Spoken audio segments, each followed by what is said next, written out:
Hey everyone, if you're enjoying my RM audiobooks, don't forget to like, subscribe, hit that hype, and maybe check out my Patreon if you want to support the channel even more.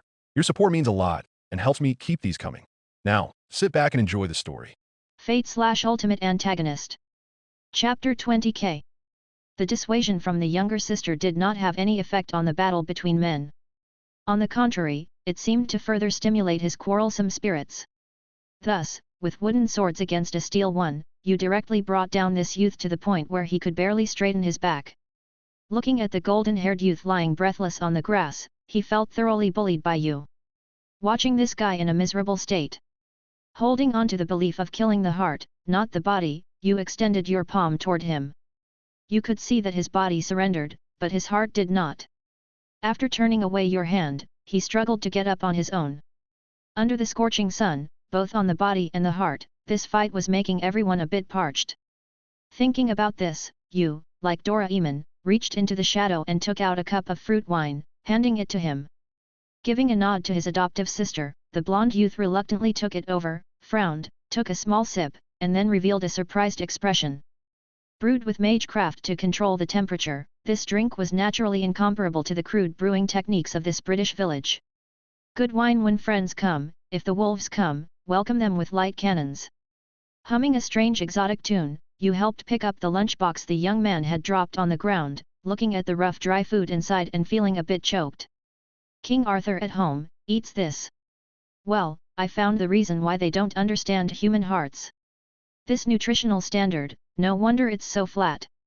For certain special reasons, and since you didn't manage to eat enough, although it was still high noon, as a Londoner, it didn't hinder you from having a proper afternoon tea. You took out all the remaining stock from the shadow and built a new barbecue grill on the spot. You then headed to the nearby stream, as fishing, a job that required both strength and precision, was useless if you only had brute strength. As the ultimate life form, your agile nerves and actions were beyond what these fishing amateurs could reach. Soon, with the expressions of the siblings swallowing their saliva, you returned with a basket full of wild fish. Sir Alvin, where did you learn this mountain and water skill? Bear Grylls, Britain's wilderness survival expert. 21st century Great Britain is still Great Britain, no problem. Although they had never heard of this name, Artoria and her brother still showed great respect for this expert. Your skillful grilling technique fascinated even magical creatures, and it was a piece of cake to captivate these rural knights' taste buds. They were naturally at your mercy. After a satisfying meal and an opportunity to chat while drinking, you quickly learned that the golden-haired youth who came up for a beating was named Kay, Artoria's older brother. Oh, it turns out it's like this. Sorry, I spoke too loudly before. Alvin, you are my friend from now on. Let me cover you. The golden-haired youth laughed heartily, but weren't you going to be my old man? How did you suddenly become my friend? Looking at this Artoria's foster brother, Kay, if he wasn't compared to the humanoid dragon like Alvin and Artoria, his combat skill were actually outstanding among peers. Now, he had even obtained the formal title of a knight. Gazing across the entire Essex County, such an existence was indeed rare. Unfortunately, the value of this name seemed to be not very high. After all, he couldn't perform divination, nor could he deal 50% extra damage in one-on-one combat. Through the exchange, Alvin naturally could see that Kay was not a bad guy. He was just straightforward and outspoken, consistently true to himself. In other words, the typical guy who will insult you to your face. However, Alvin was far superior in skills compared to Kay, who was constantly influenced by the modern day. His ability to spray enemies 4 at a time was unparalleled. Don't underestimate the foul language, hiding words is an art. I seem to have heard you, Kay, calling Artorius as Lily. Tapping the wine glass, Alvin knowingly asked. That sounds like the name of a cute girl, doesn't it? Well. Kay showed an awkward expression, glanced at his sister with tightly pursed lips. This was the trouble caused by his big mouth, so he could only explain it hard. Lily, yes. Lily. It's just a nickname for my dear brother. I see, your relationship as brothers is really good. Merlin's magecraft was not so easy to decipher, so when this statement came out, Kay, who understood this point, knew that Alvin was still in the dark. He breathed a sigh of relief. Although that white-haired guy kept mixing eating and waiting to die and never intermittently hesitated, he was still the great magus by Uther's side. This illusion skill had an outstanding effect. However, upon closer inspection, the silver-haired Alvin indeed looked so charming. How could there be such a guy with a face that broke all the rules? Could it be that he really half incubus like Merlin? After all, Merlin with that white hair, Kane naturally knew that the guy was always fooling around and not doing serious work, but he could attract beautiful women. It was all thanks to his half-incubus face. Thinking of Merlin, Kay couldn't help but feel envious and jealous. Not to mention Lily. Looking at the silver-haired boy in front of him, he couldn't help but find it hard to look away. Tisk, Kay considered himself normal in orientation, he undoubtedly liked women, preferably those very hot ones. Anyway, Lily's disguise couldn't be exposed, and having a sparring partner who was skilled with a sword was undoubtedly a good thing. Thinking like this, Kay couldn't help but feel a bit ashamed. As the older brother, he couldn't beat his own sister and could only say that he was willing but unable to perform the role of a sparring partner. There was no way. After all, humans couldn't compare with dragons. So, how did this guy, who could beat Lily so badly, even more monstrous than monsters, appear out of nowhere? Asking in this way might be a bit presumptuous, but I wonder about Alvin's family background. As the words fell silent, the scene suddenly became somewhat stagnant. After a while, the silver-haired boy spoke in a low voice. Now, Britain is my home. Saying this, the young man lowered his eyelids somewhat sadly. Although he had learned to instinctively conceal his race aura, Alvin couldn't be sure if Merlin had taught him the magecraft to detect lies. Therefore, he didn't give a direct answer to this question. Even so, these profound words were already enough. An exceptionally stunning appearance could often overshadow all other shortcomings, and even a simple dress could inject soul into it. Because everyone was looking at the face, no one would usually care about what Alvin was wearing. However, if you observed carefully, you could find that the silver-haired youth's clothes were very simple, with the usual style of civilians, light and practical, with quite a few sewn patches. This was by no means something a nobleman could tolerate. Even if he was a nobleman, he could only be a destitute and fallen, only son. Yes. If there were still family members to take care of him, who would let an 11-year-old boy go alone to crusade against ruthless mountain bandits and monsters?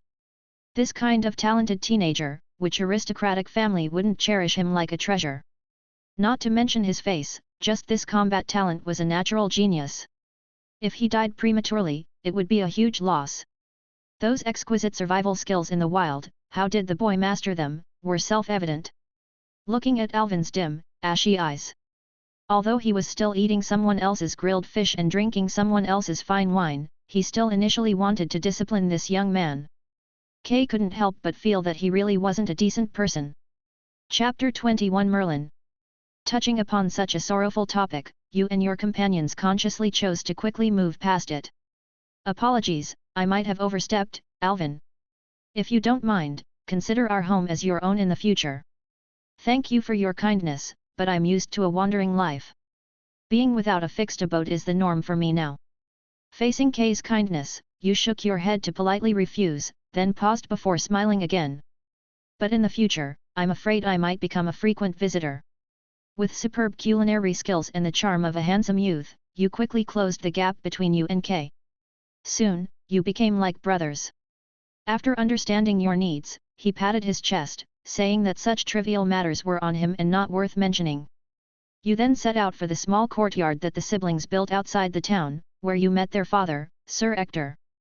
The old knight, with white hair at his temples, was sweeping autumn leaves in the backyard. His well-trained figure remained upright, showing no signs of aging fatigue. Old soldiers never die, nor do they even wither away. Looking at his back, you couldn't help but think of your own old man, Vortigern. As contemporaries in that era, they shared a similar resolute temperament. Separated from home for several months, the old man might be feeling lonely. It's time to go back and visit. Upon seeing your face, the old knight's gaze involuntarily paused for a moment. However, with the introduction from the siblings, he quickly understood your intentions. So that's how it is. If you fancy any plot of land, feel free to use it. Renting seems a bit formal. The contributions you've made to the town have made us old folks feel ashamed. This wheat field at home, let my son, Ardorius, show you around. He's more familiar with the nearby terrain as he works on the farm daily. Sir Ector smiled, and his words were kind and graceful. However, his gaze kept scanning the silver-haired youth. Really like. The more he looked, the more it felt alike.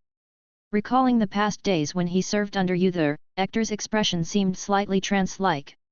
Yes, as such an important figure serving as Artoria's foster father, he couldn't be a fallen old knight, but rather the most trusted Uther's personal guard.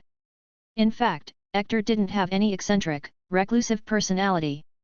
The reason for living in such a remote suburb, far from the town, was to raise Artoria. Since his youth, he had served in the royal court as Uther's personal guard. At that time, the relationship between the royal brothers was very harmonious. Therefore, Ector was one of the few who had seen the young face of Vortigern. Maybe it was just his illusion? The silver-haired young man in front of him, whether it was his appearance or temperament, he was so similar to that highness. No, now he should be called Vile King, right? Although Ector didn't really like to use this title. As Uther's personal guard, he had witnessed the harmonious relationship between the royal brothers. To say that Vortigern had been disguising himself for many years in concealment was too sensational. Unfortunately, he couldn't interfere in the hidden secrets. Moreover, that highness couldn't have any offspring. No matter how powerful a woman was, she was still just a human. Therefore, it was impossible for her to conceive the bloodline of a dragon. So, maybe it really was just his illusion. His gaze stayed on Alvin's face, and the old knight's expression was a bit trance-like until his well-behaved daughter waved her hand, bringing Ector back to reality. Father! Seizing the opportunity of having guests, she finally dared to call out. The golden-haired girl smiled. Addressing oneself as a father with the noble status of a red dragon, how could he bear the title? Helplessly glaring at the girl, Ector smiled gently at Alvin. I'm sorry. Seeing you reminds me of an old friend. As one gets older, it's easy to get lost in thought. Well, sweeping is a bit tiresome now. If you have any business, just tell my unruly sons. Take a break, father. Following the old knight as he pushed open the wooden door to the backyard, Alvin maintained a flawless smile on his face. Now, if he fully restrained his breath and hid, even the concealing magecraft from someone like Morgan would be challenging. In other words, he didn't think Ector could recognize the white dragon's bloodline on him. However, the old knight's trance-like expression. Was he recognized? No, listening to his words, could it be that he resembled his father when he was young? Well, that is to say, just speculation. Even so, Alvin had already prepared for the moment his identity was not exposed. He wouldn't give up this chance to subtly influence Artoria, even if he had to infiltrate the enemy's camp. Beyond the northern Orkney Islands, a land known for its beautiful women. Traversing the islands with the consciousness of a nightmare, the distance of thousands of miles poses no obstacle to communication. As if in a trance, there seems to be a premonition. The magus of flowers, surrounded by the teasing laughter of beautiful women, suddenly opened his transparent and gem-like deep purple eyes. His profound gaze seemed to penetrate the dome of this noisy tavern and, with a slightly furrowed brow, looked towards the distant southeast. These clairvoyants, capable of observing everything in the mortal world, akin to a miracle, instantly glimpsed the scene in that courtyard. Ector, Lily, K. Seems like nothing unusual. Then, why has my right eyelid been twitching? I see, it must be some women thinking of me. The miraculous clairvoyants did not observe the figure of the white dragon's son. Therefore, the always unrestrained Merlin quickly dismissed such meaningless omens. Oh dear, nothing seems to be happening. Let's continue drinking. Served with fragrant fruit wine, the magus smiled and comfortably rested his head between the bosoms of the beautiful women. After drinking, there was still a phase of deeper communication. Tasting the flavor of women is something one can never get enough of. A day of leisure, hook, and enclosure for music. There's still a long night ahead to give a lesson to his adorable disciple. Chapter 22 Anchor of the Planet. The anticipated revelation of your identity has yet to arrive, and your life remains as tranquil and stable as ever. As you exhale a sigh of relief, curiosity about the enigmatic Merlin intensifies within you. This grand magus, scorned by Morgan and labelled as the scum of humanity, leaves you wondering whether he has failed to recognize your true self or is simply keeping his knowledge concealed. Could he possibly be engaged in trivial pursuits while neglecting significant matters? For each additional day spent by Artoria's side, the influence from the son of the White Dragon deepens subtly. If Merlin remains indifferent, allowing his disciple to be taken away would be an irreversible mistake. Nevertheless, whatever schemes he may be plotting, the Magus's absence aligns more closely with your intentions. Choosing a fertile plot from Sir Ector's fields in the outskirts, you embark on the preparations for your botanical research. With thoughts of your own elderly and lonely father back home, your visits to Londinium become more frequent. Often, you bring carefully crafted gifts for Morgan. However, before each encounter, you discreetly remove the ring from your left hand. The ring engraved with your name, intended as a gift for the witch, is meticulously packaged and concealed in the shadows. Following British customs, reaching adulthood occurs at the age of 15. It seems the time for that has not yet arrived. Pretending to be oblivious to Morgan's caring gestures during your journeys, the witch also feigns ignorance about the pledge ring you have carved for her. In this unspoken ambiguity, the distance between you and Morgan draws closer. However, your father, Vortigern. Every time you make a deliberate effort to visit him, he rarely stays within the castle. Recently, the frequency of the Vile King's military campaigns has been escalating, yet they are not aimed at conquest. It appears he is urgently searching for something. Upon inquiring Morgan, she seems to have vague suspicions. I guess.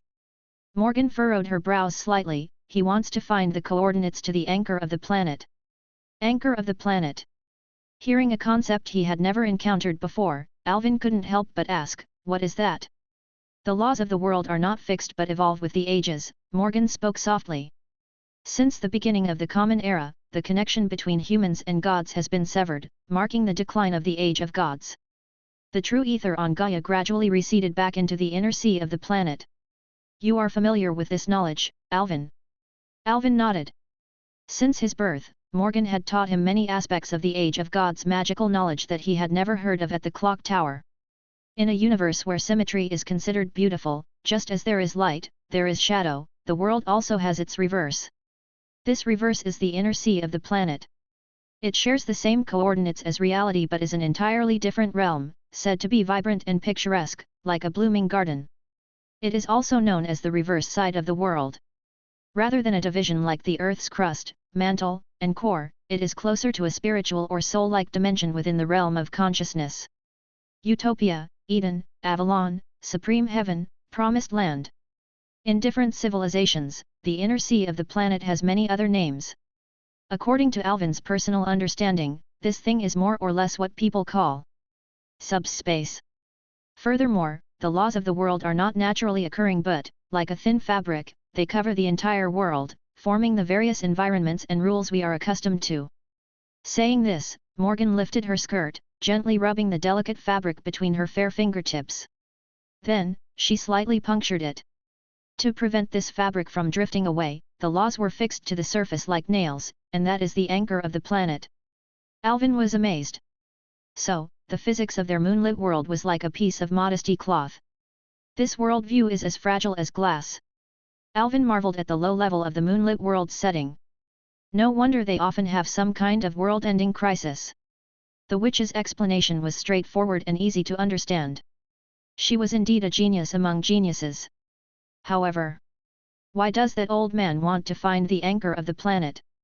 Although the bottom structure of the moonlit world was interesting, this was the question Alvin was more concerned about. As the secluded haven of the isolated islands, Britannia is the last piece of untainted land left from the Age of Gods. Standing at the top of the tower, Morgan's azure eyes gazed towards the endless coastline of the mainland. There is no legacy of the Age of Gods beyond the islands. Therefore, I guess he wants to pull out the anchor of the planet, loosen the world's laws, and halt the decline of the Age of Gods in Britannia. Isn't it a good thing to bring back the Age of Gods? Alvin frowned in confusion. If that were the case, why didn't Vortigern and Uther discuss it properly at the beginning? Why create the current situation of discord and reverence? The rich resources of the Age of Gods and the abundant magical energy would undoubtedly greatly accelerate the world's development. Magecraft is also a form of productivity. Although most magus were crazy for trying to chase the elusive root, resulting in a bunch of lunatics. From Alvin's modern perspective, technology is inherently neither good nor evil, only lacking effective guidance. Magus are crazy, so just keep beating them until they become normal. Keep hitting them until they become ordinary people. Magecraft is not such an inconvenient thing. The ease and freedom of casting Magecraft in the Age of Gods made Alvin feel a bit uncomfortable at the thought of returning to the etherpoor environment of the clock tower. From a moral and logical standpoint, if Vortigern wants to bring back the Age of Gods, it should be a good thing. If Uther wants to make Britannia great again, there is no reason to oppose it. However, the vile king prefers to be cursed by his own people, bringing in the foreign Saxons, risking the world's great dangers just to seize the throne. Why does Vortigern hide his intentions? It would be better to announce the decline of the Age of Gods to the world, and people would work together for its return.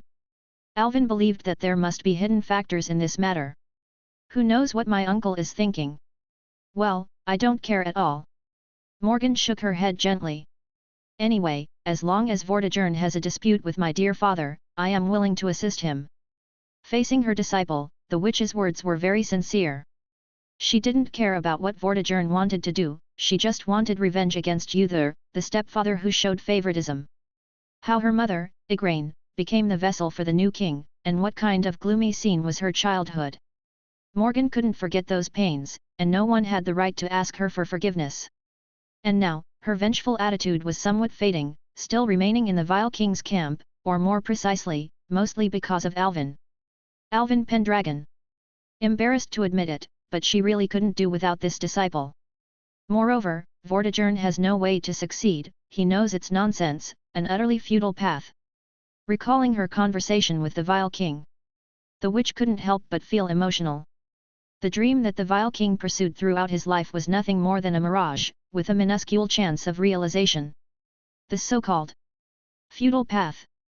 Vortigern was moving steadily toward the desperate cliff. This was one of the reasons she didn't want to intervene.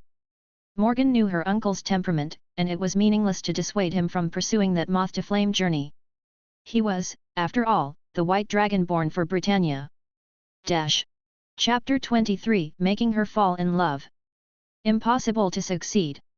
Why do you say that? Alvin discerned a sense of pity in Morgan's words. If even the Witch of Britannia said so, then the failure of his old man was almost inevitable. What was the reason behind the persistence of his old man? To shake the anchored laws of the world with the anchor of the planet is incredibly difficult, even for the white dragon. Let me put it this way, such an important thing cannot be without protection. On the island, there is no one now who can match Vortigern. However, in the inner sea of the planet, your father cannot obtain the bonus of the Britannian land, so just passing the hurdle of Lady of the Lake will be challenging for him. Even if, by some stroke of luck, he manages to obtain the anchor of the planet, removing it requires unlocking the restraints above. That is a seal engraved by the will of the world. Think about it. Can a guy like him, who is trying to interfere with the decline of the Age of Gods, gain the world's recognition? Saying this, the Witch of Britannia sighed softly. She didn't care about the return of the Age of Gods. Unless the world was completely destroyed, as long as mana did not dry up, whether the Age of Gods declined or not wouldn't shake the foundation of someone like Morgan. For high-level magus like them, whether or not there was an Age of Gods didn't make much difference. Alvin's ultimate life form body was the same. As long as he wanted to live, the young man almost had a lifespan as long as the earth. So, I advise you to stay away from your father a bit, Alvin. There are no wrong names, only inappropriate nicknames. He is, after all, a madman with the name of the demonic dragon. The usual kind and friendly appearance, let me tell you, only happens when he talks to you. The witch's words faded like lingering embers. Alvin chuckled helplessly. What the witch in front of him was not aware of was, she would only be so chatty when talking to him. Let's set aside such depressing topics for now. I have something important I want to share with you. Looking at the serious expression on the silver-haired youth's face, the witch's heart couldn't help but beat a bit faster. She knew that Alvin had carved a ring for her. Important matter. Could it be that he wants to propose to her? No, no. Alvin, you are still so young. And this is so sudden. How can anyone refuse this? Nervous. The heartbeat accelerated. Should she do it? Now? Right here? Did she mess up her makeup? I met the son of the red dragon. No choice, I'll reluctantly accept. Ah. So it's not that. The witch's blushing expression froze for a moment. In the midst of disappointment mixed with relief, she covered her chest and exhaled a long breath. I thought you were wait, what did you just say? The brain, clogged with wild thoughts, finally realized the content of the young man's words. Morgan's expression suddenly became lively. I met your dear sister, Alvin repeated, alive and in a female form. You actually met my dear sister, like this. As her gaze became somewhat trance-like with memories, Morgan's tone also appeared to be somewhat mixed. Because of that Merlin's interference, I tried searching for a long time and got no results. It's no coincidence. It's probably because the dragon's blood in conflict attracts each other. His dragon's blood feels like a substitute envoy. Yes, her current name is Artorius. I met her disguised as a man in the Essex region to the east. Disguised as a man? Well, I understand. It's Merlin's style, always playing tricks. When it came to this scum of Britannia, Morgan's expression was somewhat gnashing of teeth. When Uther first proposed the concept of the artificial king, she saw this damn white-haired fellow so happy that he ran around inside the city of Londinium as if he had found some long-lost great fun. Damn it, what did Uther and this guy take her mother for? However, looking at the silver-haired youth in front of her, the witch's clenched palms eased slightly. This revenge would be repaid sooner or later. Without a doubt, she had already proven through her actions that her magecraft was more advanced than Merlin's, producing more outstanding works. No. Alvin was not a work. He was a living, breathing life. A child created by pouring in love. However, thinking of that sister, who had taken away her throne, her unknown younger sister. Due to resentment towards Uther's favoritism, Morgan had once harbored hatred. But in the time spent with Alvin, these resentments seemed to have dissipated long ago. From understanding how to give love to receiving it. At this moment, Morgan, towards the feelings Artoria held, was not so much hatred. It was more like pity. Just like herself. She, too, had never received Uther's love and was only treated as a useful tool. Thinking about it, Morgan couldn't help but ask with a somewhat complex expression. How is she now? Eating well, growing healthy and strong. Alvin recalled Artoria's bottomless stomach, and a slight cold sweat formed for Britannia's future. Undoubtedly has the potential to be a king, but her ideology is still too naive. Of course, even without using my brain, I know what Merlin teaches her every day, Morgan chuckled. Nothing more than some dull, lofty rhetoric about being a king. He doesn't act like a human himself and still wants to teach others to become a king. How ridiculous! Not acting like a human. Could it be that Merlin is also a dragon? The dragons in Britannia seem to be everywhere. Dragon? That guy is a half-incubus, doesn't understand any human emotions. It's more accurate to say that he has no interest in anything except having fun. Got it, so he's a forgetful pleasure seeker. Realizing this, Alvin heard the witch add with a sneer. If you see him, Alvin, remember to protect yourself. Don't think there's a chance to kill him, what magus of flowers. That waste has first-class abilities when it comes to running away. It's a coincidence. His best skill is also escaping, so it seems they are evenly matched. With such a candid evaluation of Merlin from Morgan, Alvin engraved it in his heart. As for my sister. What do you think, Alvin? Artoria. Alvin pondered for a moment. If possible, I would like to avoid becoming enemies with her. To put it this way, it may sound a bit fanciful, but I think it's a great opportunity. If we can change Artoria's perspective and have her join our side, it would be a fatal blow to Uther and Merlin. No wonder you are my disciple. The witch listened and her mood became pleasant. A curve appeared involuntarily at the corner of her mouth. Indeed, Alvin, easily thinking of such a perfect plan. Yes. Just defeating the red dragon with force was not enough. Overcoming setbacks to become a king was essential. To truly strike at the arrogant hearts of Uther and Merlin, nothing was more insulting than having the red dragon defect to the side of the white dragon. But this kind of thing is not easy.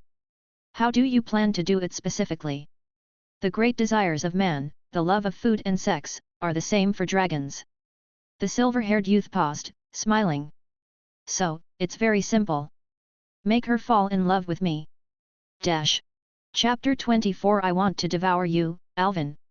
You narrate all the various experiences you've had throughout your journey to Morgan, sparing no details. Much of your journey she had actually observed, and if there were genuine dangers, the witch had long tightened her nerves, ready to intervene at any moment. However, during the days when you finally met Artoria, she happened to escape due to shyness. After listening to your account of Artoria's recent situation, Morgan's face revealed an expression that seemed expected, yet carried a hint of pity. There was no love. Simply nurtured as a pure tool. Ha! Whether it was for the elder sister or the younger sister, Uther truly treated them equally. This familiar situation only intensified the witch's indignation towards the so-called father. Apart from that, there was the almost pitiful sorrow for Artoria. Exactly. Her sister, born without knowledge, created as a vessel for the ideal king, never had the chance to choose. What was there for her to hate? The girl named Artoria was like a puppet, suspended by borrowed ideals. If she could pull her into her own camp, it would indeed be a perfect revenge against Uther. However, even so, Morgan also had her own uncompromising principles. I disagree. In response to the silver-haired youth's proposal, the witch decisively refused. The resounding rejection made Alvin pause for a moment.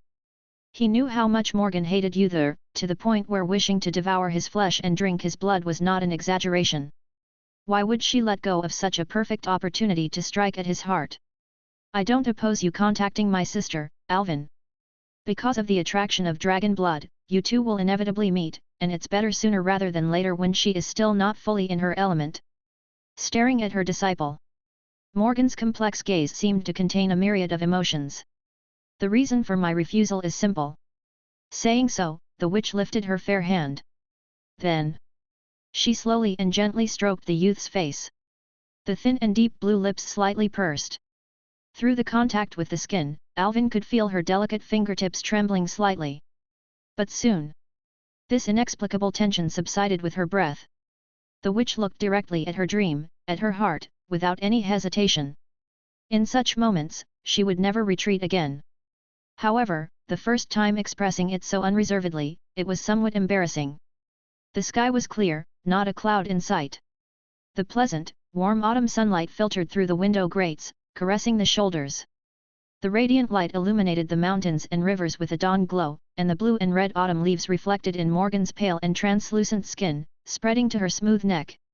This autumn atmosphere, like the surging emotions, had matured into the sweet fruit that tempted people in this maple-colored autumn day. At some point, the witch no longer felt that she would be burned by this warm light. Even if it's just acting, I won't allow you to treat yourself as a pawn. I won't allow such a thing. Because, you are something that belongs to me, Alvin. The witch raised her fair cheek, pressing it against the youth's forehead. The silver hair, flowing down, caught a few strands between her lips. Her lower deep blue eyes. Almost face to face, she and the deep iron grey eyes stared at each other. Sorry. Do you hate me for this? Not at all. Rather, he quite liked it. The feeling of being needed. That was what intoxicated people. Looking at Morgan's eyes, looking at the witch's face, rosy like a ripe fruit. Yes, Alvin thought, she might have become one of the few things he would feel reluctant to part with in this life called Alvin. Vibrant, mature, tempting, deadly. And in his heart, the overwhelming possessiveness that surged, ready to overflow. Faced with the witch's unrestrained expression, Alvin lifted his hand, gently squeezing her palm. Understood, I will maintain a distance as friends with her. Also, your hand, as always, it's very cold. As the words fell, the witch with azure eyes gently guided the young man's hand, slowly placing it on her cheek. Elasticity. And then softness. That moist warmth, like flawless white gem, formed a perfect arc from bone to flesh, extending from the collarbone down a profound curve, like a staircase leading to heaven, tempting one to climb. So, warm me up a bit more for me. Staring at the enchanting witch, the gaze, frozen, couldn't be diverted, and the sluggish nerves couldn't speak. At such times, any words seemed redundant. So, the young man leaned in and gently kissed the witch's lips. This is my answer, which I have never wavered from, Lady Morgan. The alluring charm in her eyes was endless, and saliva and warmth exchanged freely. The clasped fingers were drawn downward, climbing the undulating curve. Not enough. The witch, with breath like orchids, whispered softly into the young man's ear. I want to devour you, Alvin. The bedroom curtains closed silently. Alvin involuntarily leaned back, falling into the dream named ambiguity. Under the gentle touch of autumn light, the earthly realm shone with clarity. The vast wheat fields resembled a golden sea, and a girl, practicing swordplay with the techniques learned from her predecessors, gracefully swung her sword amidst the radiant wheat, her flowing golden hair swaying in the wind like the brilliant wheat field. Today, Ardorius, also known as Artoria, seemed unusually full of vigor. One could argue that she had been consistently happy lately. Even the monotonous repetition of sword strikes couldn't erase the smile that adorned her cheeks. The reason for her joy lay in the reunion with a friend she had longed for, someone she admired as a senior. Moreover, she had learned a great deal from Alvin, both in combat skill and knowledge, content she had never encountered before. This progress propelled her immature self several steps closer to the realm of a true king. Ah, how could the world bring forth so many joyous events in such succession? During this period, it felt as if the girl had stepped into a time of bliss, much like a dream. To the point that she couldn't help but associate every topic with her idol. It seemed impossible to erase that figure from her mind. Artoria raised her gaze, looking towards the distant woods, observing the swirling branches and leaves. The falling leaves danced in the autumn breeze, and the splendid autumn light cascaded with the wind. The withering colors floated along the clear stream like an exquisite painting. Standing amidst this picturesque scene, the girl's heart, filled with youthful exuberance, was connected to the distant name, Alvin. What was he doing at this very moment? Surely, he was traveling and diligently practicing, immersed in both exploration and self-discipline. Anne. The intoxicated panting resonated around, swaying and undulating. Accompanied by a seductive warmth, the air carried a misty sensation, gently caressing Alvin's face like the soft waves of the sea. If described using the artistry of rhetoric, the azure witch was meticulously savoring the silver-haired youth. Miss Witch, astride, moved her body as if the willow leaves swaying in the wind, continuously undulating. Moist beads of sweat slid down from the collarbone to the tips of the hair, dripping onto Alvin's chest. It wasn't a matter of taking the initiative but completely being crushed by the tire. The youth seemed like water being manipulated at will, flowing all the way into those profound valleys. The notifications from the simulator kept refreshing, but the host had long lost the ability to pay attention. You've received mana transfer from the witch, your magical energy has slightly increased. You've received mana transfer from the witch, your magical energy has slightly increased. You've received mana transfer from the witch, your magical energy has slightly increased. You've received multiple mana transfers from the witch, your magical energy limit has been raised. Chapter 25 Living is for peace of mind. The intense battle raged on for a full day and night, only relenting with the faint light of the rising sun on the horizon. The witch, seemingly unsatisfied, finally released her restraint. The soreness in your waist and abdomen didn't last long, as the ultimate life form, your strength had somewhat recovered. Amidst the tender moments with the witch, you inquired why she didn't personally go to meet her sister. Morgan fell silent for a moment, eventually shaking her head gently. Alvin, your birth has never been revealed to the public, so Britain is still unaware of your identity.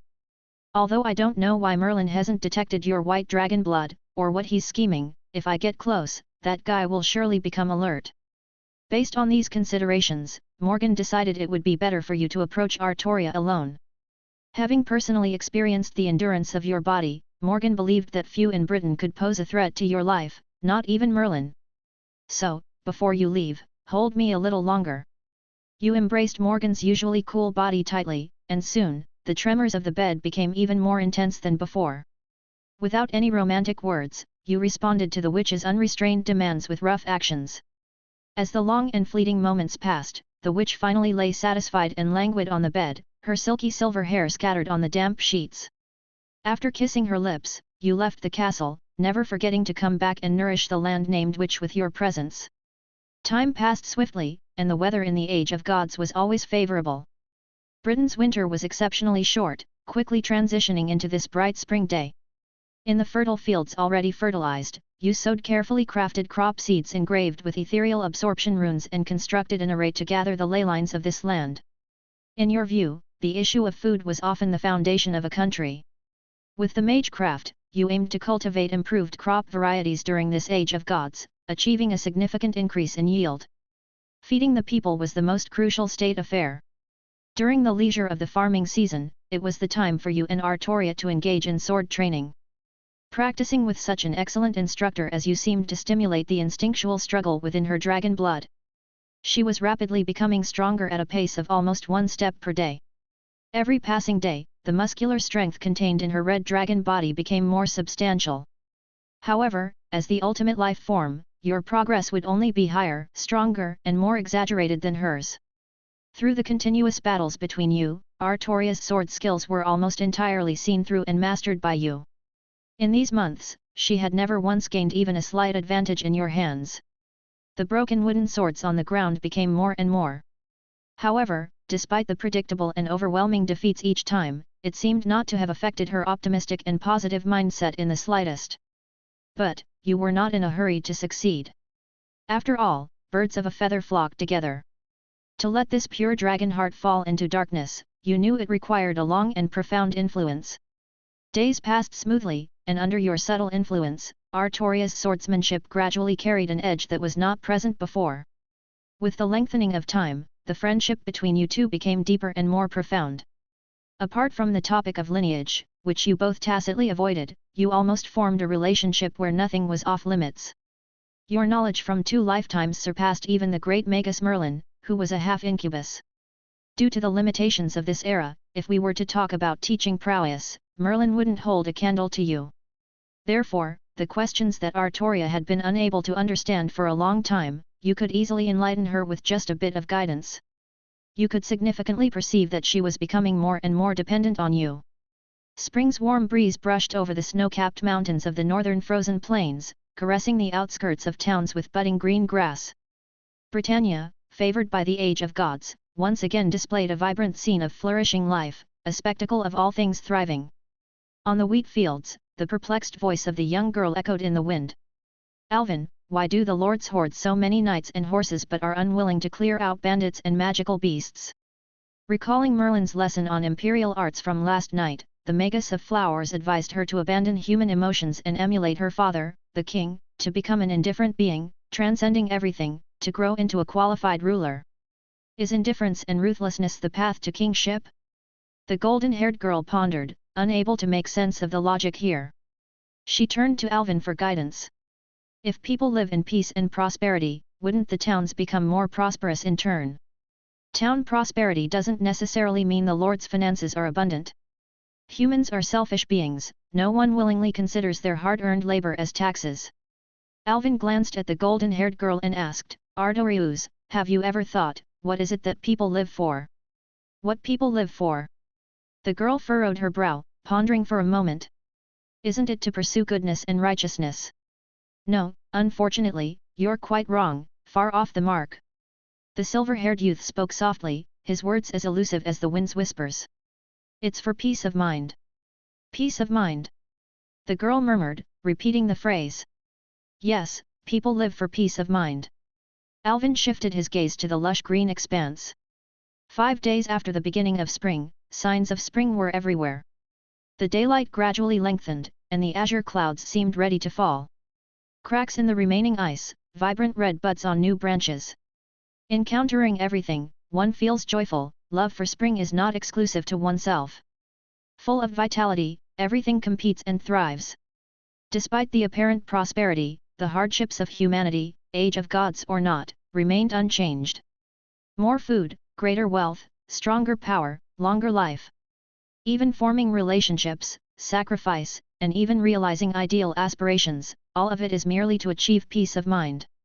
Throughout their lives, people are chasing after things that bring them peace of mind. But peace of mind also means stagnation and contentment. How can livestock be content? If cows and horses stop moving, the millstones for wheat won't turn, and people won't have fine flour to enjoy. Therefore, for humans, cows and horses must bear the burden of being cows and horses, and their offspring must continue the cycle. So, lords must instill fear in the populace. Only when they feel insecure can they be compelled, under the guise of defense, to conscript people and collect taxes. Alvin smiled meaningfully. Ardorius, if you were a lord, would you bother to expend effort to eradicate bandits and beasts? As the words faded away, even the sound of the wind seemed to dissipate. In this silent stillness, the girl remained in a daze for a long time. Alvin, the way you put it. She hesitated. Lords and bandits, aren't they essentially the same? Exactly, exploiting the fruits of others' labor is one of the nobility's essential traits.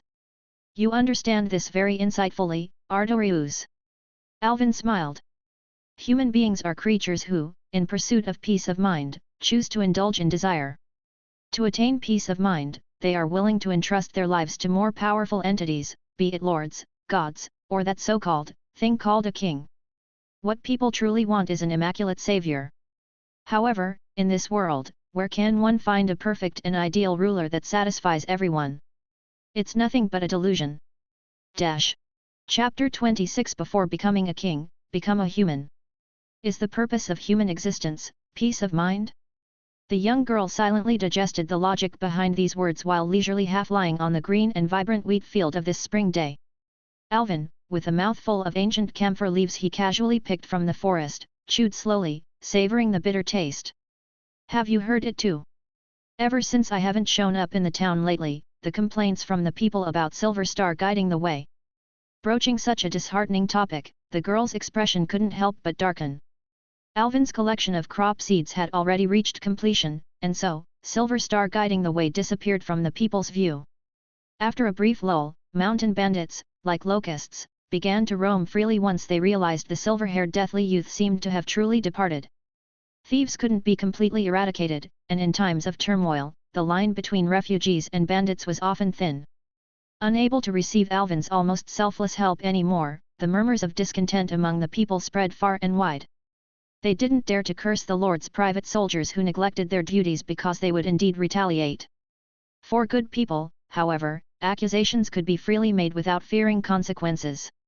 Even though Alvin had never made any promises and emphasized multiple times that he was not a knight. Nevertheless, accusations like Silver Star guiding the way is a fraud, it's actually in cahoots with the bandits. Ignoring evil without fulfilling duties, no knightly spirit at all. That guy just wants to take away the loot from the bandits, it's obvious that it was taken from us. And even more unpleasant words than these. The girl had experienced enough during this period. Alvin didn't need to look to know how she wore such a dim expression now. Ha ha ha. Artoria, do you really like Britannia so much? Then, I'll let you witness whether this king is worth your commitment. Feeling the twisted satisfaction surging within his heart. The gentle and persuasive voice of the young man slowly echoed in the girl's ears. Unfortunately, but this is the truth, Ardorius. Gratitude for small favors may bring tears of appreciation, and repaying great kindness might make one uneasy. Unrepayable favors might even lead to animosity between parties, because the beneficiary, unable to find peace of mind, can only escape or belittle the other's motives. Man is inherently selfish. Without selfishness, one cannot be called human. You seem to be unable to understand such things. Because, you never considered yourself as a human, so noble, so kind, always thinking for others. In your heart, there has never been a place for yourself. Alvin lifted his gaze and looked toward the elusive clouds. If you don't understand human thoughts, how can you talk about ruling? Sages can console the people, but they cannot lead them. If you discard the selfishness of being human, then how can you become a qualified ruler? Ardorius. You don't understand the human heart.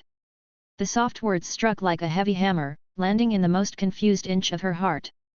The human heart. She doesn't understand the human heart? A judgment akin to a heart-wrenching critique. The girl stared blankly at her own palm. Rumors of the people, the Lord's harsh rule, the marauding bandits. Despite being a good person, she couldn't receive good in return. These undeniable facts were right in front of her. Ideas are more powerful than a sword. During this time, Alvin had taught her many concepts she had never heard of in her life. About exploitation, about productivity, about surplus value, about the nature of noble aristocracy. These words sounded obscure at first, but after explanations, their clear and distinct meanings seemed to penetrate the laws governing the world. And what the magus of flowers in her dreams had been teaching her all along were often just empty words.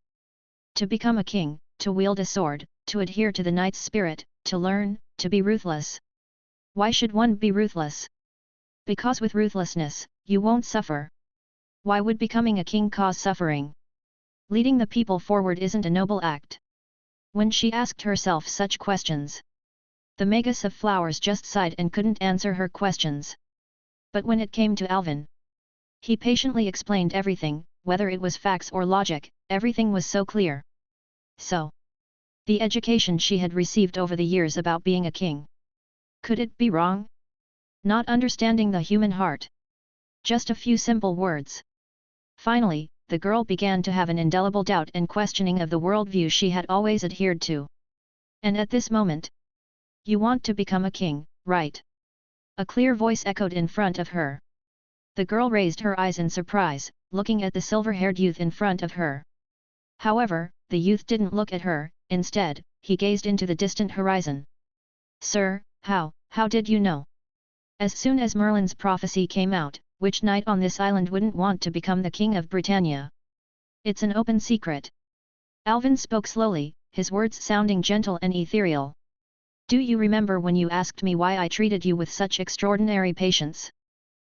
You said. I look a lot like someone you knew. That's right, so you see, I also formed this friendship with you out of selfishness. My old friend once suffered a miserable betrayal, and I don't want you to follow the same path. To become a king, do you know what you lack the most? As his words fell silent, in the girl's dim and obscure vision, it seemed like a beam of light suddenly projected. Alvin's words seemed to carry a kind of magic, like a life-saving straw, making people unconsciously want to grasp that dazzling light. She suddenly lifted her head. Please guide me, Sir Alvin. What should I do? In that case. Alvin smiled. The curvature of his mouth, so delightfully pleasing, seemed like a deep and endless rift that cracked open in front of the girl.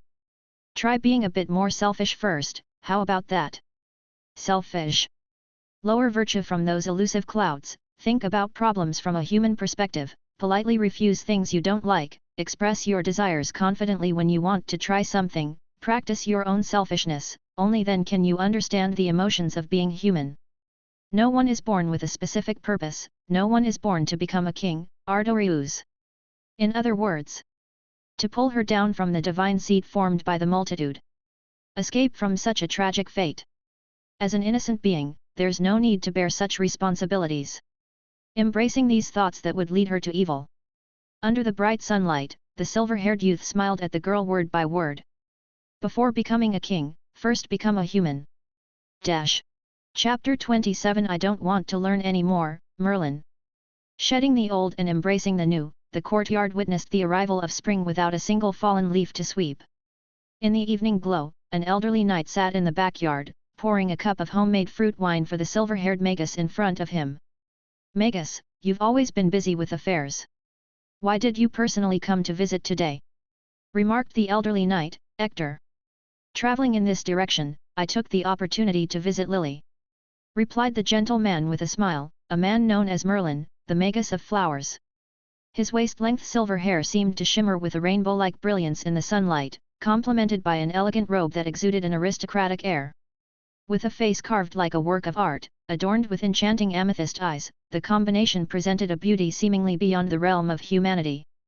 In truth, he was not human but a half-incubus, possessing world-defying beauty. This man, with his unparalleled beauty, was Merlin, the renowned Magus of Britannia. Facing Sir Hector, Merlin's words sounded gentle and sincere, but they concealed a hidden truth. In reality, he was just getting tired of the Northlands and decided to visit this area while seeking flowers and gossip. Merlin, the great sage, with his extraordinary magical prowess, was a well-known figure throughout Britannia. However, what people didn't know was that he couldn't survive without women. With his charming demeanor and the allure of incubus, he could captivate the hearts and minds of almost any woman with just a glance. If he grew weary, wiping away those picturesque memories, he could move on like a traceless dream. In other words, he was Britannia's greatest scoundrel and the master of time management. Originally, he was busy in the Orkney Isles, engaging in profound conversations with the Duchess. However, recently, Merlin's right eyelid kept twitching incessantly, as if indicating some uneasy omen. Yet, despite using his miraculous clairvoyance to observe the present world multiple times, he couldn't discern any clues. Using this miracle-like clairvoyance was quite draining. He might as well snuggle up in a woman's embrace. After a few tries, Merlin became lazy about looking behind him. However, the ominous foreboding seemed to linger around his mind, refusing to dissipate. As an incubus, there was hardly anything in Britannia that could threaten his life. So, was the problem really with Lily? Communication of consciousness wasn't as restricted as the limitations of the physical body. Leveraging dreams, Merlin could easily communicate with people even from afar. So, during the day, he would lie on a woman's bed, giving profound advice, and at night, he would find time to teach Lily various aspects of kingship through dreams. It must be said that his time management was impeccable. During these days, Lily remained diligent and eager to learn, showing no signs of peculiar behavior. At most, it seemed like she had more questions, which was normal for a young girl. But Merlin couldn't shake the feeling that he should visit her in person. Sipping the fruit wine, he became somewhat intoxicated by its exceptionally crisp and sweet taste. The Magus let out a contented sigh. Ah, very refreshing. Your brewing skills are becoming more refined. Spring, indeed, was suitable for drinking. Sir Ector, how has Lily been lately? Her Excellency Artoria. She's growing well, always feeling the presence of the king. She will undoubtedly become an outstanding ruler in the future. Although I say that. Despite his words, there was no joy on the old knight's face. Instead, it displayed a kind of compassion, weariness, and a complex expression. She has recently made friends. To be honest, as an old man, there's not much in swordsmanship that I can teach Her Excellency Artoria anymore. Her combat skill have progressed by leaps and bounds, thanks in large part to the patient training provided by Sir Alvin. Alvin. Hearing a novel name, Merlin couldn't help but show a keen interest. Lily has made friends, and she didn't inform me, her teacher. What kind of person is he? She didn't inform you. Well, maybe it's just a shy gesture from a young girl. Sir Ector gazed at the ripples in his wine cup. As for what kind of person, Sir Alvin is undoubtedly a very outstanding young man. With his talents and promising future, looking at him can't help but remind people of. As he spoke, Sir Ector's voice paused slightly. Reminds people of the past me. Oh? Your praise is unexpectedly high. Even the technique of brewing this wine is not my creation, it's a craft bestowed upon my son Kay by Sir Alvin. Even Sir Ector says so. It seems he's truly remarkable. I must meet him if the opportunity arises. Merlin silently noted down the name Alvin. But he didn't pay too much attention to it. The so-called outstanding knight, having served 2 reigns, he had seen countless of them. Stripping away the glamorous armor, it was difficult to say what remained inside. Perhaps another descendant of some noble family? Although this person's combat skills were indeed exceptional in sparring with Lily, the growth potential of a dragon kind was something beyond human comparison. By the way, Magus, Sir Alvin. As if suddenly troubled by something. Sir Ector wore a troubled expression. Her Excellency Artoria, her appetite has been growing, and the girl's figure is developing rapidly. I want to ask, does she intend to keep dressing as a boy forever? The truth will inevitably be revealed sooner or later. No, it's perfectly fine to switch back to her female form normally. Merlin smiled, dressing as a boy is just a temporary measure. Do you mean? After the king's selection ceremony, I plan to travel with her in the counties. Switching back to her female form at that time will have a great effect in concealing her identity. Speaking of this, Merlin couldn't help but start to boast. The Red Dragon was born a girl. When I discovered this result, both Uther and I were quite distressed. After all, inherent biases persist, becoming the king of this country won't gain recognition if you're not male.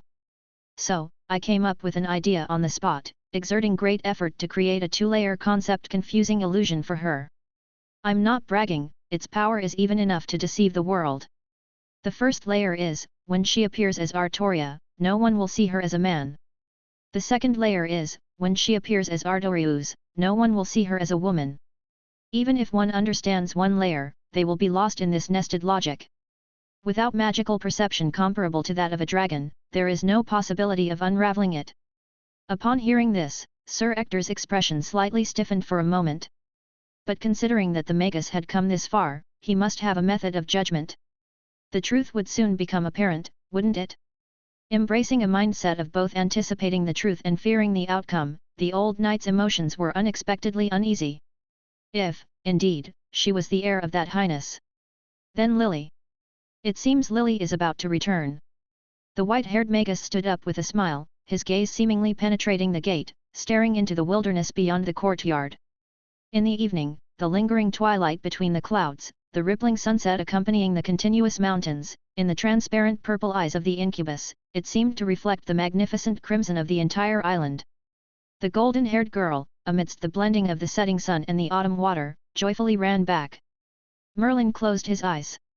As her teacher, he had to maintain an air of mystery. Now was not the time for a meeting. Thanks for the hospitality, Sir Ector. I might come to drink this wine often lately.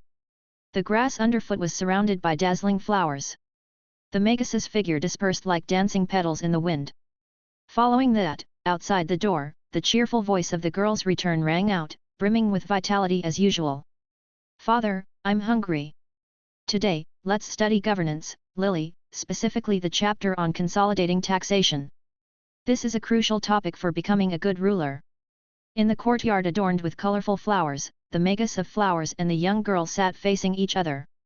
The white-haired man seemed to be smiling, his face like a dream, blurry and indistinct no matter how the girl observed him. However, much to her regret, despite being a complete joker, Merlin wasn't one to forget his duty. This dreamlike effect was because this place was not reality, it was a dream constructed by the incubus.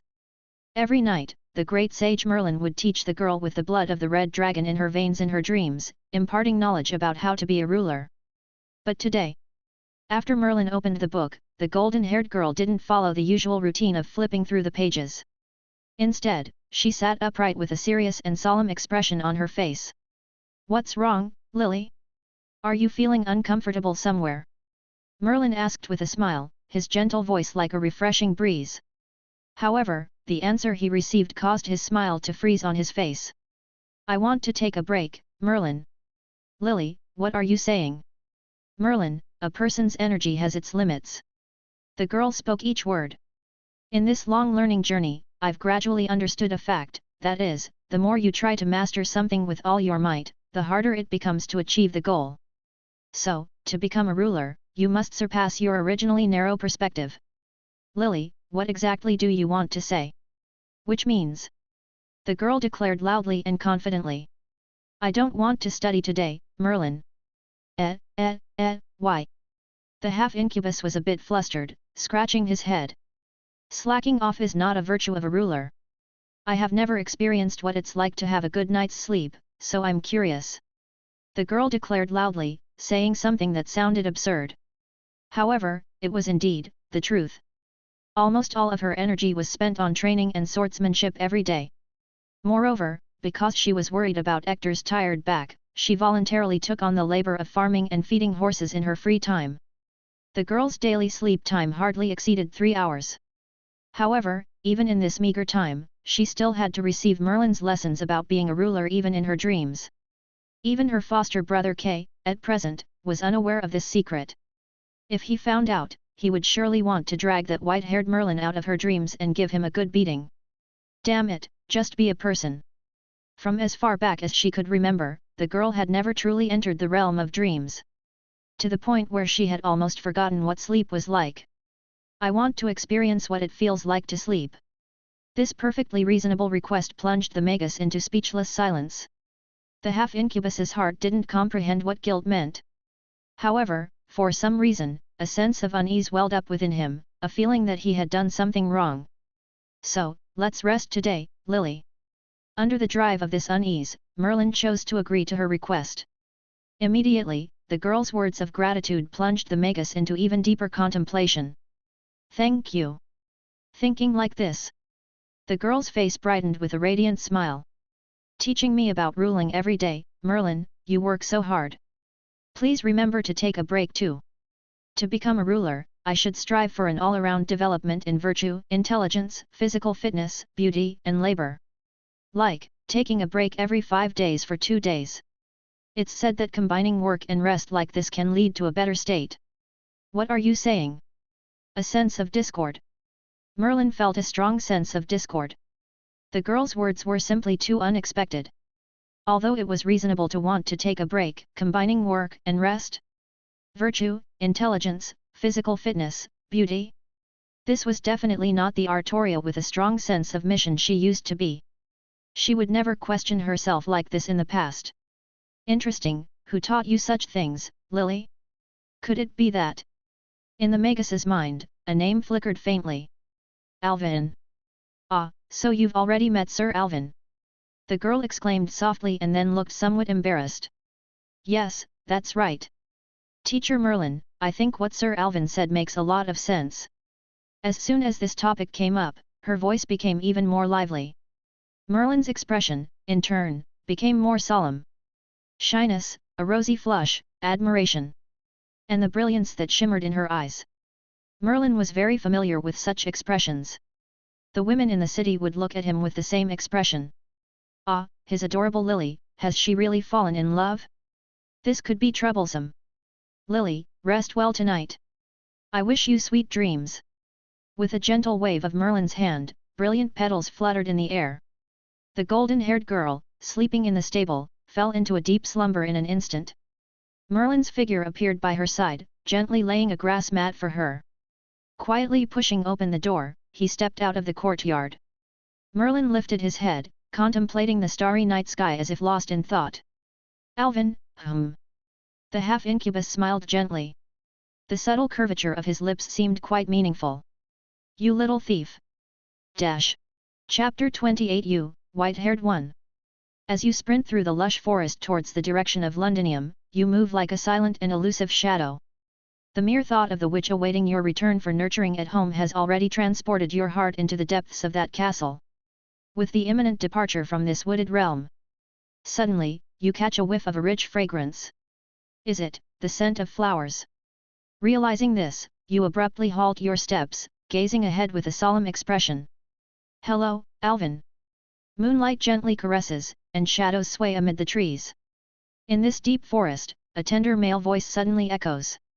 Along with it, crimson petals unpredictably shower down. A man adorned in a silver robe slowly emerges from the midst of the falling flowers. Bathed in the radiant moonlight, his white hair seems to exhibit a dazzling array of colors. Court Magus Merlin. As the prompt on the system appears, Alvin, who had already heard Morgan's description, immediately recognizes this contemptible figure from Britain. The palms of the young man's hands quietly press onto the hilt of his sword. Finally found out, huh? Or rather, spending several months by Artoria's side, Alvin is surprised it took Merlin this long. Finally, Merlin has found him. Yet, he doesn't believe this Magus is here just to discuss educational policies. Oh dear, since you know me, that makes things easier. I was worried about how to introduce myself. You can call me Merlin. A face adorned with a gentle smile. The Magus looks at the silver-haired youth in front of him with a serious expression. In those purplish eyes, a subtle mist begins to diffuse silently. Then, an expression of extreme surprise appears on Merlin's face. Why? Oh, my clairvoyance couldn't detect your presence. Interesting. Fascinating. Let me think. So, Alvin. You are someone who shouldn't exist in this world. Uttering such inexplicable words, Merlin's voice gradually becomes louder and more excited. Ah! No wonder. The occasional heart palpitations and premonitions I felt. They actually signified this. Variables. Like a butterfly flapping its wings, the tiny disturbances eventually stir up a massive storm. Everything in this world has been swept away by this variable. Unreliable observations, inaccurate predictions, the course of fate has become chaotic. Ah, this unpredictability in the future is marvelous. Simply too wonderful. Interesting. How interesting. Rather than that, Alvin, your appearance is simply too intriguing. Like a mischievous child opening a door and suddenly discovering an abundance of exquisite anime figures filling the room. Merlin, who lives by the creed of finding amusement, experiences a rare sense of delight. These eyes, capable of witnessing everything in this world, a miraculous clairvoyance he possesses since birth. Because as long as he wishes, he can see everything. Therefore, this island, a remnant of the age of gods, often leaves Merlin feeling bored. Playing with women is just a pastime. It's just to satisfy a carnal desire. However, at this moment, this clairvoyance is utterly unable to detect the figure of the youth in front of him. At this face-to-face distance, it was impossible for this person to hide his presence, especially in front of his clairvoyance who could see everything that happened in his time. Something like that could only possibly happen as this man was the king assassin. But obviously this person is not that old man. So, the answer is only one. The person in front of him does not belong to this world.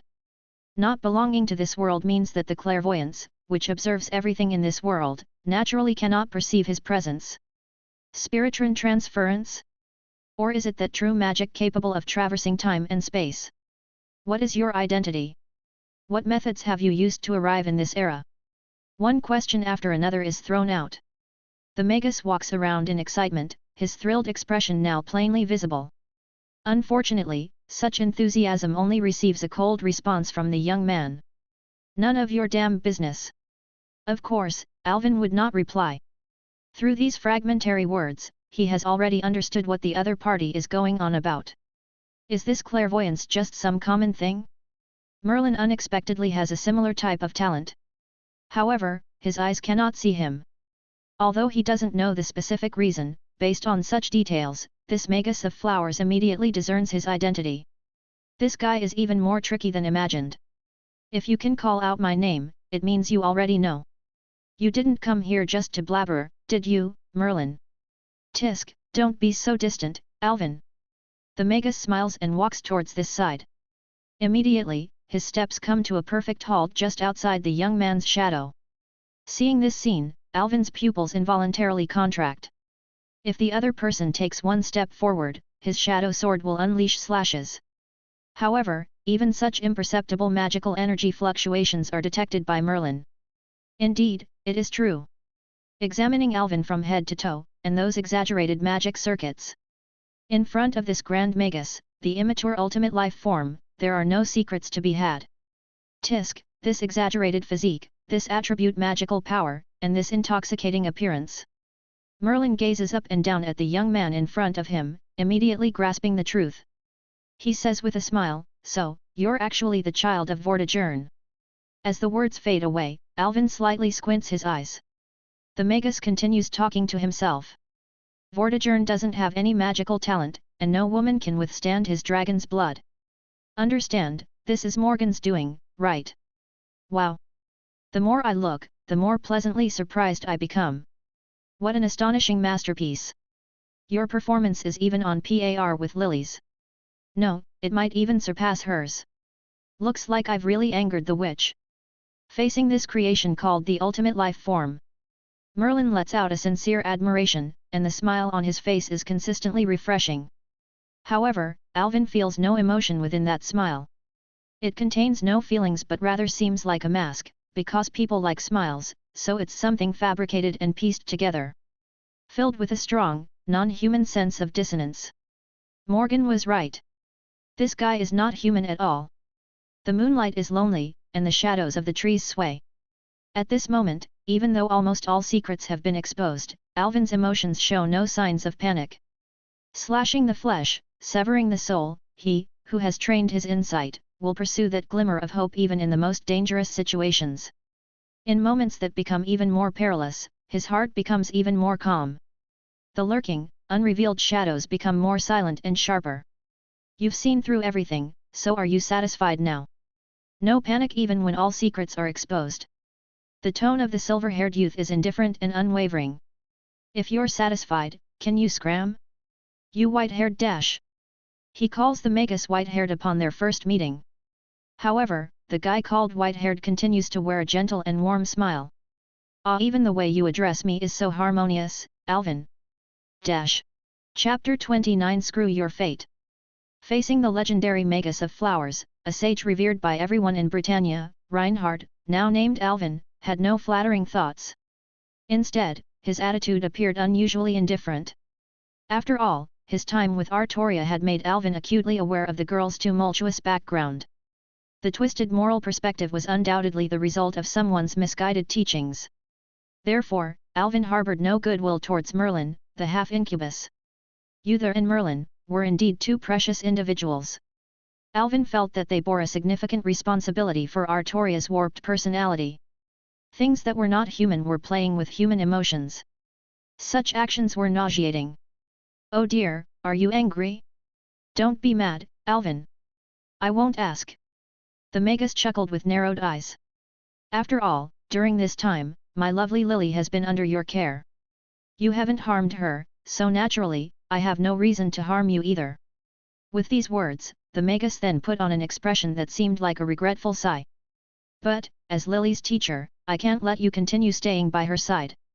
I hope you won't be too saddened by this. I just came here to inform you of this." "I see, well." Hearing this, Alvin couldn't help but smile. The curve at the corner of his mouth was filled with sarcasm, and his ash-grey eyes were brimming with mockery. "So, you can be afraid too, Merlin. I thought Incubus's heart didn't understand what fear meant." "Oh." Merlin tilted his head, intrigued, and asked, "I didn't even realize it myself. So, tell me, Alvin, what am I afraid of?" "You're afraid that I'll continue to let Artoria learn more truths, see through your hypocritical rhetoric, and further question the necessity of becoming a king." Alvin sneered. "After all, this thing called king originally has no meaningful existence. It's just a lie fabricated by people hoping someone would step up to shoulder everything. Tisk, that's not how you should put it." Merlin shook his head disapprovingly. "Becoming a king and then saving Britannia is Lily's destined fate." The casually spoken words faded away, as if the wind also subsided along with them.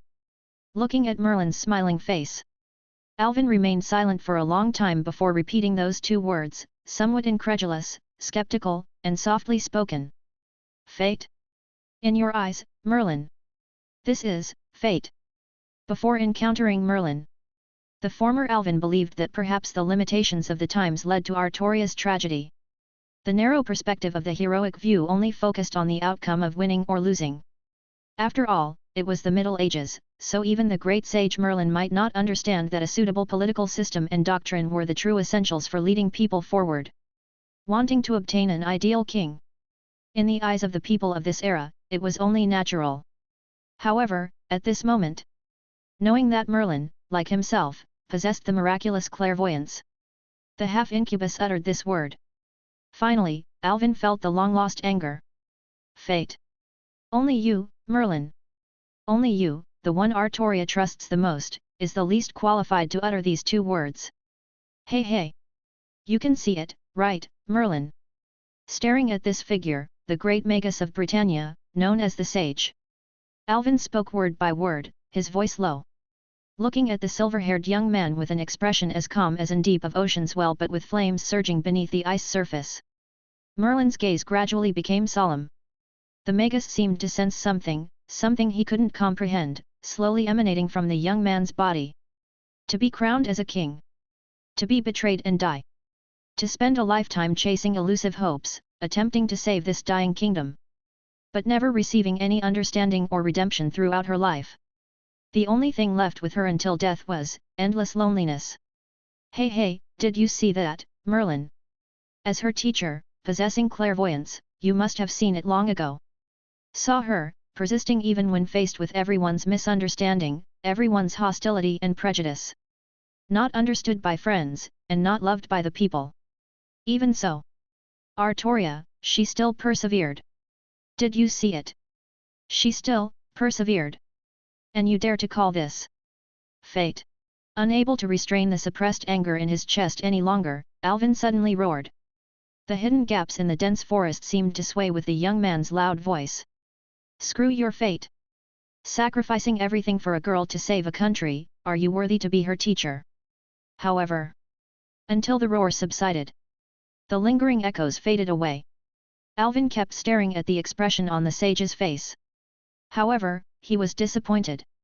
Faced with such questioning, faced with this torrent of inquiries, Merlin's expression did not change at all. Because he was not human. Merlin liked women only because, in his eyes, women were beautiful and lovely things. Like collecting insect specimens, he appreciated the beauty of humans while feeding on interesting nightmares and dreams. As an incubus, Merlin hoped that humanity could achieve a happy ending, but he did not love humans in reality. To achieve the so-called happy ending, he had consumed countless lives like insects until now, with no sense of good or evil, let alone any consciousness of guilt. Uther was once the king he supported and lifted to power on a whim. Just wanting to help humanity, he started cultivating a new vessel named Artoria, the so-called king. In the end, Merlin believed that he had no responsibility for how this country would turn out and did not feel any guilt. He just thought, it was interesting. Interesting things should bring joy, right? So, as an incubus, he couldn't understand Alvin's anger. This is Lily's own choice. The Magus just continued to smile as usual and softly said, I'm just guiding her in the right direction. Anyone can say that, but only you don't deserve it. You're not human. Never before had there been such anger. Never before had there been such a desire to crush someone into dust. Symbolizing tyranny, the crimson color slowly spread in the iron-gray lake. The existence called the ultimate life form, for the first time in this life, exerted its full power. The heartbeat thumped with a loud drumming sound. With the violent release of violence contained within this body, rising and soaring wildly, 10,000, 100,000, 1,000,000. In this most exciting drum beat, Alvin's hand gently gripped his sword. In an instant, silence fell over the earth. As if instinctively sensing something, the birds suddenly let out a mournful cry, and the creatures within 1,000 yards began to panic, scattering and fleeing from this place. The silent darkness gathered, swallowing even the moonlight. Thick shadows almost solidified around the silver-haired youth, flowing slowly like mercury. The thin and almost invisible dark sword light spread inch by inch on the edge of Alvin's blade. With his icy and penetrating voice, it slowly rippled through this deep forest. Artoria, I'm going to see her. If you want to stop me, you can die. Chapter 30 Merlin. Although his demeanor may appear gentle and amiable, Merlin will not let you leave peacefully. A confrontation with him is inevitable.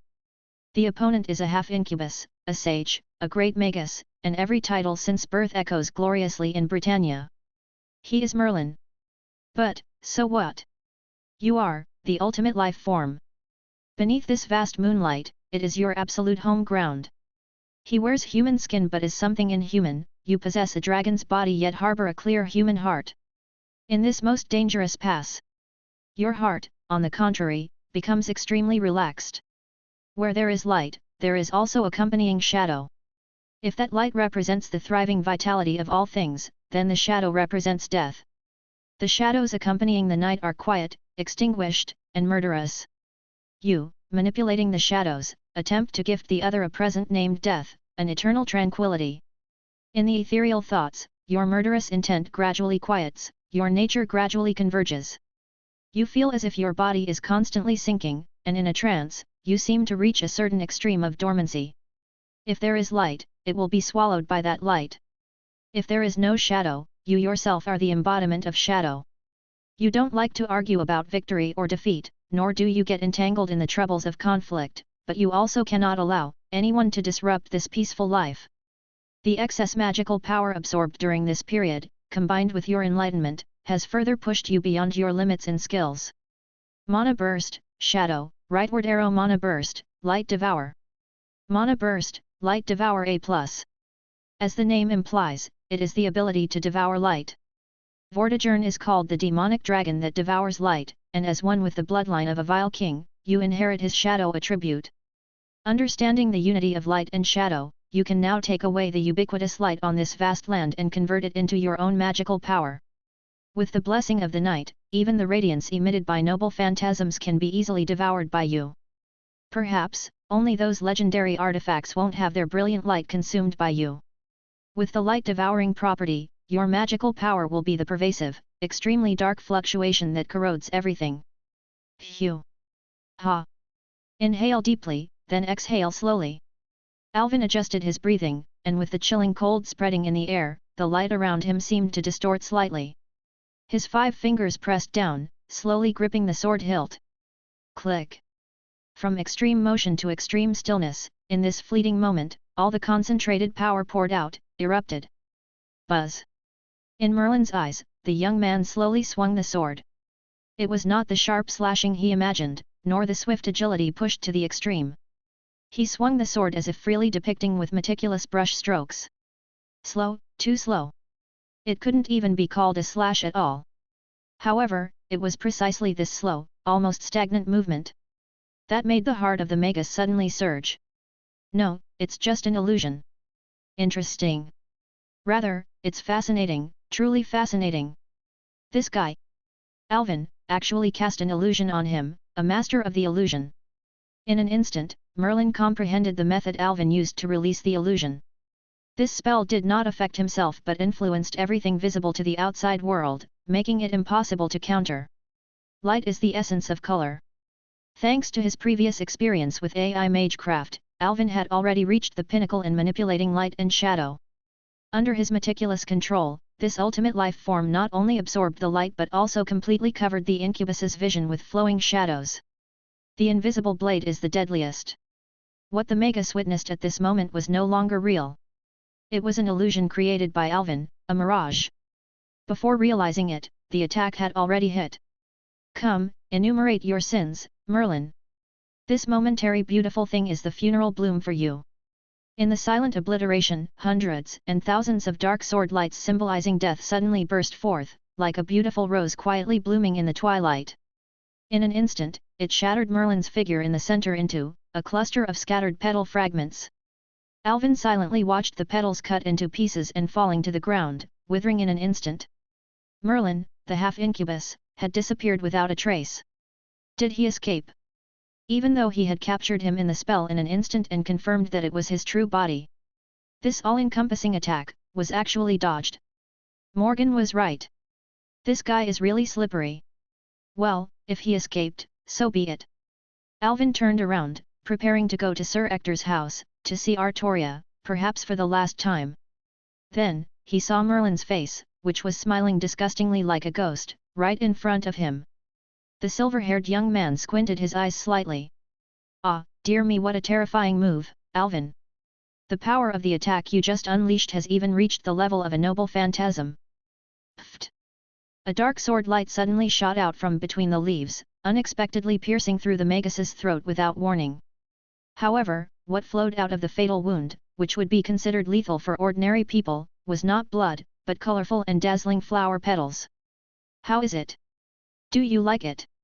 Unfortunately, you can't kill me yet, Alvin.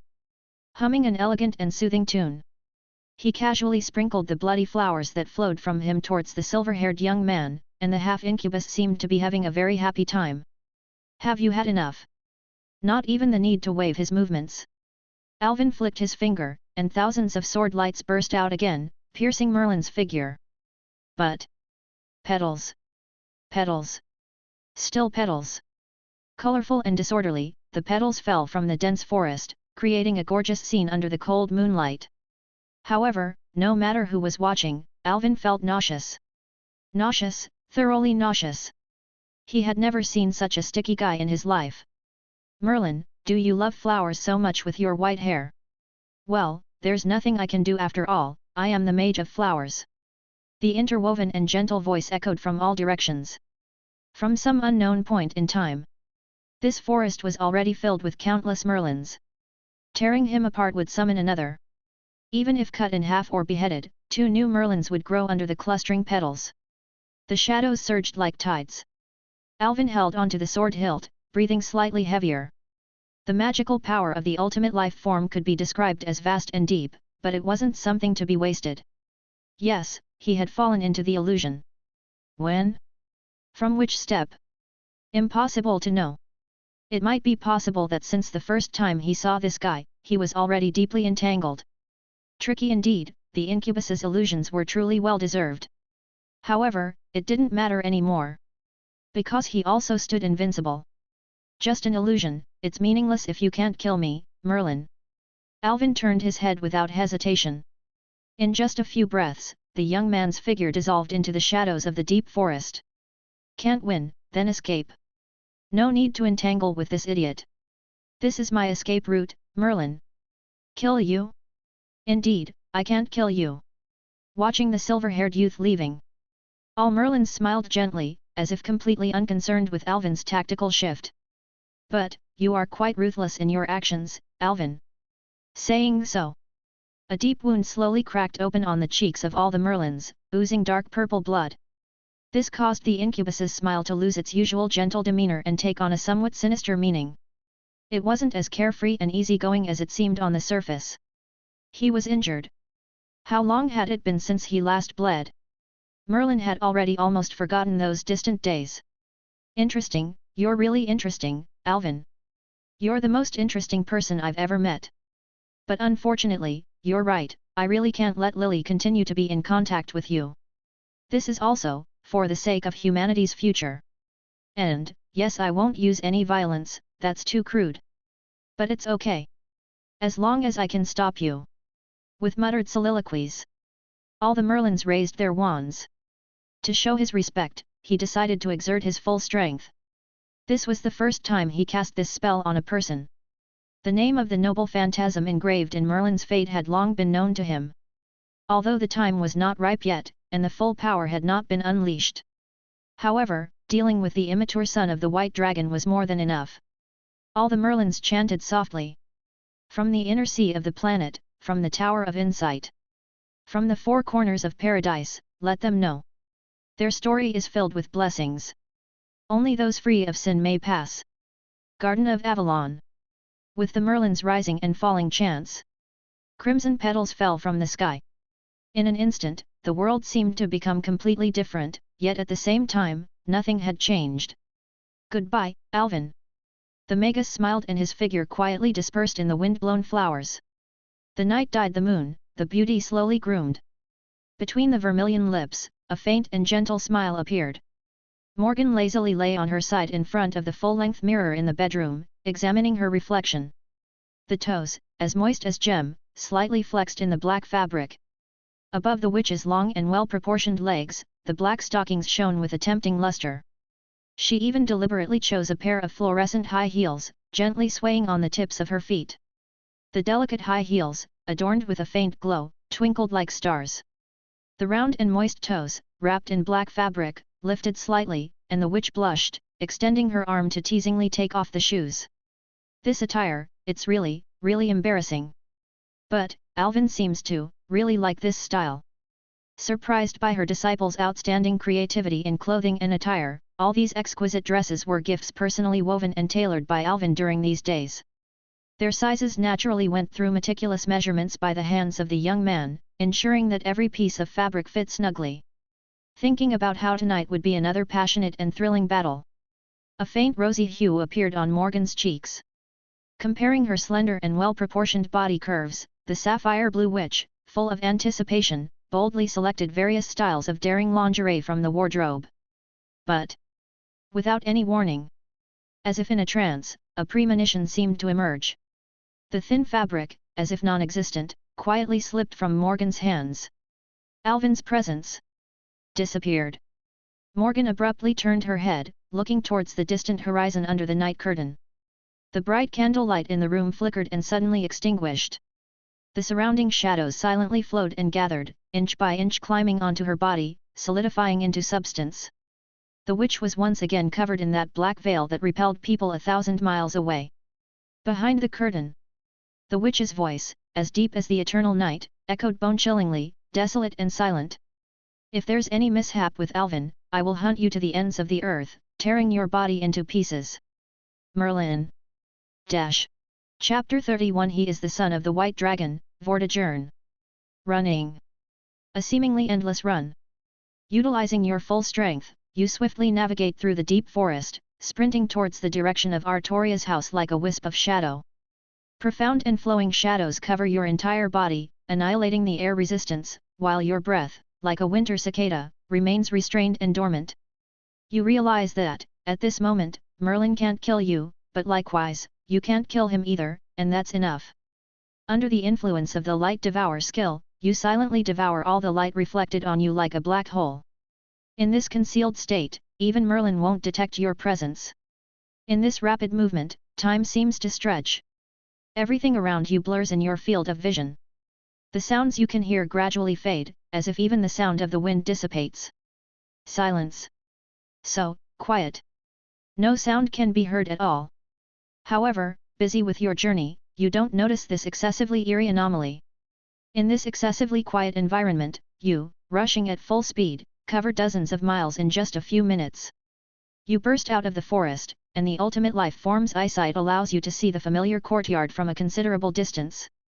You come to a halt. Moonlight, pure and bright, gently touches the green grass. In the silent courtyard, not a trace of light can be seen. Dew is white tonight, the moonlight is bright in the homeland. Staring at the moon wheel, as pure as your home used to be, a hint of melancholy surges in your heart. Even though it is a simulation in name, you have long treated all of this as real. Even if you eventually discover that everything is just a dream, your experiences, emotions, and this human heart of yours are all undeniably real. Real and not illusory. This simulator, it's been a while since it said something understandable. Alvin walked under the moonlight. From when did it seem like he had truly become friends with Artoria? Although the initial intention was to lead her to a fall. Perhaps cultivating the protagonist with antagonistic traits was an essential characteristic, something he had to taste. On this late night, Alvin pondered, Artoria should be enjoying sweet dreams. After all, during these days, he had not skimped on feeding her. However, feeding the witch was a concept entirely different. Unfortunately, the tranquil life had come to an end, Artoria. Although it was inconvenient to disturb her peaceful slumber, Alvin believed it was necessary to bid a solemn farewell. Pushing open the wooden gate, bathed in moonlight, the young man entered the already familiar courtyard, standing quietly in place. At such close proximity, even in her sleep, Artoria presumably could detect his presence. However, there was no sound. Alvin finally noticed that the environment was excessively silent. As the ultimate life form, he surprisingly couldn't hear the person inside, the subtle sounds of breathing. If it were merely going out, that would be fine, but in reality, it became excessively quiet. It seemed that even the sounds of insects rustling, birds chirping, and the environmental sounds of beasts stepping on the soil were no longer present. Quiet. Silent. As if all the sounds were being pushed away by the world. Alvin looked back. From the direction he came running from, colorful flowers bloomed all the way. And the courtyard gate that had been pushed open seemed to have silently closed again. He lowered his eyelids, gazing at his palms. Under the moonlight, the originally fair skin exhibited a translucent texture, and the gaze could penetrate the arm, observing the ground covered with flowers. As if his existence was being erased from this world. His pupils slightly trembled. Alvin reached out, gently pushing open the stable door. No. Actually, the door wasn't pushed open. Accompanied by blooming flowers underfoot, he simply, like a ghost, walked in. Alvin silently observed the scene inside the house. He opened his mouth but found that he couldn't make a sound. The golden-haired girl was lying on the hay, sleeping soundly, her breathing peaceful and steady. Actually sleeping in the stable. In other words, she was still taking care of the horses until bedtime? Ah, just that tired, she fell asleep like that, Artoria. Although she was covered only with a thin blanket, and beneath her was a rough grass mat, it was evident that the girl was sleeping soundly. A faint and happy smile adorned her face, and her delicate features still looked flawless even with the added touch of wheat spikes. Ven. Hee. From her lip movements, it could be seen that she seemed to be murmuring a sweet dream. Alvin felt a slight touch in his heart. He bent down, subconsciously wanting to tuck the blanket in tighter for her. And then, the young man's hand just passed through the fingertips stagnated in the air. Unable to hear any sound. Even more unable to interact with reality. Only the splendid flowers followed, blooming all the way, isolating the entire world. This could be called a miraculous illusion. The young man lifted his gaze, eyes penetrating the eaves, looking straight at the bright moon hanging high in the sky. The moon, also looking at the youth from high above. Can only observe, but cannot touch. As if locked in a lonely tower. Despite the close distance, it felt like an insurmountable chasm. He was thus isolated in this secluded utopia, Garden of Avalon. Sir. Alvin. Her eyelids felt the faint morning light pouring in through the door gap. She continued to murmur, uttering the name from her dream. Rubbing her sleepy eyes, the girl propped herself up with straw and slowly woke up. Dim light, the breath of horses, and the scent of grass lingered around her. There was also a blanket covering her to prevent her from getting cold. This scene made her quickly realize that she had slept in the stable last night. "Ah, you're awake, Lily." As she woke up, an incredibly familiar and gentle voice echoed in her ears. The girl raised her gaze, and in her pupils reflected the unfamiliar face of the white-haired magus, smiling. To say it was unfamiliar. In reality, they had already seen each other countless times in their dreams. However, seeing this face clearly for the first time was happening right now. This was not a dream. And, it turned out to be the real person. Looking at the magus in front of her, Artoria's expression froze for a moment. Merlin. Just like the face she had imagined. The gorgeous and mysterious deep purple eyes, the handsome features carved like a divine being, and the somewhat ferocious scar on the right cheek. Fresh blood rolled over, and it could be seen that it had just scabbed over. That disharmonious scar looked so abrupt. It was like a crack had appeared on an exquisite gem, completely destroying its flawless beauty, making it instantly ordinary and lacking the bewitching charm it once had. "Yes, it's me, Merlin. Lily, did you sleep well last night?" Sleeping. When this topic came up, the girl recalled the bold dream of last night. Her cheeks turned slightly red. She actually dreamed. She absent-mindedly touched her lips, and Artoria looked down with a dazed expression. The blanket, she remembered not covering herself with it last night. She even dreamed that Alvin came to cover her at night. Ah, it should be Merlin or Kay who did it, right? After all, it was just a dream. The girl sighed somewhat sadly, then suddenly remembered. Wait, Merlin seems to be asking her a question? Well, I slept very well. Still feeling the lingering embarrassment, the girl stumbled over her words. Thank you for agreeing to my presumptuous request last night. It's okay. It seems you had a dream that was intoxicating. Merlin smiled and emphasized those few words. To the blushing girl, it sounded somewhat like he was teasing her. That's right, Merlin did it on purpose. As an incubus, he had long seen the content of the dream. Just a kiss, and she's so shy. This girl are really innocent. Adult matters, she probably doesn't understand at all. Well, it's normal since no one taught her. Lily wouldn't think that just a kiss would make her pregnant, right? Cough cough. Speaking of which, why are you here, Merlin? Coughing a couple of times to cover up the embarrassment. The girl lifted the straw mat and hastily got up. And, what's this? You're injured. Just a minor injury. Merlin touched the scar on his cheek, still smiling, his tone seemingly indifferent. But even he had to admit. What a sharp sword.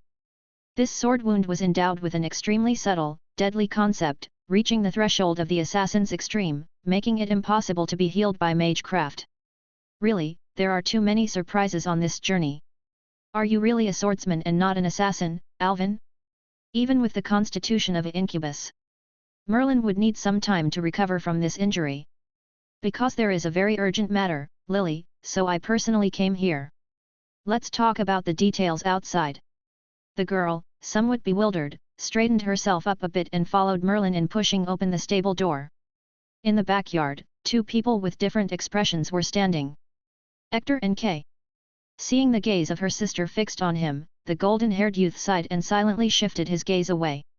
On the other hand, Hector wore a very complicated expression on his face, one that Artoria found hard to describe: melancholy, relieved, sorrowful, reluctant. Like a troubled old knight, he showed an expression that seemed to contain a mixture of various feelings. The magus turned around and smiled at the girl. Perhaps the news is very sudden, Lily, but we must set out on a journey immediately. Or, let's say, run away, haha. As if trying to dispel the stagnant atmosphere. The magus let out a relaxed and cheerful laugh. It's better to leave today. Kay will also join us on the road, and Hector came to bid farewell. What are you saying? Wait, Merlin, you, and Kay, father? What on earth happened? Artoria quickly associated it with the shocking possibility. Could it be that, did King Vortigern launch an attack? Kay clenched his fists, seemingly a bit impatient. Merlin, you bastard, just spit it out if you have something to say. Anyway, sooner or later, we have to tell her, right? If you don't want to say it, let me be the villain. What are you going to say? The magus slightly crouched down. With his splendid deep purple eyes, he stared into the deep green, somewhat confused eyes of the girl. What I'm going to say next, don't be afraid, Lily. Why, afraid? The girl shook her head with effort. As someone who will become a king, even if Vortigern comes to kill me, I will never be afraid, Merlin. Then. I'll say it. The half-incubus smiled brightly. Your idol, Alvin, has the same surname as you. As the words fell, the lingering sound echoed in the wind. The girl's expression still seemed a bit dazed. But soon, she froze in place, staring blankly at the magus in front of her. What? What is Merlin talking about? Same surname. In the moment when she realized what that word meant, it was as if something had been drawn out of her brain. She didn't want to think. And couldn't think. Dizziness. A strong sense of dizziness, almost making it difficult to stand. Her legs felt weak, and her nerves trembled.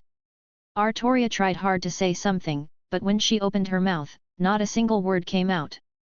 Although Merlin saw tears in her eyes, she did not say a word. Tasting the girl's almost trance-like expression, the emotions that erupted in silence made the incubus, who fed on such things, intoxicated.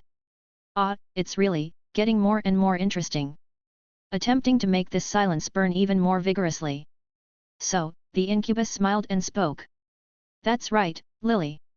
He is the son of King Vortigern. Merlin said so. That gentle voice remained as ever, like a spring breeze. Alvin Pendragon. Chapter 32. He has never deceived me. Even though it was a vibrant spring, it felt unusually cold. The plants were silent, as if withering away, devoid of vitality. Through the shallow clouds, a faint and chilly sunlight cast a gentle glow.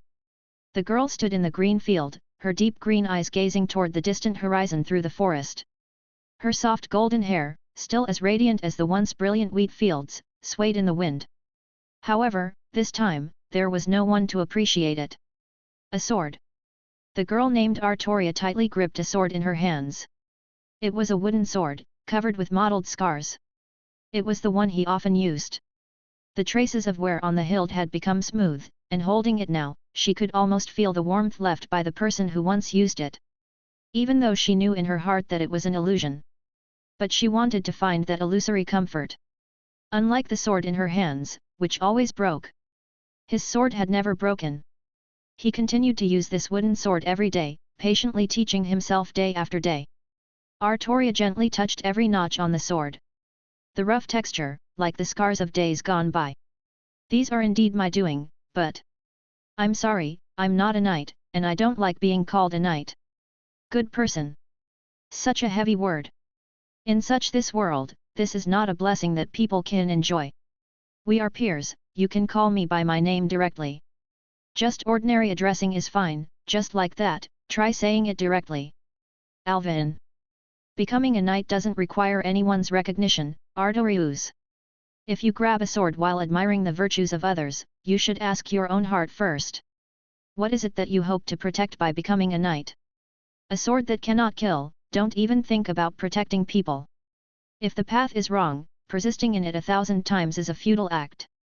Today, I will let you understand this truth. I'm glad to be your first friend, Ardorius. Moreover, you will have more and more friends in the future. Don't belittle yourself too much. To live is to pursue peace of mind. No one is born with a certain purpose in mind, and no one is born to become a king, Ardorius. Which means, before becoming a king, first become a human. The lingering sound echoed in the girl's thoughts. She gazed blankly at the distant horizon with her deep green eyes. Become a human? It's really difficult to do. Without your radiance to guide me, I can't do such a thing. Those sharp sword edges. Clearly, the gentlest things in this world. He will come to see me, I am sure of it. With a firm voice, the girl replied to the witch. So, she did not leave but chose to stand here and wait. Artoria waited for the person who would come every day to practice swordsmanship with her. He never missed an appointment. However, until the faint dawn gradually dimmed, turning into the misty and faint light of the afternoon covered by grey clouds, Artoria stood there waiting, enveloped in misty and sickly light. He won't come. A gentle voice sounded in her ears. That regretful tone, seeming to sigh and lament. The figure of the white-haired magus appeared beside the girl, both of them gazing toward the distant forest. The warm smile on his face was as familiar and comforting as ever. Who do you think you're expecting feelings from, Lily? It's the heart of Vortigern's son. He is not human. The incubus's words floated lightly. Like elusive thin mist, it dissipated in the wind in an instant. Artoria remained silent, clenching her palm slightly. The magus lifted his gaze, looking at the faintly cold sunlight of the spring afternoon. A barely noticeable, yet joyful curve appeared at the corner of his mouth.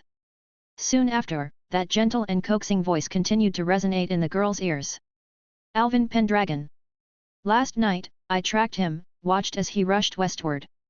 You understand what that direction means, right? Lily. Indeed. The girl understood it better than anyone. The central fortress city of the island, once the glorious capital of Britain, had now fallen into the hands of King Vortigern. Was that place his home? Your idol is quite surprising. He sensed my observation and chose to confront me. That sword technique, truly astonishing. The girl remained silent, the only sound being the creaking of the sword handle being gripped tightly. After so many days of sparring with Alvin, she could easily identify the sharp sword wound on Merlin's face. Dark, desolate, like a profound shadow. Undoubtedly, it was his style. Well, it's just a small injury. Don't worry about me, Lily. The magus smiled gently. The curve at the corner of his mouth became even more pleasant in response. He just wanted to be seen by her. Therefore, the incubus intentionally chose not to use illusions to conceal his wounds. Unfortunately, I wanted to keep him back then, ask him some questions, but he escaped.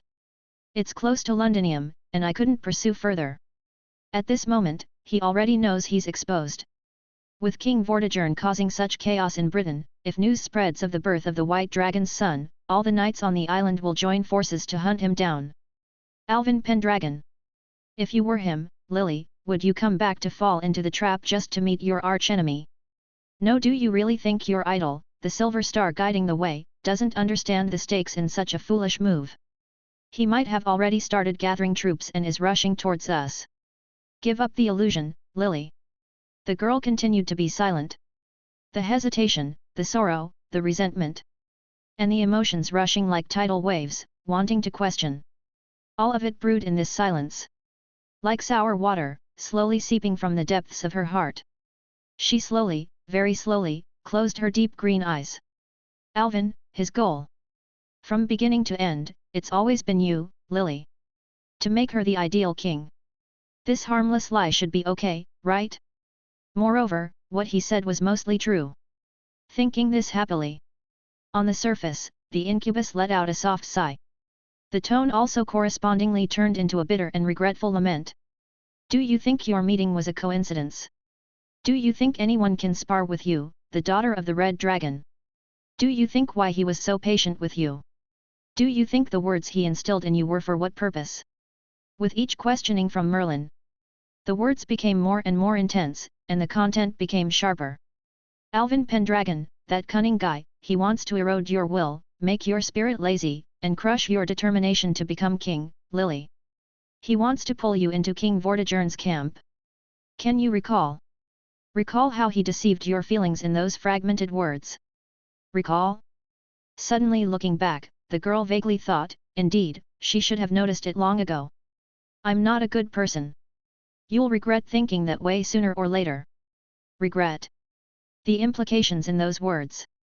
Those almost self-evident details. His swordsmanship, his origins, his appearance, those soothing words. But, she was unwilling to think about it. Deep down, avoiding such possibilities. Alvin, her idol. That kind of smile. Is it all a disguise? The hand holding the sword trembled.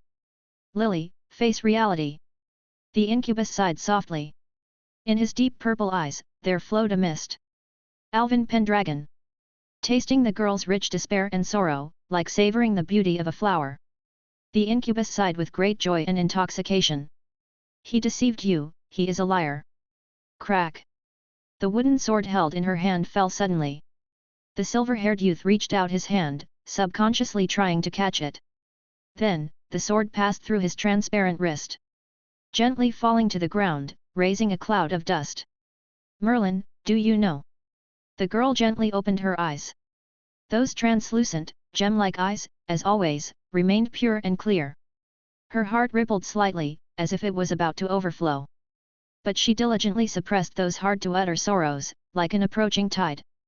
Artoria just smiled. She wiped the corner of her eye and smiled gently. When I close my eyes, I have a kind of illusion.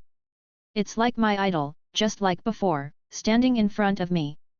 As her words faded away, that barely perceptible, joyful smile. Suddenly, it froze on the incubus's lips. The wind softly sang. Replacing the youth's hand, it gently caressed the girl's cheek. I have this kind of feeling, though it might sound a bit cheesy, Merlin. I feel that my idol, Sir Alvin, is watching me. Finally, it was the incubus's turn to fall silent. He smiled bitterly. Merlin couldn't accurately describe the sense of loss he felt at this moment. No longer joyful, no longer sweet. Only a shameful, indescribable bitterness, like making a mistake for the first time. The first time. The incubus felt his own foolishness. This ideal utopia called Avalon, which stood alone in the world. It also had something it couldn't isolate. He will come, Sir Alvin will definitely come. Until now, I still firmly believe. He has never deceived me, I don't believe he would deceive me. Because, he said. The dim clouds meandered. A clear breeze suddenly swept in from the distance, gently dispersing the accumulated clouds like a fluffy cotton candy. Suddenly revealing the early spring of Britain, the originally soft and azure sky. Bathing in this clear sunlight. The girl named Artoria, with a smile that bloomed like a flower. She said with such a smile. He said he would watch me grow up with his own eyes. Please witness it, Merlin. I will prove it to you. Chapter 33 The pitch-black flower, blooming in this dark wilderness. As you gaze at the standing Artoria waiting before you, you reach out your hand to her. However, the illusory fingertips once again pass through the girl's body. Whether it's gathering and releasing magical energy or wildly rotating the magnetic field as the ultimate life form. You have tried this countless times, and also attempted to disturb Merlin next to you countless times. But cannot touch. You still cannot reach, cannot touch her reality. Damn it, Merlin, you can use the Golden Experience Requiem. Now you finally understand, the damn incubus has the audacity to be fearless. Ensnared in this miraculous illusion, you seem to be isolated in another dimension. Desperation. Can't do anything. Boredom, annoyance, emptiness, loneliness, fear. In this eerily quiet place where not a sound can be heard. Countless noisy thoughts flood your mind as if in a deathly silence. Gazing at the splendid, unseen flowers blooming around you. You lower yourself, plucking one. This is the only thing you can touch in this world. The flower in front of you is so vivid, lively, and almost perfect. However, you glimpse a flaw. You are well aware that there is no perfect program without any bugs in this world. Naturally, magecraft is the same. But it's just an illusion. Since it's an illusion, then, just cut it off, right? Thinking like this, you slowly sit down and reach for your sword hilt. However, when you draw the sword from its sheath, you realize the sword has completely shattered. It seemed like releasing a sword technique that contained the concept of deadly was extremely excessive right now. Even this fine iron sword couldn't withstand such a majestic magecraft. After losing magical energy support, it immediately disintegrated. You fall silent for a moment. You don't care. No sword means you can't cut. Is a sword such an inconvenient thing? Thinking like this, you slowly reach for the fallen wooden sword. The fingertips pierce through. Undoubtedly, you certainly cannot lift this sword in reality. If you can't touch reality, what about imagination? You close your eyes and, in your mind, imagine yourself slowly gripping this wooden sword. Cutting flesh, cutting souls, no sword in hand, but a sword in the heart. The moment you grip the sword of the heart, it's as if all distractions are instantly cut off by you. With a clear and empty mind, there is no longer Artoria in your eyes, nor Merlin. This is a trial. A person can only grow by overcoming their weak past self. If you can't even break through this frail illusion, how can you have the qualification, the determination to defeat Artoria's fate? You close your eyes, sit upright, hands slightly clasped as if holding a sword. Downward slash. You swing the first sword. The world is silent, nothing happens. You can't see, and you can't even feel the existence of this sword. But you know, you are still holding it. And so, you devotedly swing the sword. One slash, to another. The faint light of dawn, the lingering glow of sunset. The girl's deep green pupils reflect the splendid crimson hues on the horizon. Immobile. She stands here, from morning till evening. The incubus, with a bitter smile, stands by her side, waiting as well. Today marks the third day. It seems, he won't come today, Lily. Gazing at the remaining glow of the setting sun, the Magus speaks softly. His tone is excessively gentle, almost tender, mixed with an imperceptible sense of guilt, as if afraid to disturb the girl's dreamy expression. Ah! Sir Alvin must be very busy. Artoria turns her head, smiling like a flower.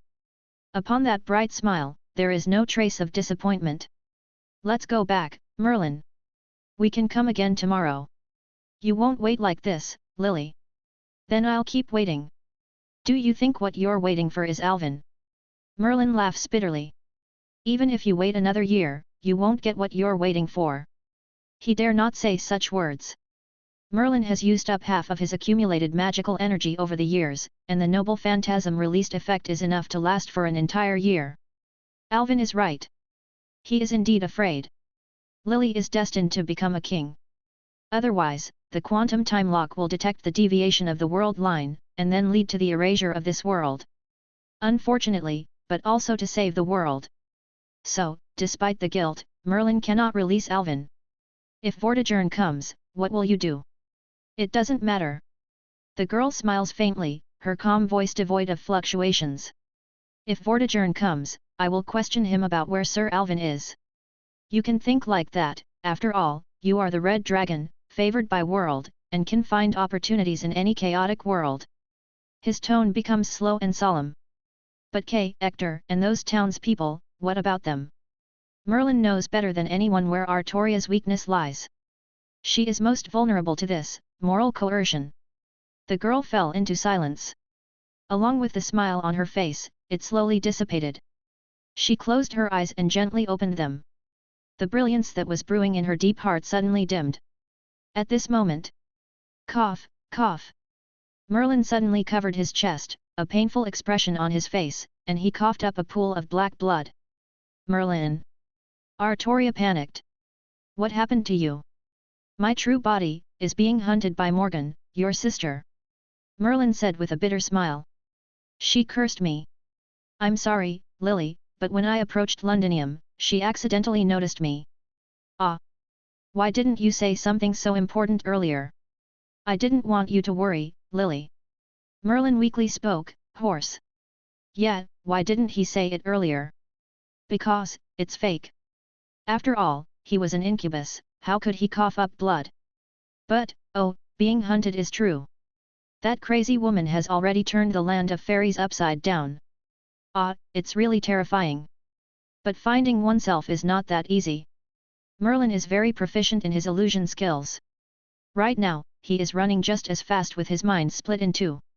The incubus's exquisite acting. Not to mention Artoria, if Alvin is still watching, he might believe it too. Hurry up and run. Lily, I can't hold on much longer. Merlin trembled, took out a handkerchief, and tried to wipe the black blood from his mouth. The concerned girl directly took it and began to clean the bloodstains for him. My true body is restraining her in the land of fairies. You also know what title your sister holds, right? If she catches up to me here, then, cough, cough. Merlin's weak voice stopped abruptly, interrupted by a fit of coughing, but the meaning was already clear. The unknown witch. About his half-sister with the same mother but different father, Artoria has already heard countless evil deeds. The consequences of being caught here are simply unimaginable. With guilt towards Merlin.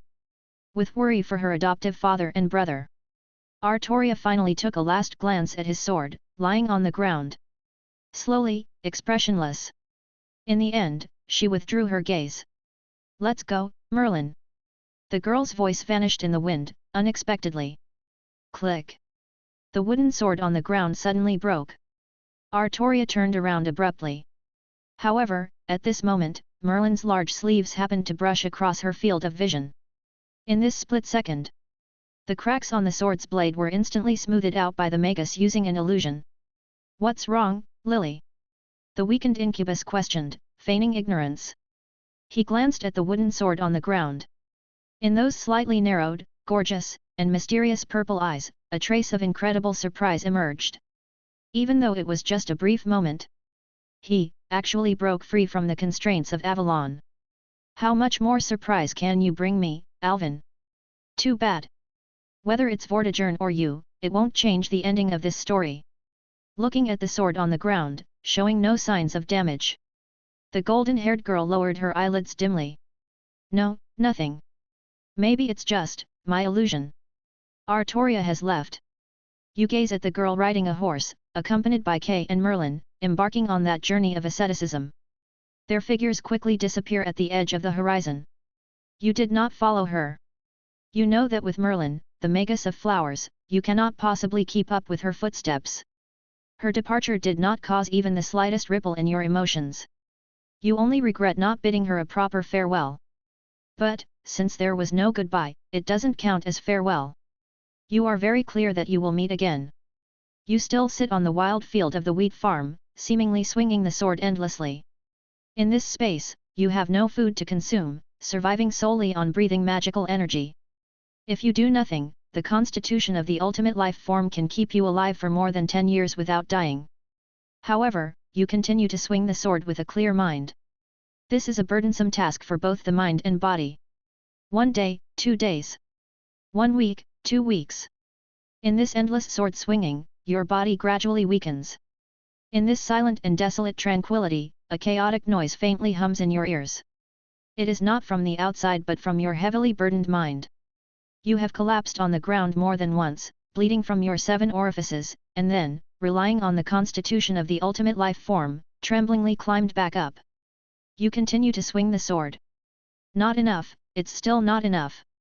To shatter that thing called fate, even as the ultimate life form, you are far from qualified.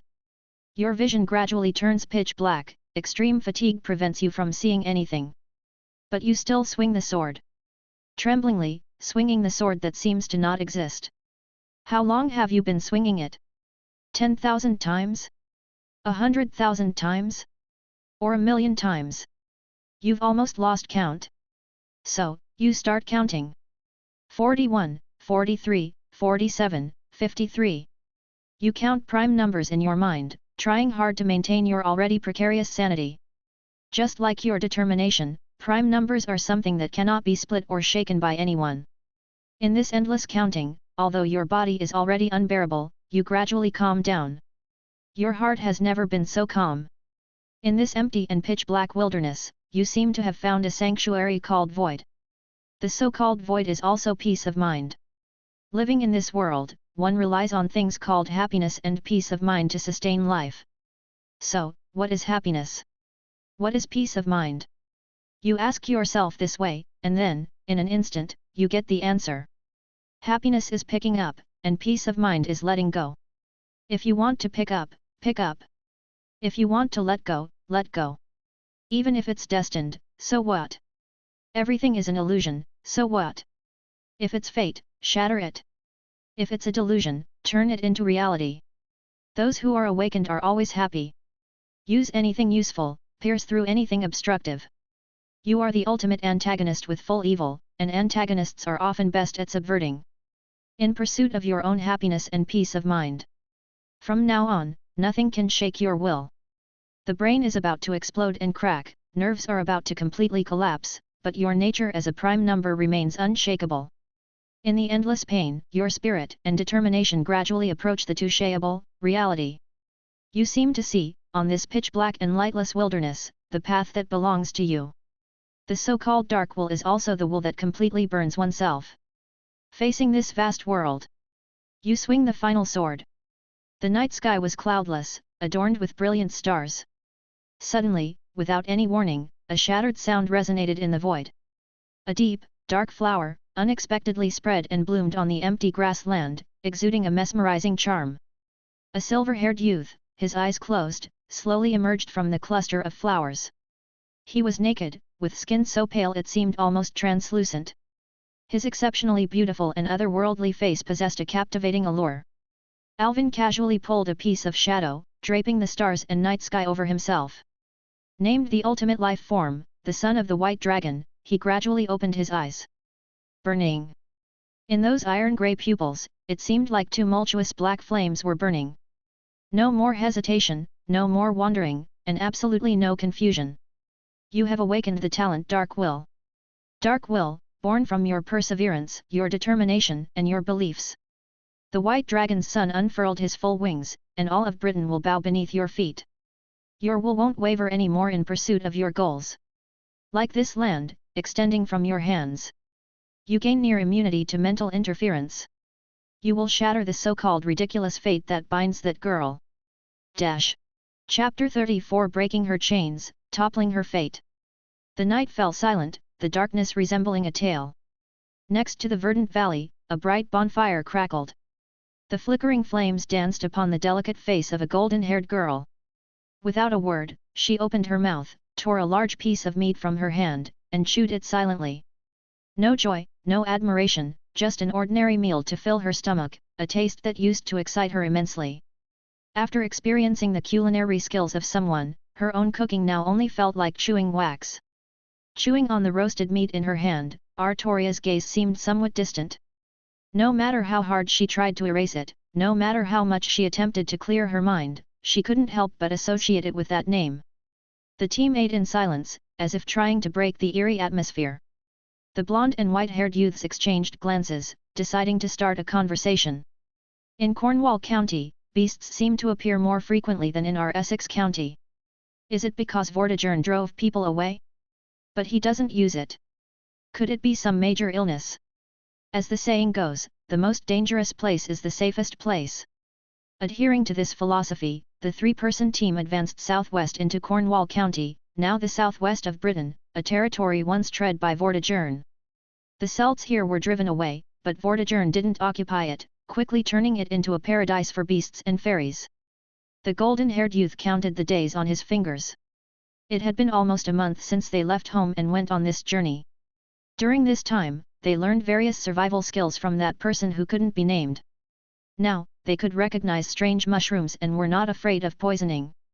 However, that person, their guide, still had a strong presence even though they had run away. Kay remembered those days with mixed feelings. Thinking back, he had also fought against Vortigern's son. Perhaps he could brag about it in the future.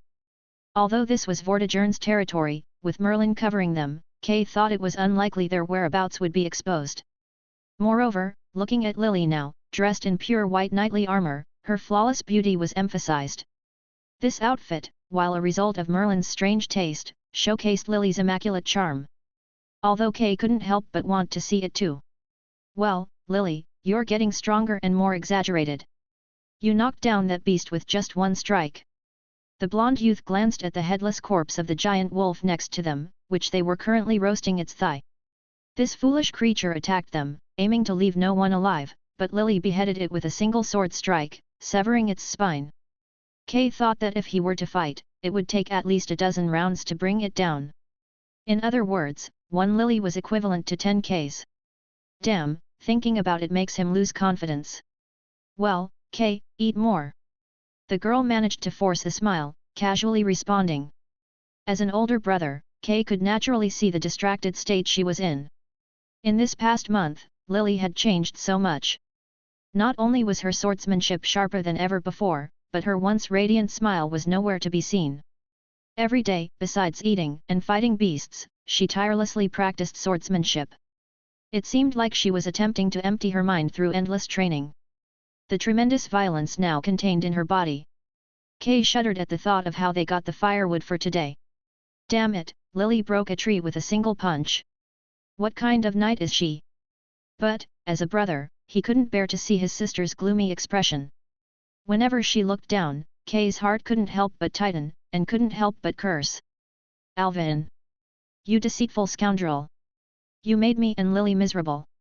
You turned out to be a scumbag who disappears when things get tough.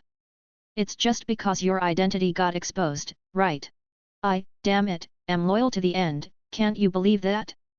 Take responsibility for once. Kay cursed while roasting meat, aggressively poking the cooked thigh with a stick, as if cursing someone.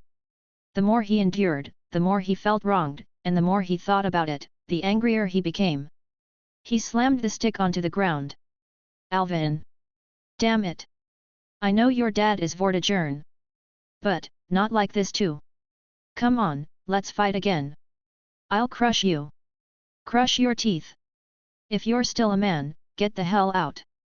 Merlin, beside him, covered his face. Oh my goodness! I asked you to liven up the atmosphere, not become a disturbance. Meanwhile, listening to these words, listening to that name echoing repeatedly in his mind, Artoria tightened her thin lips. Her already dim expression became even more somber. The son of the White Dragon? So what? My Lily is such a beautiful lady, and she even carries the red dragon blood. Can't you match up to her, Gurug? The magus of flowers circled behind the blonde youth and directly covered that big mouth with his hand. Merlin lifted his head, smiling bitterly at the girl. Artoria shook her head, indicating that she didn't mind. If your emotional intelligence were any lower, people would take you for a mute. So I'm telling you, you don't understand women. What are you doing to upset a heartbroken young girl? Grabbing Kay's collar, Merlin lowered his voice, preparing to drag him away. Under the moonlight, if you observed carefully, you would find that the magus's figure seemed a bit dim at the moment. Like a withering flower, losing its original vibrant colors. Because this was not his main body. The main body was currently in the land of fairies, engaged in a chase with Morgan, causing the clone here to struggle. That crazy woman, actually consecutively cast powerful magecraft, imprisoning the entire land of fairies. Merlin could only flee in embarrassment. These days, he had been bombed to the point of nervous exhaustion. Well, if he couldn't hold on, he would have to release Alvin anyway, since his goal had already been achieved. Dragging Kay towards the forest, he intended to repeatedly warn him not to mention that name. The faint voice of the girl echoed softly behind the two. I'm okay, Kay. Artoria raised her eyes, looking at the cloudless night sky. Every night. It was the same color as his sword. I will stand in front of him. That day is not too far away. Alvin Pendragon. Those smiles, are they sincere or just masks? I will confront him face to face with this question. As the words fell silent. Without any warning. Crack. The flower wand in Merlin's hand, the deep purple crystal embedded at the top, suddenly cracked in the middle, and then unexpectedly shattered. Snap. Merlin released his hand, and the blonde youth fell directly to the ground. With an expression that was moved, surprised, and almost shocked. Merlin incredulously lifted his head, looking towards the distant horizon under the night sky. What? This couldn't be. 1 month. It actually only took 1 month. He had used his full power to release a noble phantasm, consuming the magical energy that was supposed to imprison him for a whole year. That Avalon, the independent ideal land, the watchtower of the inner sea of the planet, the solitary tower like a sky trench. It was actually severed by him, Alvin Pendragon. Cut. Bathing in the bright moonlight. Brushing through the profound night. The silver-haired youth reached out, gently pushing open the courtyard's fence. The rough wooden fence emitted a teeth-aching low creak. Seated upright in the backyard, a white-haired old man had 2 lamps on the small table in front of him, gently rippling with the moonlight. Seeing the silver-haired youth entering, the old knight smiled gently. Sir Alvin, care to join this old man for a drink? Alvin did not conceal his own presence. Therefore, as a distinguished knight, Hector sensed the arrival of the guest. Like meeting the former king. The old knight solemnly put on the now rusty armor. Even though his hair was almost entirely silver-frosted, the old man sat upright, his aged body still robust and erect. Aren't you going to run, Sir Hector? Alvin slowly sat down in front of him. The youth's voice was as light as the elusive wind, instantly dissolving into the night. Run? If you were to chase me, how could I escape? If you don't chase me, why would I need to run? Hector smiled gently. They asked me to leave, but children still need a home to come back to. I, this old man, naturally have to stay here. I am the son of King Vortigern. Alvin Pendragon. Ah, I knew that a long time ago. The old knight's tone was full of regret and emotion. When I first saw you, I felt that you looked quite familiar. Aren't you afraid? Afraid? Hector laughed silently, shaking his head. If you're not His Highness's heir, I have no reason to be afraid. If you are, then I have even less reason to fear. Why do you say that? Hearing the youth's inquiry, the old man lowered his murky pupils, gazing at the clear moonlight in the cup. The old knight seemed to recall the days of his vigorous past. A prince, Who would have thought that the king and His Highness Vortigern would come to this point? Fate is truly a mocking thing. In my memory, that highness clearly had a very bright and gentle smile. Gentle? This was the first time Alvin heard such an adjective for his old man Vortigern, from someone other than Morgan or himself. The dragon devouring light. Could it really be described as gentle? The old man lifted his gaze, casting a soft look at the youth's face. How should I put it? Truly, like father, like son. I can see that you are also a gentle person, Sir Alvin. Alvin fell silent for a moment. Let's consider this as your praise. Ha ha ha. Hector burst into laughter. He laughed heartily and cheerfully, as if he were not an old man at the end of his life, but the once vibrant knight. Even this shyness, and words that don't match the heart, seem to be carved from the same mold. Hector raised his wine cup, toasting to the moonlight. I'll drink to His Highness, please give him my regards. Alvin looked at the old knight, raised the cup, and drank the wine in one go. Your brewing skills have also given this old man a good taste. The old man put down the cup, smiling. I wonder how His Highness Vortigern is doing lately. That old man has not abandoned his lofty ambitions, and his spirit is as vigorous as ever. Good, good. Hearing that, I can be at ease. The old knight turned his gaze to the young tree sprouting in the courtyard. You have grown into an outstanding person, Sir Alvin. The era of Britain now belongs to you young people. But, even though you carry the white dragon blood, the road ahead is still full of thorns. Such a request might sound presumptuous, but this old man might not be able to accompany Lily in the future. I hope you can take good care of that child. The shadows swayed. The bright moonlight falling down was blocked by the branches and leaves of the old tree planted in the courtyard, dividing into two bunches. The old man sat in the shadow, and the youth sat in the moonlight. In the old knight's eyes, there was the gentleness he had described. I just hope that Lily can live a peaceful and happy life. Oh, so. The son of the white dragon, entrusted to take care of the daughter of the red dragon by her father? Alvin twirled his fingertips, gently picking up the cup. Thank you for your care during these days. It is my great honor that you trust me. Lily is a good child. Facing the moonlight. I cannot guarantee, but I will do my best. Breaking free from the chain, and tearing apart the fate. Today he knows, he is truly himself. The silver-haired youth finished the wine in one go and stood up to leave. I will do my best. To break her chains and topple her fate. Chapter 35 Marry me now. You entrusted Hector to take care of his health and promised to visit him often in the future. You then walked towards home, your figure seemingly melting into the night. In less than 10 minutes, you swiftly covered hundreds of miles, returning to Londinium. Looking at the chaos in your bedroom, various styles of bold and shy lingerie scattered everywhere, as if experiencing a storm of washing and plundering, you felt a sense of worry. You were gone for a whole month. Trapped in that utopia, cut off from everything in this world, you could imagine how Morgan would be in a panic. After contemplating for a moment, you changed into clean clothes and walked to the top of the castle. Facing the high-hanging bright moon, you slowly raised your palm. You clenched your 5 fingers. As if a dog closing its sharp teeth. In an instant, that bright moonlight seemed to be devoured by you. The entire fortress city suddenly plunged into a profound darkness, even the illumination flames dimmed to the extreme. You activated the light devourer of the ultimate life form, swallowing the light of the entire Londinium, even if it was just for a moment. The dormant army in the city had no perception whatsoever. And the few soldiers on patrol only felt their vision turn black for a moment, then instantly returned to normal. They looked at each other in confusion, unable to comprehend what had just happened. Such a drastic magical fluctuation in the city should surely attract Morgan's attention, right? Thinking so. Behind you, a dark door suddenly opened. A shadowy figure of a blue witch suddenly condensed, flying to you like a bird. She immediately grabbed your collar, as if checking its authenticity by feeling it. After confirming it was indeed you. The witch buried her head in your chest, her trembling voice almost hoarse, as if sobbing. Alvin! You felt cold liquid dripping onto your chest, soaking your clothes. Lifted the witch's tear-stained cheek with your fingertips.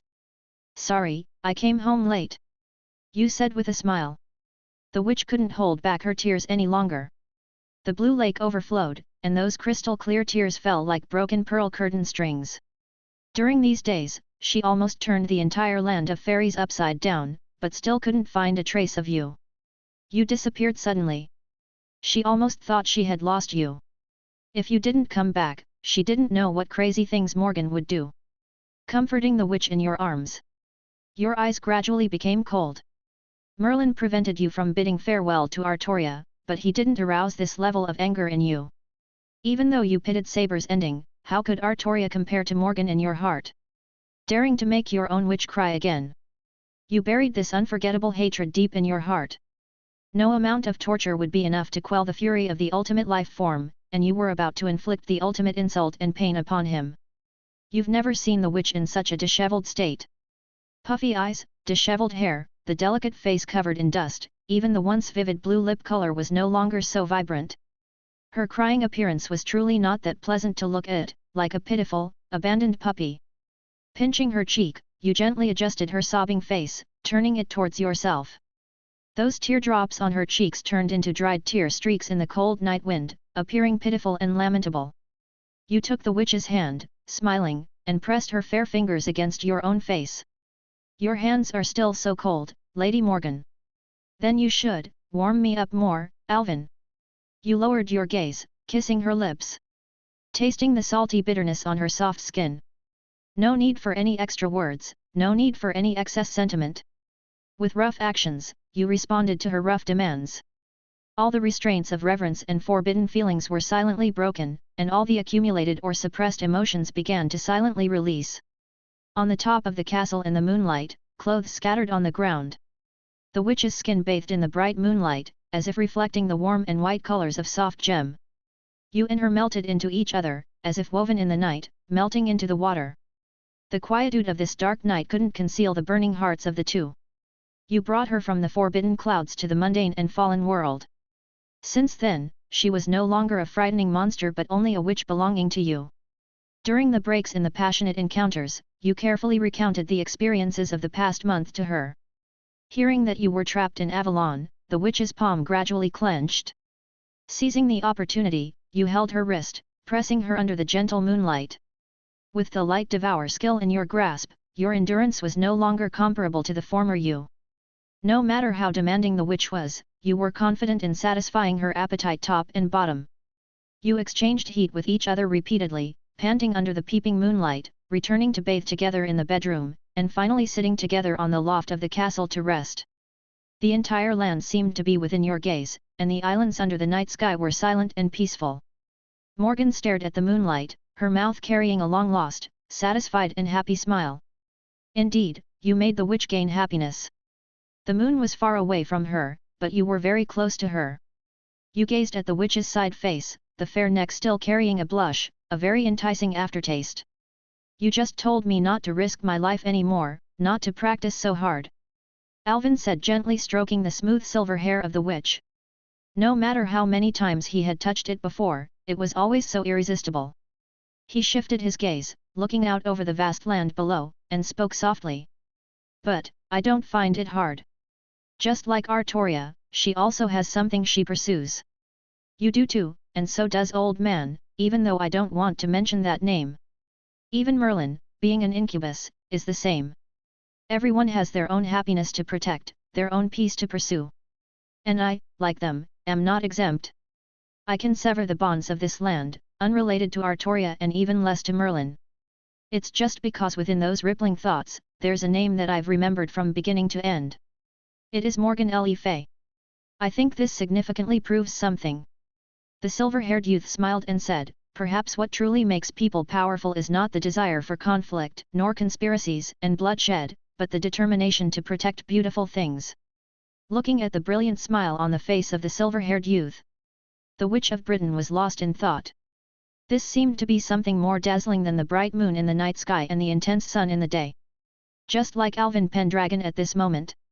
He already has something to protect, something that belongs to him alone, an irreplaceable treasure. And undoubtedly, this makes him full of determination. Facing the quiet midnight, Alvin raised his hand. The youth took down the moonlight, combing the witch's silver hair that reached her waist, smooth and neat. The youth pulled down the night, draping the witch in a dazzling skirt and veil like a galaxy. From the deepest part of his heart, the youth took out the ring that had been prepared for a long time, carefully carved. On the ring, the names of the youth and the witch were engraved. Facing the pure moonlight that covered the earth. Facing the stars in the deep night sky. Facing her surprised expression and the tears in her eyes. Magic gathered and released, and Alvin seemed to conjure a large bunch of black roses from his hand, embracing the thorny flowers that symbolized the witch in his arms. On the day of adulthood, I want to invite you as the leading lady to the wedding, Lady Morgan. In the embrace of these dark flowers, the silver-haired youth said with a smile. I want to have you, worn in my heart. No response. The rose suddenly lost its strength and scattered dark petals all over the sky. The youth was directly pushed onto the bed by the witch. I don't care at all about having a wedding, Alvin. Firmly. Domineeringly. Without allowing any doubt. The azure witch pressed directly on him. Leaning over to the young man's ear, teasing and panting. Marry me, now. Chapter 36. This world is not worthy of my submission. The two children at home went on a journey together, and the fields at home were gradually abandoned. The old knight generously handed over the management to you. In your own experimental field and back at home, you now effortlessly traverse hundreds of miles as if it were as easy as putting on clothes or drinking water. However, the witch in the honeymoon period still cannot tolerate even a moment of separation from you. Since your sister has softened, there is no more battlefield of separation. So she joined your research, contributing ideas for your plan to produce grain in Britain. Work on the fields when there's something to do, and feed the witch when there's nothing. Morgan's unrestrained demands show no signs of abating. Rather, after you freed her switch, her needs are becoming increasingly fervent and daring. Whether it's in the bedroom, the bath, the forest, or the fields. Whether it's daytime, noon, dusk, or night. You spread moisture everywhere, causing the grass and trees in the deep forest to flourish, blending together as if glued together. Ambiguous and charming days pass by, and you seem to have entered into the calm and happy life once again. Spring turns to autumn, and soon it's the golden harvest season. You excitedly show Morgan the nearly mature and plump wheat. A few days later, it all withers and decays. Looking at the wheat fields that almost withered overnight, bathed in the bright autumn light, the fields present a bleak and decayed ash-gray color. Your planting has failed. Why is this happening? You and Morgan carefully examine the root system of the crops and find that due to absorbing excessive magic, they have accelerated their growth madly, skipped the mature stage, and directly entered the stage of decline. No, this is unreasonable. During the clock tower period, your research had already become very mature. Now in the age of gods, your magical abilities have made a qualitative leap. There is no reason to regress instead of progress. This is not a crude mistake you would make. And you visit your experimental field every day, the perception of the ultimate life form would not allow external disturbances. This kind of failure, you can't find any reasonable explanation. But you are not discouraged, nor do you feel disheartened. In the coming spring, you further expand the scale of your experimental field, carefully select more resilient varieties of crops, and sow them in batches. Time flies, and as you pick flowers in the morning and evening, you gradually hear about Artoria's deeds, spreading throughout the island of Britain. Slaying fierce giants, subduing tyrannical lords, annihilating the army. The pure and undefiled Night Princess gradually gains fame and stands out. It seems that her journey is progressing very smoothly.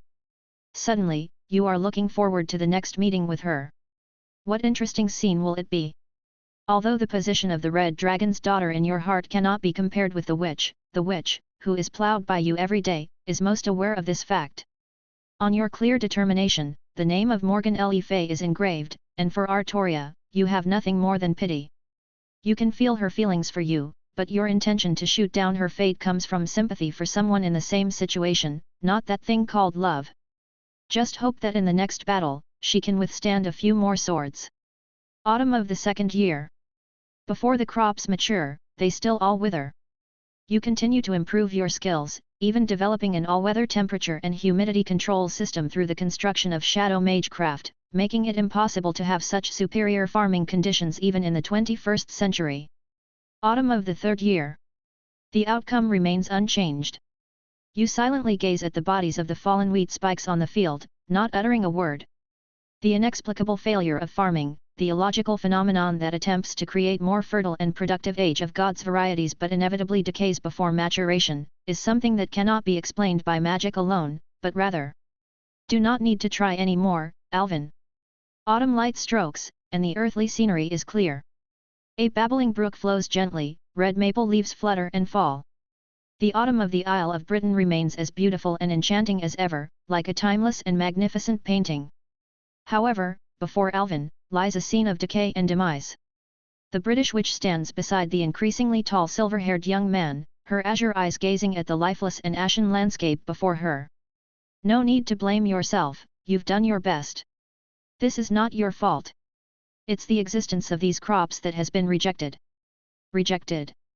Murmuring this word. The young man's voice is very soft. In the iron-grey eyes, there is no ripple. Rejected by what? Rejected by the will of this world, Gaia. Morgan lowers her eyelids, looking down at the earth beneath her feet. I've guessed the reason, Alvin. You should know too.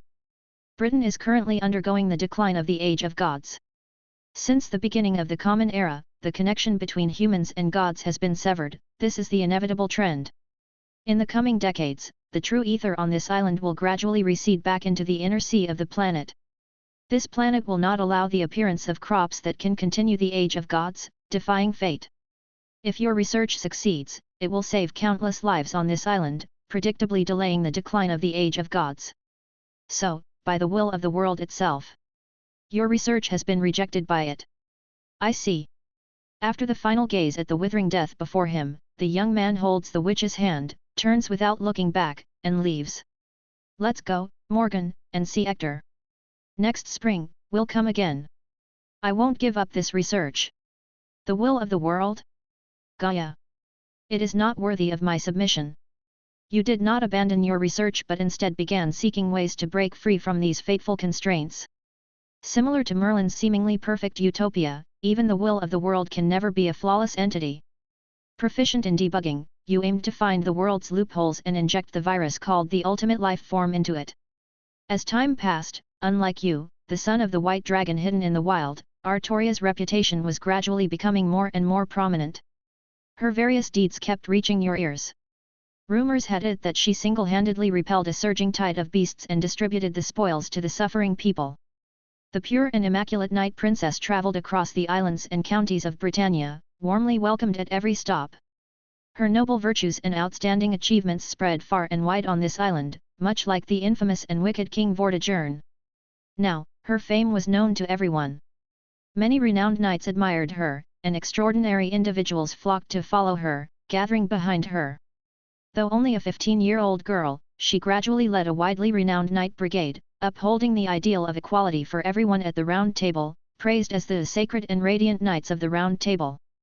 Under Artoria's leadership, the Knights of the Round Table began harassing and guerrilla attacking the army of King Vortigern, gradually slowing down the steps of Vortigern's iron cavalry conquest. This, in turn, led to the increasing prominence of the Round Table, forming a vast and responsive momentum. More and more Celts began to believe that Artoria was the destined savior to overthrow the cruel rule of King Vortigern. Truly, after parting for 3 days, a new perspective is gained. The girl who couldn't hold a sword in front of you, attempting to persuade bandits and even the king with righteousness, has now become a renowned knight, stained with countless blood on her sword. You understand that her rise is inevitable, with Merlin undoubtedly playing a significant role. However, undeniable is that Artoria, she has grown into an opponent worthy of your attention.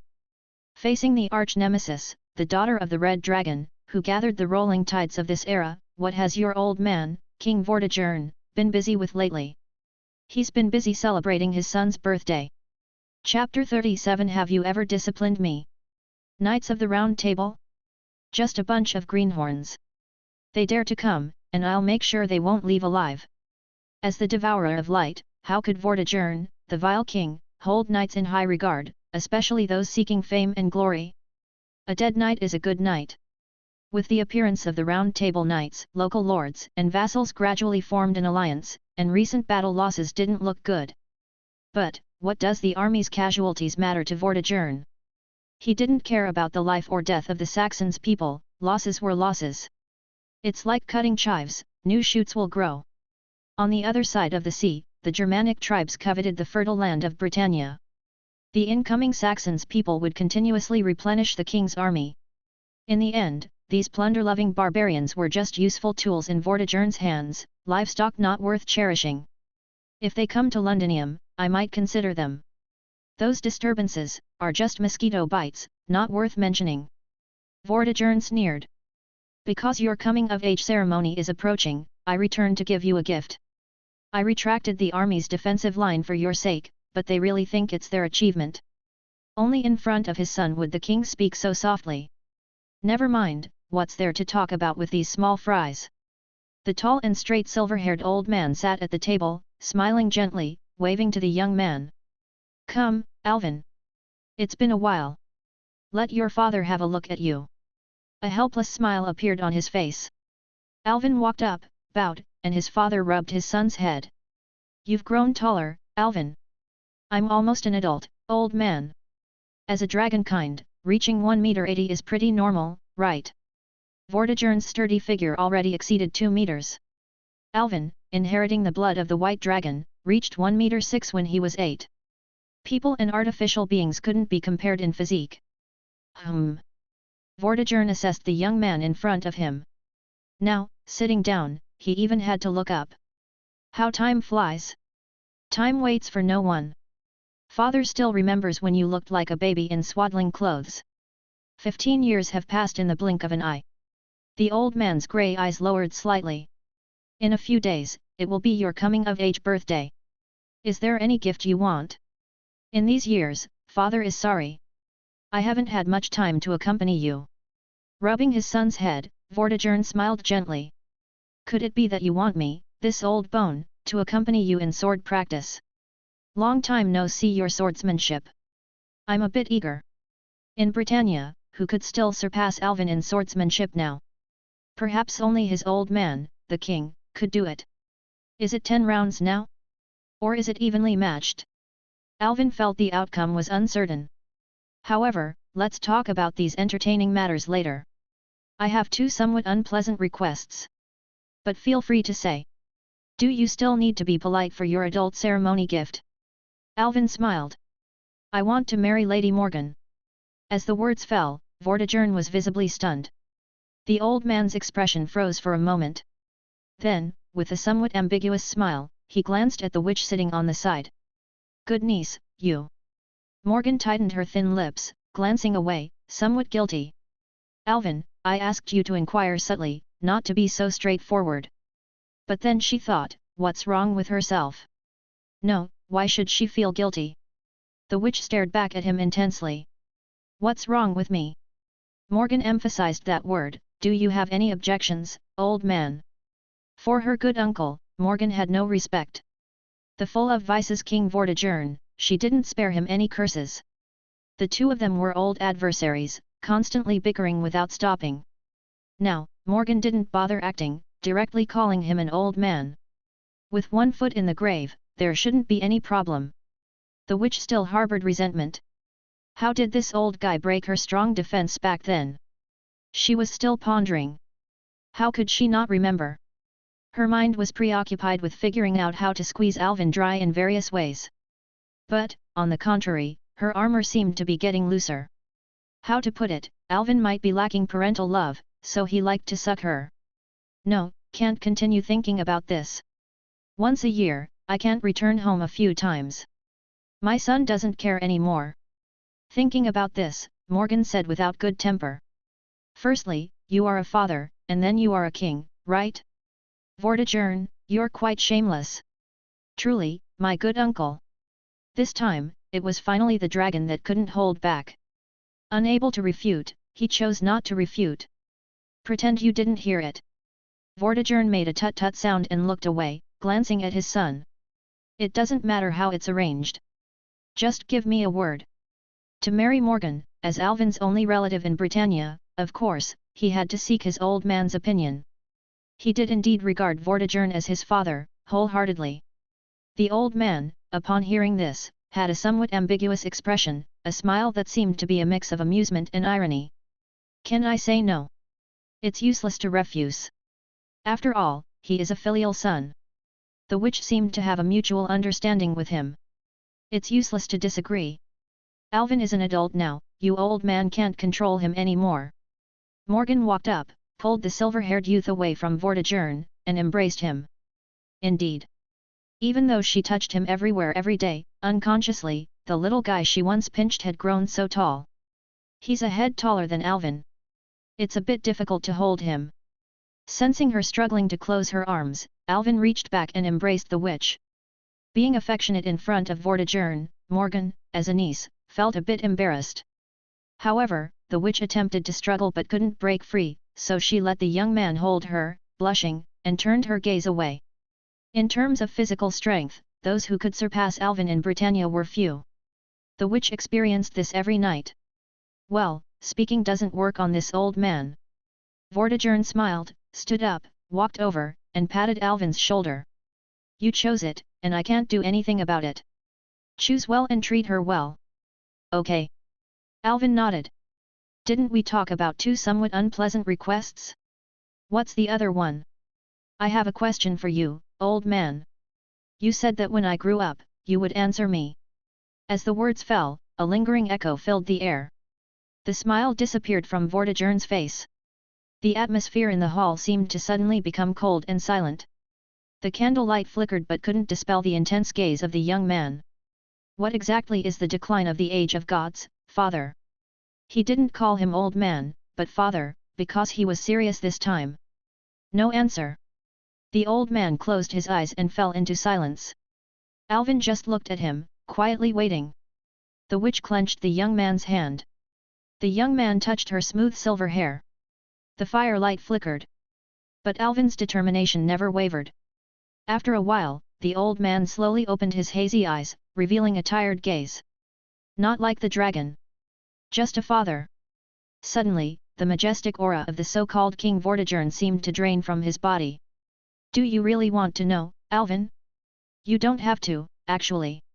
If I don't need to, I would be unworthy of being the son of the White Dragon. The young man stared directly into his father's eyes. Without understanding your perspective, I cannot truly understand your heart. The pain and responsibilities that King Vortigern has experienced, if born alone, don't you think it's a bit too much, father? Too much. The dragon that devoured light lowered his heavy and dim eyes. Originally, I indeed am Vortigern, the king known for his vices. People call me cruel and tyrannical, but so what? But you're different, you're still young, and you don't have to choose this path. What I am now is the future you can see. Even so, do you still want to hear the answer from me, this father of yours? Alvin. You don't care, and when have I ever cared? Alvin said softly. Whether you want to tell me or not is your business, but I want to hear it. A second round of silence. The rough hands with scars opened and closed, clenched and loosened. Vortigern slowly opened his eyes, staring at his son. You're an adult now, and your wings are strong. I can't teach you any more, Alvin. Alvin smiled, a genuinely happy smile. You've never taught me anyway. Chapter 38 I am your only light. Listening to the silver-haired youth's smiling response, the sturdy old man could only manage a bitter smile. He raised his hand and gently ruffled his son's silver hair. Come with me. Since you insist so much, let me tell you about the truth of this cage called Britannia, the whole story. Holding Morgan's hand, you followed Vortigern to the underground where you were born. This place was covered in cobwebs, with dusty candle holders, seemingly untouched for a long time. The old man waved his hand, and a hidden door leading to a deeper place appeared in the underground. Descending along a spiral staircase, you finally arrived at a complex and spacious underground cavern resembling a maze. The rock layers here were densely filled with thick, tree root-like conduits, through which flowed a faint blue glow like fireflies. Is this the underground ley lines? Alvin immediately understood where they were. The clock tower also had the underground spiritual tomb of Albion, and even built the vast mining city of Magi's Fair within it. Yes, this is the underground of Londinium, where a part of the thickest ley lines runs through the entire island of Britannia. Vortigern's voice echoed in the underground cavern. However, compared to 20 years ago, the true ether flow of these ley lines has been reduced by more than half. Perhaps in a few decades, these ley lines will completely wither away. If they wither, what will happen? Alvin asked, already anticipating the cruel answer. Everything prosperous in Britannia now bathes in the true ether. It is a genuine object of the Age of Gods. The decline of the Age of Gods is like the arrival of eternal night. True ether, for us, is like the sunlight. If ether diminishes, the land will become barren, crops will wither, magical beasts will go extinct. Most people will starve to death, famine will spread, and people will be forced into cannibalism. The old man spoke softly. This island will become a literal hell on earth. Alvin frowned. He had experienced such a cruel famine era in his previous reality and knew how brutal it could be. So, Father, is this why you want the Age of Gods to return? Yes, this is the only way to save Britannia. If that's the case. Alvin asked the question that had been bothering him for a long time. Why don't you make this information public? Instead, you bear it alone. If people understand the truth, no one would want to die. The whole Britannia would work together, and you wouldn't have to endure being blamed. Why subject yourself to public condemnation? It's not that I don't want to say, but I can't say, Alvin. The old man spoke each word calmly. The Celts are remnants of the Age of Gods. If they were to learn the truth of the Age of Gods' decline and it triggered a collective panic, it would further accelerate the decline of the Age of Gods. Such a thing exists. The witch was astonished. She knew that the decline of the Age of Gods was inevitable, a rule of the planet's rotation, but she had no idea of such secrets. Deadlock. This was undoubtedly a deadlock. Realizing this, Alvin fell into an unspeakable silence. Now he finally understood why his dad Vortigern had to shoulder everything alone, risking the wrath of the world, even willing to bring in the barbarians to usurp the throne. Yes, it was an unspeakable deadlock. At that time, Vortigern had no choice but to bear this cruel truth alone, because if he revealed it, all efforts would be in vain. Bury the secret, die a slow death, and perhaps seek a turning point. Revealing the truth, everyone dies together.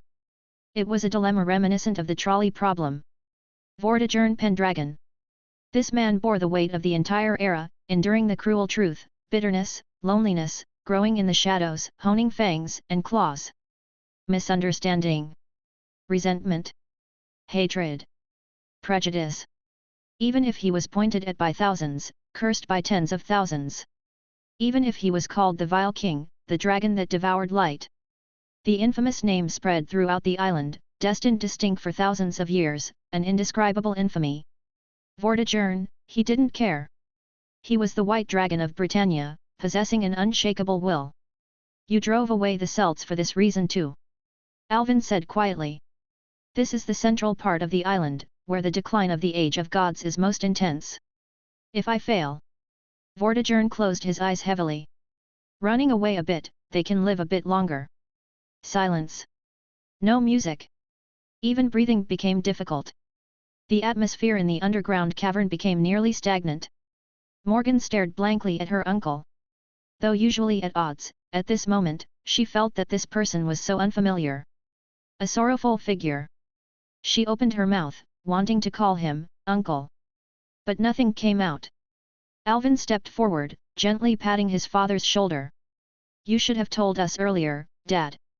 Even if we can't let the Celts know, maybe we can gather more advanced power and work together on this.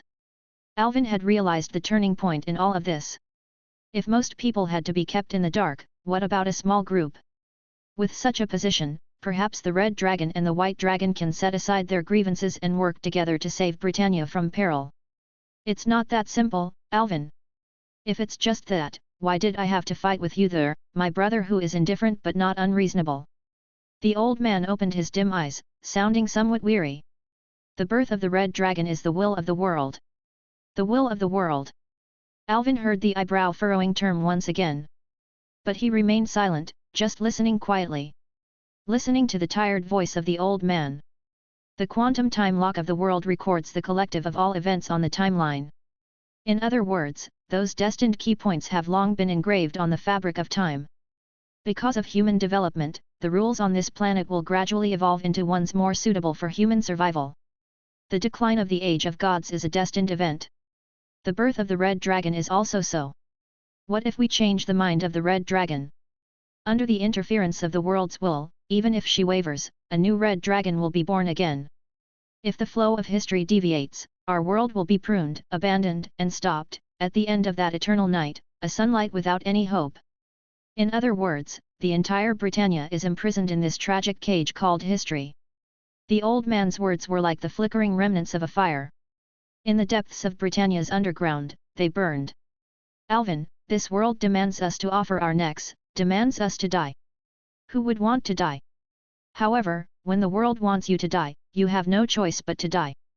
If you don't want to face it honorably, the will of the world will do it for you. It will build a tombstone for you, erect a grave for you." So, the elderly, aged white dragon shook off the graveyard soil from his body, grew sharp wings and claws, and let out the dying roar of a dragon in the tomb. The entire Britannia's resolute will was concentrated on Vortigern alone, a lonely sorrow named solitude for an old man on the verge of death. The Age of Gods was like the scorching sun. Decline meant the darkness and no light of the eternal night approaching. "When the eternal night comes, I will start burning from now until death. I will not marry, not inherit land, not have children. I will not wear a crown, not fight for glory. I will faithfully perform my duty, living and dying here. I am the flame resisting the darkness, the dawn at the break of day.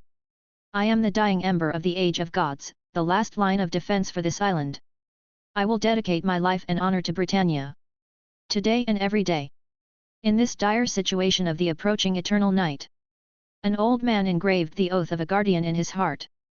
Then, he ultimately failed to strictly adhere to it. "If I fail in the end, I want some of my things to be passed down. It is proof that I, as a person, once struggled. And then, you were born, Alvin." The old man lifted his hazy gaze. Although his figure remained strong and tall, this once King Vortigern had never appeared so hunched and aged. Whenever he was seen, he seemed as substantial as the earth. However, now, the earth was trembling. "I never made any demands of you, Alvin. I always let you choose for yourself, and I never wanted to interfere with your choices. But, even if it's the final advice from a father. Not as the king, not as Vortigern, not as the light-devouring dragon, just as your father. Don't tread down the same path as me." Trembling voice. The old man's voice gradually extinguished like the flickering remnants of a fire. The witch stood still, in a daze. The silver-haired youth seemed about to take that step forward. Morgan abruptly grabbed Alvin's hand. Her face carried a dazed expression. She shook her head absent-mindedly. "Listen to your dad, Alvin." Alvin stepped forward, gently kissing the witch's lips. "Trust me." The warmth that always captivated people. Her stiffened fingers slowly loosened. "Eternal night is approaching, so what? Even if it's eternal night, sorry, Dad, you can't teach me. Because I am the son of the fully evil white dragon." Slowly. Alvin slowly raised his hand. He raised his hand and ruffled his father's silver hair filled with frost. "You've worked hard. If there is no torch fire from now on." Alvin Pendragon smiled.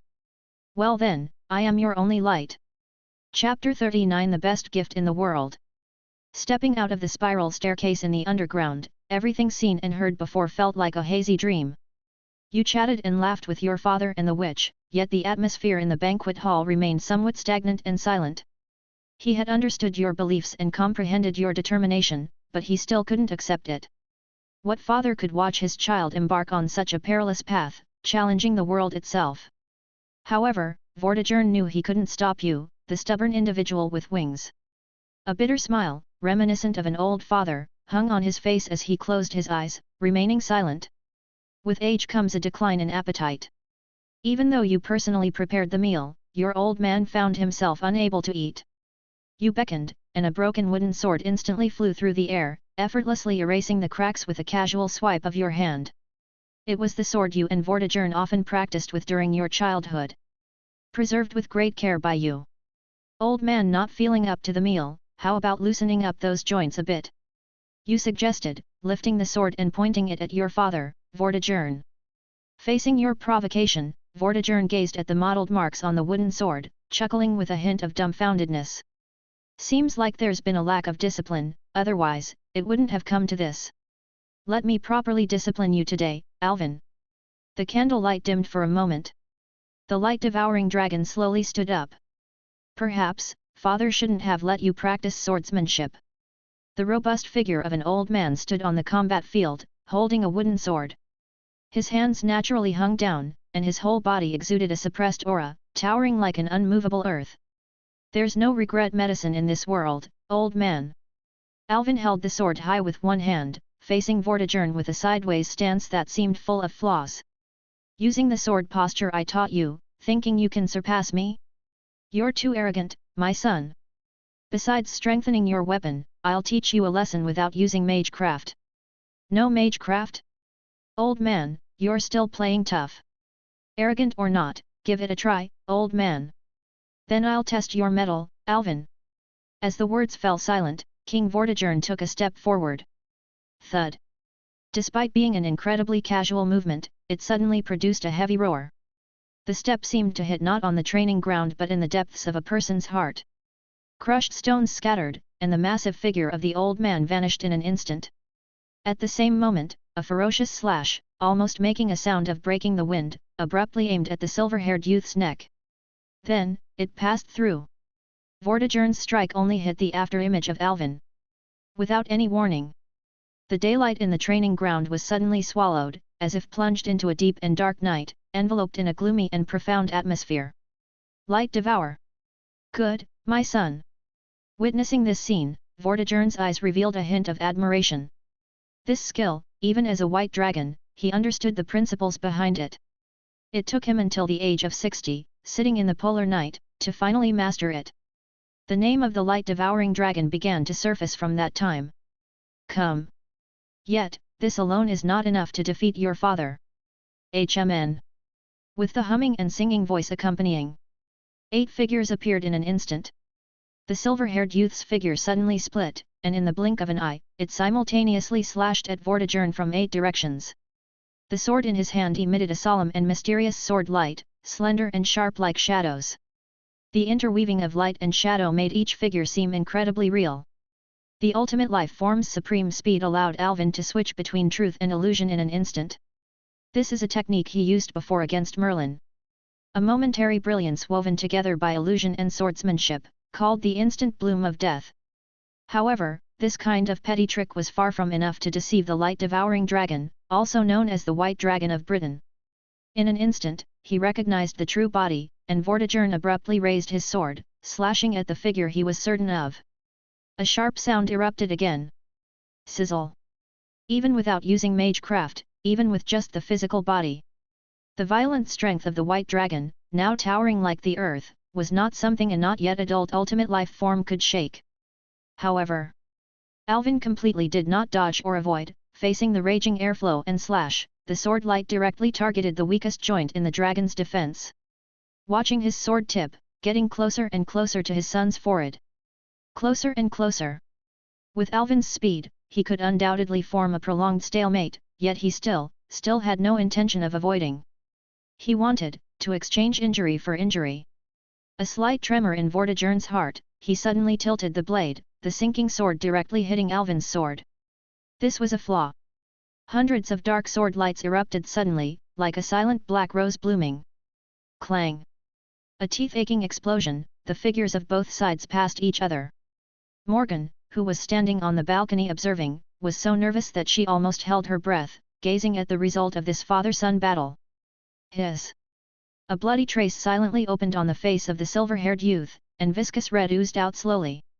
Alvin lost, didn't he? Morgan sighed, there was no surprise at this result. After all, the opponent was King Vortigern. The light-devouring dragon had been suppressing Britain for a full 20 years. How old was Alvin now? He hadn't even reached 15, let alone his coming-of-age ceremony, which was still a few days away. It could be said that being able to face Vortigern head-on was a freak that could not be described even as a peerless genius.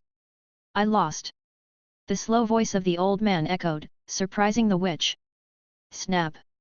The wooden sword in Vortigern's hand suddenly burst open, instantly turning into a pile of powder, lightly drifting away with the wind. You held back, I won unfairly. Yes, Alvin did it on purpose. From the beginning, he didn't think about causing harm to the other party. Instead, he aimed to destroy his old man's weapon. He was gambling. Betting that Vortigern would divert the blade. Betting on the father's gentleness towards his son. So, he won the bet. As Alvin said, this is truly an unfair victory. In a life-and-death confrontation on the battlefield, he could never win no matter what. Vortigern, the White Dragon of Britain, losing his sword might be his strongest true form. His hands were natural treasures, an extension of the British land. With a casual strike infused with magecraft, it echoed like the thunderous roar of a hammer, capable of shaking the whole of mainland Britain. However, this was a sword duel. The sword was shattered, and naturally, he lost. Unfair victory, so what? Losing means losing. Alvin, you seized the only opportunity you had. Yes. If it happened again, Vortigern would never fall for the same trick. Alvin seized the only, fleeting glory of victory. Reflecting deeply on this, the old man's voice carried no trace of defeat or bitterness. On the contrary, as he looked at the silver-haired youth before him, the accumulated frustration seemed to dissipate, and the knots in his heart unraveled. He lost but witnessed Alvin's determination. Amidst the endless brink of death, he earned that slim chance of survival. It was indeed an unshakable and worthy resolve. The best gift Alvin gave him in this world. With a son like this, what else could a father ask for? You've grown, kid. Vortigern said softly. His posture was straight, as if the earth itself stood tall from his figure. I admit, you now have the qualification to stand with me. I won't stop you anymore, Alvin. Do whatever you want. My old body will support you with all its might. But... The robust old man stepped forward, giving the grinning young man before him a fierce headbutt. Oof! Alvin held his head in pain, eyes seeing stars from the impact. No more of that. If I didn't hold back, your head is already shattered. Rubbing his face, he staggered for a moment. The silver-haired youth took a deep breath, finally regaining some clarity in his vision. It's nothing, just a small injury.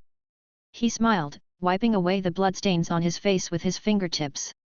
Under the influence of the ultimate life form's physique, the gruesome wound visibly healed at an eye-catching speed. The smile on the old man's face disappeared. All right, I was wrong. Old man, next time, I promise, next time. Alvin hurriedly apologized. He was always humble, never remorseful. Next time, for sure. Looking at the burly old man before him, now he even had a head on him. Well, he'd probably surpass him in a few years. Alvin raised his hand, gently rubbing the frosty silver hair of his old man. This time, the old man accepted it without any fuss. When will you pass the throne to me? Alvin asked. Get lost. Vortigern cursed with a laugh. Then I'll get lost. Alvin was ready to slip away. Better go and have a deep conversation with Morgan. The old man won't spill gold coins. He raised his head, gazing at the blushing witch on the balcony. Just at that moment, a sharp eagle cry came from the sky. Vortigern raised his hand, and a magnificent eagle landed on his arm, claws entwined with rolled-up parchment. A secret message from the frontline army. Report. The great sage Merlin has announced in Orkney County that the time has come. In 7 days, the king's selection ceremony will be held in Essex County, and the masses are in an uproar. How will your majesty decide? After reading it, Vortigern casually crumbled the message into powder. He looked at his son, a smile that seemed like a jest on his face. In 7 days, that happens to be your birthday, Alvin. I see. Alvin lifted his gaze, looking at the clear sunlight in the east. The golden fields of wheat and her flowing golden hair seemed to sway in his mind. The silver-haired youth smiled. Merlin. I really miss him. He truly delivered to me, the best gift in this world. Vortigern nodded.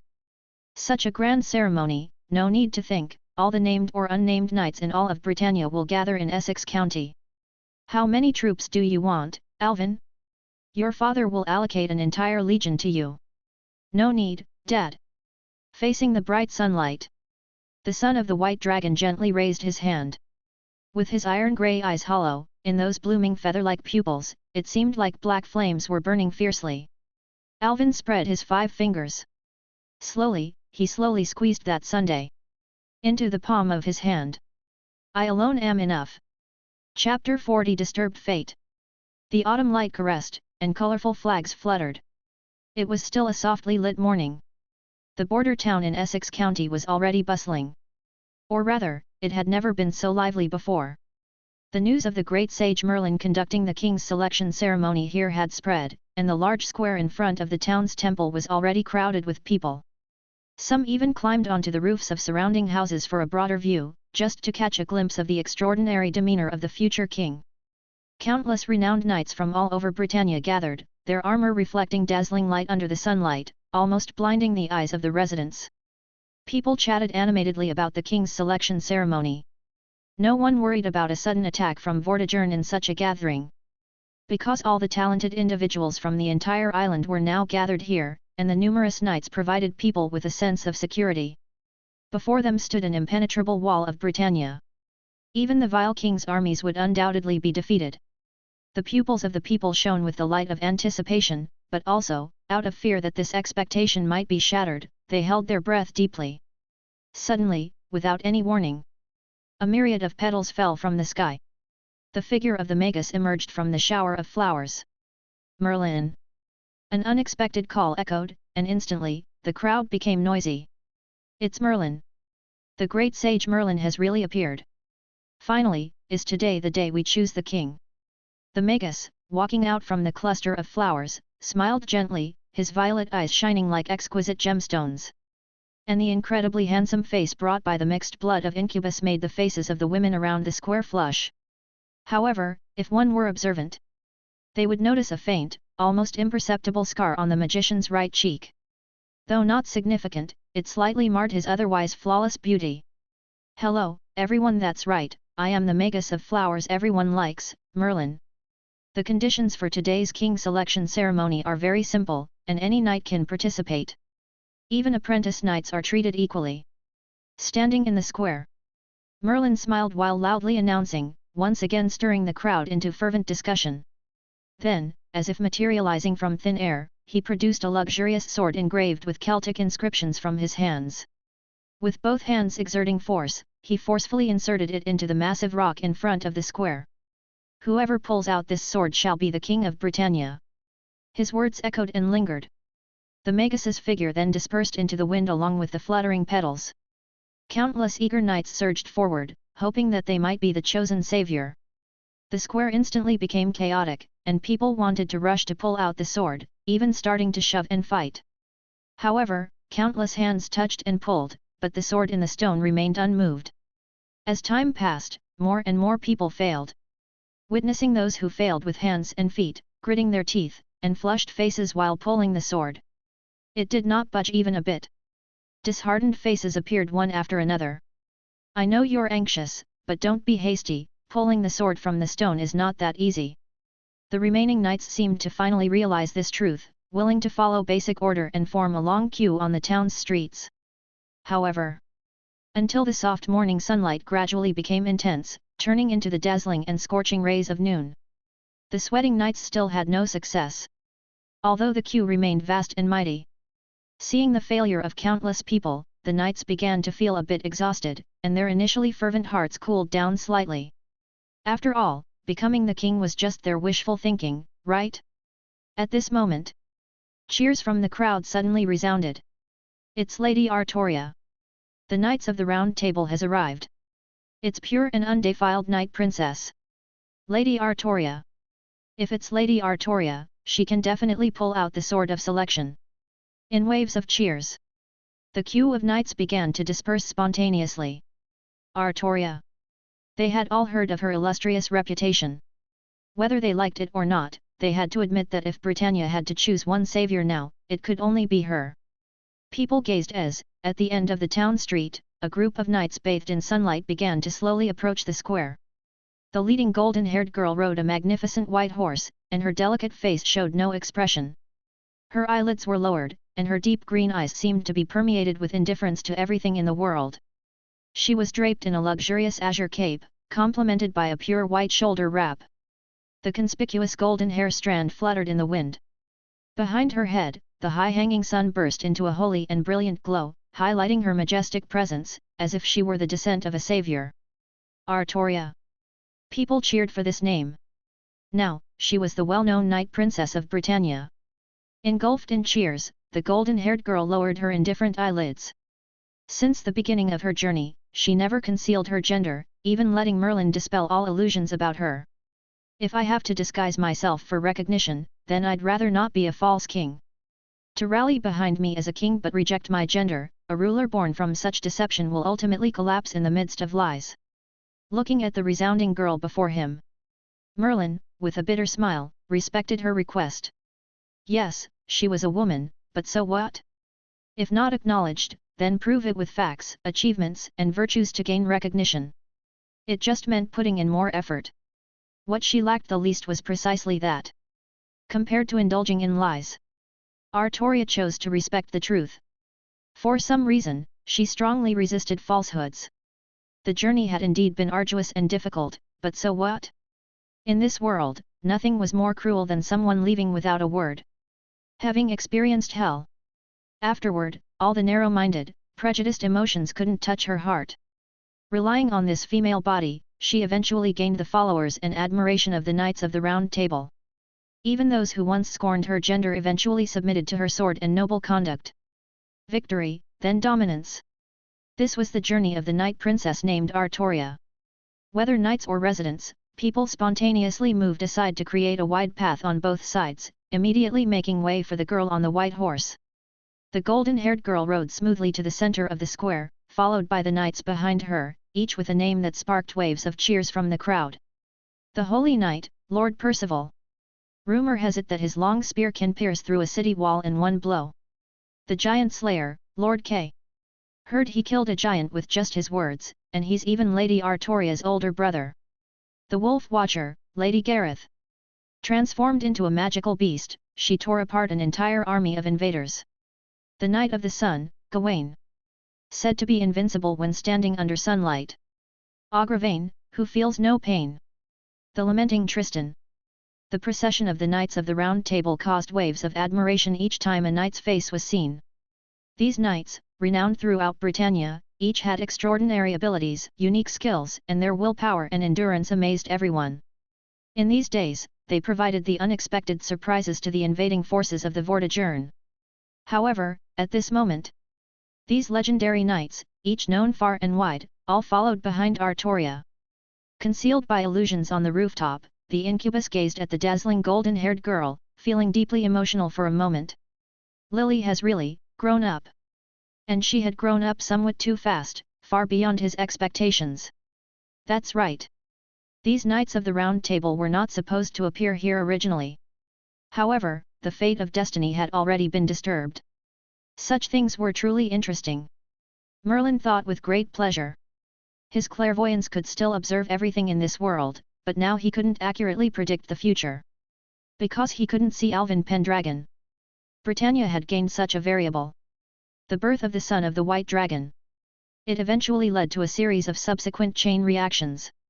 Merlin had already predicted the future many times.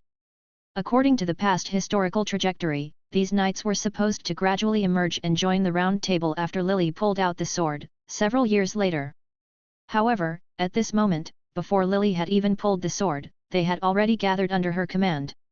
Knights like Gawain, Agravain, and Gareth were originally the children of that insane woman. Now they had become the children of the Duke and Duchess of Orkney, but their exceptional talents remained unchanged. During their travels in Orkney, they admired Lily's virtues and chose to follow her. Morgan was absent. Yet, knights like Gawain still appeared. Not only that, their strength had even become stronger compared to the historical trajectory. This was the correction from the world's wool, Gaia. Merlin sighed. He did not allow the birth of a variable like the son of the white dragon. Such a person, intruding like a virus, and the round table now gathered was the antivirus program of the world. Lily, too. Compared to the original historical trajectory, she had become even more powerful and would achieve greater feats in the future. The power gathered by these people would quietly drown out the inconspicuous son of the white dragon. It seemed that his initial choice was correct. Merlin sighed and looked forward to the exciting scene when the girl pulled out the sword. The golden-haired girl rode on the steed. Facing the cheers of the people, her indifferent eyelids slightly lowered as she looked towards the sword embedded in the stone. Chapter 41 Long time no see, Artoria. The Sword of Selection. The so-called ceremony to select the king. Artoria knew very well in her heart that this was a grand performance meticulously orchestrated by Merlin for her. After pulling out this sword, she would inherit the throne of Uther Pendragon in the name of King Arthur. The magnificent momentum would resonate throughout the island. Gazing at the noble longsword embedded in the stone seat, Artoria remained silent. She no longer had the naive compassion and thoughts from the beginning, and the number of lives taken by her sword was countless. During this time, the more she traveled, the more she discovered the correctness embedded in that person's words. She witnessed famine, death, plague, and war. These ugly things unfolded before her eyes. People, in pursuit of peace of mind, chose to destroy the peace of others. Such selfish actions. So, she applied the wisdom in that person's words, made perfect and commendable choices among many judgments, and received praise from the people by putting herself in the perspective of humans and understanding their selfishness. She set aside her compassion, thought from a human perspective, grasped people's selfishness, and reaped the praises of the people. For her to achieve the current accomplishments, the teachings of that person were truly invaluable. For her at this moment, being hailed as the king by everyone was already a foreseeable future. Whether she pulled out the sword or not didn't really matter. Pulling out the sword of selection was just a process to declare legitimacy. However, despite that, Artoria still had a slight concern. Could there be someone more suitable than herself to be the chosen king? If there was, could he build a more peaceful kingdom?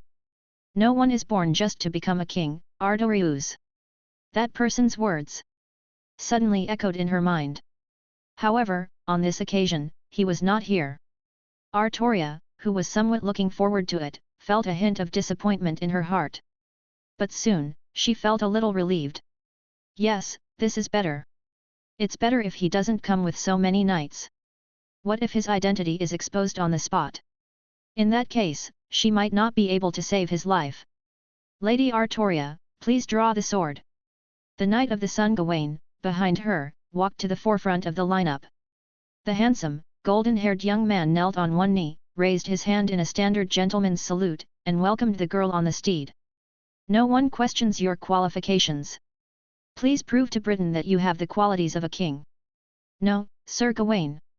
Before that, the golden-haired girl spoke lightly. You guys should try first. The knights of the round table behind her exchanged glances. They couldn't help but nod silently. Yes, Lady Artoria was indeed thoughtful. If even the widely renowned knights of the Round Table couldn't pull out the sword of selection, wouldn't that further prove the value and honor of her being the king? At your command, my lady. The handsome golden-haired young man smiled, slightly bowed, and entered the square. Then, he gently grasped the hilt of the sword embedded in the stone. Gawain suddenly exerted force, the blue veins on his wrists trembled slightly, and the monstrous strength was instantly applied to the hilt. Under the sunlight, he now had 3 times the strength. However, it didn't budge. With his effort, the sword in the stone was only lifted slightly, making a faint grinding sound against the base. This phenomenon had already caused the spectators outside the scene to exclaim. Because almost all the knights before had almost no movement when attempting to pull out the sword. He was the first person to move the hilt. Truly worthy of being the Knight of the Sun. However, although it was lifted slightly, more than half of the sword was still stuck in the base, far from being pulled out. Gawain let go, and sighed slightly. He had used all his strength with no reservation. But indeed, he was still far from the realm of a king. The Knight of the Sun failed. However, the sword was proven to be movable. Merlin didn't lie, and everyone's expectations for the final result grew stronger. Gawain stepped back, and one by one, the knights of the Round Table walked forward to try to pull out the sword. They each used various force and techniques, and the sword was slightly loosened by each, but none surpassed the degree of Gawain's attempt. It didn't matter, this was already enough. Compared to everyone present, they had proven the value of the Knights of the Round Table. So, is this the end? Artoria's deep green eyes watched this scene without any fluctuations in her expression. Well then, let me dash. As she was about to dismount, a sudden, hoarse voice abruptly interrupted the lineup. Sorry, may I pass through? Looking toward the source of the sound, a figure clad in pitch-black armor, completely covered from head to toe, looked suspicious, suddenly appeared in everyone's sight. No one noticed how he walked out. By the time their nerves reacted, he was already standing at the forefront of the lineup. As if he had been there from the beginning, previously just lacking presence. Gawain raised his eyebrows, looking at the suspicious armored figure in front of him. Do you have any business, sir? He couldn't quite understand the other's approach. On a scorching day, who wears such thick armor covering the entire body without feeling hot? Upon careful observation, the opponent's aura seemed ordinary, but the figure appeared tall and straight. Wearing such armor that covered the entire body freely, the strength should be decent, right? After Gawain's inquiry, the Dark Knight immediately pointed to the sword in the stone in the square. His hoarse voice sounded like that of a middle-aged man with a touch of vicissitudes. Isn't it said, that anyone can pull out the sword? He calmly said. I want to try. As the words fell silent, the atmosphere suddenly became somewhat stagnant. You. This suspicious figure abruptly entering the lineup already made Gawain feel slightly displeased. With the words spoken, displeasure turned into annoyance. Not only because his Round Table colleagues had just tried to pull out the sword, but what kind of character are you? How dare you come in and meddle? More so because, it was clearly the moment when Lady Artoria was about to dismount. You, interrupting the chance to shake hands with her, you scoundrel! Only a knight can pull out the sword. So, Gawain questioned with a somewhat cold tone. What kind of knight are you? A passing Kamen rider. Pfft! This strange and unheard of title of knight made the surrounding onlookers burst into laughter. Kamen rider? Well. Gawain looked at the fully covered armor and indeed, it matched the name. However, the increasingly mocking atmosphere made the Knight of the Sun's expression turn gloomy accordingly. The answer that came out, Gawain was already sure, this guy was doing it on purpose. Where did this attention seeker come from? His voice suddenly became louder. You suspicious character! Let him pull, Sir Gawain! The indifferent voice of the golden-haired girl came without a single fluctuation from the horseback. Haven't you heard what Merlin said? As long as it's a knight, anyone can pull the sword of selection. Let him pull if he wants to. Harassing isn't the virtue of a knight. Yes. Gawain sighed, with a cold expression, he stepped aside, making way. Lady Artoria was right. As long as it's a knight who wants to pull the sword, it's Merlin's rule. Even this so-called Kamen rider is no exception. However, looking at the shrinking group of knights behind, no one would choose to embarrass themselves in front of the Knights of the Round Table. This guy, if he can't even move the hilt, he'll looking forward to witnessing his embarrassment. Ah, thank you for your generosity. The hoarse, echoing voice came from under the armor. For some reason, Gawain could sense a hint of sarcasm. Generosity. He slightly clenched his fist. People were talking and watching this suspicious Kamen rider walk to the center of the square. After scrutinizing for a moment, he gently grasped the hilt. On the rooftop, Merlin also watched this interesting scene. He wasn't worried that anyone other than Lily could pull out the sword.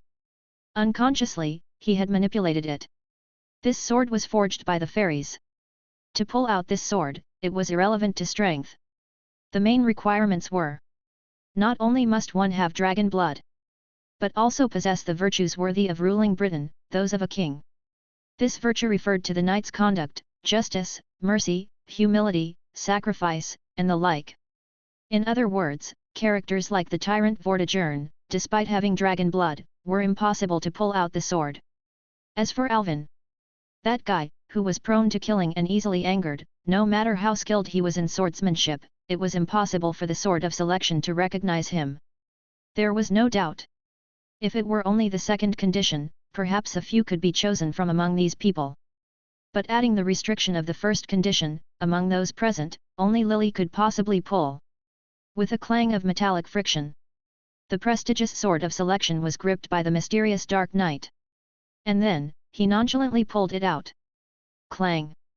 Although it was not a loud sound, it suddenly overwhelmed all the noise in the square. Everyone looked dumbfounded at the unnamed Dark Knight, and the scene fell into a deathly silence as if a pin could be heard dropping. Merlin, as if realizing the sky was falling, stood up in panic, and his weakened steps almost made him fall from the rooftop. This can't be! Artoria stared blankly, almost petrified, at this scene. In her mind, the long-buried name surfaced. Unexpectedly pulled it out. I just wanted to try destroying the magecraft on it. The one who holds this sword shall be the King of Britain. Really, a boring trick. The hoarse, mocking voice came from under the helmet. The Dark Knight raised his palm and slowly removed his helmet, revealing the face behind the mask. In an instant, everyone on the square was stunned. They stared blankly at the silver-haired young man before them, completely unable to utter a word. In those grey eyes, it seemed as if all the melancholy in the world was brewing, and the excessively tall and slender figure resembled an unsheathed sword. As well as that exquisitely carved charming face, as if possessing a bewitching magecraft that constantly invaded the consciousness of all onlookers. Those lines, those contours. Like a slow stirring, strange vortex, making it impossible for people to look away, as if enchanted, captivated. The soft silver hair scattered in the wind. He continued to smile as usual. Just like his previous smile. Equally warm, equally brilliant. Long time no see, Artoria. Chapter 42 Pledging Allegiance to the King named me. Long time no see, Artoria. His gentle words were like a breeze caressing the face. Artoria's golden hair swayed slightly in the radiant sunlight. The sun seemed to freeze in stillness. Silent and tranquil. Even though it was the bright noon of a sunny day, it felt as freezing as the deep winter. The silver-haired youth standing in the square smiled, and the surrounding atmosphere was as silent as death. Only the deep green eyes of the golden-haired girl trembled, and her delicate lips quivered. Sir!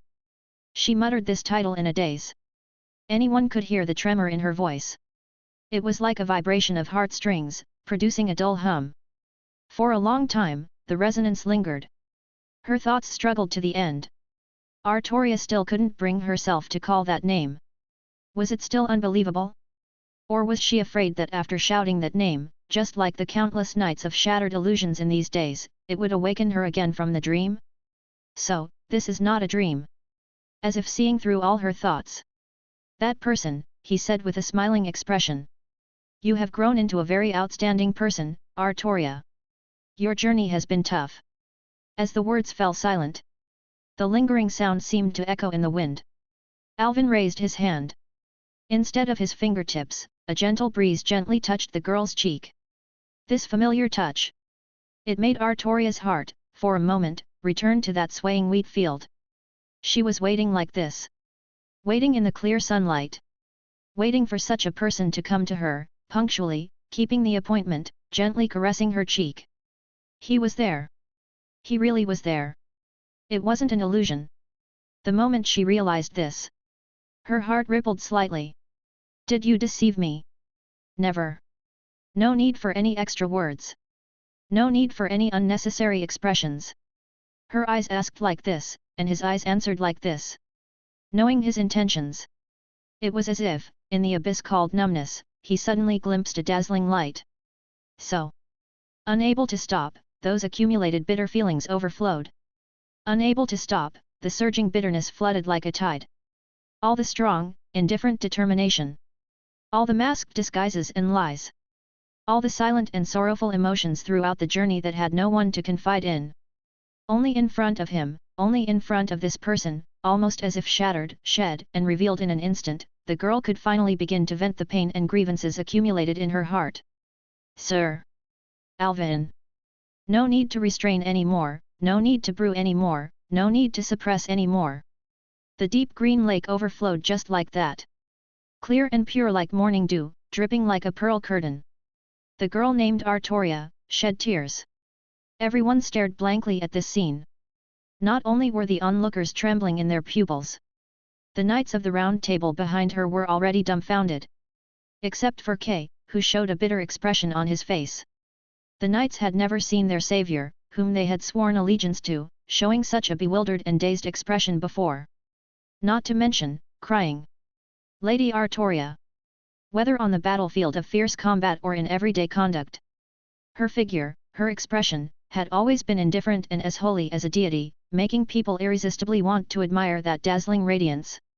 This is as if the savior descended from heaven. Such an almost innate king.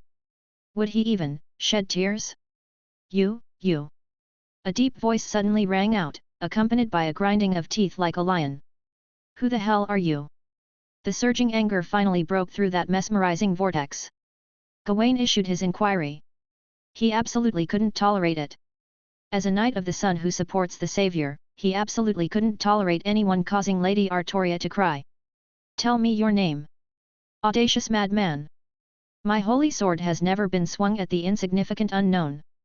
This suddenly loud roar also abruptly awakened everyone from their daze. The unsheathed holy sword, shining dazzlingly like the sun, instantly attracted everyone's attention. That's right. People began to discuss fervently. Who is this guy in front of them? He actually pulled out the sword of selection. But it seemed like such a character was unheard of, and no one had ever heard of his fame. Which reclusive knight could it be? Lady Artoria, it seems, also seemed to have known him before.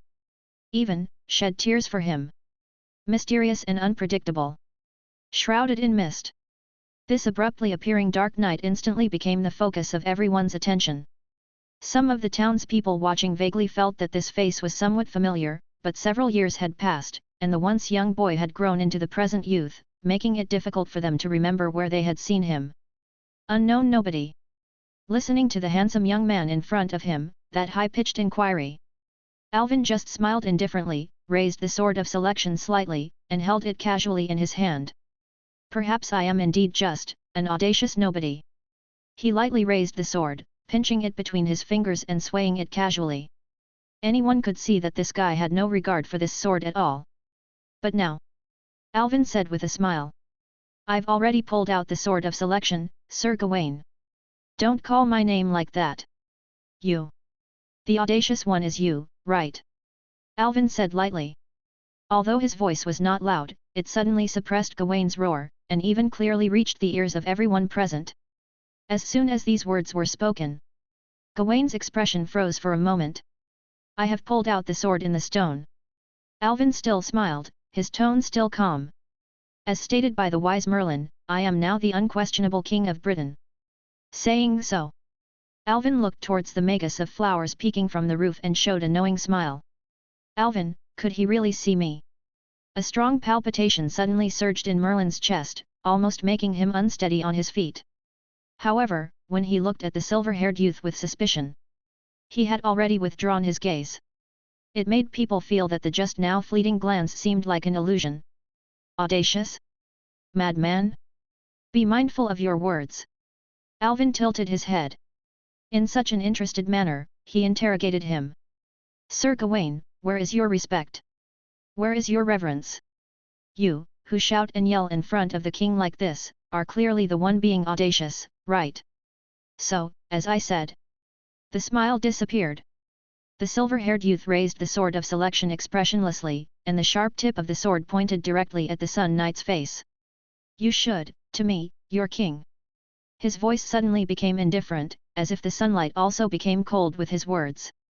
Properly, swear allegiance. Chapter 43 Unworthy. As the last words faded away, silence descended, carried by the sunlight. The bustling atmosphere that had briefly arisen in the square now plunged into a profound stillness, where one could hear a pin drop. All eyes were fixed on the silver-haired youth in the center of the scene. The man who had pulled out the sword of selection. Astonishingly, he demanded Gawain, the Knight of the Sun, to swear allegiance to him. What audacious arrogance! Was he attempting to demonstrate the power of the Knight of the Sun's sacred sword? Yet, he merely pulled out the sword of selection and looked exceptionally charming. There was no overwhelming aura that could command the respect of thousands, unless you were Gawain's father. Otherwise, would the Knight of the Sun break his own sacred sword and pledge loyalty to an unknown figure? Certainly not, it's absolutely impossible. An unrecognized king was nothing but a joke. What kind of joke are you making? As expected, the voice of the golden-haired youth trembled, brewing a revelation of anger. Gawain was furious. If his indignation had previously risen due to Lady Artoria's tears, now a fierce blaze of anger burned within him. Yes, anyone could hear, anyone could understand. This guy was blatantly provoking. Swearing allegiance? This was an outright insult. Allegiance. The Knight of the Sun raised his sword, pointing it at Alvin, uttering a disdainful and indignant roar. Beneath the sunlight, the radiant brilliance of the holy sword complemented his figure, making him seem like a descended deity. Do you think someone like you is worthy of my allegiance? Do you believe that pulling out a sword can gain the recognition of the knights? Even if you pull out the sword of selection, so what? A king is by no means someone as audacious and insignificant as you. You are not qualified. You are not even worthy of drawing it out. Correct. Gawain spoke the thoughts of everyone. Although they might not openly admit it, this was, in fact, the genuine opinion of most people. To be honest, what could a sword decide about the qualifications of a king? Especially when it wasn't pulled out by oneself. Unless that person could truly win the favor of the crowd, the doubts would become even stronger. People hoped that Artoria could pull out the sword. Not that the sword chose the king, but that the king chose the sword. The roar dissipated. Whispers emerged.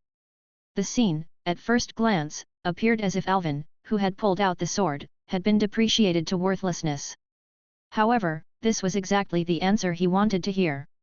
There was nothing more ironic than hearing such words from the Knight of the Round Table. Ah! I see, Sir Gawain. At these words, the silver-haired youth suddenly revealed a look of enlightenment. So that's it, thank you for pointing it out to me. Alvin seemed somewhat lost, muttering to himself in a low voice. I am unworthy. He raised the sword of selection in his hand with a bewildered expression. Under the noonday sun, the knight's eyesight naturally allowed them to clearly distinguish the Celtic inscription engraved on the blade. He who pulls out this sword shall be the King of Britain. At this moment, it had turned into a mockery. The silver-haired youth's body trembled slightly. Ha! Ha ha! Ha ha ha! From his throat, a low, mocking laughter slowly emanated. What are you laughing at again? Gawain frowned slightly. All eyes turned to the Dark Knight. He seemed to laugh uncontrollably, the laughter then transforming into a kind of exuberant and mad hysteria. Ha! Ha ha ha! Ha ha ha ha! You're right, I am unworthy. So, this is the truth. Sir Gawain. A performance. A farce. If it doesn't meet your expectations, deny its legitimacy. Exactly. That's so right. I am not qualified. I, a presumptuous and nameless madman, do not deserve to draw out the sword of selection. Facing everyone's gaze, Alvin declared loudly.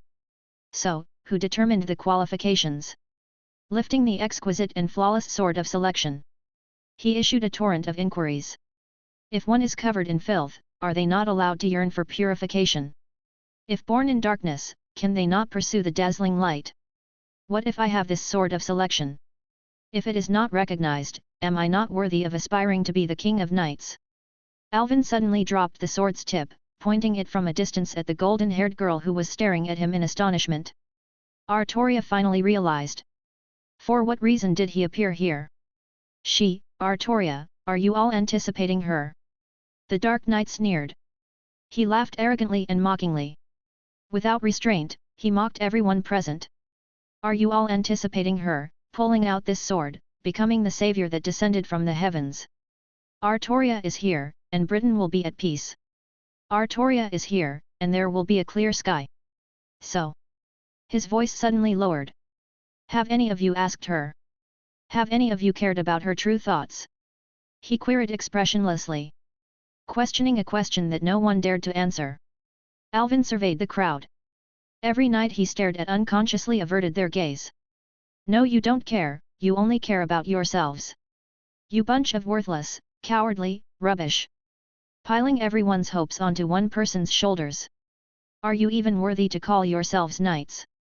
His voice, like a resounding bell, echoed through the square, lingering for a long time.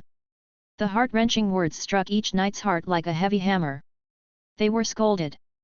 But no one could refute. Gawain's face turned slightly pale. The hand that had firmly gripped the sword hilt began to tremble slightly. Indeed. Because, it was impossible to refute.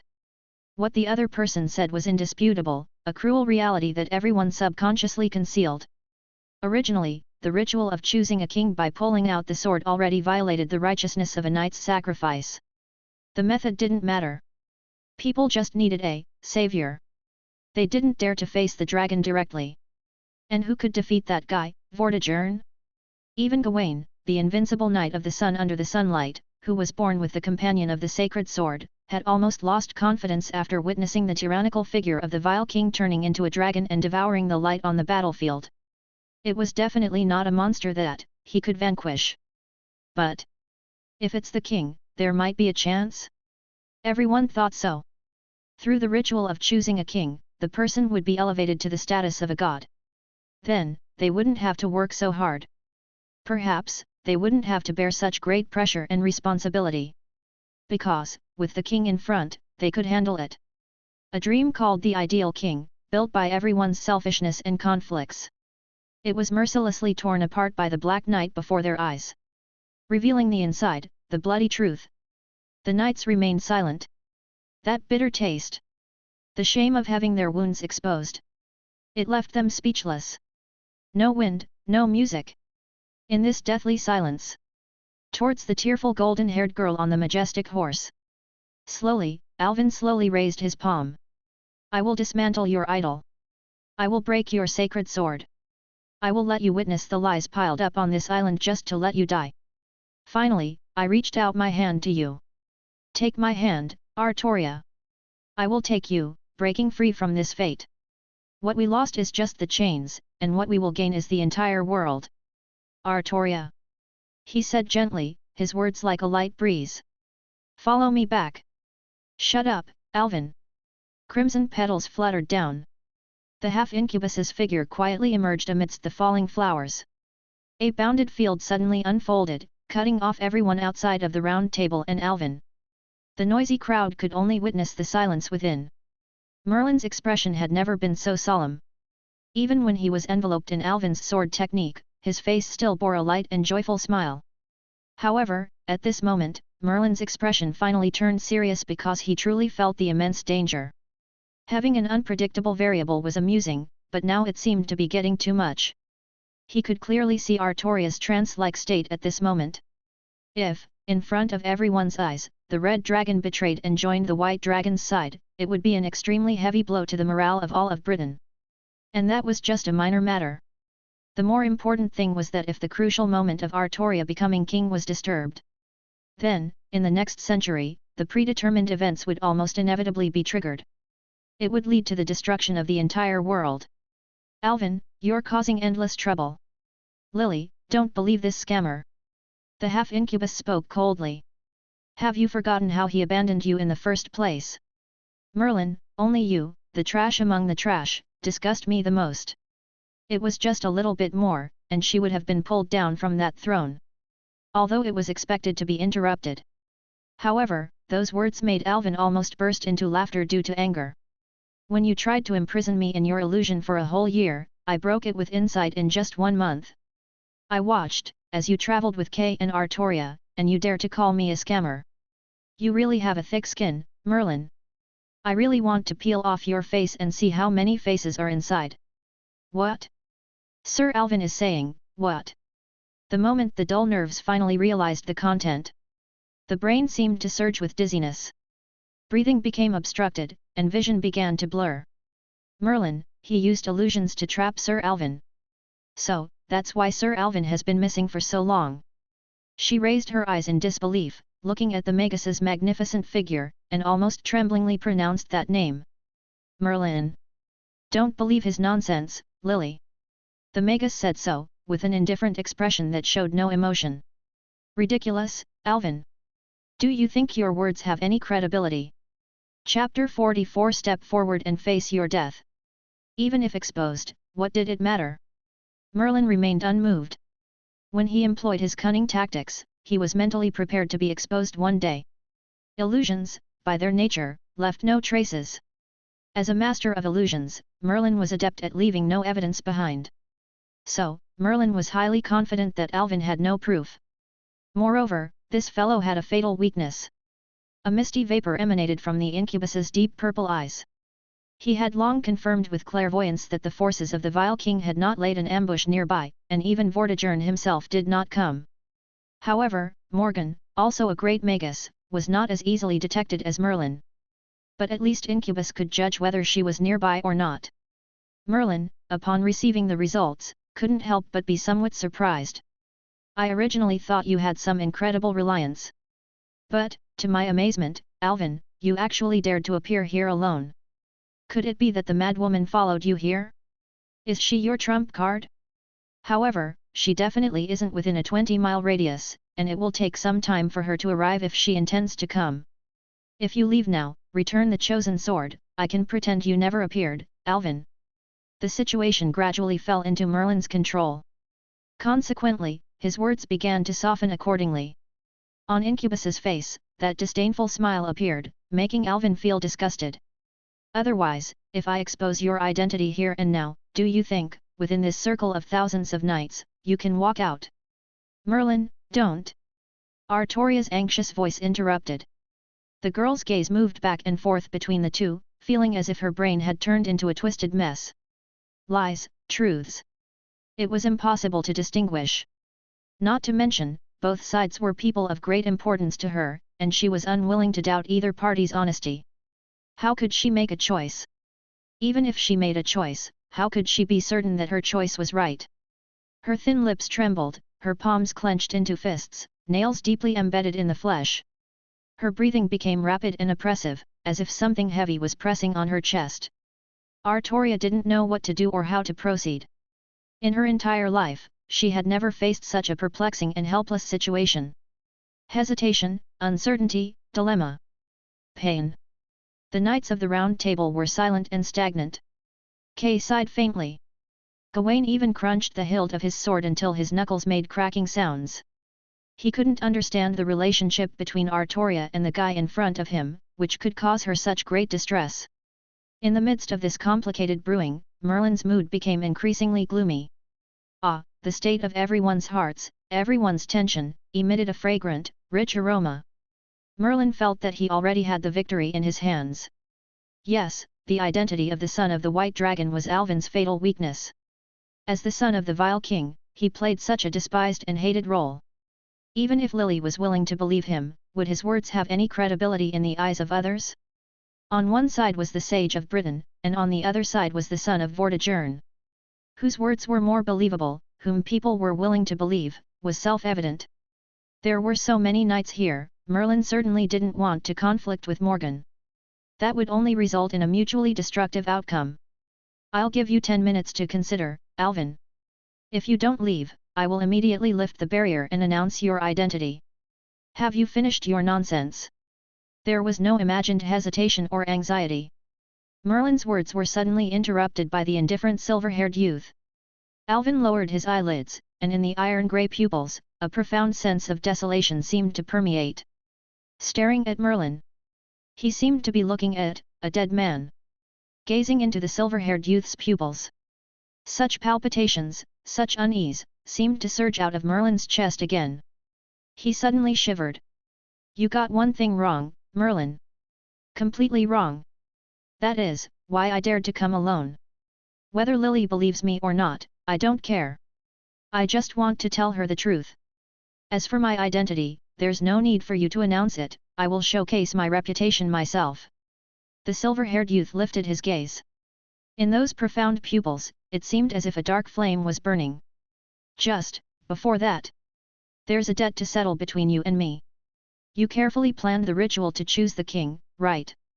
If I hadn't appeared alone here, how would you, this trash, dare to appear in front of me? In enemy territory within arm's reach, what's behind you is the entire Knight of the Round Table, so what? Today, I'll use your blood to open the way for this sword of selection. The tip of the sword trembled. held effortlessly in Alvin's palm, controlled by the acknowledged king. The sword of selection, now acknowledged, emitted a bloodthirsty clang. A sword is a weapon. The enemy of the king is the enemy of the sword. Tch. Wielding the sword of selection, Alvin completely ignored the figure of Merlin in front of him. Alvin abruptly swung the sword, slashing into the empty sky. The dim sword light, for a moment, erupted like a solar eclipse, as if even the brilliance of the sun dimmed. Tch. In an instant, Merlin's expression changed dramatically. As a master of illusions, Merlin would never reveal his true self. This virtual and real body, he had long used it as an instinctive technique, almost reaching the level of perfection. However, clearly, no magical energy was cast. Clearly, no reconnaissance was done. Yet, Alvin locked onto his true self in an instant and unleashed a full-force, brutal slash. No time to dodge. The body couldn't move in time. It's more like even the nerves were trembling. Death. The word suddenly appeared in his mind. As if witnessing a black rose, a symbol of decay, blooming inch by inch in front of his eyes. No matter how he observed, no matter how he foresaw, no matter how he activated the clairvoyance to the extreme, nothing could be found, any blind spot to evade. Merlin was not adept at killing, especially when his expertise in illusions was shattered. He became like a fish out of water, flopping helplessly. He could only take it head-on. Merlin thought with a bitter smile. Relying on Incubus's body to withstand it. He wouldn't die, but he would undoubtedly be severely injured. In enemy territory within arm's reach. Having experienced it, Merlin gritted his teeth and held onto his staff, preparing to cast a spell to escape after the severe injury. At this moment, boom! A dazzling beam of light soared into the sky. Gawain suddenly wielded his holy sword. Galatine. It was high noon. Under the sunlight, the Knight of the Sun received an endless blessing from the sun. With such a level, he was absolutely confident. If facing a human, not a monster like Vortigern, he was undoubtedly invincible. Bang!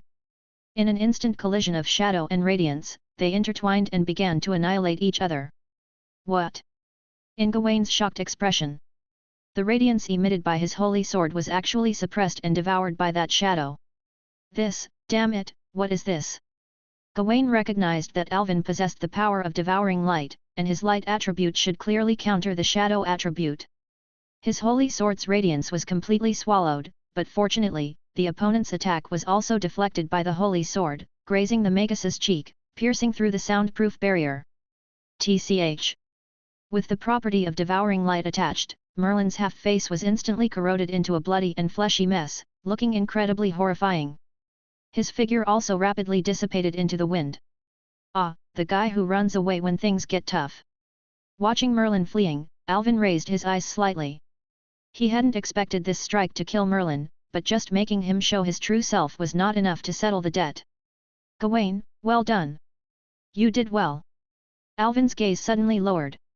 Gawain's forehead was slightly sweaty, quietly taking a step back. Except for the Knights of the Round Table. The onlookers in front of Alvin spontaneously opened up a broad path, as if afraid of being seen by his gaze. Joking. They couldn't hear the sound, but they could see that horrifying slash. Clearly, Sir Gawain raised his holy sword to stop the violence, but this guy's strike directly disfigured the great sage Merlin. If it weren't for Gawain's holy sword, then, couldn't it be? My sword does not cut down those without names. I have never seen or heard of your name. Who are you? No more angry questioning. Gawain's voice sounded low and solemn. The light attribute of his holy sword should counter the shadow attribute of Alvin, and this guy's sudden appearance with silver hair and a strong sense of déjà vu. Wait a minute, devouring light, a monster. Looking at the Black Knight with that intense feeling of déjà vu. Gawain's heart overturned with a monstrous wave. Sir Gawain, there is one thing you said correctly. The silver-haired youth twisted his neck, producing a crisp sound. He smiled. That is not worthy. Alvin suddenly waved his hand. Clang. The chosen sword was once again inserted into a new gap in the stone in the square. Not a pin drop could be heard. Silence fell over the crowd of knights. He actually reinserted the sword back into the stone in the square. The sword buzzed and vibrated, sobbing. As if abandoned by the acknowledged master, it emitted a mournful clang. It's not that I'm unworthy of this chosen sword. It's that it's not worthy of me, this ridiculous toy is not worthy to confer honors upon me. Because I am the son of the White Dragon, Alvin Pendragon. Chill. Chill spread under the sunlight. Though it was a bright and sunny day, it felt as if the coldness of winter had penetrated to the bone. Kay sighed, supporting his forehead. The knights of the Round Table faced an imminent threat. Artoria closed her eyes with a bitter smile. Whether it's a duel or a group battle, whether it's an ambush or an interception, from this moment on, I give you all a chance to kill me. I, Alvin Pendragon, alone, will face the 2,867 knights present. Alvin lifted his palm. The sunlight was absorbed by him, shadows were torn away by him, and the 2,867 shadows silently converged into the pitch-black sword in his hand. Clearly it was noon. But the town was covered in shadows. The pitch-black knight stood in the center of the square. Like a hole opened in the world. He spoke calmly, indifferently, with no fluctuations in his voice. Smiling. If anyone considers me guilty, step forward and face your death. Chapter 45 Those things that seek to kill me. If anyone considers me guilty, step forward and face your death. His words lingered like the echoes in a hall, turning the murky noon into a silence so profound that even the wind seemed to hush. Vast and boundless shadows silently spread out, casting a desolate shroud over the entire town. Brilliant flowers wilted in the dimness, and vibrant colors faded away. The Black Knight stood in the center of the square, resembling a profound black hole. Madness eroded the sanity of everyone present. Insanity absorbed the gazes of everyone present. However, until the words faded away, the sunlight dimmed. The land remained silent and tranquil. Yet, no one dared to respond. No one dared to step forward. Is there no one? The silver-haired youth's voice, light and distant, rang out. His voice carried a sense of disappointment, a melancholy tone that echoed in the quietness, drifting far away. No one wants to come and kill me. Although he had expected it. But this result still left Alvin feeling disappointed. Even, sorrowful, and sad. The knights? The knights. Had. He couldn't help but laugh. Ha ha ha. Tears were almost coming out. Artoria, can you see it? The knights you admired and longed for. What kind of creatures are they, exactly? As he laughed. It seemed as if he could sense the rich bitterness in the air. Are you afraid? Are you wavering? Then let me give you some reasons to persist. I, the son of the vile King Vortigern, Alvin Pendragon. Alvin spoke gently, word by word. His voice was excessively light, as if he was worried. Worried that these people in front of him would be scared away. The hilt dropped from his palm, the sword plunged straight into the ground, and the silver-haired youth opened his arms, as if embracing the world. Now, I stand here in front of you. I didn't bring any army, nor did I call for any reinforcements. My respected father, Vortigern Pendragon, is gazing at me from afar, standing at the pinnacle of Londinium, waiting for my triumphant return. In 10 minutes. That dreaded, demonic white dragon won't arrive in time. His words were like the morning bells and evening drums. A ripple gently stirred in the hearts of those present. So. Alvin's eyelids drooped, and his soft voice suddenly lowered, echoing profoundly in the hearts of every knight in attendance. This is your only and final chance. You advocate fairness. So, I will give you fairness. For your ridiculous chivalry and righteousness, I believe I have been more than fair. Kill me, even if it leaves me wounded, and the illustrious reputation of every knight here will resound across this island. This is your beautiful battle, the path you hope to tread, the code you should uphold. Kill me, and the righteous crown will be reserved for you. So. Come. Come. The Black Knight roared suddenly. You bunch of useless, trash, and failures. Exert all your means. Exert all your spirit. Pour out your sacrifice, your compassion, your righteousness, and draw your swords at me. Kill me. That kind of knight. I will give him the utmost respect. Even so. Alvin's roar gradually diminished. In the end, it turned into a sorrowful, laughable sentence. Artoria, she's here watching. Alvin's voice, like a flickering fireworks, gradually extinguished. Do you want to disappoint her? The last sentence finally stirred the dim sunlight. In this deathly silence, a low voice slowly sounded on the field, the voice of a blonde youth. Do not be too arrogant, son of the vile King Vortigern. We, the Knights of the Round Table, cannot allow you to run rampant here. The sword of revolving victory gleamed with a brilliant radiance. That dazzling light instantly dispelled the shifting shadows around Gawain. Gawain! Artoria raised her hand in an attempt to stop the Knight of the Sun. You don't need to say much, Lady Artoria. This is an endless shame. No more indignation, no more disdain. Therefore, the sunlight that had been brewing and settling became even more scorching. Gawain's expression at this moment was extremely solemn and serious. Facing an opponent who was difficult for the Round Table comrades to deal with, and with Lady Artoria avoiding intervention, he knew he had to step forward, and it could only be him. Today's unsheathing of the sword was supposed to be Artoria's coronation ceremony, but it was all robbed of its brilliance by the man in front of him. Clearly, he had sworn to be a knight who would protect her for a lifetime, but now he saw Lady Artoria sitting slumped on the horse, unable to speak. This scene made Gawain unforgettable. At that moment, he thought, if there was anything that could prevent Artoria from being heartbroken, he would surely give everything for it. Now that the enemy was so arrogant before him, Gawain had to consider whether this might be the only chance in his life. Rebuild the glory of the Round Table, we cannot shirk our duty. Sword of revolving victory. Shine! A dazzling light burst forth.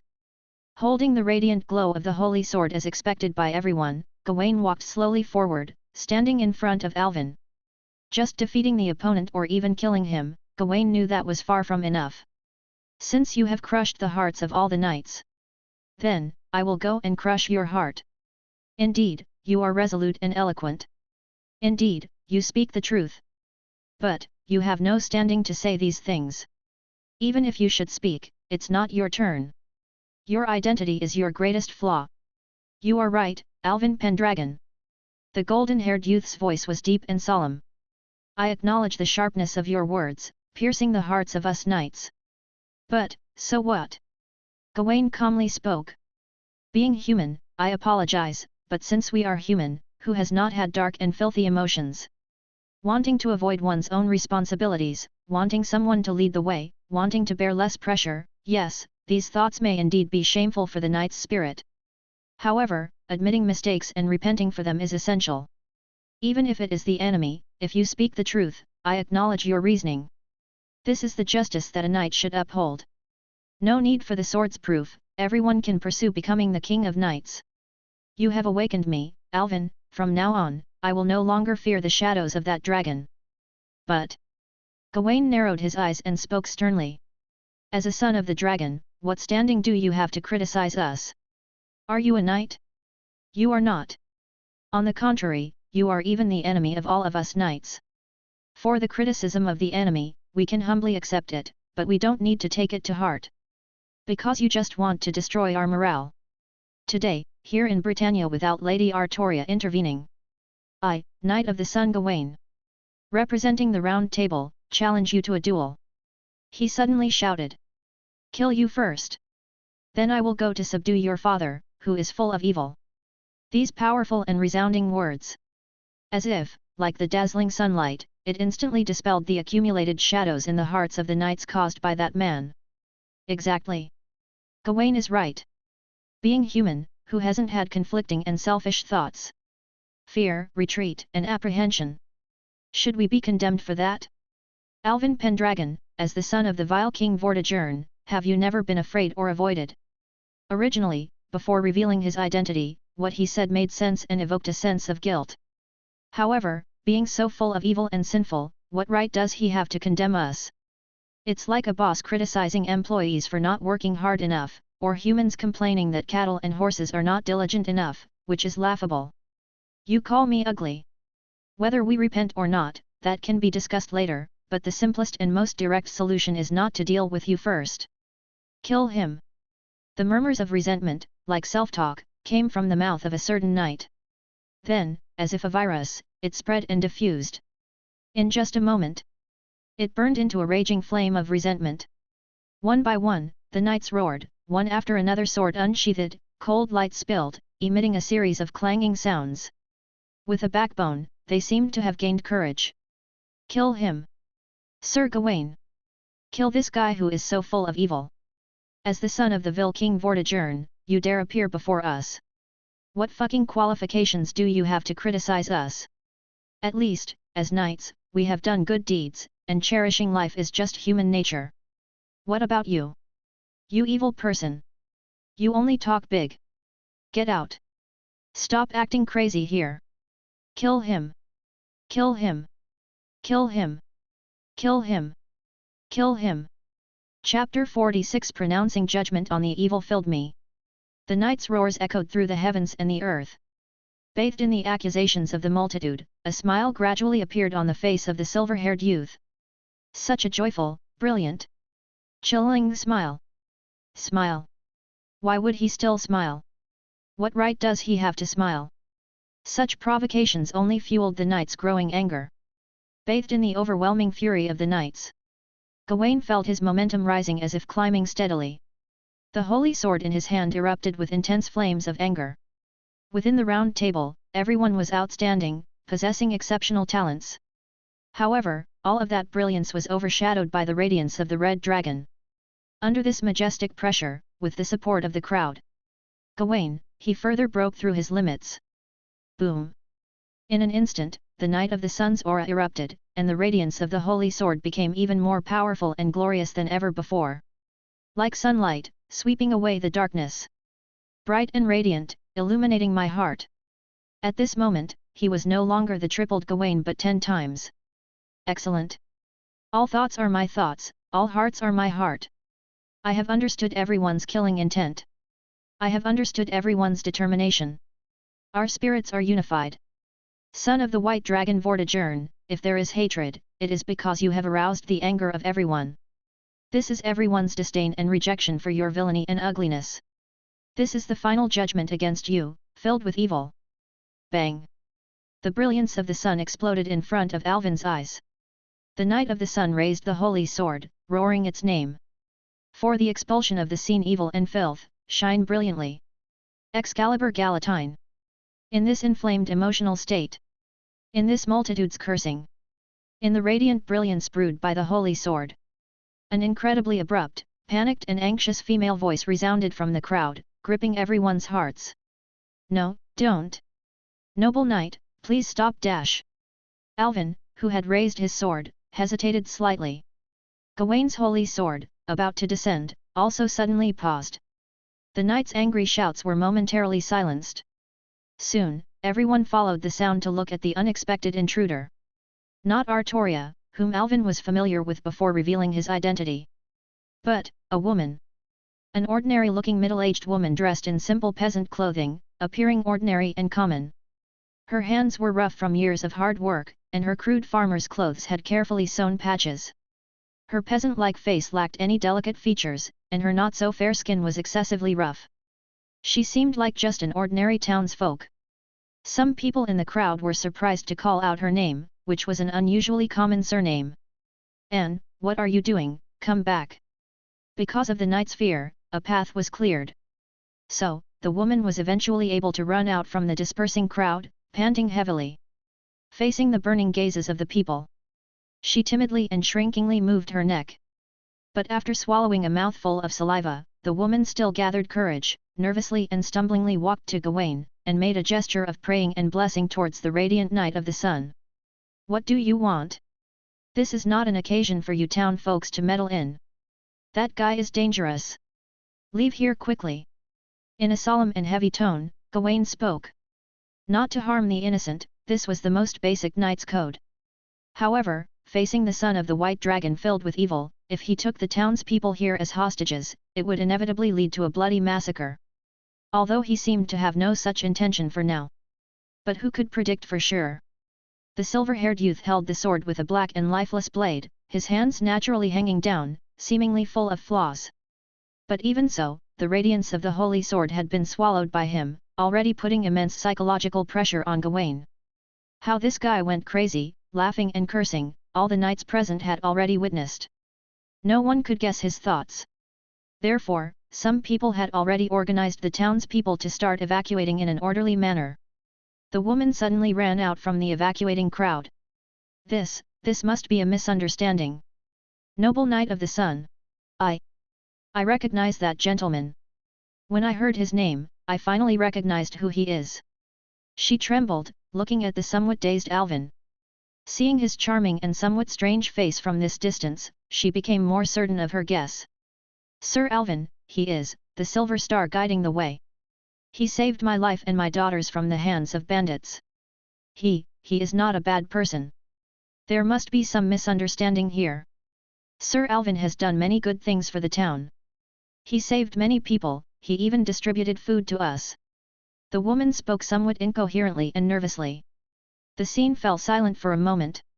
Alvin looked at the ordinary peasant woman in front of him in amazement. She was the only person today who had truly shocked him.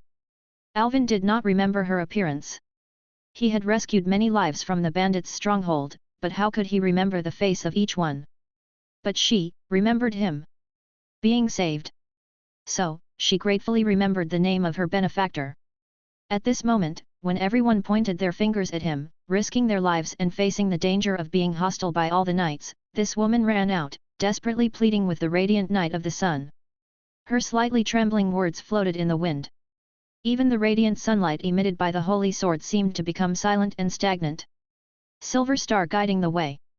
As this term spread among the crowd, the townspeople seemed to start recalling, in a daze, the agile figure of a young knight from years ago. Sir Alvin, Silver Star guiding the way, it's really him. He hasn't appeared for several years, I thought he had left. He has changed so much in height, almost can't recognize him. He is actually the son of Vortigern, no wonder I've never heard of his family background. He used to subdue many bandits, and helped intercept the beast tide for the town. But after all, he is the son of the vile king. You shut up. When the town was looted, it was Sir Alvin who provided us with food. The townspeople began to discuss animatedly. Their voices, like brushes, depicted the image of a silver-haired youth, one filled with compassion and justice. The knights' roars gradually faded away. Listening to those words, they held their swords, their expressions gradually becoming bewildered. These townspeople, what were they saying? A good person? The son of the vile King Vortigern, how could he be a good person? Gawain fell into a brief silence. It seemed like doubt, like interrogation. He turned his gaze to the woman beside him, raised his hand, and pointed to the dark knight on the opposite side. Do you know who he is? Gawain spoke sternly, word by word. He is the son of the vile King Vortigern.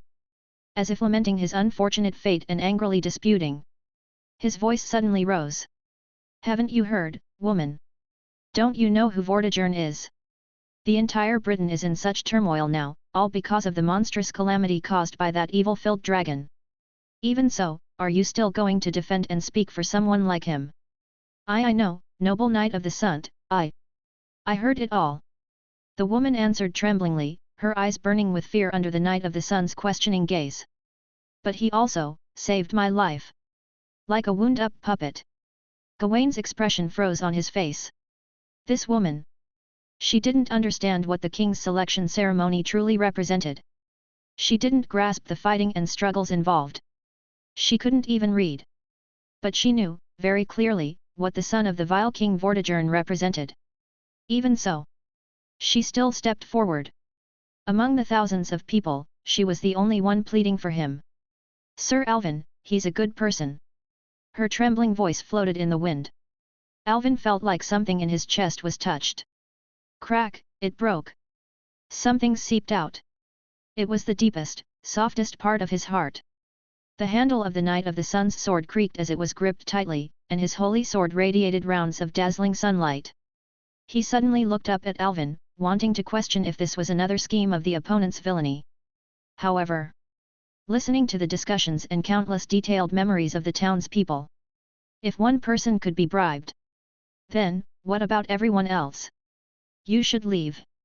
The silver-haired youth's gentle voice sounded in front of him.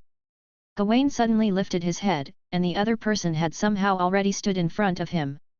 He abruptly raised the holy sword, ready to block in front of him, but the expected fierce blow did not come. The other person simply ignored him. That person. He just squatted down, adopting a gaze at eye level, gently took the woman's hand. Go back, madam. He cradled her hand in his palm. The silver-haired youth said with a smile like this. Clearly, his armor was so dark, like the dark night. However, looking at his smiling face, the woman's timid, nervous, and trembling body, which seemed to shrink due to fear, gradually relaxed and became calm. Actually, Alvin smiled and said, it's just a misunderstanding. Is it, really? Sir Alvin? Yeah, go live a peaceful and happy life with your daughter. Everything will get better. The silver-haired youth's words were light and airy. Like the gentle wind of spring, sweeping across mountains, forests, and the lush green fields, comfortable and pleasant. Today, the town will continue to be peaceful as always. He said with a smile. I promise you that. That person. The one who made countless knights shudder with fear. At this moment, he was right by his side, less than 3 feet away. Without any defenses, his entire body was full of openings. A swing of the sword, and he could be cleaved in two on the spot. However, Gawain's wrist trembled, his lips buzzing slightly, and sweat started to bead on his forehead. He had never before held his holy sword like this, so unsteady. Until the woman, as a townsfolk, bowed deeply with gratitude and gradually ran away, looking back every 3 steps. The person smiled as he watched her go, his figure disappearing from sight. And all the while, he never even glanced at himself once. You should all be grateful to her. The Dark Knight lowered his iron-grey eyes. His voice had never been so ethereal. As if afraid of waking something up. I originally wanted to exterminate all of you. He said it so casually. Alvin raised his head, surveyed the surroundings. All the knights held their swords as if facing a formidable enemy, extremely tense. In the end, the silver-haired youth turned his gaze away and looked at the Knight of the Sun in front of him, whose expression was the most nervous and serious. Gawain held the dazzling holy sword, his taut nerves seemingly on the verge of snapping. But now, I've changed my mind. Alvin spoke calmly, word by word. Because I promised her. Today, nothing will happen here. His voice was gentle. Like the hand that had been holding the knights' hearts, clutching their throats, was finally released. Phew, ha! The knights breathed heavily, their eyes filled with lingering fear. Gawain's hands, holding the raised holy sword, seemed to soften for a moment. But he still, trembling, held on. Do good deeds, and that will cover up your sins. It's just a perfect mask, just hypocrisy, just a heart of false virtue. The tip of the holy sword pointed at the emotionless silver-haired youth in front of him. The Knight of the Sun roared loudly as if using all his strength. Alvin Pendragon, you're just atoning for your own guilt. So. Alvin looked at him sideways. Looking at him with pity, with sympathy. Then, pass your judgment on me, the one filled with evil. As the words fell. As if the sun itself fell silent. The tip of the sword of revolving victory kept trembling. As if the knight's state of mind, shaken violently. The other party was the criminal who should be executed. When this self-convincing reason, finally lost. What was the purpose of picking up the sword again? Well then. Now, have you lost even the courage to aim the sword at me? You are indeed an admirable knight, Gawain.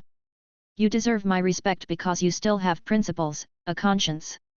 Alvin looked up at the high-hanging sun. The sun was now covered by a layer of dark clouds, emitting a misty, sickly light. Look to the sky, O Knight of the Sun immersed in sunlight. Your sunlight has dimmed. Clang. Even the sword could no longer be held. The dazzling holy sword fell to the ground, emitting a dim light. Dash. Chapter 47 Not to save the world, just to save you. Incomprehensible. Gawain couldn't comprehend why the person in front of him was so indifferent. Even though you are the notorious son of the vile King Vortigern, such an infamous character, deserving of being torn apart by 1,000 knives. Then, why? Why can't my holy sword strike you down? Staring at the sword of revolving victory that fell to the ground, its light nearly dim, no longer dazzling, no longer radiant. Even the bright sunlight, he could no longer feel the blessing from the sun. O sun, have you forsaken me? Gawain knelt down. But there was no one to answer the Knight of the Sun's question. Alvin just walked past. Walked past the disoriented Gawain. Walked past the stunned Artoria. Walked past the breathless knights of the Round Table. Alvin saw Kay's bitter smile, saw him raise his hand as if wanting to hold on to him. Alvin. Kay, thank you for accompanying Artoria all the way. In the future, maybe I'll have to trouble you to take care of her. You've changed so much, Alvin. Yeah, sorry, can't treat you to grilled fish anymore. I've learned it myself, Alvin. It's delicious, do you want to eat? Such words, in the end, couldn't be said. That hand, in the end, couldn't be raised. He was too far away. Far away like the wind. The Dark Knight walked towards the wilderness outside the town amidst the knights crowding and silence. No one dared to ask, no one dared to stop. Standing under the dim sunlight. At the end of the street, he turned around. His elusive figure seemed to dissipate with the wind. Artoria, I've troubled you by coming uninvited. Alvin smiled. Although not loud, his words clearly reached her and the Knight of the Round Table. The golden-haired girl gazed at him. In her deep green eyes, reflected his dark shadow. I know you have many questions, right? I'll answer them. I know you're confused right now, so before that, go take care of your own matters. By the way, didn't you get a chance to see Hector? I often visit him, his old man's body is still robust. Instead of his fingertips. The wind gently caressed her cheek. Remember, that wheat field where we practiced swordsmanship. Since it's a place of acquaintance. Perhaps, it's not a bad place to bid farewell. Alvin smiled. I'll be waiting for you there. Today, I'll be waiting for you there, Artoria. I'm waiting for your questions and also waiting for your answers. I know what burdens you, Artoria. But, indiscriminately loving everyone and loving no one are the same, Artoria. Wanting to save everyone without exception, in the end, you might not be able to save yourself.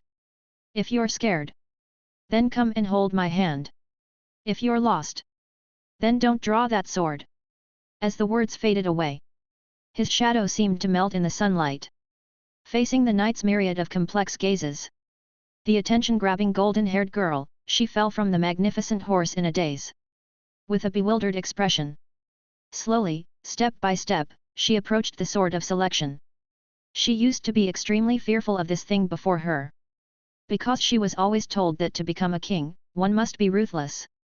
The so-called king is someone who, to protect the people, becomes the one who kills the most people.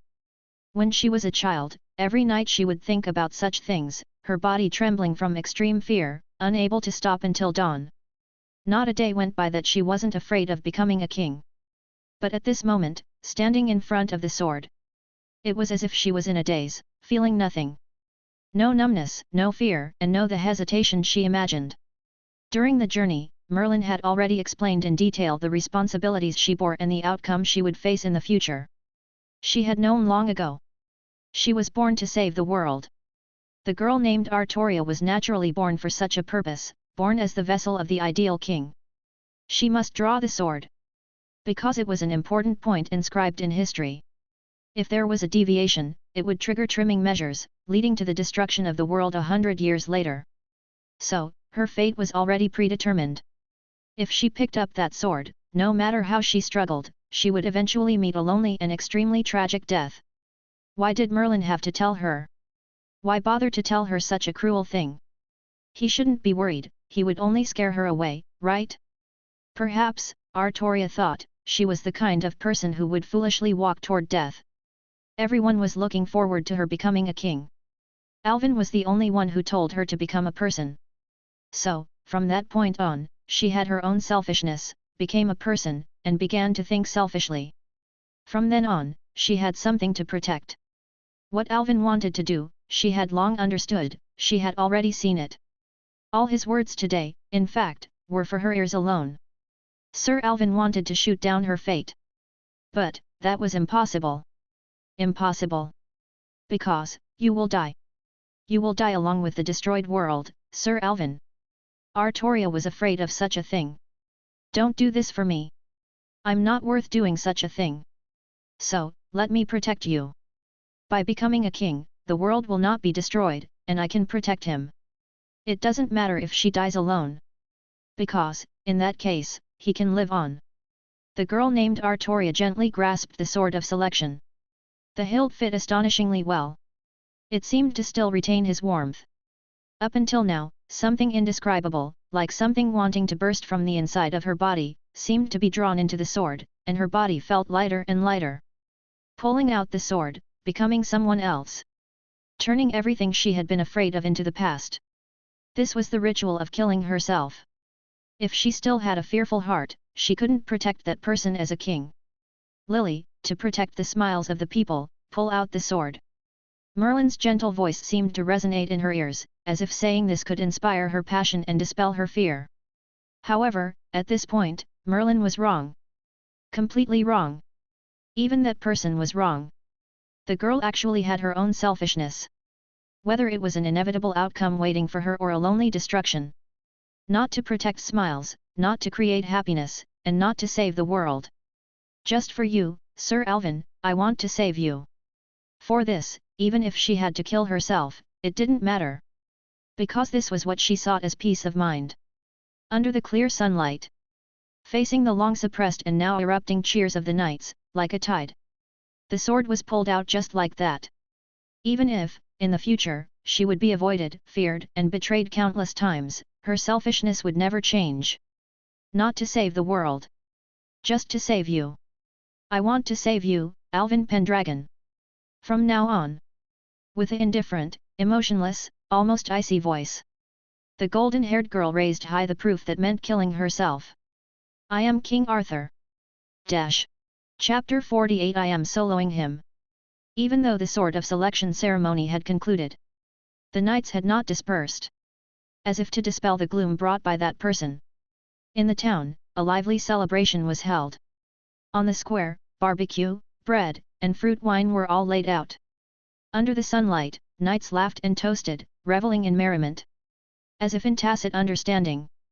No one dared to mention that taboo name again. Why was the sword of selection ceremony held in such a remote town? The knights finally knew the answer now, because this was the small town where Lady Artoria grew up. In the future, it would surely become a place of scenic beauty. So, the knights eagerly engraved their names on the rock where the sword of selection stood.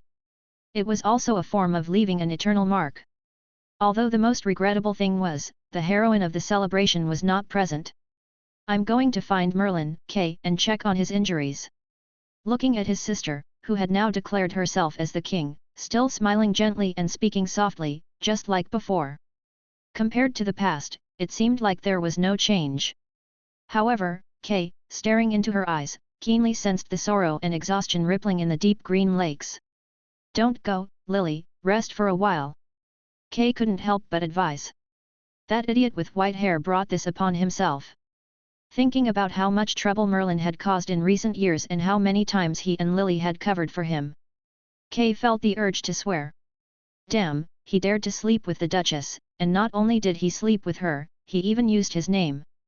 Can't Merlin act like a human being? This guy really didn't seem human. So now that Merlin was disfigured, Kay was happy. As long as he didn't die, he wouldn't feel sorry for that idiot with white hair. Let him continue to flirt with women for another day and mock himself for not having any luck with women. In these years, not to mention Alvin. Kay himself had harbored the intention to kill many times. If Merlin's conscience was truly dead, Kay felt that he would mourn for about 3 seconds, not more. The golden-haired youth tore off a large piece of barbecue and chewed it fiercely, as if it were nightmare meat. Feelings, not as good as Alvin's. I think what Alvin said is true. Looking at his sister, Kay's tone was very serious. He even voluntarily disclosed his own identity. I'm telling you, he has no reason to lie to you, Lily. I still recognize my friend, do your best to fight for it. Hearing Kay say this, Artoria didn't know how to respond, so she just smiled. The knights around them silently averted their gaze. Kay sighed. Hey, it's really true, scolding is a form of love. Kay thought that scolding Alvin every day had almost turned into affection. After traveling for a few years, he scolded Alvin for a few years. Originally thought it was a just execution of justice, now it seemed awkward. Fortunately, Alvin didn't know. But now that his identity has been exposed, he still wants to be friends, but this might not work. But, having been a friend of the son of Vortigern for a few months, damn it! Kay thought this title would last a lifetime. Well, let's talk about those undecided matters later, Kay, I just want Merlin to answer me in person. Artoria tightened her grip on her palms. The sword of selection was now held in her hands, perhaps stained with the blood of Incubus. If that truth is as Sir Alvin described, she didn't mind staining it again. I have some questions that must be asked of him. If those things are true, I won't forgive him in my entire life. Sir Alvin is still waiting for me. Without clarifying things with Merlin, I can't give Sir Alvin an answer. Leaving these words behind. Bathing in the noon sunlight, the golden-haired girl left without looking back. Now, only the Knights of the Round Table were left drinking in the square. Because of their identity, they naturally occupied the central position. Knights occasionally came up to introduce themselves, but they all left reluctantly under their anxious gaze.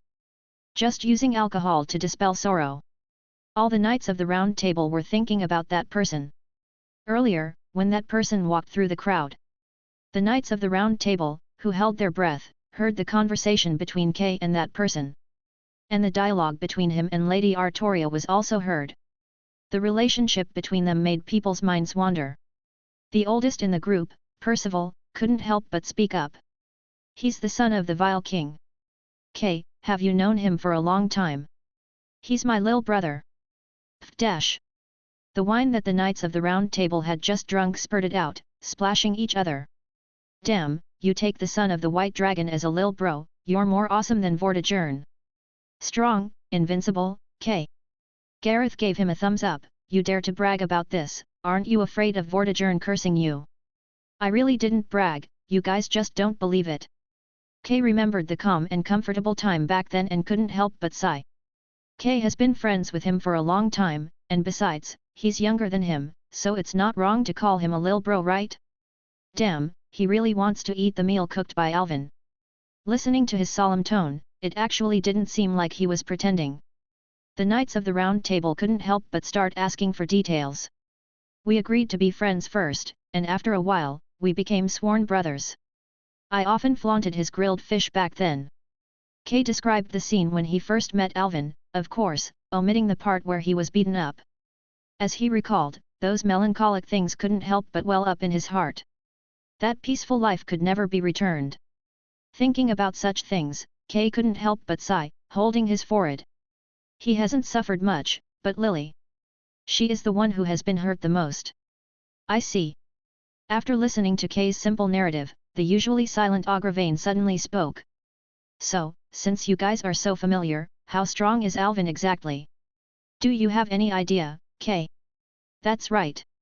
This is the question the Knights of the Round Table are most concerned about. They have personally experienced the oppressive feeling brought by that person. Even Sir Gawain, who has 3 times the normal knight's stats, finds it hard to suppress the opponent's darkness, despite the brilliance of his holy sword. Fighting him, today, blood will inevitably flow like a river. Alvin Pendragon, this person is destined to be the enemy of the Round Table, how strong is he really? Facing everyone's expectant gazes. After careful consideration, Kay gave a very fair evaluation. We are about even. I soloing him quite often. Hearing this statement, everyone couldn't hold back. Kay was known for his ability to brag, and they were accustomed to his boasting, which was 50 times stronger than Vortigern's. For the first time, he said that someone could go even with him. What kind of concept is this? Thinking of this, they felt a shiver down their spines. Even Sir Gawain, who was easily suppressed by that person, couldn't hold his sword, so this guy is even 10 times stronger than Sir Gawain? I really don't know. Kay shrugged helplessly, I haven't really fought him. This question, you should ask Lily. They used to be inseparable, practicing swordsmanship every day. They've sparred with each other, I've seen it hundreds, if not thousands, of times. The final results are heartwarming. Kay's words finally made the Knights of the Round Table feel a little uplifted. Could it be that even this monster, Lady Artoria, can suppress him? Watch your address, Gareth. Now she is our king. That's right, it seems that only our king can suppress the son of White the Dragon. Tristan strummed the strings of his harp, sighing and saying. Defeated by the king hundreds or even thousands of times, that guy didn't give up. He is indeed a respectable opponent. You guys seem to have misunderstood something. Kay scratched his head and hesitated to reveal the truth. Lily has never won even once. Kay, you son of a b*tch. The knights of the round table rushed up and beat Kay on the ground. The golden-haired youth patted the dust off his body, sat up, and continued to drink and eat meat. It was just a playful scuffle, they were used to it. The expressions of everyone suddenly became worried again. But, looking at it from another perspective, this seems to be quite heartwarming. The king lost thousands of times but never gave up. It's worthy of being Her Majesty, easily accomplishing what we cannot. A crimson petal fell onto the cup, floating on the surface of the wine, gently rippling. Everyone, feeling something, raised their heads, and the figure of the magus of flowers slowly walked out of the falling flowers. Merlin! Merlin, are your injuries okay? The knights all stood up and looked at him. The magus's face was as beautiful and flawless as usual, with a gentle and spring-like smile on his face, but his figure seemed a bit illusory and dim. The knights of the round table could see that this was an illusionary clone since his facial injuries couldn't be fully healed, he had to use a clone to show himself. Don't worry about me. I've sent Lily away. I came here to call everyone, do your best to kill Alvin. He's waiting for Lily alone in the outskirts. Knights, this is a rare opportunity for us. Speaking in such a soft and gentle tone, Merlin smiled. That gentle voice carried the sinister and vicious content, reaching the ears of every knight present. Chapter 49 He won't die, my heart is unsettled. The knights silently gazed at the sudden appearance of the magus of flowers. Merlin's proposed tactics were tempting, but no one dared to agree. Because, they have witnessed the invincibility of the son of the white dragon. Oh, so you're all hesitating. Merlin was not surprised at all. Dear knights, do you all not know what happened before? The magus smiled. In his deep purple eyes, there flickered a mysterious and unpredictable light. There was no trace of resentment on his face, which had been scarred by Alvin's actions. Instead, an excessive sense of joy overflowed, causing the magician's body to tremble. Ah, the brain is trembling. Yes, the half-incubus noticed something very interesting. Alvin Pendragon. Your luck is truly bad. Dear knights, did you all hear what he said? He originally planned to kill all of you. And, it's not a lie. Merlin hummed a joyful tune, smiling with a smirk, saying words that sent shivers down the knights' spines. After harboring overwhelming killing intent, once Gawain intervened, he was planning to use that opportunity to kill all of you and directly take Artoria away. But, that woman appeared. Such an ordinary, common woman ran out and pleaded for him. So, he softened. That made his heart waver. The attack was deflected by Gawain, and the appearance of that woman. Merlin laughed brightly, excitedly. That is, fate is protecting us from the shadows. Because we are on the right side, fortune is not on his side. His existence itself is being opposed by the will of this entire world. This lets you, dear knights, survive. But, do you think it will end like this? No. Everyone has no way to retreat. The rise of the son of the white dragon will destroy everything you cherish and want to protect. Witness it, the future that lacks any brilliance, a despairing future. The half-incubus suddenly opened his arms. As colorful petals fell from the sky, a burst of dazzling colors, like a dream, spread from the magus's center, enveloping all the knights in the square. It was an incredibly realistic dream. Crimson moonlight poured down, not brighter than the color of the earth. Carrion crows circled in the sky, the deep sky rich as blood, and the crimson eerie moon seemed to open vertical pupils, gazing at the land of Britain. Rivers, lakes, and a sea of bloody confluence. Corrupt soil irrigated by black blood, an endless battlefield piled with lives. Standing on a hill made of stacked corpses, the son of the white dragon, raised its head under the blood moon, emitting a thunderous roar. Everything in Britain was completely destroyed, all the glory of the knights buried, leaving only a scorched and desolate land. This was the chilling prophecy presented by Merlin to every knight. The knights watched in a trance at these incredibly real and despairing scenes. Their pupils gradually turned crimson, their breaths becoming heavier. Their hands involuntarily gripped the sword hilt tightly. The call of the half-incubus echoed in the excited crowd, once again resonating in the hearts of the knights. So, dear knights, this is the only and final chance to kill him. Pick up your swords, the time to bet everything has come. The time of destiny has come, and the ringing sound of the bell is heard now. Your fearless and heroic glory will be sung on this island. Merlin, you damn liar, are you trying to deceive people again? The young man's roar suddenly echoed in the square. Kay forcefully bit his own lip, breaking free from the incubus's illusion with intense pain. Without caring about the blood flowing from his mouth, he rushed forward, angrily grabbing the half-incubus's collar. You've deceived me and Lily. Now you want to deceive everyone here, making them ambush Alvin. I didn't deceive everyone, Sir Kay. Merlin smiled gently, like a breeze. He raised his head, looking at the collapsing sunlight. Everyone understands, right? My prophecies, are there times when they haven't come true? If you do nothing, that will be the future that Britain will face. You will think the son of the White Dragon is a good person, only because you are still holding on to such stubborn fantasies, Kay. Merlin chuckled. Because, you and Alvin are quite close.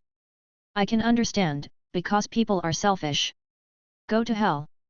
Kay swung a sandbag-sized fist, smashing it into the half-incubus's right face, sending him flying. Merlin still smiled. Poor thing. He still smiled with a twisted expression, slowly getting up from the ground, not bothering to wipe away the blood on his face. Look at the gazes of your comrades, Kay. As the words fell silent. Silence fell with the sunlight. Kay turned his head in disbelief. The knights of the round table, with expressionless faces, stared at him. Percival. Kay, Merlin is right. Percival closed his eyes. We understand your relationship with him, but personal matters are personal, after all, he is the son of King Vortigern. Agravain. From a universal rational perspective, this is indeed an excellent opportunity, the knight with a gloomy face said. If we don't take the chance now to surround and kill him, it will be difficult to encounter him alone in the future.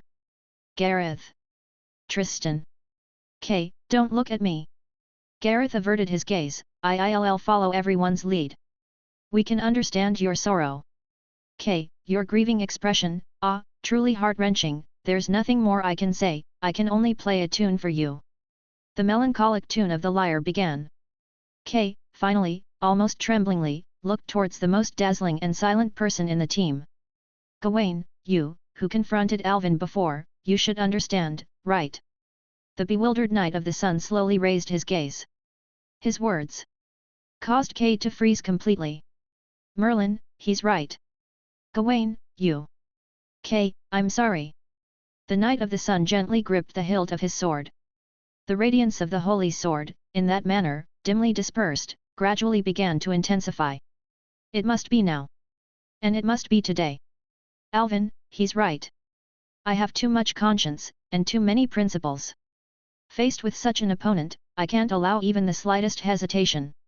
Even more terrifying than Vortigern, he makes me feel more fearful. Sorry, Kay, I know this goes against the Knight's code. But I can make my morality flexible. Gawain smiled. Once a person accepts their own weaknesses, his intimidating, cold smile emerged. Then I become invincible. You can always pick up the bottom line later, only by killing him, killing Alvin Pendragon. Can I sweep away the shadows of this life? If we don't kill him today, I even doubt if there will be courage to raise a sword in front of him in the future. Gawain tightened his grip on his holy sword, looking up at the obscure sunlight, enunciating each word emphatically. He won't die, my heart is unsettled. In confusion. In astonishment. Kay retreated, his gaze full of strangers, as if meeting these comrades for the first time. You all. Thump. Kay sat down weakly on the ground. The knights gathered. Completely ignoring him, they gathered. The familiar comrades in front of him had already begun discussing methods to kill that person. His magical attribute is shadow. He seems to inherit Vortigern's ability to devour light. In sunlight, he also receives a boost, almost similar to my type of protection. How can we kill him quickly? With the white dragon blood, he definitely possesses terrifying regenerative abilities. Use skills with corrosive effects as much as possible. Also, consider the arrival of Vortigern. The whole process must not exceed 10 minutes. I have an idea. As the intelligence advisor of the knights, Audiobooks instantly provided a crucial suggestion. He can use both light and shadow, with almost no apparent weaknesses. Therefore, the most convenient environment to kill him would be, at the time of day and night changing. Morning has passed, and we only have the evening left. Very reasonable, but, during dusk, we also lose the strongest force, which is Gawain. Then let Merlin cast an illusion on him, deceiving the sun during dusk, so that he still has the protection of sun, even if it can only last for a very short time, it's enough. First attempt a sneak attack, then everyone launches an assault, using your strongest and unrestrained methods. Audiobooks, you're really a devil. Kay was stunned. Plans were being made. The knights were rubbing their fists eagerly. They excitedly discussed how to kill Alvin. Kay suddenly got up, running towards the town like a madman. Stop him! Stop Sir Kay! He's going to spread the news. Layers upon layers of tightly sealed armor walls instantly surrounded Kay. The knights' eyes were red. Their mouths were smiling. Everyone, as if they all had the same face. The half-incubus's figure appeared in front of Kay. Sorry. Kay, I can't let you leave temporarily. IFK your bloody mother. Merlin. As if using all the strength in his body. Kay, captured and restrained, shouted his final heart-wrenching call towards the front. Lily. Lily.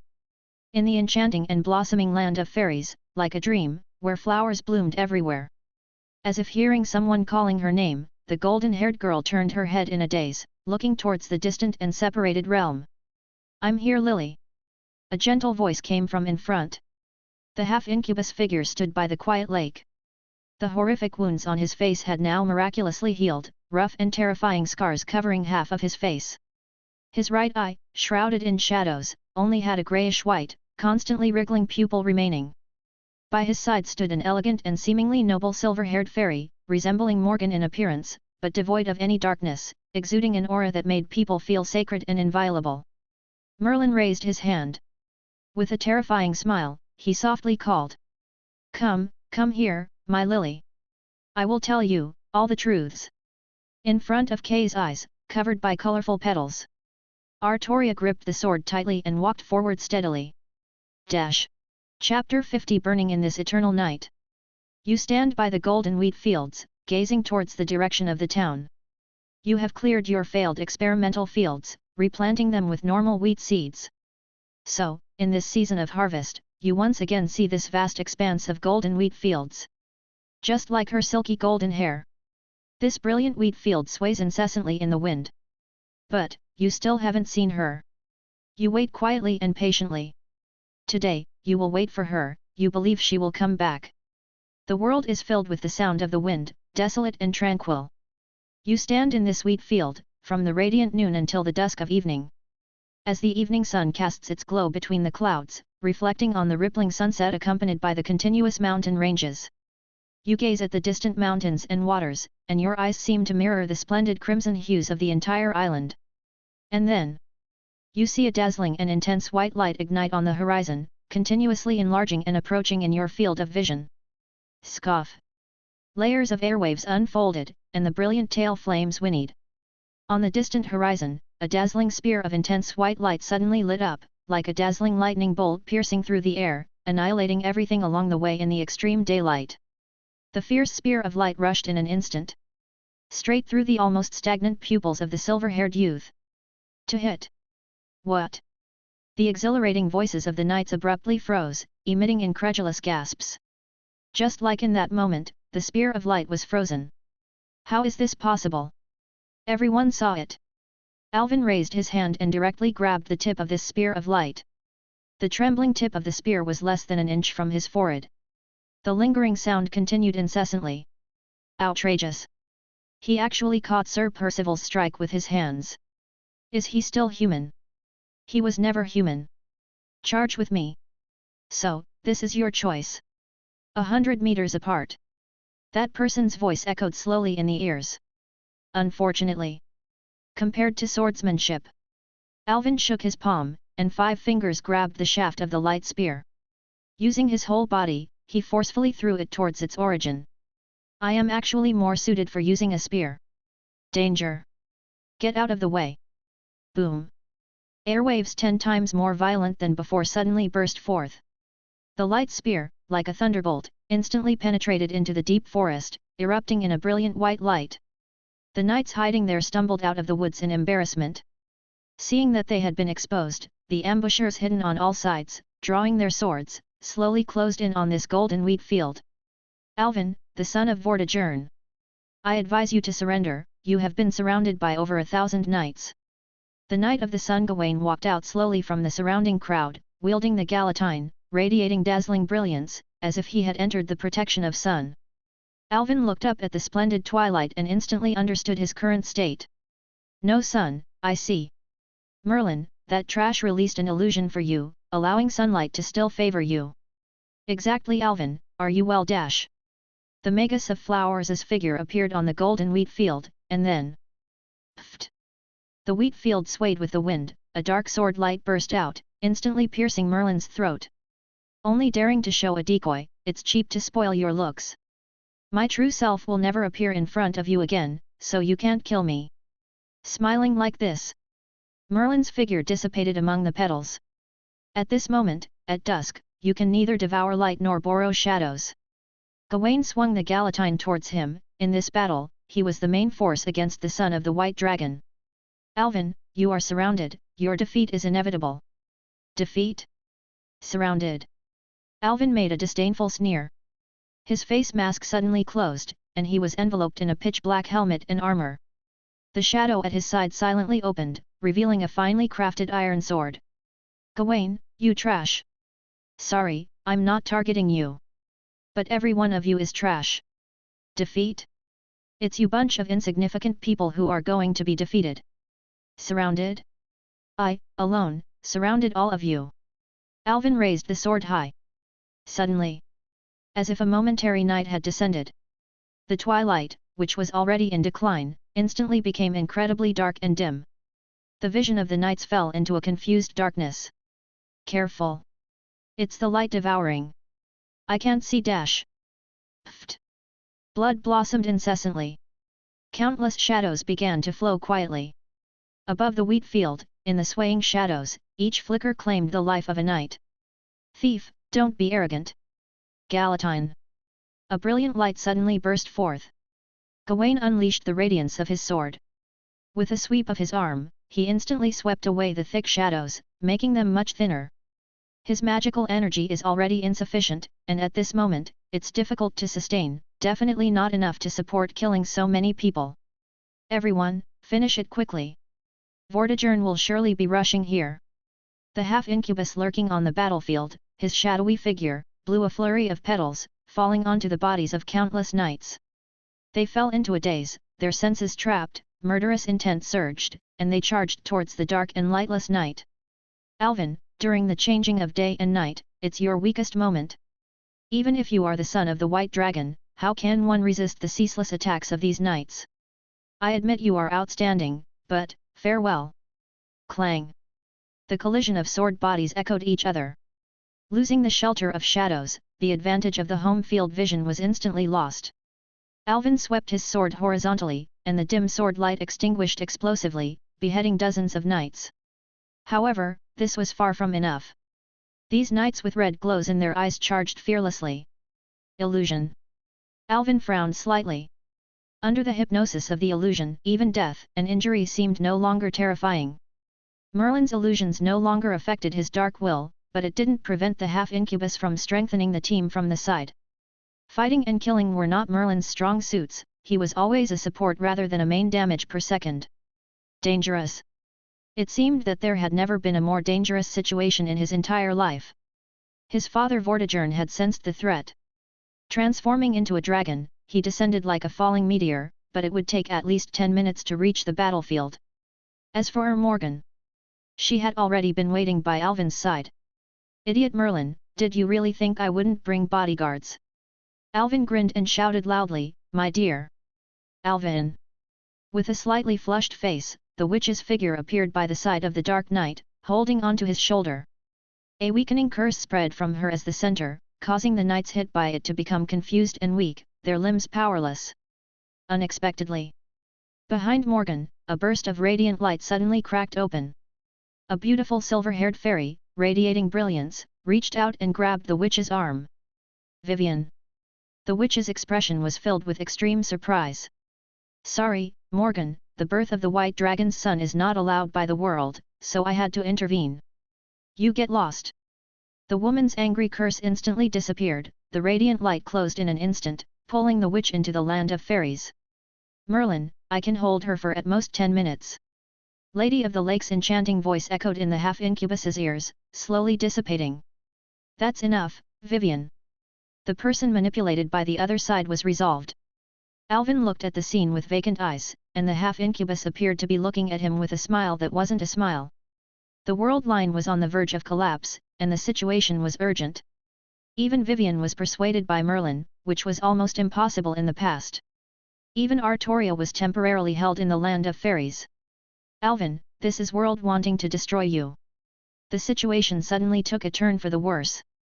Raising his sword, he cut down the body of a knight rushing towards him. Alvin breathed slightly. Good method, now it's really troublesome. Dusk. Dusk was the most dangerous time. If it were daytime, Alvin could instantly absorb and assimilate the light, what fear did he have when there were so many of them? If it were night, it would be his home ground. Merlin was right. Only during the changing of day and night, when the light was not bright enough and the shadows were not dense enough, was the weakest moment of his power. The knights with bloodshot pupils roared and launched an attack, the Galadon's radiance purifying the deep shadows. Alvin was weaving through this encirclement, like a small boat rocking between giant waves, with the risk of capsizing at any moment. Even so, his gaze, his state of mind, remained as deep and calm as a deep ocean's, without any signs of wavering. Clang! Blocking the ambush launched by Agravain from the corner, Alvin's finely crafted iron sword finally couldn't withstand the pressure released by the magical energy and shattered. His sword broke. This is the time. The knights roared and launched an even more intense charge. Boom! A vast and boundless shadow suddenly spread out from the pitch-black night, flowing like thick mercury, instantly dyeing the entire battlefield in the dim sunlight. It was as if thick ink was flooding the earth. Since you came to kill me, be prepared to die. No need to hold back any more, no need to reserve strength. To break free, he must intimidate the entire field with a single blow. Alvin unleashed the full power of the ultimate life form. So what if one sword broke? Hundreds and thousands of finely crafted iron swords, collected within the shadows, slowly rose from the roaming ink-like darkness. Danger, retreat! Seeing this scene, the Knights of Round Table were shocked. Without hesitation, they raised their swords in front of them. The Dark Knight raised his right hand. Aimed at the crowd, he suddenly clenched his palm. SSS.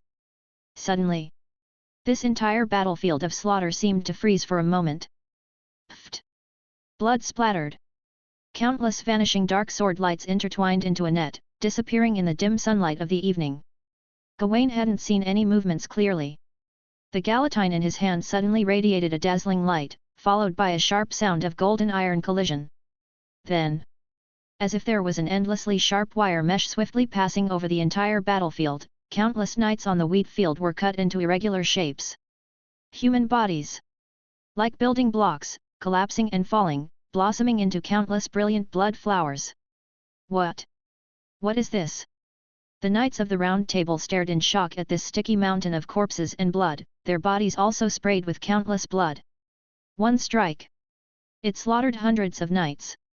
Only a few of the Knights of the Round Table remained, standing bewildered in the midst of this bloody spectacle. The golden wheat field. In an instant, it turned into a sea of blood. Stagnation. Pause. Seeing this hell-like scene, the overwhelming bloodshed, it seemed to make the blood color in the eyes of the knights gradually fade away.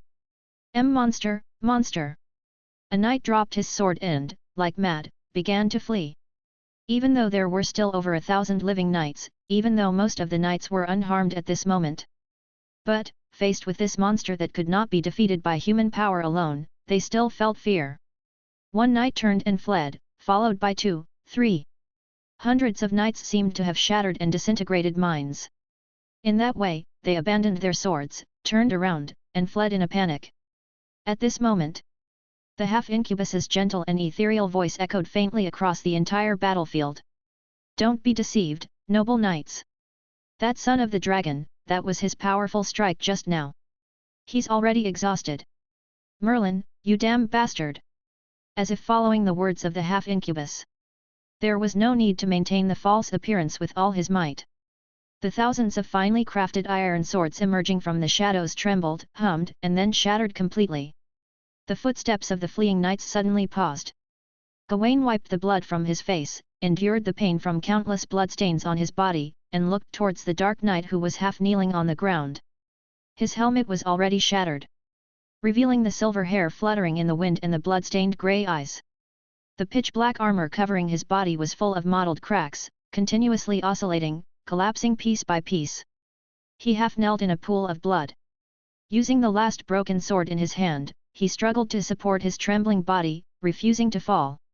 One person, facing over 2,000 knights, and killing over 1,000. Alvin, I admit that I fear you. You're too terrifying. If it weren't for Dusk, you would have slaughtered us all. The knights of the Round Table, covered in injuries, slowly approached. The knights who had run away from the periphery also began to gather slowly. Unfortunately, you've lost. You've not only lost in timing but also in your sword. The timing and advantages are all on our side. Yes. Besides timing, Gawain immediately grasped another key point of this battle. Ordinary swords were still too fragile. They couldn't withstand the berserk slashes unleashed by the ultimate life form. Once, Alvin defeated Artoria countless times by exploiting the advantage of the sword. Now, it was his turn to taste the bitterness of the weapon's shortcomings. If you had obtained a holy sword, even if it was a collective siege at dusk, we would all have to drink bitterness on the spot. Gawain sighed softly. Unfortunately, those intelligent holy swords recognize their masters. How could they acknowledge the son of the vile King Vortigern? A villain like you is not worthy of the name of a holy sword. Holy sword!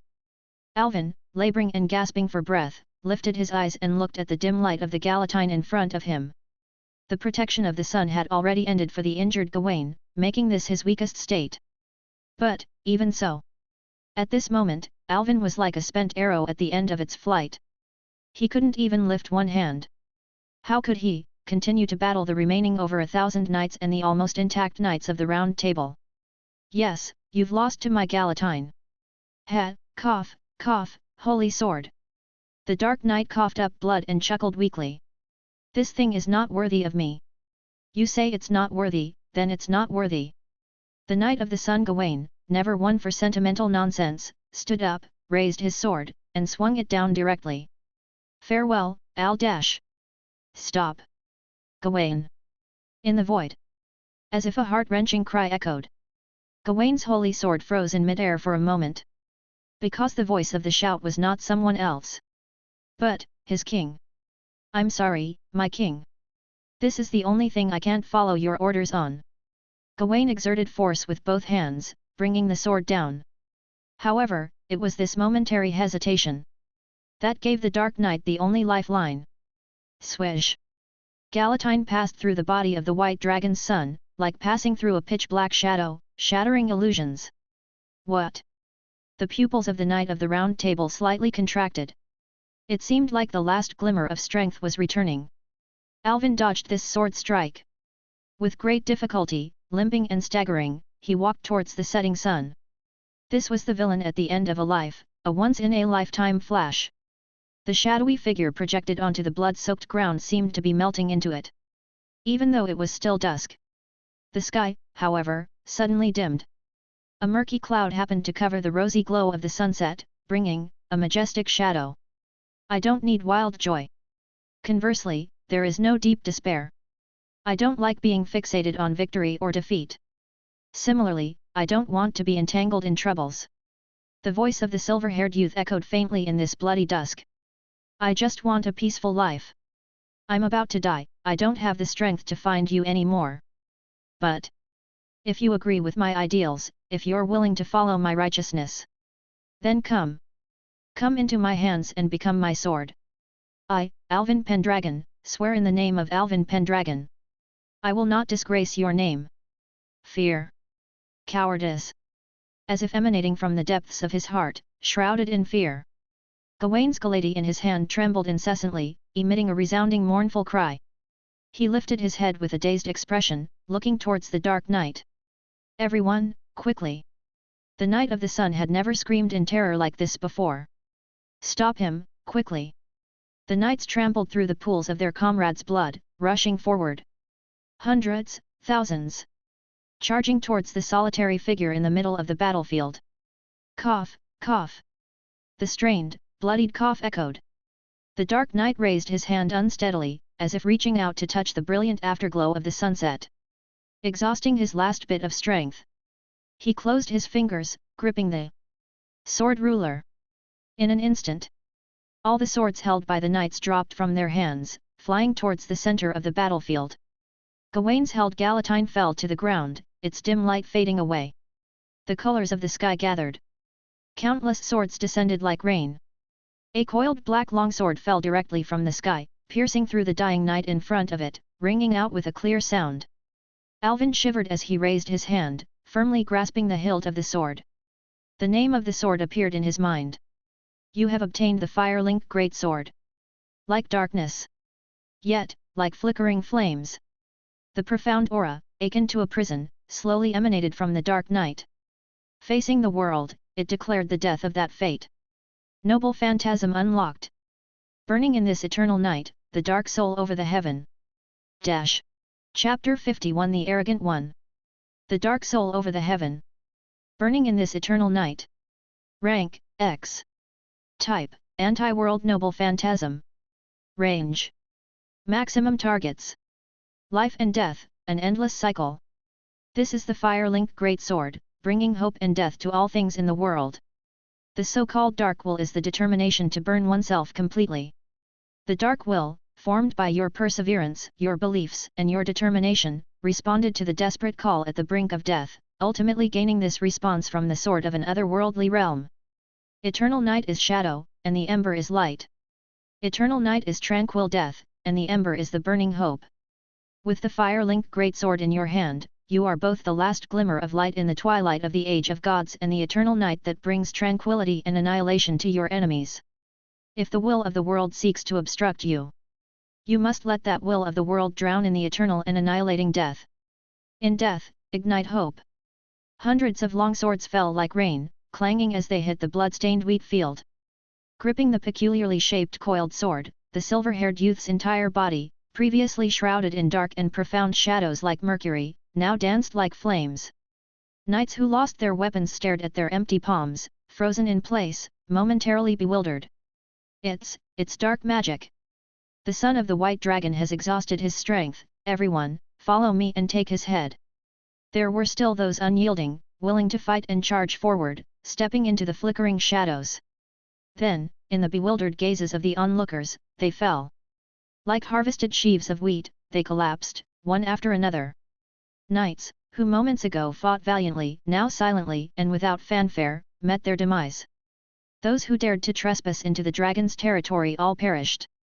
With the fire-linked greatsword in hand, the black-clad knight, half kneeling in the blood-soaked ground, slowly stood up. His gaze, hazy and distant, examined the sword in his hand. Is this a holy sword? The black, non-reflective, and strangely coiled design looked more like a cursed sword than a holy one. Alvin pondered for a moment. Well then, let's call you the Dark Sword. The coiled sword's body suddenly emitted winding shadows, quivering as if expressing dissatisfaction with a mournful clang. Not satisfied, huh? Then it's the fire-linked great sword. This name sounds quite bitter, but, my friend, this fire isn't spreading. The quivering of the sword gradually subsided. Alvin raised his hand, running it through his blood-soaked, messy silver hair, attempting to tidy it up. He lifted the sword and walked towards the Knight of the Round Tables. Around Alvin, the bodies of the knights, immersed in the shadows, collapsed as if consumed by a fiery blaze, turning into black ashes that melted into the ground. The golden wheat, stained with blood and flattened by the blades, gently swayed again, radiating a brilliant vitality as if resurrected by the wind. In death, new life was gained. The last dazzling twilight before dusk cast its light on the black-clad knight. He seemed to be on fire. Observing this breathtaking and miraculous scene, the Knights of the Round Table felt as if something had flowed away from the depths of their hearts, leaving behind an empty and fearful sensation. Their fighting spirit was erased, their vigor smoothed away. Facing the black-clad knight approaching with his sword raised, the kneeling Knights of the Round Tables displayed complex and rigid expressions. Although he was covered in blood, with shattered armor and unsteady steps that made him look like he might collapse with a gust of wind, they couldn't summon the courage to resist him. Gawain on the ground fumbled, grabbing the hilt of the Galatine, attempting to stand shakily. However, the shadow of the black-clad knight had already halted in front of him. The Knight of the Sun raised his gaze, and his last sunlight was completely obscured. "I like the words people say when they're about to die." The silver-haired youth's words remained as ethereal as ever, echoing as if in another world. Because those words made him feel alive. "We've lost. Kill us or spare us, you're probably not the type to accept our oath of allegiance." Gawain lowered his eyelids. He had never imagined that he would face death with such calmness. However, Gareth hasn't come of age yet. I beg you to spare him. The Knight of the Sun, deeply favored by sunlight, bowed his head, almost burying it in the blood pool. "Sir Gawain." Gareth trembled with some fear. "Still concerned about that underage protection law of yours?" Alvin chuckled. His laughter was bright and cheerful, but the blood-stained face made it appear somewhat grotesque. "So, I just turned 16 today, and all the knights on this island are coming to kill me. What a surprise birthday gift!" The Knights of the Round Table raised their heads, looking at the silver-haired youth. Only by looking closely could they vaguely discern the traces of youthfulness in the corners of his eyebrows and eyes. At 15, he was already an enemy of the world. The dying white dragon's son had defeated the entire Britannia. "Alvin, your strength is undeniable, and we admire it," Gawain said softly, "but even so, it's hard for you to win because fate is not on your side." "Fate is not on my side. Then I will grab fate by its collar and beat it relentlessly until it dares not stand against me." As his words faded away, silence enveloped the night. Gawain smiled. He laughed sadly, coughing up a bitter smile.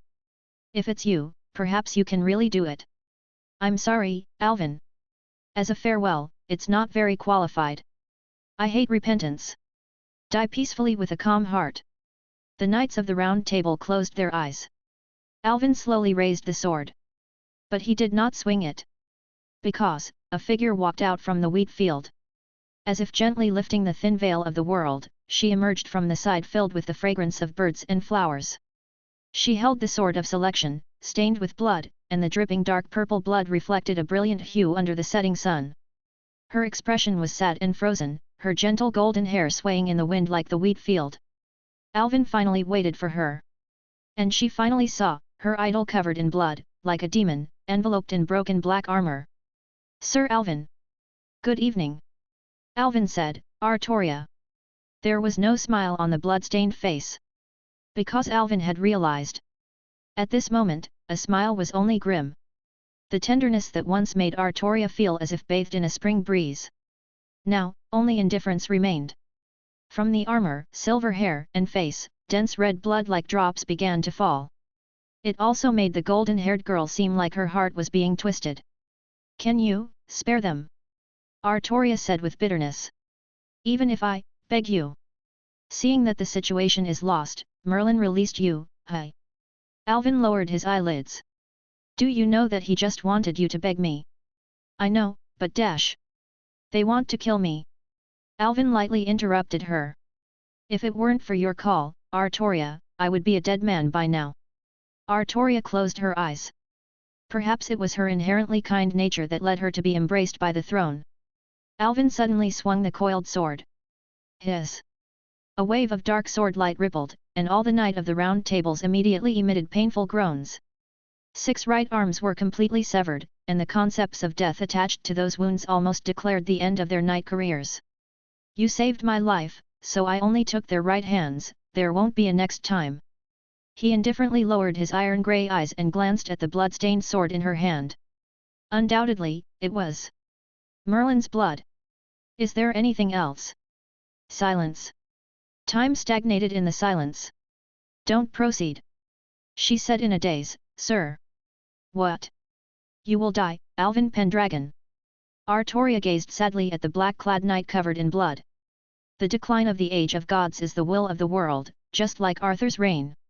If this crucial historical point is tampered with, 100 years later, this world will likely trigger corrective measures and be abandoned in destruction. I know. Alvin's calm words made Artoria freeze in place. You know, and yet, you. So, must I accept it because destiny decrees it? Why? Alvin calmly questioned her. Does the will of the world demand my death, and should I willingly offer my neck for the executioner's blade? The silver-haired youth raised his gaze, looking at the fading twilight. Night ascended, the sun dimmed. Eternal night was approaching, and the remaining flames of vigilance were not yet kindled. I just want to live happily and peacefully with the ones I cherish. I also hope that the kind-hearted people on this island can have a peaceful and happy life. That's my simple wish. Yet, it is scorned by the world. So, I choose to go to hell. His voice trembled slightly. The coiled sword in his hand also rippled with layers of shadowy waves. If the will of the world wants to disturb my peaceful life, I will make the will of the world fall as a loser consumed by dust. I will tear off its head. Pierce its spine. Nail it to the cross. Through wind and rain, until fate is shattered, and the shackles are broken free. Because I am inherently a villain filled with evil, aren't I? He continued to speak with sharp, heart-piercing words. He still stood there, both in figure and will, admirable. Faced with his piercing questions, just like in the past, Artoria found it difficult to answer in this dilemma.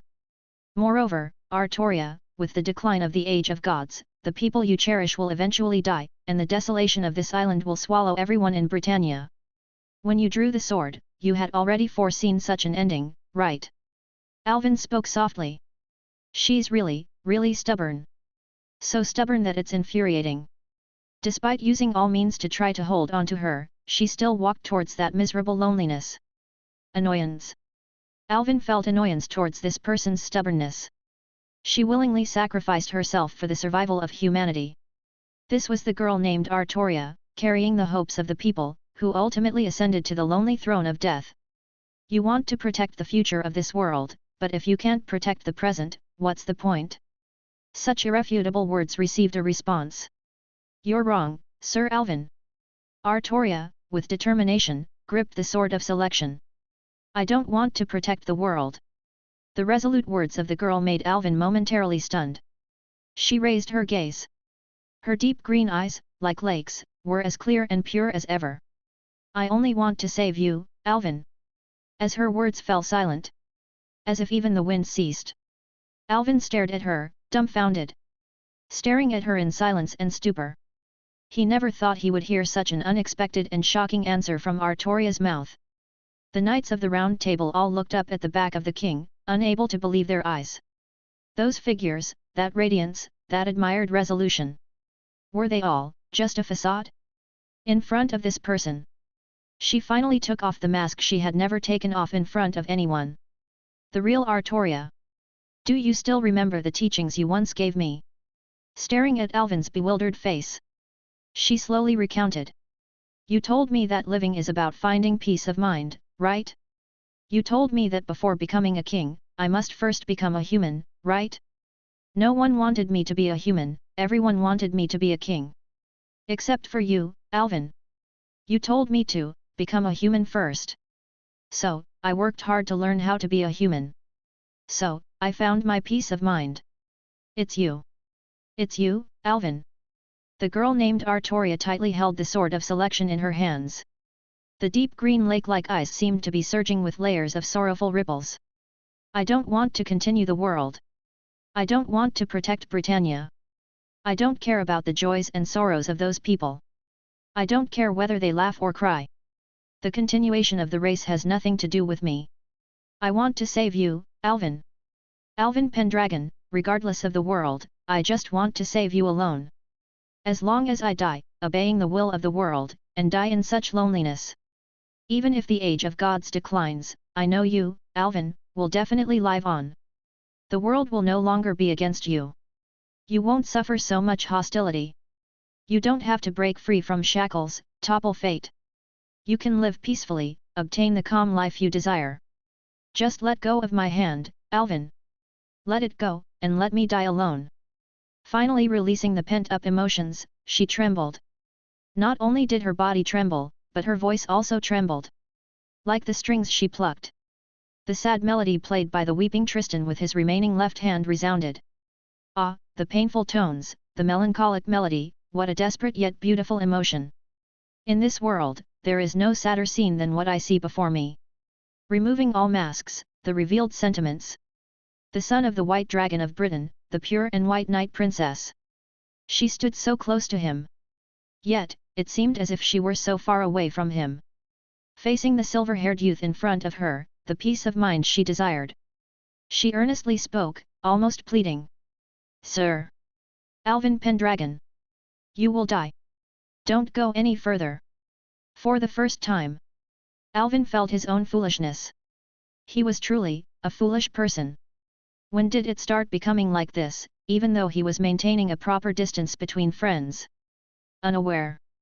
His nerves were stagnant and dull. Ah! Perhaps, he was inherently despicable. Yes. He originally wanted to make her sink like this, wanted to make her fall so deep. Originally, he wanted to defeat her, tarnish her, insult her, and harm her. Isn't this the thought he had from the beginning? Isn't this what he wanted to see in the first place? Artoria, she clearly fell into it. Only to save one person, she chose to become the king. Perhaps. This is the unforgivable sin committed by the villain named Alvin Pendragon, filled with evil. I don't want to deceive you, and I won't deceive you, Artoria. Alvin said softly. So, I refuse. I refuse to let go of your hand, refuse to let you die. This is something I cannot compromise on no matter what. Yes. This is also the most tragic confrontation in the world. He wants to save her, so he must overthrow the fate of Britannia. She wants to save him, so she must protect the future of Britannia.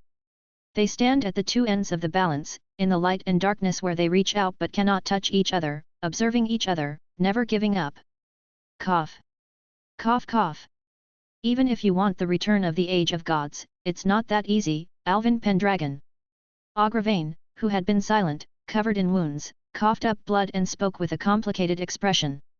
To save our king, unless you can find a way to smoothly pass through the desolate years of the decline of the Age of Gods. Otherwise, Britannia will still fall to the invasion of external enemies, and the king will still die in endless battles, in such lonely death. Do you already have a plan to solve this? No, I'm still searching. Alvin shook his head gently. His tone was calm and honest. I haven't succeeded yet, and I can't even assert that I will definitely succeed.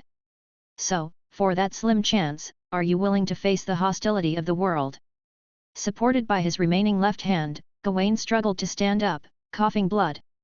You will die, Alvin Pendragon. Today's ambush is just the beginning. Even if our round table doesn't oppose you, as long as you want the continuation of the Age of Gods, the world will increasingly target you. There will be heroes much stronger than us emerging, all wanting to kill you. Then come and face your death. If my sword wavers even the slightest, I don't deserve to topple fate. Alvin's tone remained unwavering. There is no immediate change capable of overturning the world, but if we don't try, it will never change. Do you know how difficult your path is, Alvin? Even if you succeed in bringing back the Age of Gods, you will face an even heavier problem. Percival, the oldest and most devout knight at the Round Table, spoke hoarsely. The gods are real. Since the Christian era, the connection between humans and gods has been severed. The surviving gods are mostly imprisoned within the inner sea of the planet, unable to break free. But if you allow the return of the Age of Gods, they will gradually come back. The gods seek human belief, and for them, humans are extremely fragile creatures. They may view humans as tools or toys created at their whim. Do you have compassion and care for your tools? At that time, the joy or anger of the gods could cause turmoil in the human race. They want to destroy humanity, turning it upside down with just a whim. The Age of Gods has gone and will not return. The next era belongs to humanity. This is the tragedy of us, but it is also a fact we must face. Yes, the return of the gods, it's even more troublesome than the world's animosity. Those figures standing high in the clouds, who once ruled over humanity for thousands of years. If they return, how can they easily let go? With the experience of a failed attempt, they will undoubtedly carry out even more brutal rule. Over the heads of humans, a dark cloud named God looms. Alvin fell into silence. Just when everyone thought he finally found it challenging, the pitch-black knight spoke gently. "You're wrong, Percival. As long as there is desire, ambition. Gods are just stronger life forms. As long as it's alive, it can be killed." Alvin was not sure about the setting of gods in the moonlit world, but even if they were the gods, so what? The gods also bleeding. If to the gods, humans are just created tools. Execution is a torture invented by humans, war is a struggle unleashed among humans, and domination is a social relationship shaped by humans. So, just as people fear execution, fear war, fear domination, the gods should also fear me. Stunned. Everyone stared blankly at the knight before them, shrouded in pitch-black darkness. He was like a black hole, absorbing everyone's reason. Such an arrogant person. Ultimate silence. A perpetual, isolating silence. No one could utter even a single word. Except for the unexpectedly soft, always refreshing but nauseating voice that suddenly sounded. "You might be the most arrogant person in this world, Alvin." Merlin's illusionary figure appeared on the battlefield. At this moment of resolution, he finally chose to reveal himself. "Interesting. You're truly interesting." The development of events was giving Incubus the ultimate amusement. There was no sign of distress from the failed ambush. His expression remained as joyful as ever. Tasting determination, tasting anger, and also tasting the fear of people. In this battle, the complex emotions of those knights were like a delicious delicacy, allowing Incubus to have a satisfying feast. That's how Incubus are. The more intense the emotions, the more delightful the mood. Even in such dire straits, you can still break through, Alvin. You've given me too many surprises. Such love. Such compassion. Such world-saving sentiments. Do you know, Alvin, you are gradually descending into the abyss called Beast, constantly falling. Thank you for your blessing, Merlin. As expected, another illusion. Do you really think that being an illusion will solve everything? You call me arrogant, Merlin, you, this arrogant creature, are as arrogant as ever. In other words, you, this trash, still dare to appear in front of me. The pitch-black knight grasped the hilt of his sword. Perish, be bestowed with the eternal night called death. The coiled sword in Alvin's hand suddenly spun dizzyingly and transformed into an entirely black spear in an instant. A profound, shadow-like black flame flickered at the tip of the spear. At the moment the illusion Merlin saw that coiled, his expression froze on his face as if in a trance. His whole body became numb, unable to move a single finger.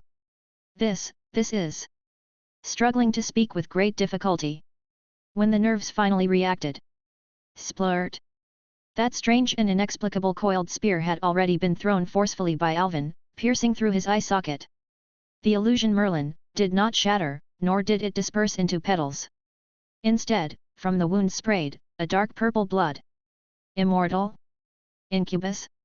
The first flame is adept at burning immortal souls. Through the connection of the illusion, it gave the main body death. This was the fire-linked great sword, an attack that burned the essence of the soul. Gwaya! The Magus' illusion covered his eyes and let out an extremely miserable scream. The main body of Incubus, hiding in the land of fairies, also screamed in disbelief, crying dark purple blood from his originally splendid eye sockets. Alvin gave him the darkness called eternal night. No longer having that clairvoyance. Even normal vision was almost completely taken away. He was completely blinded. Unfortunately, the connection between the illusion and the main body is too weak with such a medium as illusion. If Merlin's real body appeared here, Alvin would have pierced his heart with one strike. Trying to touch that scorching, but unable to escape no matter what. The illusion screamed and collapsed to the ground, convulsing and twitching like a shrimp boiled in hot water. Now, do you personally feel my arrogance, Merlin? Incubus, what about it? Even if it's a god, I'll show you how I can kill it. Chapter 52 My heart, belonging to Morgan. Listening to Merlin's pitiful wails, there was no sympathy in the hearts of the Round Table members. Instead, a rare sense of satisfaction emerged. The lives of over 2,000 knights from Britannia, as well as the grim fate awaiting the knights of the Round Table for the next round, were almost entirely orchestrated by Merlin. Having lost a hand, it was questionable whether it could be reattached. Even if it could, wielding a sword in the future was almost out of the question. The consequences of the siege he initiated were to be borne by himself, and the Knights of the Round Table had no complaints. As for those knights who were subjected to madness, some of them could have escaped. But just like that, they were heartlessly treated as expendable by this incubus. Those who toyed with people's hearts and lives did not deserve sympathy. However, they were utterly helpless against the incubus. Its near immortal nature and illusions capable of deceiving the world made revenge an impossible feat. At this moment, hearing his wails, the only thought in the hearts of all the Knights of the Round Table members was, "Serve you right." Artoria's expression was even colder than that of the Knights of the Round Table. If it were the usual Lily, she would have expressed concern for her mentor. But at this moment, Arotria's eyes showed no trace of mercy. She detested deceit. So when the incubus told her, "I have hardly told any lies to you," Artoria immediately understood, everything Alvin said was true. When a person emphasizes that they haven't violated the law, it means they lack moral integrity. Merlin seemed to derive great pleasure from having said, "I have hardly told any lies." So, he believed he had hardly made any mistakes. When the golden-haired girl said to him, "Merlin, I don't trust you again," the incubus's expression did not change, only appearing very puzzled. "Why? I'm almost entirely telling the truth." "Why? I only guided you on the journey to become a king, Lily." "Why? I was doing something so correct, straightening the world, bringing it back on track, such an unquestionably right thing." But the greatest lie is the truth left unsaid. With a surging sense of nausea and disgust, Artoria thrust the sword of selection into Merlin's shoulder, cut off her own cloak, and handed it to the incubus, symbolizing the severing of their future relationship. Afterwards, returning along the same path, she found herself trapped in that land of fairies, only able to watch as the knights besieged Alvin. Anger, helplessness. She knew she had fallen into a trap. Setting herself free was Merlin's intention. He was well aware that she would speak up to save the Knights of the Round Table. This fact made Artoria feel incredibly disheartened. "Am I just a disposable pawn to you, Merlin?" The incubus, with eyes filled with remorse, could no longer answer her question. The illusion collapsed to the ground, convulsing and dying, turning into scattered flowers. As the last remaining rays of twilight also dissipated, the earth once again embraced the silence of the quiet night, and the fields lost their vibrant colors.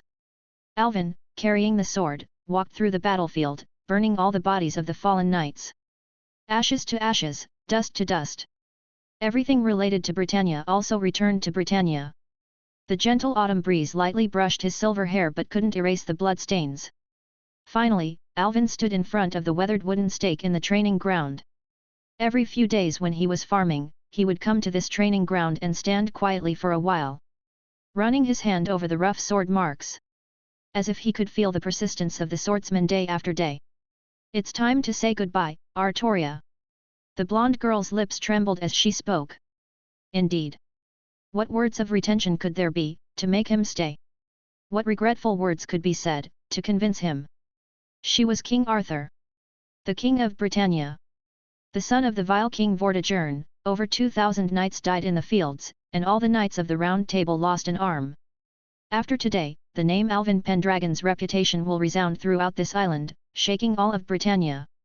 She knew that this matter could not be concealed. Merlin would definitely announce it, forcing her to get back on the right track. Later, facing the onslaught of the Saxon army, the shaky defense lines of the scattered county armies would be in imminent danger. It was urgently needed for King Arthur, with the remnants of the Round Table, to rush and stabilize the situation, turn the tide of chaos, and support the collapsing building. So, the time for parting had already arrived. So, finally, Artoria tightened her grip on the sword hilt, raised the sword, and stood in front of him.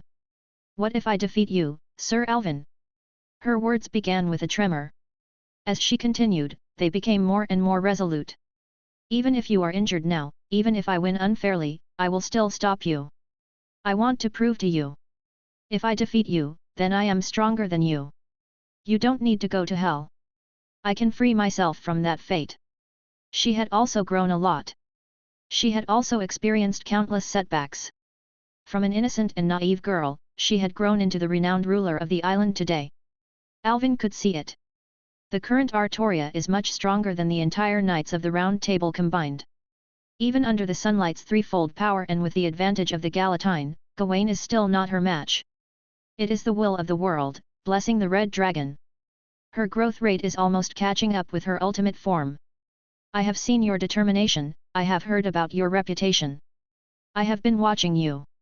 When I discussed your deeds with Hector, the old man would show a proud and complex expression. If you want to prove your growth, then come, it's a battle that makes one nostalgic. Alvin raised his sword. If you still can't reach a conclusion, use the sword to find the answer. Artoria continued. Boom. The earth trembled, and the fields swayed. The continuous shockwaves spread layer by layer on the ground, the incredibly violent forces between the two dragonkinds trampling the earth. Alvin raised the sword with one hand, presenting a vulnerable appearance, seemingly full of openings. Artoria held the sword of selection with both hands, slashing and cleaving. She knew she didn't need to hold back, she poured out all her strength from the very beginning. The person in front of her, who was like an insurmountable mountain, she had climbed it thousands of times. She understood better than anyone. But, to save you, Alvin, I have to overcome you. Clang. The sword of selection collided with the fire-linked greatsword. The language of swords conveyed intentions more effectively than verbal words. Inheriting his past teachings, Artoria felt fully unleashed, the heart of the dragon almost thundering like war drums. Every strike swung at the opponent's weakest point, every move filled with a determination to kill, without any reservation of murderous intent. But the opponent just continued to hold the sword with one hand, looking at her somewhat sadly, casually blocking all her attacks. Defense. Defense. Defense. Why? Why don't you attack me? Sir Alvin. Anger at being underestimated surged for the first time from the depths of her heart. The sword of selection radiated light, and the golden-haired girl issued an indignant questioning. You said it's a sword that can't kill and can't protect people, right? Then why don't you actively attack me? Because your wrist is trembling, Artoria. Huh? What? The hand holding the sword is trembling. Why? I have followed all your teachings, I can now kill without hesitation, my swordsmanship has become instinctual. Why, is my hand still trembling? Because you lack confidence in defeating fate, because you fear too much the ending where I might die, because the beliefs you have always held are nothing more than sacrifice, Artoria. As always. His gaze seemed to penetrate her heart. You've always been thinking about others, never caring about yourself. You've always held on to that twisted, pathological, sacrificial desire. Clang. You are a noble knight, indeed, but you're deceiving me and, more importantly, deceiving yourself. Clang. Your heart is wavering. So, how can the sword be stable? Who understands what you're saying? Clang. The dragon blood inside her roared, the erupting heart of the dragon roared, and Artoria raised the sword of selection high, letting out a lion-like roar under the night sky. Caliban. Boom. An incredibly dazzling and brilliant burst of light shot up into the sky, sweeping away the thick clouds of the night as if it were daytime. Far away, Gawain, supported by his comrades, looked up in astonishment. It was a radiance that he now could never reach, a brilliance admired by thousands. My king! However, the next moment, Alvin raised his hand. He cut through the dazzling and radiant beam of light that came down like a sword from the middle. Crack! The light dissipated. The sword of selection, symbolizing the king's nobility, broke apart. The tip of the sword fell to the ground. The girl holding the sword also knelt on the ground in shock.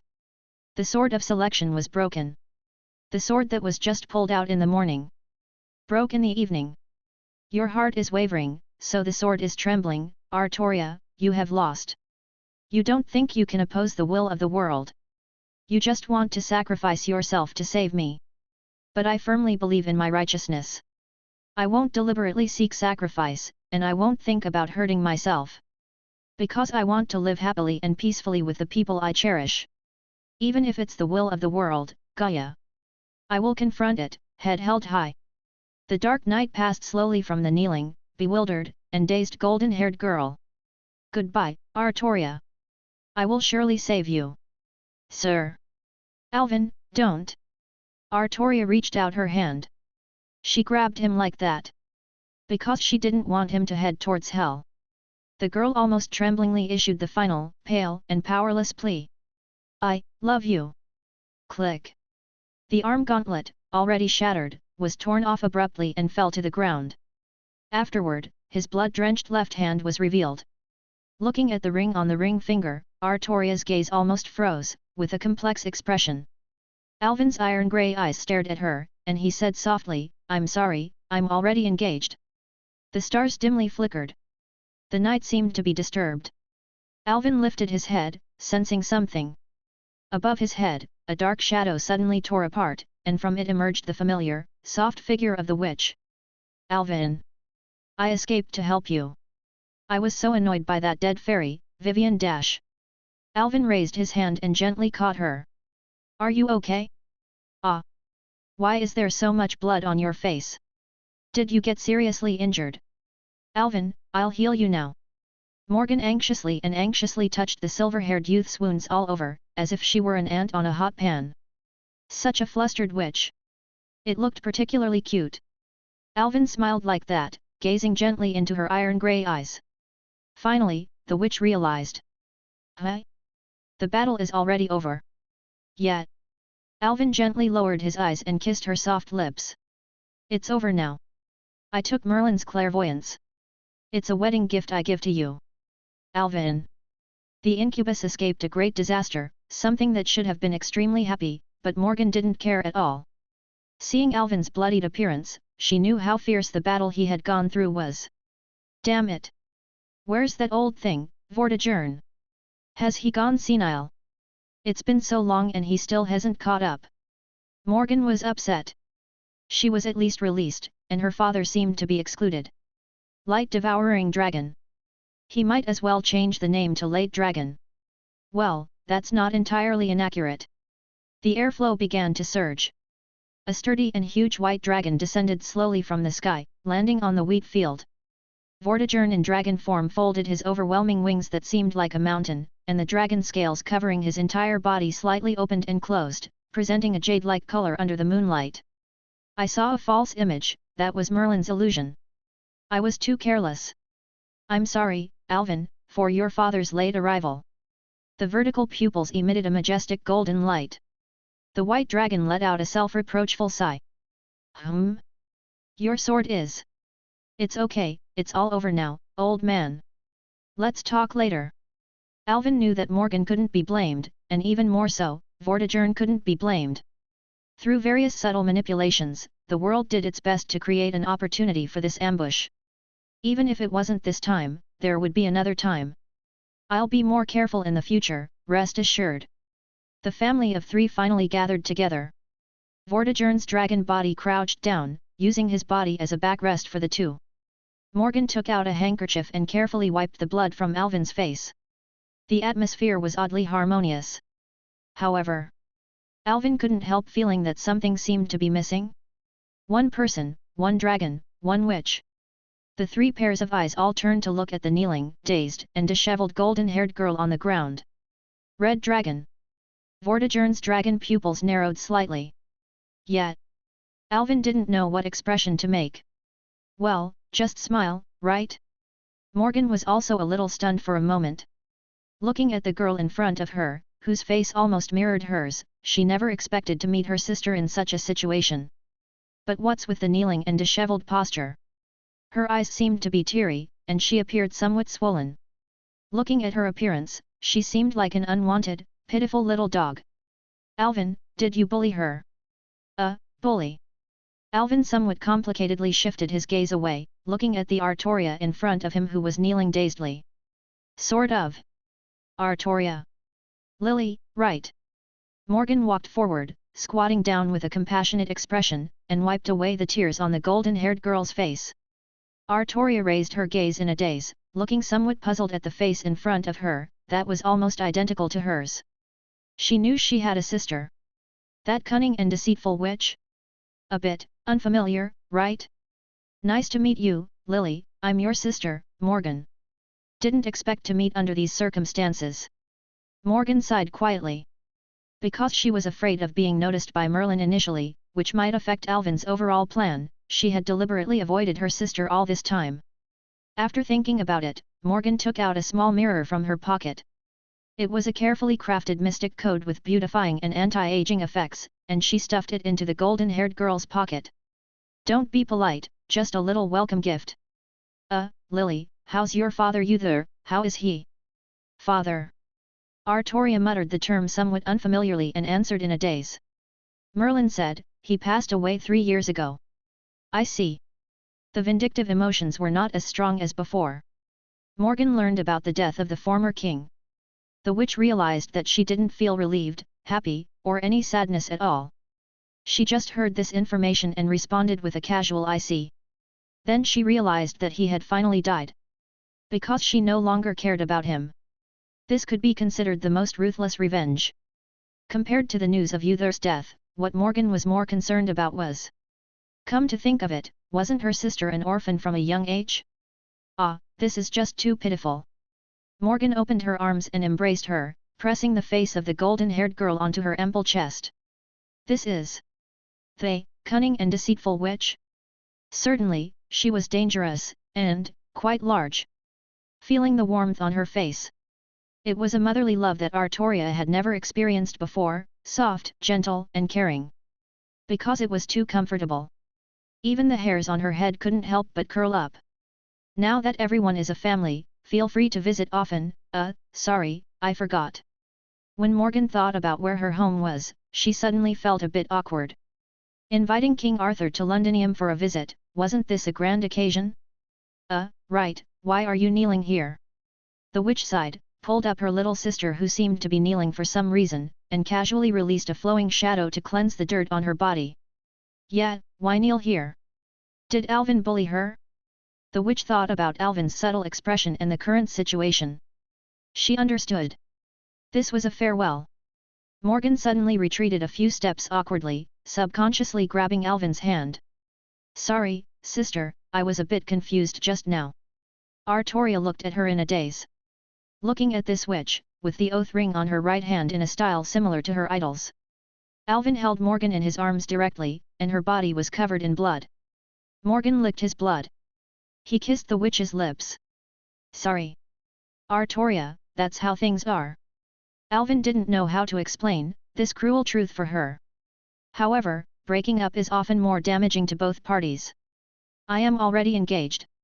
I can't accept your love, and I don't have any love for you.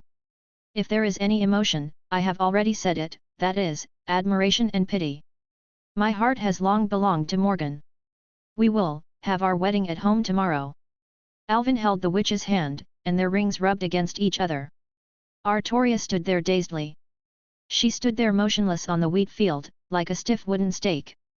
Vortigern's ancient and solemn golden eyes stared at her for a moment, then glanced at his own son. Leave her here, the Knights of the Round Table will come to pick her up. Alvin, holding the witch, boarded Vortigern's dragon body. Let's go, old man. The old man, lastly, looked back at her, sighed with a bitter smile, and shook his head. Goodbye, Artoria. The dragon wings waved, causing a fierce wind that swept over Artoria's golden hair, tooling her delicate face. The figures of a seemingly happy and peaceful family reflected in the deep green pupils of the girl finally vanished into an invisible point in the clear night sky. Bitterness. Doubt. Questioning. Artoria lowered her head, gazing blankly at her own palm, which held a broken sword that could never be connected again. Why did he like a face similar to hers but not love her? Why did he want to save her, but not love her? Why did he intrude into her life so dazzlingly, only to abandon her in the end? Because you didn't appear as early as Morgan, and you're not as powerful as Morgan. Because you are too weak, Lily, so you can't snatch Alvin back. In this most bewildering moment, the gentle voice of the incubus echoed in her ears. Artoria, in a daze, turned her gaze aside, and the closed-eyed illusion of Merlin stood by her side. The greyish-white eyes of Merlin, which had lost their brilliance, were no longer vibrant. Instead, they were oozing a dark purple blood. The girl showed a disgusted expression. Go away. Oh, I know I'm hated by you now, Lily, but did I ever say anything baseless to you? Can't you understand human language? You, this inhuman thing! Her body trembled, roaring in anger. I told you, go away! Boom! Dragon blood roared, the heart shook, and the imposing aura of the red dragon suddenly surged. Artoria violently threw the broken sword in her hand, shattering Merlin's face into a splendid burst of petals. Phew! Ha! She breathed. Helplessly, sorrowfully breathing. The deep green lake rippled violently, but she tried to suppress it. What's the use of crying now? There's no need to cry anymore. Under the lonely night, the figure of the incubus, like a ghost, floated beside the lonely girl. Look! Lily, everyone has left you, only I am still with you. No. It's Kay, and even Hector, and Alvin. They have always been with me. You are not worthy. With a disgusted expression, Artoria began to walk away briskly, while the incubus, like a phantom, floated by her side. Merlin lost his own clairvoyance and eyes. In his vision, there was only a withered and dead grey, barely able to recognize some vague outlines in front of him. Although he could still smell the fragrant emotions, he could no longer witness any joys with his own eyes. This kind of silence, this kind of boredom. Finally, Merlin felt the emotion called resentment, which he had never experienced before. The incubus didn't understand what resentment was, but he had never hated someone so much. Wanting to see the most miserable ending for Alvin. In the land of fairies, trembling and curled up, Merlin, as if feeling Gaia, obediently followed that invisible guidance. He once again came to Artoria's side. The incubus's eyes were indeed useless now, but his most skilled illusion was still intact. The so-called illusion. It was the art of bewitching people's hearts. In fact, there is a way to have the best of both worlds, Lily. Let you live, let Alvin live, and you both can live peacefully and happily together. The steps of the golden-haired girl slowed down imperceptibly. She didn't say a word, but this was undoubtedly the knot in her heart. Taking advantage of that bewildered gap, Merlin corroded her sanity and induced her thoughts. The incubus unabashedly unleashed his manipulation of human hearts. That is, just kill Vortigern and Morgan. Kill. Artoria showed a dazed expression. Vortigern and Morgan. Yes, that's right. It's that simple. Kill your uncle and sister, and you can be with Alvin. The incubus smiled happily. Vortigern is the embodiment of this island. Killing Vortigern will lead to the decline of the Age of Gods, unstoppable, and the world won't be severed. Kill Morgan, and you can be with Alvin. He has no other choice but you, aside from Morgan. So-called compassion is actually love, he just doesn't want to admit it because he has Morgan. Except for Morgan, your feelings are actually deeper than anyone else's, Lily. A dragon and a witch, as the king of knights, it's your duty to eliminate such villains, right? Even if the tide of the Age of Gods recedes, you can still stay with Alvin in the inner sea of the planet, living happily and peacefully. That's right. This is the truth. The most exquisite lie in the world is the truth. Because the fact is indeed like this. If Vortigern and Morgan die, the Age of Gods will undoubtedly decline, the world won't be severed, and Alvin will belong only to her. These thoughts surged and occupied her brain. I can't do such a thing. She wanted to say these words, to reject this disgusting guy. However, inexplicably, the golden-haired girl opened her mouth, but the content changed too. I don't have that kind of power. Artoria thought dazedly, yes. My sword is broken. A sword is meant to be broken, Lily. It's better to break it sooner. The incubus said with a smile. In those pale grey eyes, there was a flicker of resentment. To break the sword is nothing, and what you will gain, is the entire world. Guiding the golden-haired girl, Artoria went all the way to the dream that bloomed brilliantly in vivid colors. I will save you, Alvin. You're saving me, Alvin. The witch gently touched the scars on his body. He pulled her out of that vortex of hatred. He engraved the vow to stay with her for life. Under the night sky, he held her hand, warming her heart with his own heat. She was no longer a monster feared by humans but just the witch of one man. No blessings, no expectations, and no hopes from anyone. Only under the moonlight and the darkness, an unattended wedding took place. When the mottled bloodstains were gradually washed away by her when every scar on his body was smoothed by her. Alvin lifted his hand, gently caressing the witch's face. The bright autumn moonlight spilled down from the window, illuminating her face covered by a thin veil. The deep blue lake rippled slightly, reflecting the dazzling and brilliant stars. She was like the night, deep and mysterious. Following the son of the white dragon, she was also immersed in it. Black represents unwavering loyalty until death. Therefore, the witch chose a black wedding dress for herself.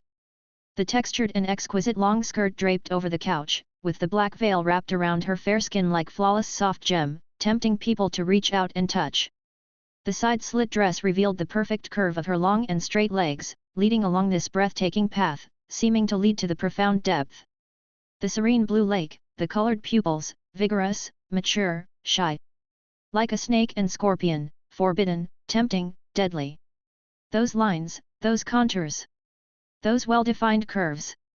Every inch of her body had been touched countless times by Alvin, but it still felt like climbing the stairs to heaven, making people constantly fantasize about climbing. I want to have a daughter, Alvin. No, that's not right. Now, I should call you, hubby.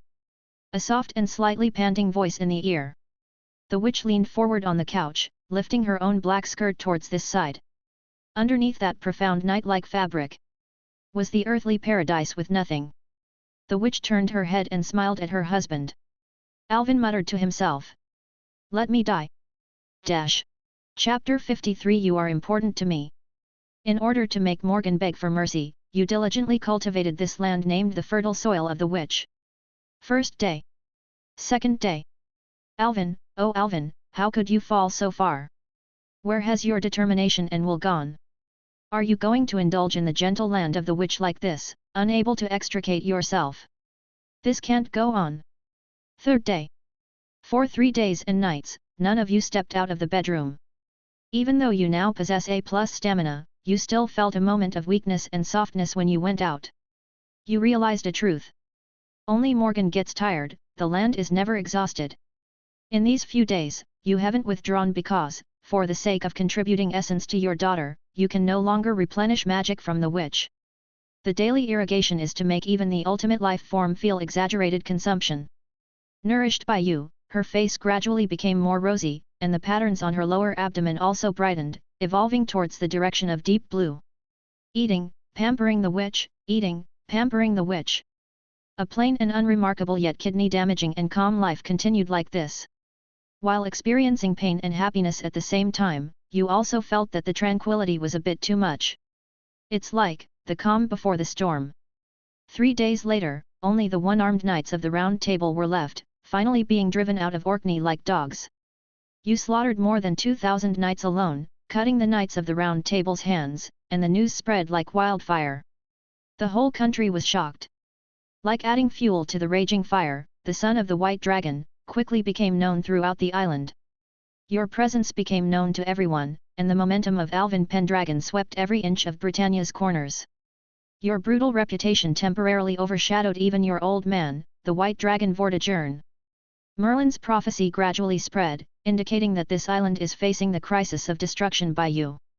This further intensified people's panic.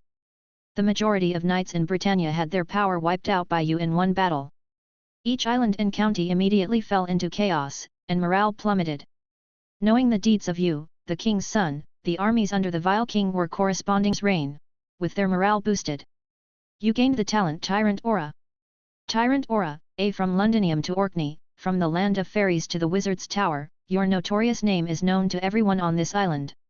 You will be able to command the army more effectively, and the policies you implement will run more efficiently. If your figure appears on the battlefield, it will instantly boost the morale of your own troops and make the enemy feel fear.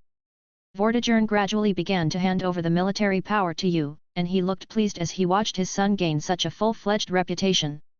He used to worry that you would be criticized by everyone, but you directly surpassed that, and now the dragon family's reputation in Britannia has become even more resounding. It seems like the dragon family is finally complete, truly a case of filial piety. For some reason, watching your old man introduce you to the generals, gradually transferring the power of Londinium to you, you always felt that he had a taste of passing on his legacy. Inheriting the true throne? Don't tell me you're that old man. Silence can be an option, son. Vortigern rubbed your silver hair and gave you a good knock. The war on the front line began to heat up suddenly, and after more than half a month, Artoria, who pulled out the sword from the stone according to the prophecy, was still missing. Even Merlin was nowhere to be seen. Suddenly losing the backbone, the situation in various counties of Britannia became even more turbulent. The remaining Knights of the Round Table Knights barely organized a resistance line, but every attempt to reconnect ended in failure. The concept of death attached to them burned their souls, and their arms had already been used up. Failing to connect the prosthetic arm, the Knights of the Round Table Knights not only did not become 50 times stronger, but they became 50 times weaker than before. The one-armed them are now difficult to resist, and they don't even know where Artoria has gone. With fearful hearts, everyone is waiting for the return of the king, hoping that day by day things will gradually fade away. The morale of the various counties in Britannia is increasingly scattered, and the large army under the vile king is like a broken bamboo, chasing and dispersing the Celtic people, advancing towards the northern border of Orkney. You sit in Londinium observing the current war situation. The front line of the Britannien camp is now in jeopardy. The 6 counties of Britannia have fallen into the hands of the vile king, and Vortigern wants to expel all Celtic people from the central island. By doing so, he won't have any worries, and it seems that this plan is about to be completed. The Saxon army led by the White Dragon has tens of thousands of soldiers. How can you lose? As the last line of defense in Orkney, a dazzling blue light suddenly soared into the sky, shaking the clouds. Lady of the Lake called for assistance from a guy named Lancelot. He temporarily took over the Knight of the Round Table and wielded the Arondinct, its brilliance unmatched for miles. Sitting on the throne, Vortigern held the frontline battle reports in his hands. The Saxon army suffered a major defeat in the siege of Orkney under the radiance of Lancelot's Arondinct. Lady of the Lake summoned reinforcements, and Lancelot, with the Arondinct, was much stronger than the currently demoralized Knights of the Round Table. His appearance significantly boosted the morale of the Britannian side.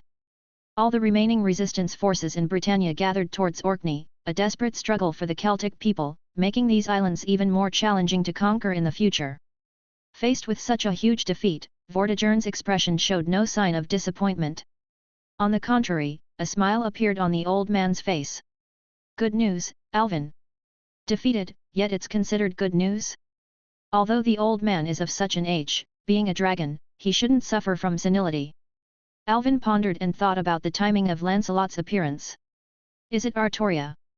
Yes, I intentionally put pressure on the front line to bring forth external help.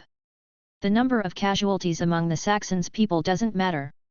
The White Dragon chuckled. Now, even with the Lady of the Lake, the situation in Orkney is critical, and the Red Dragon has yet to show up, claiming she can't free herself. Vortigern looked up towards the castle, as if penetrating the sky above, gazing into the unknown realms. I, Vortigern, have been waiting for this opportunity for 20 years.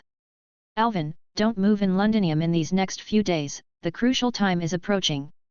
Vortigern retracted the front-line troops, preparing for a strict defense. 3 days later, his words seemed to come true. A gloomy and dark cloud covered the entire island, and a torrential rain poured from the sky. In the 15 years since your arrival, you had never seen such a heavy rain in Britannia. Standing at the top of Londinium, looking towards the land, the field of vision was vast. Even with your ultimate life form's vision, you could only see tens of thousands of meters clearly. This rain is strange. Alvin bathed in the rain, covered by shadows, and all the rain couldn't wet his clothes. He raised his hand, gently flicked the water droplets on his hand. Rich in magical energy, old man. I guessed right. You broke the Red Dragon's sword, broke it. Now she must be undergoing a trial in the lake. Vortigern, with a robust figure, stood beside Alvin. The old man's words made the silver-haired youth slightly startled. A trial in the lake. Vivian controlled the trial from the lake. She is one side of your cousin. The old man lowered his gaze, glancing at his own son, and spoke softly. When they were born, they were split in two by the fairy in the inner sea, and all the evils were poured into Morgan. So. The words of the witch echoed softly. She is the kind and popular fairy in the lake, and I inherited all the unknown influences. Morgan's figure appeared beside Alvin. She gazed at the torrential rain, her tone somewhat mixed. I learned about this after many years. Morgan laughed somewhat mockingly. Alvin. It turns out that all the hatred, prejudice, and rejection I experienced had reasons, because people would naturally think I have evil. There's such a thing? Listening to this, Alvin was truly angry. He really wanted to kill these fairies. What kind of precious beings were they? It's okay, I don't care anymore. The witch, holding Alvin's hand when he tried to touch his own face, shook her head. She was indeed no longer in the inner sea because she had Alvin's love. This wouldn't affect the overall situation. Alvin kept this in mind and vowed to create an opportunity to strike back. The silver-haired youth looked up at Vortigern. Earlier, you mentioned the timing. Is the trial in the lake related to this rain? Het. Vortigern let out a chuckle. Vivian is going to lift the Sword of Promised Victory from that lake and lend it to the Red Dragon. The Sword of Promised Victory is equipment destined for King Arthur. As for the purpose of taking it out, need I say more, it's to cut off the head of this dragon. Faced with such clear hostility from the unknown realms, the old man's expression remained indifferent, showing only disdain. In other words, the Excalibur, right? Alvin knew that this was Saber's famous weapon. A divine construct weapon isn't so easily taken out. This rain, full of magical energy, is the manifestation of the agitation of the lake water. Vortigern raised his head, looking towards the gloomy sky. Dark clouds covered the sky, and the rain poured like a waterfall. On this vast land, who would rise and who would fall? Vortigern just laughed. Never had he laughed so brightly and happily. And this, too, marks the weakest moment of the inner sea of the planet barrier. For 20 years, I, Vortigern, have been preparing and waiting for this day. Facing the torrential rain. Standing at the top of Londinium, the dragon with a devouring radiance suddenly spread open his hands. Boom! In Londinium Castle, a burst of crimson blood light soared into the sky, reaching the clouds. In the distance, within the vast rain curtain, 5 blood-colored lights burst forth at the same time, piercing through the sky. The thick red, like blood, slowly flowed on the earth. That was the blood accumulated from the battles between the Celtic and Saxon people over the years, gradually seeping into the ground. Centered on Londinium, a colossal blood-red circle, covering the central part of Britannia Island, is slowly taking shape. Countless people in Britannia looked up at the blood-red light rising into the sky from within the rain curtain, sensing a strong and uneasy omen. Nationwide magic circle. Old thing, you really know how to surprise people. Morgan looked at this scene with extreme amazement. She never expected that Vortigern had such a move hidden. So that's it. That's it. Over the past 20 years of continuous warfare, you were just driving away the Celtic people, deliberately prolonging the front lines. At first, I was puzzled about how you would pull out the anchor of the planet, as you were rejected by the inner sea of the planet. Now it seems like I understand. Yes, my Britannian body is instinctively resisted by the inner sea of the planet. Bathing in the rain, Vortigern emitted a disdainful chuckle to the world. My spirit, Vortigern, is not allowed to be crossed into it either. You thought that you could stop me like this? Weak, too weak. The trial of the lake is opened, the lake is in turmoil, the rainwater of reality permeates, and at this moment, it is the weakest time of the inner sea of the planet barrier. And in the blood, there is the soul. I spent 20 years depicting this nationwide magic circle, able to confuse my spiritual core, deceive the inner sea of the planet barrier, and infiltrate my spirit. Spirit. Alvin looked at Vortigern in astonishment. Old man, are you going to abandon your physical body? Yes, no matter how the body of the white dragon is resisted, temporarily abandoning the flesh, so what? I, Vortigern, can suppress the anchor of the planet with just my spirit. In the pouring rain, the nationwide magic circle, covering the earth, took shape. Blood light surged out, turning Londinium's rainwater into a crimson hue. The crimson descended, as if the world was bleeding, the pain felt by the devouring radiance of the dragon permeating the world. Bathed in this vast blood-colored rain, the old man raised his hand, gently rubbing the head of the silver-haired youth. Londinium is temporarily handed over to you, Alvin. I trust you the most. Wait for me to return with the Holy Lance, and the return of the Age of Gods is right in front of you. My dear. The robust old man stood in the blood rain, and his eyes seemed to have lost their luster. In the next moment, Roar! A resounding dragon roar echoed, like thunderous reverberations, sweeping away the gloomy and dark clouds. Between heaven and earth, the virtual image of a towering white dragon soared, breaking through the clouds of the sky. You've faced all the trials, and made the most correct choices. Your talent has surprised me, Artoria.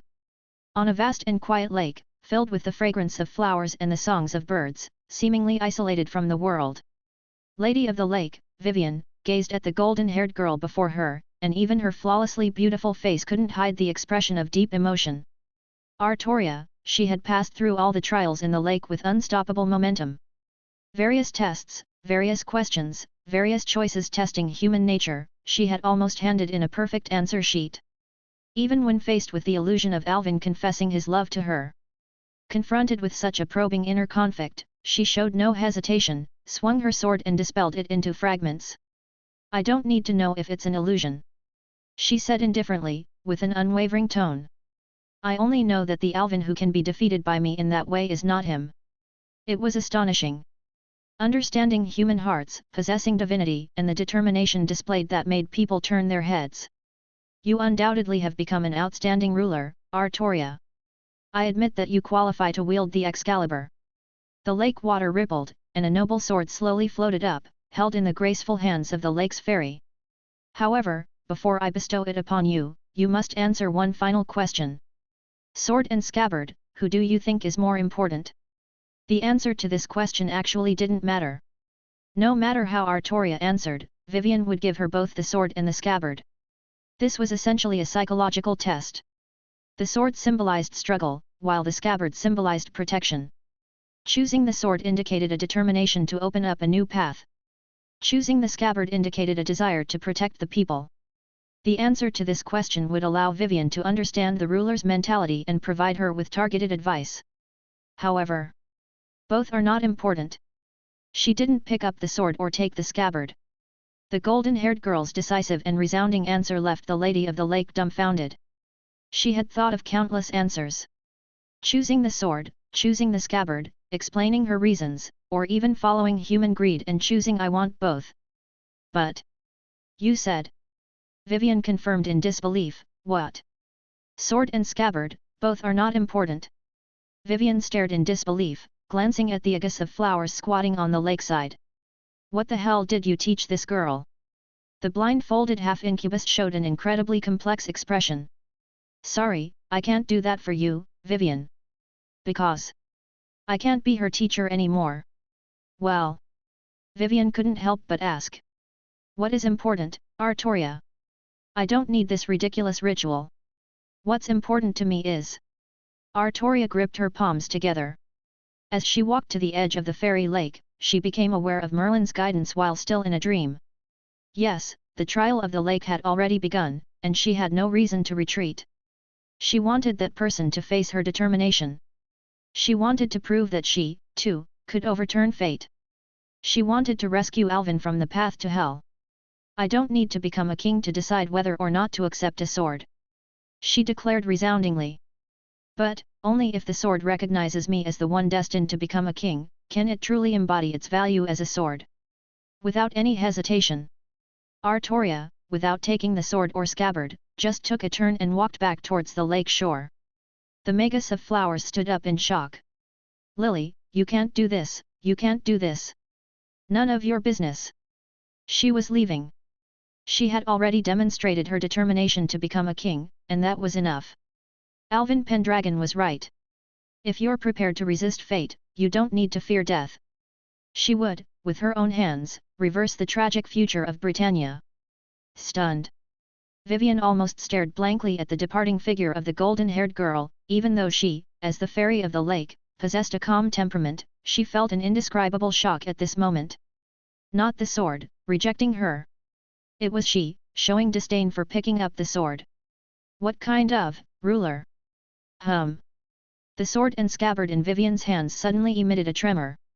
The Excalibur flew into the air as if by magic, floating beside Artoria. And she even couldn't be bothered to look at the sword. The Lady of the Lake stared silently and motionlessly.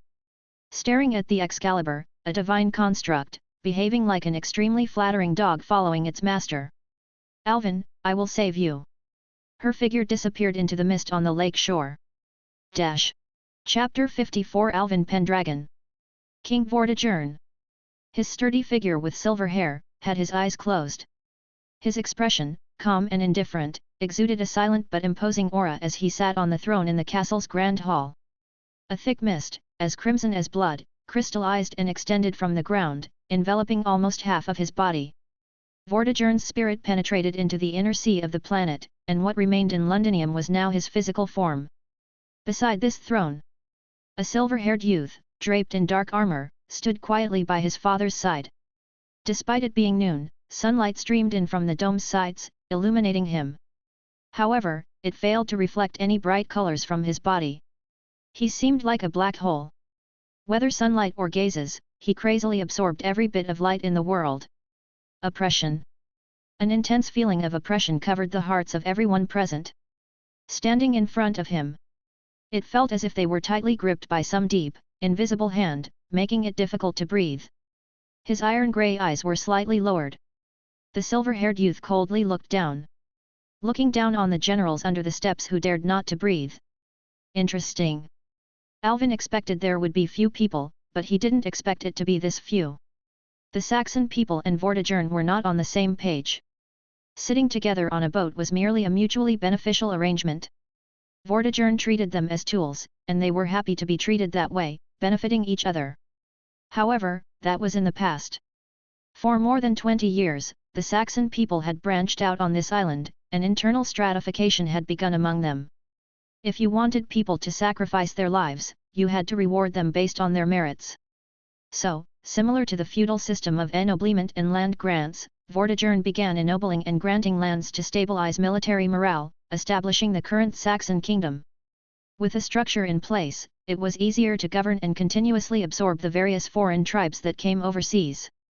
Although Vortigern's vision was limited to the current era, Alvin understood that his father was already extremely outstanding as a tool user. However, if the former king was still here, he could suppress these barbarians. Now that he was gone, the hearts of the foreign tribes seemed to be getting a bit restless. The surging blood light filled the sky and could not be concealed. The Celts had already heard rumors. Vortigern had gone to extract the anchor of the planet, and it was unknown how long it would take, or if he could return. So, most of the nobles, abruptly learning about Alvin becoming the king, chose to stay and watch, using the excuse of the intense situation on the front line to avoid returning. Now rushing back to Londinium, only a small number of generals seemed to be more active in their thinking. Most of them had not yet received their own territories. Facing these generals who hurried back to meet him, just a few dozen people, the number seemed a bit pitiful. However, in this situation, there was no anger, no blame. Alvin's voice was calm. Everyone already knows. His Highness is in hibernation and has gone to retrieve the anchor of the planet. So, from today onwards, Londinium is under me, Alvin Pendragon, who will act as Regent King. Do you have any objections? The silver-haired youth's gaze swept across the audience with a faint look. A shiver of trepidation and heart palpitations floated among the Saxon generals in the audience. They were well aware of the military achievements of the son of the vile king. Or rather, in the entire Britannia, Alvin Pendragon's name was now known to all, and everyone was familiar with it. Single-handedly killing 2,000 knights in one battle, severing an arm of the Knights of the Round Table, this cruel and bloodthirsty figure was simply 10 times, no, even 100 times more terrifying than the king himself. At this moment, seeing the real person in front of them, they felt fortunate that they had made the right choice to hurry back and meet him. This young man's prowess surpassed that of his father, Vortigern. So, was there even a need to consider the answer to this question? Crack! The generals simultaneously snapped their swords in half. It was the foreign tribe's way of expressing unwavering loyalty. Your Highness, we swear allegiance to you. Good. The purity of this allegiance was quite high. Alvin nodded in satisfaction, and as he was always fair in rewards and punishments, he extended his hand, lifting up all the shattered sword blades held by the generals.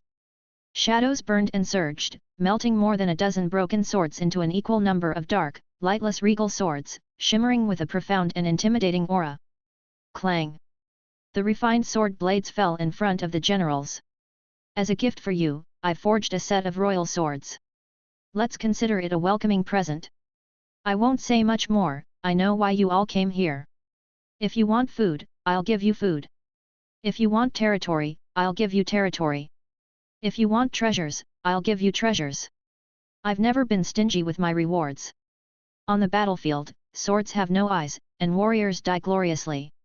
I don't care how fierce the fighting is. But remember this, if anyone dares to go and plunder and slaughter the people. The silver-haired youth smiled. His mouth opened slightly, revealing a dark abyss-like crack, sending a shiver down everyone's spine. I'll need 4 strong and vigorous men first, unleash their full strength to serve him.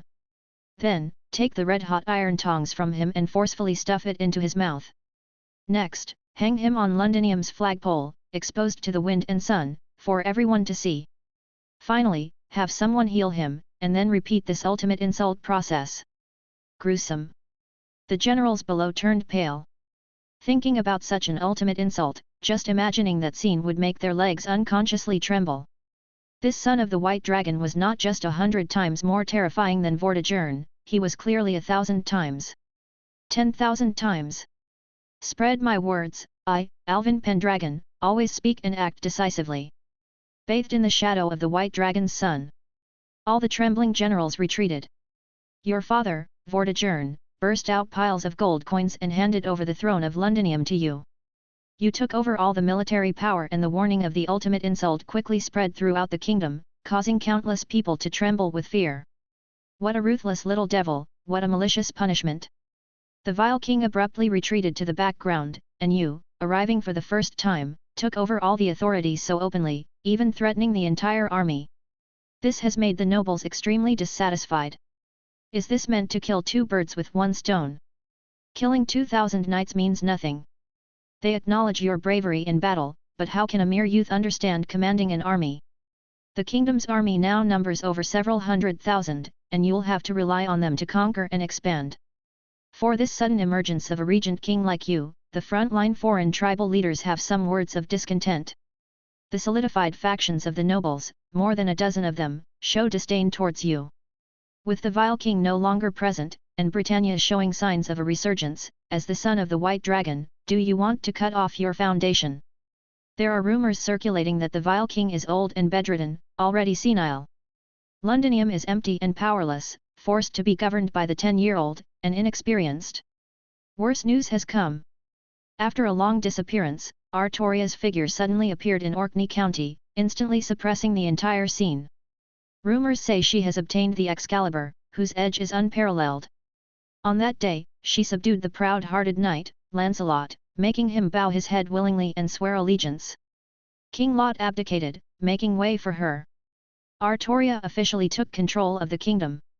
As the final defense of Orkney County, it is now a gathering place for the last resistance forces of the Britannia camp.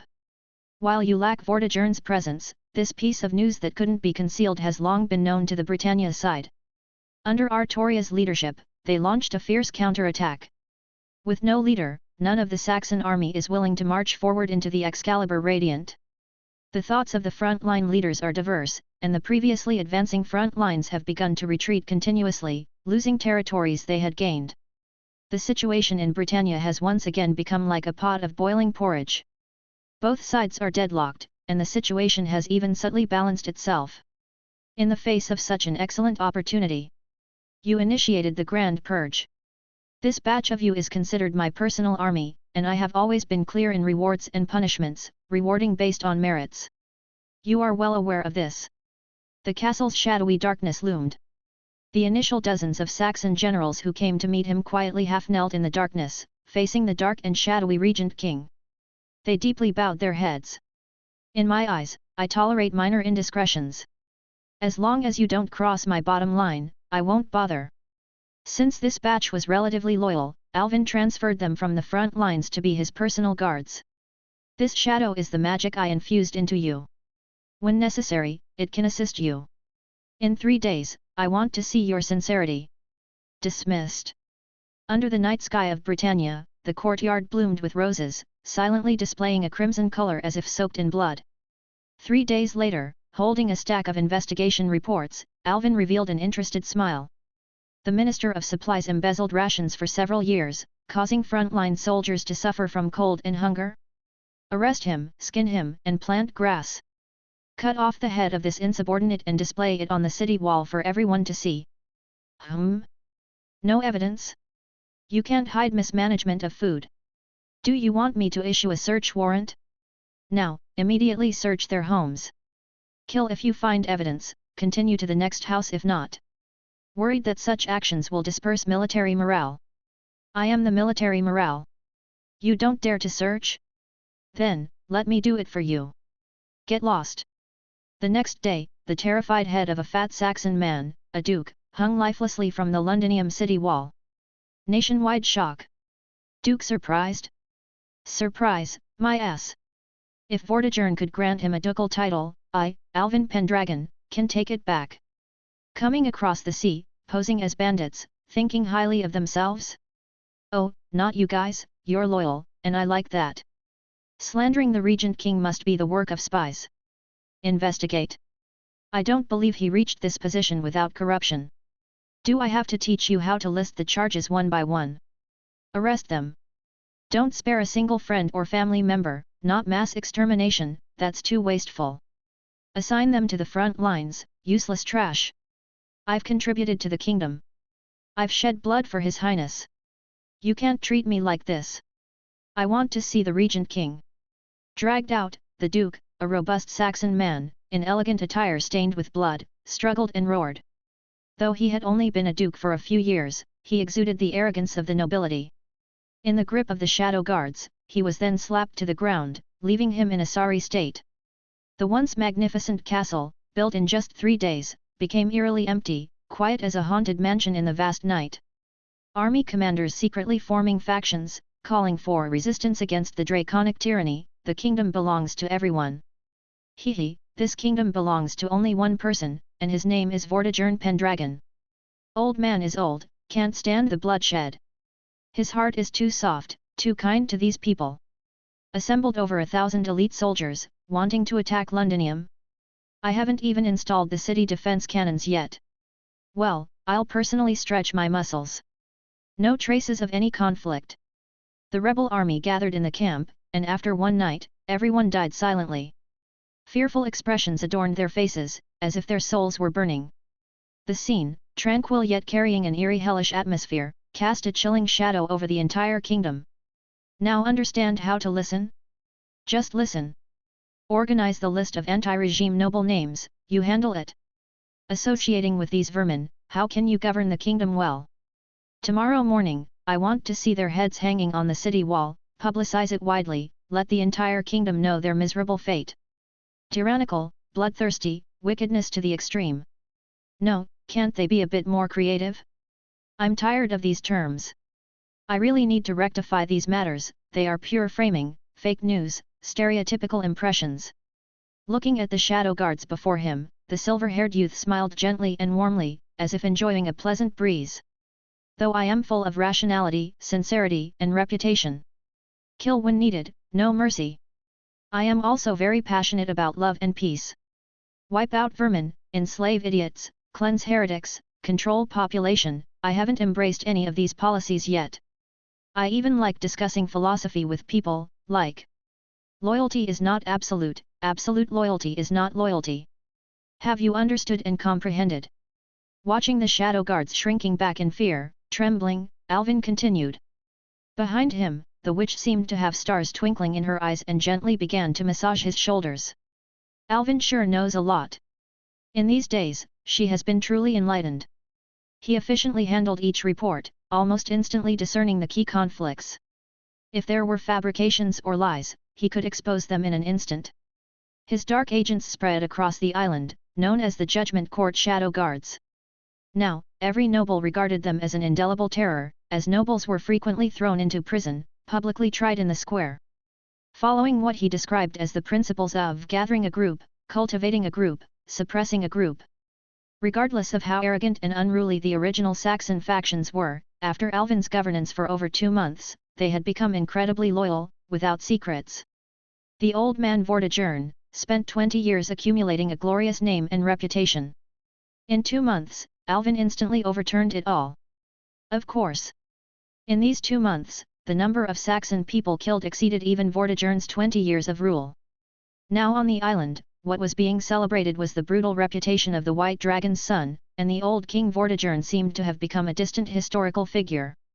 In any case, Alvin was the best. The massage continues. Just like that. Both body and mind seemed to be filled once again. Filled to the point that it seemed about to overflow. As he continued to infuse over the past year, the spiral patterns on the witch's lower abdomen began to shimmer with an even brighter and more vivid azure glow. Chapter 55 A small natural disaster shock for the Round Table. Where there is a word, there must be action. You have clearly and unequivocally fulfilled every promise with fresh blood. If suppression is not violent enough, then continue to suppress. If cleansing is not thorough enough, then continue to cleanse. You have demonstrated the basic qualities that a king should possess, spreading love and peace throughout the entire kingdom. Everyone understands the value of loyalty. Vortigern's mighty army under your command gradually becomes obedient, loyal, and follows the regent king's orders wherever they go. But just this is not enough. Far from enough. What you truly want to do is to dull their minions, tame this pack of wolves into obedient dogs, change their thoughts, turn the bandits into constructive contributors. You want to transform their military nationalism that seeks external conquest, completely change their ideology, subtly transform their habits and culture, and lead the people of Saxon to redirect their competitive and passionate nature into positive production and construction. If food production increases, land fertility stabilizes, and with the optimization of storage structures and logistics, it will significantly increase the chances of this island smoothly weathering the decline of the Age of Gods.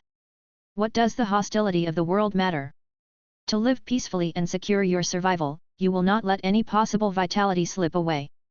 Upon hearing of your grand cleansing, Artoria very wisely did not organize a counterattack but instead called on the Celts to take a break and recover from the traumas suffered in the recent war.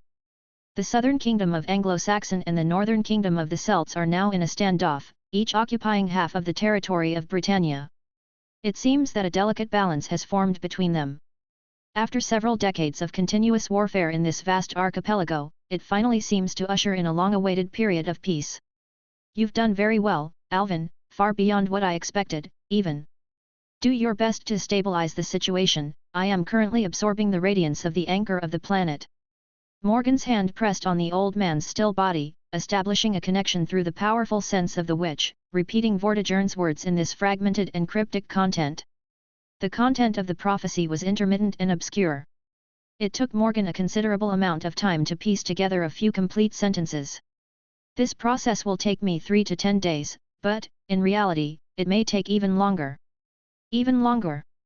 Alvin raised his eyes to the sleeping old man, contemplating for a moment. My dear, is the flow of time in the inner sea of the planet different from our reality? Yes. The witch released her hand, slightly catching her breath. Alvin held onto her hand, kissing her lips and transferring his body fluid to help her transition through the intense consumption of magical energy. Communicating with someone like Vortigern, who resisted the inner sea of the planet, proved challenging even for a grand magus. Ordinary land of fairies are manageable. However, Vortigern ventured close to the innermost area of the anchor of the planet. Since it's a divine construct with fixed laws, the rules there are much more stable than in reality, resulting in a drastically different flow of time. Alvin did not find the time scale challenging. His expression was somewhat ambiguous. He raised his gaze, looking towards the distant north. I'm a bit afraid of flattening the opposing base. Perhaps I should go easy. Maybe he should do a little movement? That seems like a good idea. Artoria, pay attention and learn well. This is a teaching moment. He wanted to bring a small disaster shock to the entire Round Table. With absolute military power in your grasp, over the past month, you systematically purged the entire kingdom, with countless rebels being raided, executed, and displayed publicly, their heads rolling like raindrops. The deeply rooted nobles, faced with your ruthless might, finally succumbed, trembling with fear. You don't have the patience of Vortigern. Your old man couldn't care less about the lives of the Saxon people. In fact, apart from the existence of Britannia, he couldn't be bothered with anything else. But you won't spare these good farming tools. Feeling that the time is ripe, you decisively begin to implement new national policies. First and foremost, the industry that requires bold and sweeping reforms, agriculture. The farming techniques of this era are so crude that it's appalling, Britannia, has the abysmal farming technology. Land efficiency is incredibly low, fertile fields are left abandoned, various fertile lands are covered in weeds, people don't understand the basics of farming, and they rely on nature for sustenance. Thanks to the remnants of the Age of Gods, even with the crudest farming methods, crops can still grow, although it doesn't prevent some from starving. The simplicity of cultivation has led the people of Britannia to lack any enthusiasm for farming. Just scatter seeds and water, and crops will grow on this island. And this is precisely the reason why this land is coveted by others. What a wasteful! Gathering all the vassals, you spread carefully selected crop varieties and personally supervise, demonstrating knowledge about spring planting, food reserves, and improvements in farming techniques. You may not know how to make paper, but that doesn't stop you from breaking, stirring, crushing, and drying tree bark fibers with your raw violence. You manage to produce rough paper, which is much cheaper than fabric and more convenient to carry. You gather artists and instruct them to create pamphlets on farming knowledge. Despite their scarcity, you distribute them one by one for propagation. Taking care of the people's meals, an area that these aristocratic knights have always ignored, is now a fundamental national policy, and with this as a benchmark, you set salaries and performance for officials in each county and class. You open the gates of the towns, absorbing displaced Celtic refugees, kickstarting Londinium's resource reserves, regulating the prices of cotton and food, prioritizing ensuring that every resident is well fed and clothed. In gathering places organized by towns, you select some rudimentary, barely literate individuals, pay them in food and currency, and establish rudimentary schools to teach them writing. If they pass the exams you set in the capital Londinium, they can obtain an official position provided by the kingdom, ensuring at least one family's livelihood. Finally, you stand beside the throne, proclaiming to the world that all land is now nationalized. All noble titles in the kingdom are abolished. Those who return their land can be considered for replacement as officials in each county. Resist and face annihilation. In this illiterate kingdom, you may not be able to promote ideological documents for people to read, nor can you explain the backwardness, feudalism, and exploitation of the nobles. But the people can understand and feel that their lives are getting better. Rebellion, what is it? No one can resist the hearts of the people. In this world, ordinary people who simply want to eat well, stay warm, and sleep peacefully, constitute the majority. They don't have grand and noble ideals, nor do they have a craving for wealth and glory. They just want a peaceful life, a stable family, a little happiness, and that's enough. Even the pirates who come across the sea are mostly ordinary people. If they weren't forced to the point where they couldn't survive, who would board that shaky ferry and drift away, licking blood like catkins? Nobles! Your strength is more formidable than this bunch of wastrels piled up together. Your decrees are more loved and welcomed by the people than the oppressive taxes and exploitation of these bloodsuckers. You don't fear any assassination, poisoning, or even slander on your reputation, because on this island, there is no one more depraved and evil than you. Shouting insults at the abyss, will the abyss pay them any attention? It will only engulf them, sinking them into it. Moreover, your lifespan is longer than these so-called precious beings. The nobles bitterly discover that you have severed the very foundation upon which they relied for survival. As the ultimate life form, you don't need rest. If not exploited by the witch, you will remain energetic throughout the day. Your forward-looking vision completely overshadows the entire era. The judgment of the Sword of Selection is incredibly faithful and correct, looking back over the past 2,000 years, for Britannia, you are a perfect ruler. So, celebrate. The supreme, wicked demon king is born on this island called Britannia. The crownless tyrant, Alvin Pendragon. The entire kingdom is shrouded in the terrifying and majestic shadow of your rule. On this day, the nobles finally recall the once beautiful reign dominated by the vile king, Vortigern. King Vortigern! Hurry up and say something. They have never desired the return of that vile king so much. Unfortunately, even if Vortigern could hear, he would only mock their pitiful state, pat you on the head, and say, "Well done." The tiny ripple of resistance is instantly crushed under your feet, like stepping on an ant. In just a year, you have completed the initial transformation of the entire country. The term nobility has been thoroughly swept into the historical garbage dump in your kingdom under your leadership. The state machinery called the centralized system operates in a more efficient and systematic manner, faithfully carrying out your supreme will as the regent king. The calamity named Alvin Pendragon, like a flood, sweeps across the land, engulfing the decadence, decay and degeneration. Your various decrees and national policies spread like snowflakes to the northern end of the island.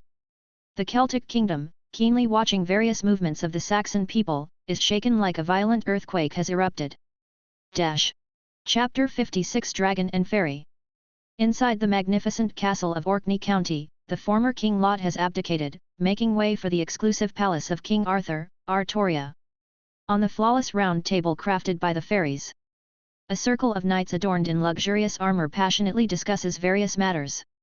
This is the new Knights of the Round Table assembled by Artoria from the talented and exceptional individuals among the Celts. As the last glimmer before the decline of the Age of Gods, the current Celts are almost all capable warriors, each able to stand alone, making it challenging for the Saxon people to advance their front lines. Even though their numbers are superior, they are facing opponents who are 10 times stronger. Faced with the intelligence received from the enemy territory, the knights feel an inexplicable confusion. This is their farming pamphlet. Our reconnaissance knights stole it from a village on the border. It seems that each village has been given a book by the so-called farming promoter. If they can't understand it, they can seek assistance to interpret the content. Where do they get so much canvas?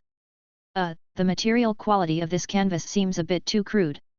A gentle tear and it seems like it's about to rip apart. Can this be called art? In my opinion, it tarnishes the essence of painting. Let me see, it details knowledge of farming, plowing, fertilizing, timing for watering. Also, pest control. Why bother drawing this? What's the use of farming well? Britannia, our land of abundance, has never lacked food. They seem to be popularizing literacy education and something called qualification exams. It's perplexing. What's the meaning of going through the trouble of teaching the people to read and write, and conducting qualification exams? They are wasting time on farming. How are they going to pay tribute to the local nobles, provide textiles and forge armor? Everyone knows that those uncivilized people don't understand any etiquette and can't sing elegant poems. Oh, sorry, the son of the White Dragon on the other side seems to have completely abolished the aristocracy noble. Now the entire country only listens to him. Ha! What did you say? What a foolish move! Does he see inheritance as nothing? Is he trying to restore slavery? Forgive my bluntness, but how will we support the production of knights? We all know that only noble families with the glory of inheritance can provide a good combat environment for future generations. Nobility is the cornerstone of a country. We are taught to be elegant and composed, we adhere to the spirit of knighthood. We, as knights, lead the people because we have the ability. The common people cannot handle these complex matters. As for those so-called officials, they say they can't inherit. Can they have any loyalty to the king? How can ancestral traditions change? Are we expecting the common people to sustain a country? We all know how cunning those commoners can be. I think we don't need to attack the son of the White Dragon tonight. These ridiculous, backward measures will make them collapse on their own. Watching these new Knight of the Round Table members fervently discussing, it seems that the imminent collapse of the opposing kingdom is at hand. One-armed Agravain sits at the edge of the round table, sighing sadly. Endowed with talents in various affairs, he is practically the logistics of the entire Knights of the Round Table, responsible for managing the finances of King Arthur's rule over the Celtic kingdom. Among all the Knights of the Round Table, only he can vaguely see, within the gaps in those fragmented messages, what kind of great terror is being revealed. Alvin Pendragon. His bitter voice echoes. I finally understand now why he pulled out the sword of selection that day. I thought his strength was unparalleled, but I didn't expect his governance abilities to be even more extraordinary. Faced with such a terrifying opponent, I, Agravain, can't see even a trace of hope for us to win. This bitter and sorrowful sigh attracts the attention of everyone. However, the Knights of the Round Table members cannot comprehend Agravain's words. Rather than saying they do not understand, it is better to say that they feel resentment. Hey buddy, our esteemed King Arthur is sitting right in front of you, and you're bragging about the governance abilities of the king on the other side? Boosting others' morale while undermining your own prestige? Agravain, I know you've always had trouble sleeping, but don't get nervous here. Lancelot disdainfully picks up the so-called intelligence and glances at it. No, what's so terrifying about this? Isn't it just farming? Huh? Farming also needs to be taught? And what's this, an exam? Officials? Meaning unclear. How can a country lack nobility? Lancelot himself is a noble family of France, with an incredibly noble bloodline.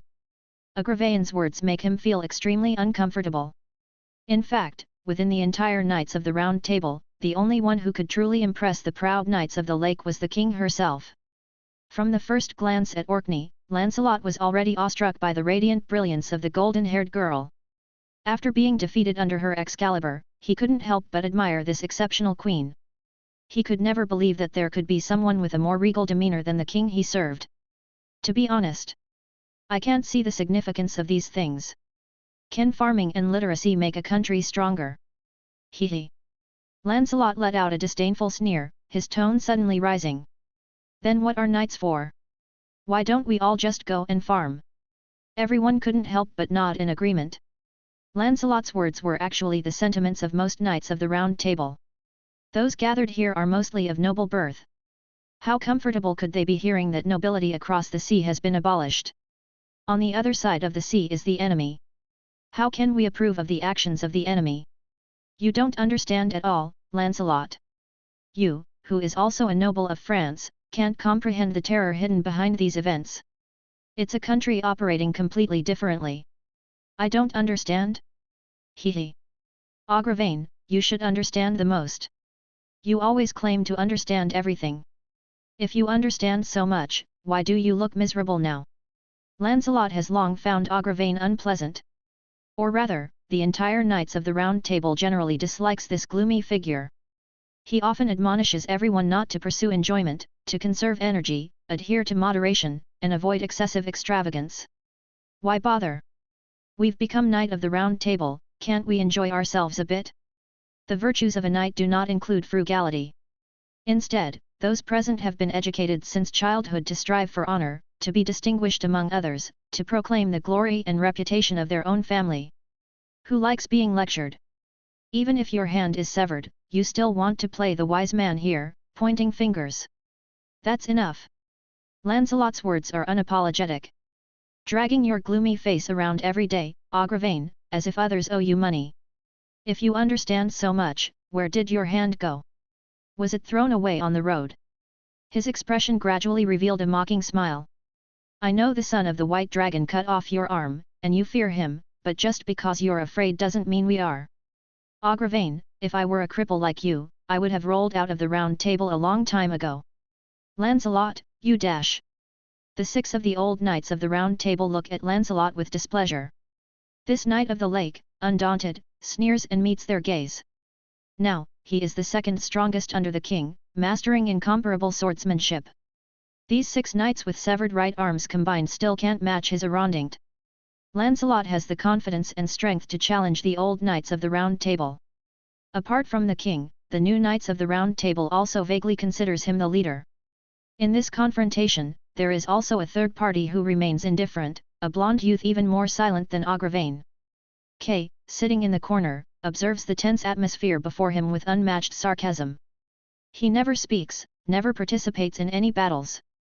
He doesn't even acknowledge himself as the Knight of the Round Table member because the title makes him feel nauseous. The only reason he sits here is to be with his sister as family. Lily. You really live such a tiring life. All of you, be quiet. Soft words. Yet, it abruptly extinguished the thick smell of gunpowder in the entire Round Table. The scene instantly fell silent, becoming so quiet that you could hear a pin drop. Not for anything else. Just because the one speaking is King Arthur. Sitting at the top of the Round Table. Artoria lowers her deep green eyes. She stares somewhat absent-mindedly at the information falling like snowflakes on the Round Table. She knows more than Agravain. Having been personally instructed by Alvin, she finally understood the profound meaning behind these tasks. It was higher efficiency, the roaring operation of the national machinery, the people longing for happiness and security, significant progress in productive forces. Though separated by thousands of miles, it felt as if it was right in front of her. She understood Alvin's intentions, she and him shared a spiritual connection. The fact that this information could be transmitted without any defense already indicated a problem. That person taught her hands on how to govern, how to make people live better, and how to make a country stronger and prosperous. We need to learn. Artoria spoke softly. The words were incredibly light, but they left the Knights of the Round Table stunned. Anglo-Saxon kingdom, if they advance in how they govern. The golden-haired girl's voice gradually became firmer. We must adapt accordingly and follow suit. No, it can't be. Absolutely not. My king. A knight advised with a shocked expression. We have no objections to the previous governance. But if you want to abolish the nobility of this country, although the dukes in the various counties support you as the king and are willing to follow your leadership, this is just. He swallowed a mouthful of saliva, struggling to organize his words. In other words, on their side, they are just a group of Saxon bandits who sneaked into sacred Britannia a few decades ago, with no legacy or glory. Those nobles, if they are abolished, they are abolished. On our side, even though we suffered significant damage after that battle, most of the knights in Orkney County are descendants of various Celtic noble families. Even the members of the Round Table are willing to believe in you, support you. But he smiled bitterly and didn't continue. Everyone looked at Artoria. If you want to abolish the nobility, then what are we? King. Tristan closed his eyes and played a faint melody on his harp, well aware of how much resistance such an approach would face. You need to understand the hearts of the people. Understand the hearts of the people. Artoria laughed. It seemed like she was reminiscing about the past. Not knowing if she found it amusing or ironic, she laughed like that. A wry smile. Her eyes gradually became so sorrowful. Sir Tristan, I've grown tired of hearing such words years ago. She slowly stood up. With quiet eyes, she surveyed the Knights of the Round Table in front of her. They were tall, handsome, and their armor was so splendid. Really, bright and beautiful. Dear Knights, who can answer, what was the original purpose of our founding of the Knight of the Round Table, and what principles did we uphold? The Knights looked at each other, carefully considering their words. It was equality. Yes, equality. Artoria's passionate voice resounded, and her rhetorical question struck the hearts of the people. Then, is it just equality between knights, equals? Silence. She looked at each person in the room. Not a single person dared to meet her gaze. It's ridiculous. In your actions and words, I haven't seen even a semblance of equality or mutual respect among you. She said calmly. Her voice gradually became more and more intense. You are not equals. Knights are not respectful to each other. Even the existence of the Knight of the Round Table itself is a symbol of inequality. How about knights? Are knights inherently nobler than commoners? 300 years have passed, and this action is for the immediate gain and future benefit. If you know my crimes, punish me, so what? I've made up my mind. If Alvin can do it, why can't Artoria? Bang! The tip of the sword crashed onto the ground, producing a resounding sound that seemed to shake one's heart. Standing in front of the Knights of the Round Table, the golden-haired girl held the hilt of the Excalibur with both hands, signifying her unwavering determination. To achieve victory, we must completely transform this country. Otherwise, we will be swept away into the historical garbage heap. If you are willing to follow me, you can join me. If not, I won't force you to stay, feel free to leave. Inform your families that the destiny of this country will change from today. Artoria turned around, heading straight towards the exit of the hall, stepping into the dazzling sunlight of Britannia. The sword of promised victory vibrated, floating in the air, faithfully following behind her, as if reminding her that she forgot something. My king, absolutely not. This is undoubtedly undermining the foundation. A chorus of dissuasion and shouts came from behind, along with the sound of armor half kneeling on the ground, creating a heavy impact. But it couldn't stop her steps, halting just for a moment. Not following the example of the strong, that is the true undermining of the foundation. This splendid and flawless round table will be overturned in an instant. Artoria walked into the sunlight. The deep green lake reflected the brilliant and radiant midday sun. Intense sunlight. Like the dazzling brilliance of his radiant light, radiant and dazzling. Facing the light, Artoria absent-mindedly raised her palm. Sunlight passed through the gaps in her fingers. She slowly clasped her hands together, as if trying to grab hold of the sun. I will prove that I can do as well as you, Alvin. No, I will even do better than you. If I become stronger than my sister, stronger than Morgan, and you gaze upon me and speak those words, then, could you fall in love with me? Hubby, our daughter has been born. The witch laughed strenuously, sweat dripping from her forehead, but she couldn't diminish the joyous light in her eyes. Come and name our daughter, my dear, don't be hesitant this time. Alvin gently kissed the witch, transitioning the inheritance of the shadow magic through a continuous lineage. Our adorable daughter is the offspring of a dragon and a fairy. So, Melusine Pendragon, that is the name of the union between a dragon and a fairy. Celebrating the grand birth of the dragon-fairy hybrid. Alvin released his hand, causing the fire-linked greatsword to slowly float up into the sky. The deep night curtain of Britain suddenly tore apart, revealing a brilliant and dazzling array of colors. Aurora. Light and night, originally incompatible, wove together. Symbolizing the harmonious love between the dragon and the witch, a crystallization that was originally impossible. When you descend like a star at this moment, the entire Britannia is calling your name. Silver-haired and curled up in a cradle, the cute and fragile baby, held by the weakened witch, shivered as she was lifted. Bathed in the dazzling aurora. Melusine Pendragon. Chapter 57 The insignificant entity that pierces the wall of fate. Your daughter, Melusine Pendragon, has been born. Watching the witch happily nursing your daughter, a complex and peculiar emotion wells up in your heart. It's not about the future breast milk being stolen. But rather, you now have a daughter. Love, compassion, cherish. As if wanting to bestow all the beauty of the world upon her. And a kind of trance, an unreal feeling.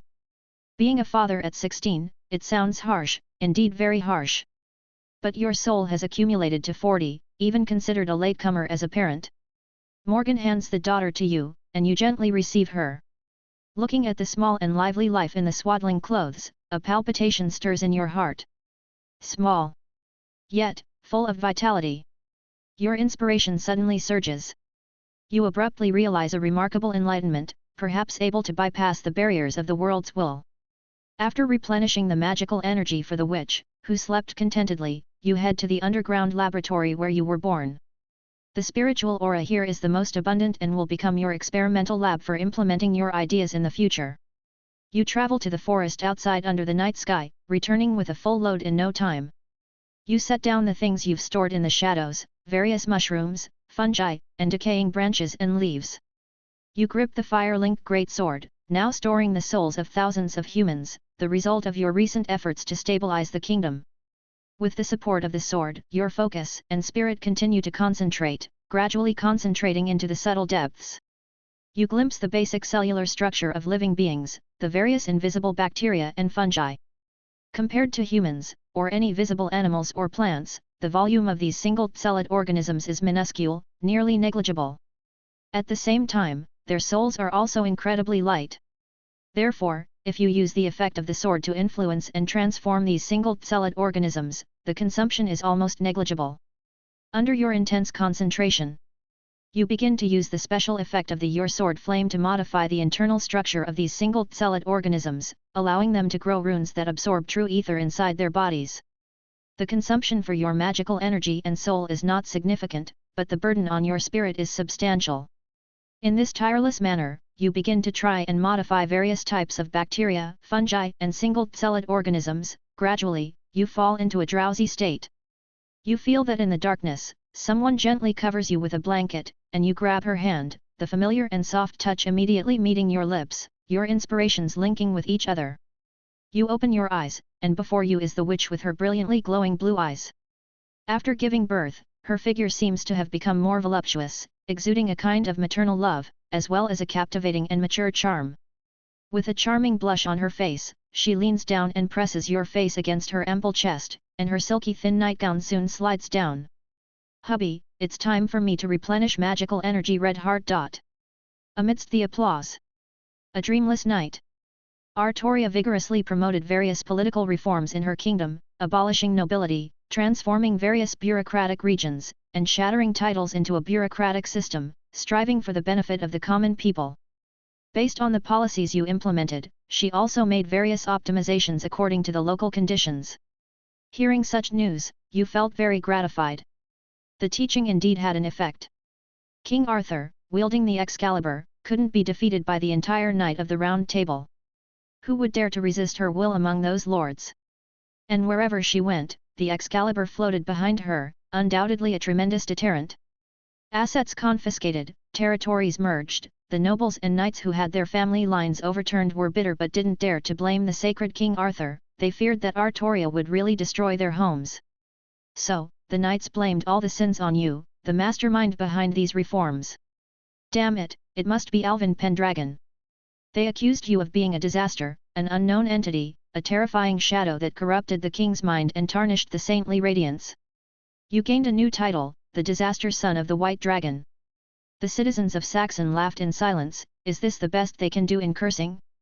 It doesn't feel as impactful as butcher, tyrant, or thoroughly evil. Both countries' machinery roared and operated, continuously accumulating their respective strengths. With spring and autumn passing, there were no wars between the north and south. 2 peaceful times passed. Both kingdoms were raising their national power, and the nobility seemed to have become a thing of history. The people on the island lived peacefully, their faces adorned with smiles of happiness and contentment. However, at this moment, this peace is only a temporary respite. Both sides are well aware that the true time for a decisive battle will come soon. Lily, our time is running out. We must kill his physical body before the anchor of the planet is drawn, or else, when the age of gods returns, all will be lost. The half-incubus Magus with piercing eyes floated by the side of the golden-haired girl, sighing and persuading incessantly. Lady of the Lake, Vivian, has already set out to stop Vortigern. However, the arrogance of the demonic dragon is overwhelming. He is the embodiment of the will of Britain, and there is no one with a stronger spirit on this land. The radiance of the Shining Tower has already been half devoured by Vortigern. If he breaks free from the 13 restraints and projects the image of anchor of the planet, the consequences are simply unimaginable. These are facts that anyone can understand. However, Artoria completely ignored the words of the half-incubus. She stood on the high tower of the castle, somewhat absent-minded, looking at the people living happily in the city under the sunlight. With her eyes, she could clearly see the smiles on people's faces. Their faces had never shown such happy smiles before. She couldn't bear to break this peaceful serenity. Lily. Merlin was almost as anxious as an ant on a hot pan. Although he is a fun person, he is also a candidate for the Grand Caster class, and protecting the human order is his duty. Triggering certain events, even if he is the embodiment of an incubus, will cause his death, and the planet will fall into utter despair with no one able to escape. Merlin, I no longer believe any of your words. You're not worth believing. Artoria's tone was calm. I'm not worth believing. What about this world? I know you want to save Alvin. But if you want to save him, live with him, you must kill Vortigern. The deep green lake rippled slightly. Don't be stubborn, Lily. I'm doing this for your own good. Swish. The figure of the Magus was suddenly cut through by the sharp edge of the Excalibur, bisecting him at the waist, turning into a pool of dazzling petals. Worthless. Artoria casually tossed aside the Excalibur, and the sword floated gloomily by her side again. Merlin, talking to you in your illusion is a waste of time. I just find it amusing. If I were in my real body, you would have killed me long ago. I can't withstand the Excalibur, and I know how much you hate me. The Merlin's silhouette reappeared. With a worried expression, the Magus of Flowers sighed softly. This time, I'm really not lying to you, Lily. Vivian has set out to stop Vortigern. Now there is a great opportunity. If you start a war, attract Alvin to the front lines, we can create an opportunity for you. Vivian will divert Morgan, and you can change into Morgan's appearance to sneak into Londinium. All you have to do is destroy Vortigern's physical body, and his spirit will wither and die. The Age of Gods will lose all hope. This way, you can live peacefully and happily with Alvin. Moreover, no one will know it's you. Everything will happen silently, and Alvin won't be able to hate you. And, how could he hate you? If he really hates you, he wouldn't have taught you how to govern the country step by step. You should understand, right? The half-incubus's body appeared again. With a tone that seemed resentful but helpless. He has always been expressing his love for you. Although he is ultimately Vortigern's son, he wants to uphold his father's will. But when a person dies, how can he not accept you if everything becomes irreversible? Whether he will soften his heart, what kind of person he is, you know better than I do. And, are you really seeing these people in front of your eyes? Artoria tightened her fists. Facing the dazzling sunlight, her expression seemed trance-like and stagnant. The golden-haired girl slowly raised her hand, as if attempting to touch the sun. This is, hubby, have you succeeded? It should be the closest to success this time. Looking at the experimental results in front of him, Alvin seemed a bit dazed. For the past 2 years, he had been engrossed in research, neglecting sleep and food. Repeated modifications, failures, screening, and optimizations. Finally, he saw the dawn of success. What is this? Is it a plant?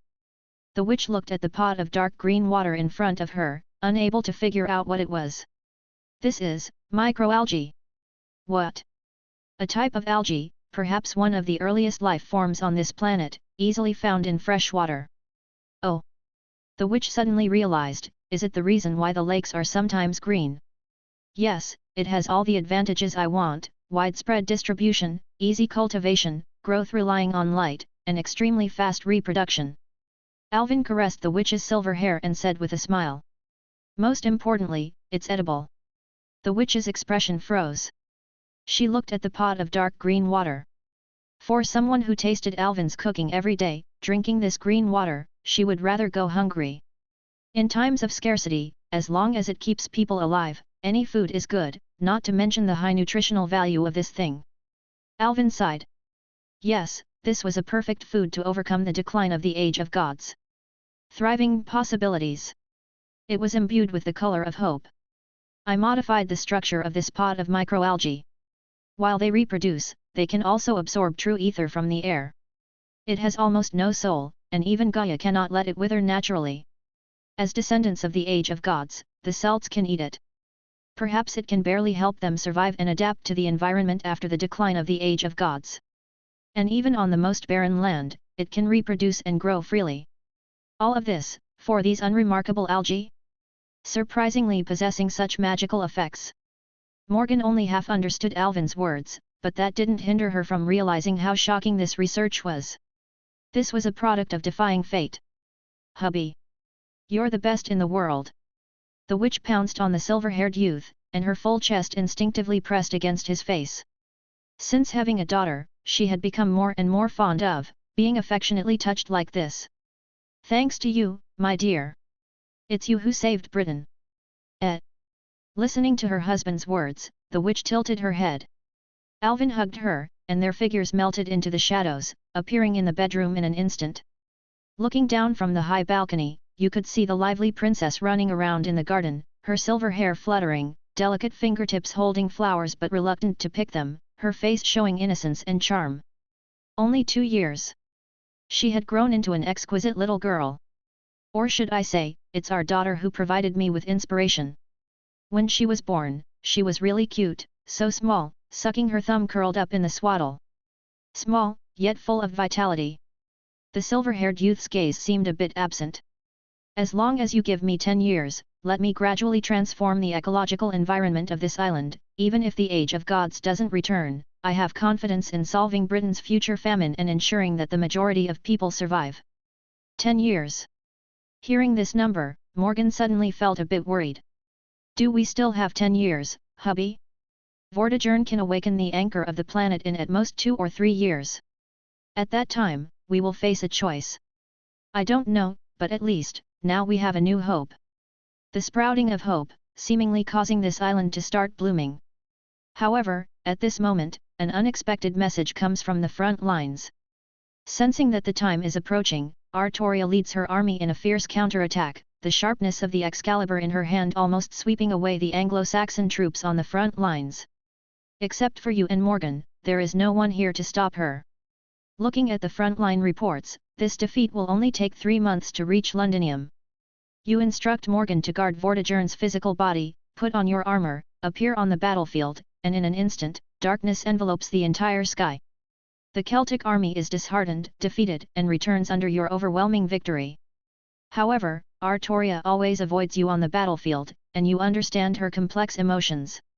On the front lines, the situation gradually stabilizes. In the castle of Londinium.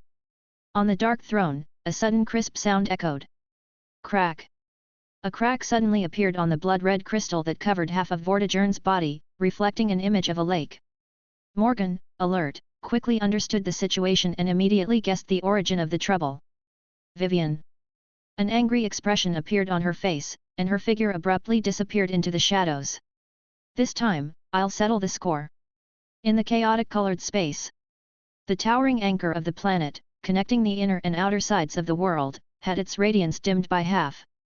A sturdy old man stood before this anchor, seemingly meditating with his eyes closed. He raised his hand, and the light continuously gathered in his palm, gradually forming the phantom of a long spear. Suddenly, a silent lake spread from somewhere, flooding his lower body. Crackle! Countless heavy chains extended from the surface of the lake, abruptly restraining Vortigern's hands and feet, interrupting the progress of his light devouring. Vivian? You can't stop me. The lake water you spent so much effort to bring here can only delay me for 3 to 5 days at most. Being able to stop you for 1 day is enough. Vortigern's robust figure was completely immobilized on the lake surface covered with chains, unable to move at all. However, his ash-grey eyes remained deep and steady as a quiet pond, showing no ripples. Cracks silently spread on the chains. Artoria, this is your best chance. Infiltrate Londinium, destroy Vortigern's physical body, and no one will know it was you. Ignoring the half-incubus's advice. The voluptuous golden-haired woman lowered her eyes slightly as she looked at the full-length mirror in front of her. Relying on the restoration effect of Avalon's sheath, she had unleashed the suppressed growth that had been held back by the Excalibur, and her body instantly became plump and full. Her face required no adjustments. Whether it was her figure or appearance. At this moment, she almost looked exactly like that witch. No need for any illusions. Her hands gently brushed through her smooth long hair, letting it fall freely. The brilliant golden hair instantly dyed with a slight bluish-silver color. Alvin. Adjusting her crown properly. She silently draped over the enchanting and mysterious veil that had always belonged to the witch. You returned to the front lines castle. In the past few days, you have stabilized the situation on the battlefield, and with intense magical consumption, you were ready to take a brief rest. However, unexpectedly, when you opened the bedroom door, Morgan had already been waiting inside. You were somewhat surprised as to why she didn't guard Londinium and came here. But seeing those eyes with a shimmering blue-silver color, everything became clear without words. Is this how much you missed me after just a few days, my dear? You smiling. Then, she passionately sealed your lips and directly pressed you onto the bed. Chapter 58 Save You. Passionate. This was Alvin's initial impression. Never had he experienced such an intense pursuit. Like a sudden storm of wind and rain. She fiercely pushed him down onto the bed, pressing herself against him. Soft lips touched each other, passionately intertwining with a slight tremor. No tenderness whatsoever. Rather, it was like the onslaught of a battering ram. She launched an assault, with unquestionable strength, forcibly breaking through her own defenses. It seemed like a struggle. Temperature. Breath. Ardor. In the fierce kiss, the liquid, both bitter and sweet, exchanged slowly as the heat transmitted, revealing a faint taste of sweetness. Blood. It was the sweet savor of blood. As if emotions, suppressed and deep-seated for too long, were finally unleashed violently, transforming into surging and overturning tides. The force of her kisses was so powerful, as if she wanted to completely melt and suffocate together. To the point where their lips were so forcefully pressed together that they were bitten, and a faint, bloody sweetness floated from them. Her lips, tasting of blood, showed no signs of stopping. It was as if a parched land was receiving a refreshing rain, thirstily drinking it in. She passionately kissed him, intensely, as if she forgot herself, sucking on him as if attempting to greedily consume his blood. Blood. The dragon's blood roared. The heart beat like a drum. Within the body, it seemed like a powerful, almost heavenly pleasure was emerging. Wanting it just like that. To defile her. Wanting it like that, violently. Intensely. Ruthlessly. To insult her. ensnare her, corrupt her, possess her. Just thinking of such scenes. A feeling, akin to shaking one's very soul, of ultimate pleasure surged within. The overwhelming desire assaulted Alvin's mind, the stacked whispers resembling the cries of demons. Temptation, desire, pleasure, malevolence. Everything, including the other's incredibly persistent attitude, incessantly urged him on, shoved him, expelled him, seduced him, wanting him to hurry up and completely dominate her. Those temptations, those whispers. That pleasure, those roars. Silver-haired and green-eyed, Alvin lowered his eyelids, his ash-grey eyes seemingly immersed in all the compassion in the world. He undoubtedly felt sorrow, yet to all those urgencies, he turned a deaf ear. The intoxicating kiss finally separated. The crystalline moonlight shone brightly in the sky. The charm in the azure eyes twinkled, impossible to decipher. They gazed at each other. Alvin looked at her like that, watching her palm, hesitantly exploring upward. Alvin. Delicate, fair fingertips trembled, teasing the tie of the garment. As usual, occupy me. As usual?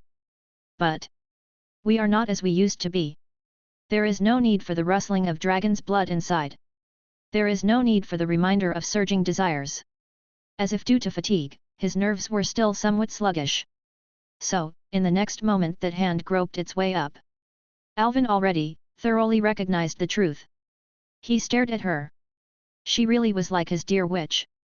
Even though he had spent countless days and nights with his beloved witch, kissing her face tenderly countless times and melting into each other's intoxicating love countless times. He almost couldn't find any flaws in her before him. She really tried her best to disguise herself. Whether it was her appearance or figure, even the aura emanating from her entire body. On this cloudless and dark night, with no bright moonlight or star's gaze. Facing the silver-haired woman kissing him, Alvin seemed to recall the first time he kissed the witch, on that distant afternoon. At that moment. Just like that, at this very moment. It was surprisingly, so similar. It had been a long time since he had seen her, and she had dressed meticulously. Her exquisite charm, now even more captivating, was drawing people to worship. Sigh. The nervous movements. The slight tremor after her fingertips caressed her own skin. The awkward feeling of their tongues entwined within her thin lips. Everything betrayed her identity. Like a witch's embrace, it felt like a warm spring in the icy mountains. While it seemed cold on the surface, when enveloped by her, one could feel the warmth and intense emotions transmitted from her beating heart. So, the woman before him was like that murmuring stream.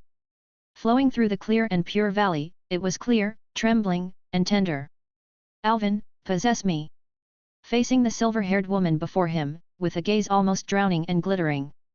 Alvin's face revealed a complex wry smile. She was about to lean down for a kiss. So. He lifted his palm, lightly placing his index finger on her lips. This extremely subtle movement completely paralyzed her. Long time no see. He said. Artoria. His voice sounded as ethereal as ever, lightly echoing. As gentle as the wind, brushing across her face, dispelling the darkness of the night. As delicate as if she was afraid of disturbing her. The voice faded away. Resonance lingered. His hand that lightly touched her lips with a finger had no noticeable force. Yet, Artoria's body trembled uncontrollably. Why, Alvin? Like questioning. Like interrogating. Just like her heartstrings and body, her voice also trembled. The bright green lake vibrated violently. The layered and surging ripples made Alvin's gaze somewhat trance-like. Even they cried in such a similar way. So pitiful. A water stain soaked through his chest, conveying a warmth. Alvin held her hand, taking a deep breath. He suppressed the surging impulse within himself, gently moving those fair 5 fingers away, placing them on the bed. Alvin gently, as if cradling a precious, easily breakable treasure, supported her shoulders, pushing her back and helping her sit up slowly. Her expression was dazed and frozen. As if her tears were frozen in her eyes. Alvin, who sat up straight, tied the collar of his chest, his iron-grey eyes slightly lowered, looking at her. I'm sorry, Artoria. Sorry. Like the breaking of a pearl curtain. Clear water blossomed on the ground. Just a few words, but suddenly seemed to provoke her. I don't need your apologies. With tears in her eyes, she, like an angry lioness, grabbed the silver-haired man's collar. So powerfully. She pressed his face to hers, ferociously kissing him. She bit and sucked his lips, like a lioness viciously tearing at her prey. Blood flowed from it, mixed with her tears, forming a bittersweet, salty, and fishy taste called possessiveness. However, no matter how she demanded, whether passionately or painfully stimulating, no matter how she embraced, hugging him tightly around the neck, or trying to crush him into her body, there was no response. Even the most basic cooperation or resistance was lost. Artoria looked at the silver-haired man in front of her. He silently, pitifully stared at her. Like a demagnetized magnet. Any attraction to her had completely lost its response. Doing this is meaningless. That sorrowful gaze seemed to convey such words. Sigh. There is meaning. Holding his face, she murmured absent-mindedly. On his lips, she left traces of her own biting. Now, in front of me, you are my meaning. Alvin. As always, as if sensing all her thoughts, the person in front of her raised his hand, and his index finger gently touched her lips. I have no love for you, Artoria. Silence. The profound night couldn't cover this deathly silence. All the biting, madness, and release, everything drained away, leaving only bitterness. Why? Artoria lowered her gaze, trembling continuously. The slightly swaying, silky silver hair covered her shadowed face. Her voice, wavering and hoarse. Why, even when I'm like this? Alvin. You recognized me, yet what's the use, you can pretend not to recognize me. I even replaced her, my sister, just wanting, briefly, to possess you, for a moment. Yes, that's right. She murmured in a daze. As if she found some vitality, she suddenly grabbed onto that life-saving straw. Tears welled up in her eyes, and she raised her head, trembling. Treat me as her, it's okay. Yes, just pretend you didn't notice. Alvin, just smile at me, as you do to my sister. She forced a smile. Please. Alvin. In her pupils, a heart-wrenching radiance gradually emerged. Just for tonight, just for now. That would be enough for me. Watching her dazed, sorrowful, almost pleading smile in front of him, Alvin lowered his eyelids. I refuse, Artoria. The light in her eyes froze. As if those words were forced out from his throat. Why? Because. The silver-haired youth whispered, my heart already belongs to Morgan. Morgan. Artoria repeated the name in a daze. That hand slowly clenched. That heart gradually collapsed. Shattered on the ground, blown away by the wind. Love, separation. Hatred, resentment. Not obtaining what is sought. Seeking and not obtaining is the greatest pain in the world. As if questioning the soul. Morgan. She uttered, the final desperate release. Morgan. Morgan. Morgan. Everything is Morgan. Even if you love my sister, so what, Alvin? You love her, why can't you love me too? She roared. As if questioning in a raging storm. You turned me into a person, you pulled me down. You gave me peace of mind, but also completely took away my peace of mind. You said you wanted to save me. Unsteadily. Her words swayed. Finally, like a campfire burning out, gradually dimming. What did you actually save? Alvin just watched her. Watched her burn, watched her extinguish. Guilt. This is the guilt of Alvin Pendragon. Yes, he is truly a person filled with evil. Perhaps, he should never have entered that field of wheat in the first place. This was the cruelest parting he could imagine. To save you, what does it have to do with you? As the words fell, only silence remained. She didn't say a word. Though, through her eyes, Alvin saw tears. However, she didn't say a word. The silver-haired youth turned around and left. Artoria reached out, trying to grab him as he drifted away. But she only caught onto a cold, thin shadow. No. She couldn't even lift her hand, it was just her imagination. Love is possessiveness. Morgan has already occupied my heart, and I have also occupied hers. I'm sorry, there's no place for you in there. I've always regarded you as a friend, Artoria. Yes, it was my arrogance to try to save you but couldn't accept your feelings, undoubtedly, it's my despicable, my sinful act, and I don't know how to redeem it. Standing on the edge of the shadows in the bedroom, that person turned back. Consider me as if I never appeared. The bright blue eyes gradually turned to deep green. The plump figure retracted, turning back into the once youthful girl. The silver color gradually faded from the ends of her hair, returning to the brilliant and radiant gold. Alvin. She raised her head. The delicate face, untouched by dust. The soft golden hair swayed slightly, as if still swaying in that radiant wheat field. As always. Artoria smiled. Do you really not leave any place for me? You can't accept my love because of Morgan. But if my sister agrees. We already have a daughter. Her final smile froze on her face. Goodbye, Artoria. Artoria's figure collapsed. She still stood there. But collapsed. She didn't know how she walked out of that room. The entire castle had completely collapsed, the ruins burning in the towering flames. Behind her, she left a trace like a sweeping hurricane, the ground shattered and annihilated by the violent sword aura, extending for kilometers, and no one dared to approach. Standing under this starless, dim night sky. She lifted her gaze vaguely, seemingly sensing something. The profound night sky gathered with ash-grey clouds. Those twisted, spiraling, strange vortex-shaped clouds seemed like a hollow eye, silently watching her. Even the sky is watching my joke. Boom! A brilliant sword light shot straight into the sky, sweeping away the vortex cloud layer.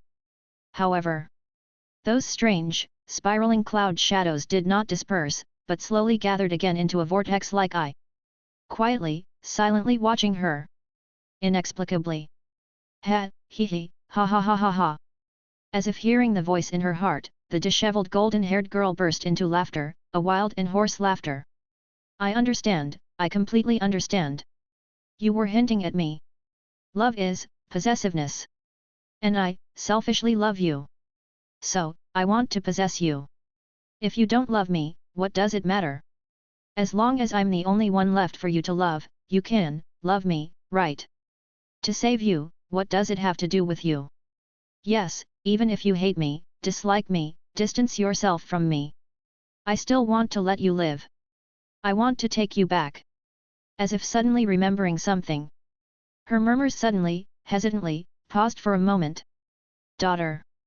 Artoria stared blankly, raised her hand, and wiped off the thick red substance on her lips. It was Alvin's blood. Alvin. She radiantly laughed happily. We will also have a daughter. Dash. Chapter 59 Eternal Night Spiral City. Holding incredibly complex emotions, you returned to Londinium. Before that, you had already evacuated the army near the front castle.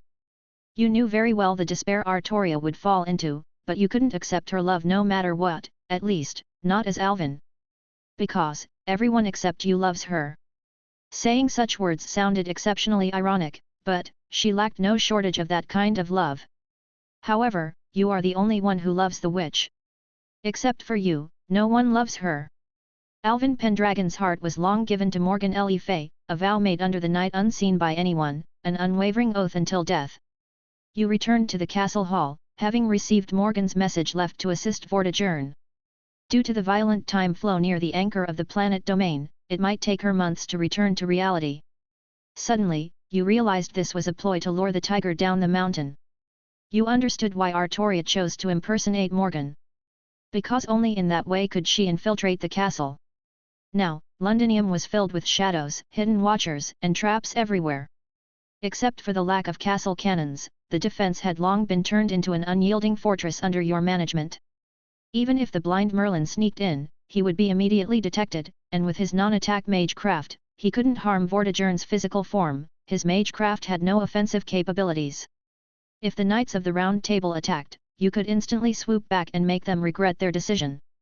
Disguising herself as Morgan, Artoria was the perfect candidate for assassination, and no one would stop her.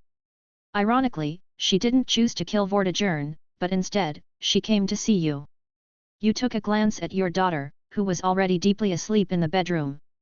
Her mouth had a smile that seemed to melt hearts, sucking her fingers and murmuring the name of her beloved mother and father. For Melusine, you didn't intend to confine your daughter. However, the current situation outside the island wasn't suitable for her to go out alone. So, just like in the past, she grew up within the castle. You and Morgan were her entire world. Silently, you covered her with a blanket. Under the darkened hall, under the night, you quietly stood beside Vortigern's throne. Your shadow, mysterious and lightless, seemed to dissolve into the shadows. From now on, you would be stationed in Londinium, guarding the flesh of your father Vortigern, never leaving for a moment, until Morgan returned. Your performance on the battlefield had terrified the Celtic army and made them increasingly attentive to you. The entire intelligence system began to gather various information about you. So, apart from the kingdom, your various deeds as the adopted son of Vortigern gradually spread to the opposite kingdom. Those arrogant nobles hated you to the bone. Your name became more and more vicious and terrifying on this island, a name that completely overshadowed the white dragon Vortigern. Whether this is fate playing something funny or not.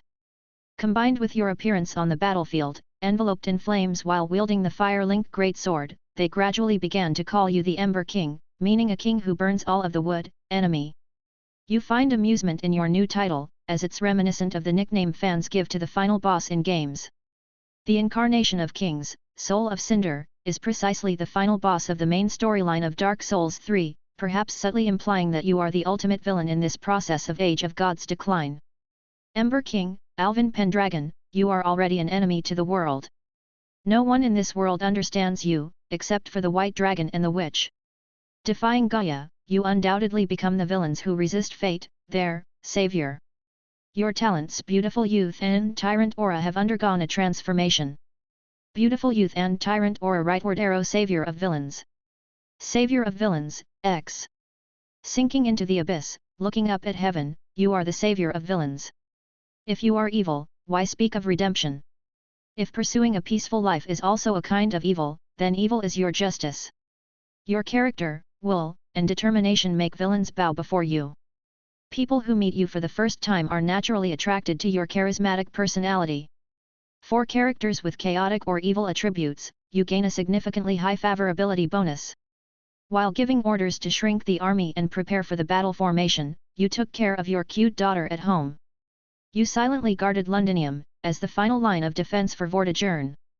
You had already prepared for Artoria's fierce attack, but unexpectedly, 2 months had passed without any movement from her side. In the splendid and flawless castle palace, in front of the altar under the sunlight, the summoned court magus, dedicatedly gathered behind the golden-haired girl. The magicians had worked tirelessly, and the process turned out to be much easier than expected. The gaze of the golden-haired girl was fixed on the water pool in front of her. In the clear and jade-like deep green solution, a small, continuously pulsating embryo was soaking. It was the child born from the combination of her and her lover's bloodline. Indeed, the bloodline between dragons is so harmonious, its fate, Alvin, my lover. Artoria's lips slowly curled, a kind of sickly and twisted smile appeared on her face. Our daughter is born. Lily. The best chance to kill Vortigern had been missed. The half-incubus of losing his sight, a bitter smile on his face. The incubus's heart made him unable to understand human emotions. Why? Why did Lily make such a choice? His plan had no logical flaws. She clearly wanted Alvin, so shouldn't she have tried to kill Vortigern? This wasn't fun anymore, and he couldn't find joy in it anymore. The twisted history was unfolding before him, and he lost his foresight. Blindness, coupled with the impending death that would come soon. A panic, never felt before, enveloped the half-incubus's mind. Stay away from me. The half-incubus called out, but not even a glance was exchanged. Only an indifferent and icy voice came from the back of the golden-haired girl. I don't want to see even your illusion. Don't appear in front of me from now on, or I'll cut you down every time I see you. The half-incubus stumbled in the streets of Orkney County, bathed in sunlight, and people were full of cheerful voices. King Arthur, sanctified by melting all the nobles, issued benevolent decrees to the people, and everything prospered. This country had never been so vibrant. Hearing the laughter of the people, the expression on the half-incubus's face was somewhat dazed. What are you laughing at? What are you laughing at? The emotion of joy was smelled and tasted by the half-incubus's heart. But Merlin could only taste bitterness from it. Ironic. The laughter of the people seemed to be mocking him. Why did it turn out like this? All the plans deviated from the established track of fate. All the foresight, at this moment, became blurred. Touching his own grey eye, the face of Merlin revealed an uncontrollable resentment. Yes, that's it. It's all that guy's fault. It's that guy who shouldn't have appeared in this era. You've destroyed everything. You want to completely push our entire world into hell. Alvin Pendragon. Merlin want him dead, in the most miserable and painful way. However, he cannot do such a thing myself. A sense of powerlessness. A feeling of loss. As if immersed in mercury, a heavy sinking sensation. Alvin, I want you dead. The half-incubus's body trembled slightly, covering its face, emitting a sound that seemed like a howl or a sob. Even the most basic invisibility could no longer be maintained. People on the street looked at him that way. They looked at this magus who suddenly emitted sobbing under the sunlight. Mom, look, that's the great sage Merlin. Correct, hee, I am the great sage, the magus of flowers, Merlin. Hee. Merlin slowly turned his head, crying and laughing at him. The eyes, dripping with purple blood, looked terrifying. Stay away from the great sage. A child was pulled away by his mother. The crowd on the street quickly dispersed.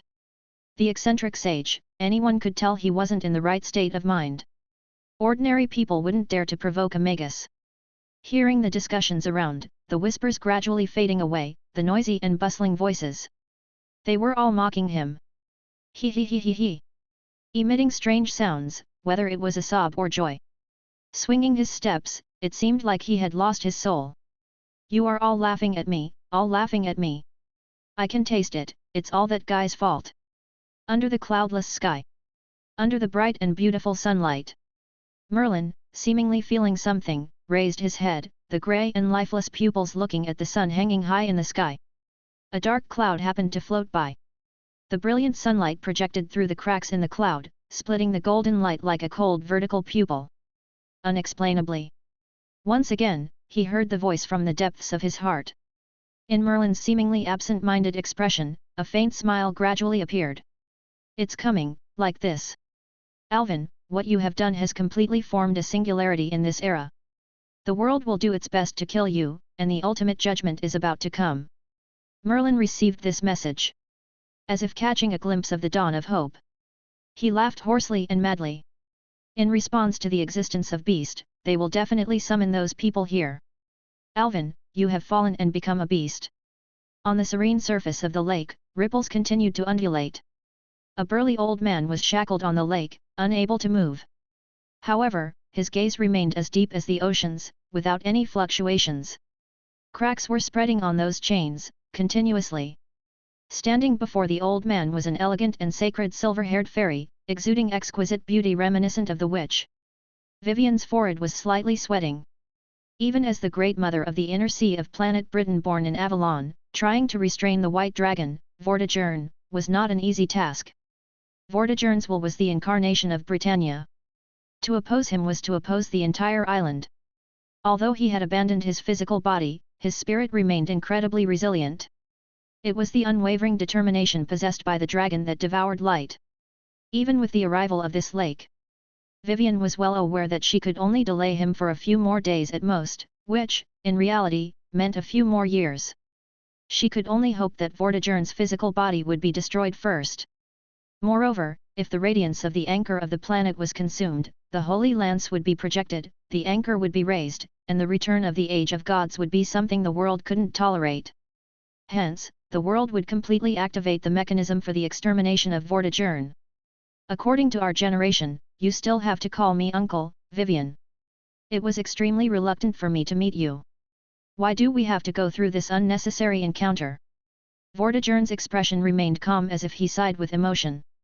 He knew that Vivian was only buying time. Since you're reluctant, why bring it to this, Vortigern? Vivian's wrist trembled slightly, enduring the immense pressure from Vortigern. As a white dragon, it's easy for you to live, as long as you give up the return of the Age of Gods, the inner sea of the planet will no longer reject you. Live? Perhaps. Vortigern smiled and said. Unfortunately, my back is too straight, and I can't bend down. even though his entire body was bound by chains, enduring the tremendous pressure from the lake. The words he spoke made Vivian bitterly speechless. Yes, there are always people in this world who are unwilling to live a mediocre life. Although Vivian bears the responsibility of guarding the inner sea of the planet, Vortigern's determination to oppose the world also moved her. I can't bend down. The expression of the fairy seemed somewhat absent-minded for a moment. Suddenly, splat! A shadowy dagger pierced through Vivian's back, causing her to violently vomit a pool of luminous blood. Guh! Morgan! Vivian's face was filled with astonishment, she hadn't even sensed Morgan's approach. Morgan's strength was something she was most aware of. Moreover, being opposites, they inherently possessed a mutual sensing ability. How could this go unnoticed? Unless, Morgan's strength had long surpassed her own. Vivian, do you think I waste so much time talking to you for no reason? The lake stirred as the shackles binding Vortigern's entire body gradually began to crumble. I'm waiting for Morgan. Crack! Suddenly exerting force, he shattered the last chain on his body. Farewell, cage! Vortigern raised his gaze, looking at the dimly glowing anchor of the planet in front of him. Once again, he spread his hands. Gathering radiance, the phantom of a holy lance became more defined. Last 2 days. The dark figure of the witch slowly emerged behind Vivian. Seizing the opportunity, she delivered a deadly backstab. This is to repay you for the last favor, Vivian. You infused me with all your malice, and I no longer care. You enjoy fame while I endure hatred, and I am indifferent. And yet, you almost killed my Alvin. The eternal flame, embedded within her for 3 years, had been developed day and night by the ultimate life form for another 3 years. Her magical energy had become much stronger than before. The silver-haired fairy smiled bitterly as she coughed up blood.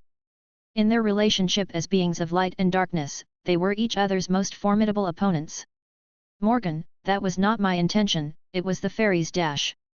So what? What have you done over these years? The witch's expression was indifferent and cold, her deep blue eyes seemingly filled with chill. You sit by your fairy lake, enjoying people's praise and admiration. Listen to you, the Lady of the Lake, what a beautiful name. Your legends and poems spread across this island, and people eagerly explore various mysteries to witness your beauty. The witch laughed. So? What about me? Her words flickered like flames. I'm confined to a dark castle, singing my love to shadows. No one, including my father, welcomes me. People avoid me, calling me a calamity, an enigma, and a monster. What have you done? What have you done? With these questions, the witch herself shook her head dumbfoundedly and chuckled. You've done nothing. I'm sorry. Vivian smiled bitterly, unable to find words. Because, indeed, she had done nothing. She accepted all the goodwill from everyone without guilt. She shone brightly, welcomed and loved by people. The fairies were the ones who separated good from evil, what did that have to do with her? An apology was not enough, so how could she make amends now? Morgan, we can dash. Vivian struggled to raise her hand, as if trying to comfort the dark version of herself. Reunite as one. You can become the eternal Great Mother, and I'll return all my power to you. This is my redemption. Her trembling wrist. But she was unhesitatingly ignored. I don't need that, Vivian. I, with my dark shadow, don't need your dazzling light. The witch spoke each word deliberately. Because, I already have light. Vivian was stunned. She was rejected. Despite them being 2 sides of the same coin, Morgan could immediately become the Great Mother by swallowing her. In this way, Morgan's personality might be influenced by Vivian's benevolence, and Morgan might be able to dissuade Vortigern. But Morgan refused. Because she already had her own light. Is that so? Vivian smiled bitterly, raising her gaze. She was the fairy of the lake, the Great Mother of the inner sea of the planet. As long as Avalon wasn't completely destroyed, she wouldn't be truly killed. But now. Sorry, Morgan. I actually knew you were coming. This is also for protecting the world. Forgive me. Dazed. The light seemed to become more intense. In the slightly stunned expressions of Morgan and Vortigern, the radiance on Vivian's body instantly became stronger, completely covering her entire body. The witch stared blankly, watching as Vivian's figure collapsed, turning into countless threads of light that wound around herself. Vivian sacrificed herself, extinguishing her consciousness. With the dual attraction of light and darkness, she forcefully began to merge with Morgan. Even if she wanted to delay Morgan here, it would only be for half a day at most. Why did she do this? Morgan was slightly stunned. After the fusion, she could immediately help Vortigern devour the radiance of the anchor of the planet. She vaguely realized Vivian's intentions. A terrified expression appeared on her face. Alvin. Holding Melusine's hand, the silver-haired young man strolled leisurely with her in the garden under the nightfall. Smooth silver hair cascaded behind his head, and a pair of small dragon horns adorned his forehead. The girl's face was meticulously crafted, her azure eyes inheriting the beauty of her mother, sparkling like stars and serene like a lake. "Daddy, when will Mommy come back?" The silver-haired young man smiled, teaching his daughter to recognize the names of the flowers. The beauty in this garden, stacked together, couldn't compare to even a fraction of Melusine's cuteness. "She'll be back soon." In a moment of trance, as if sensing something, Alvin raised his head and looked towards the cloudless night sky. "My dear." The scorching sun hung high, and everything flourished. In the cloudless clear sky, a mournful sound suddenly echoed. "Wah, again from the high altitude. Mash. Hold onto my waist, senpai." Boom. The figures of two people wielding large shields crashed to the ground like meteorites, stirring up clouds of dust that spread through the dense forest. "Wu, landed safely." The red-haired girl rubbed her head, slowly lifting her gaze, only to see the flushed face of her purple-haired Kaoruhei whom she had pressed beneath her. "Senpai, we were tightly hugging each other just now." Being stared at like that by her Kaoruhei. "Tch, a bit embarrassing." "Yes, sorry." Ritsuka Fujimaru immediately got up, glancing around at the forest environment. For a moment, she felt like something was missing. "Wait, where's Fu?"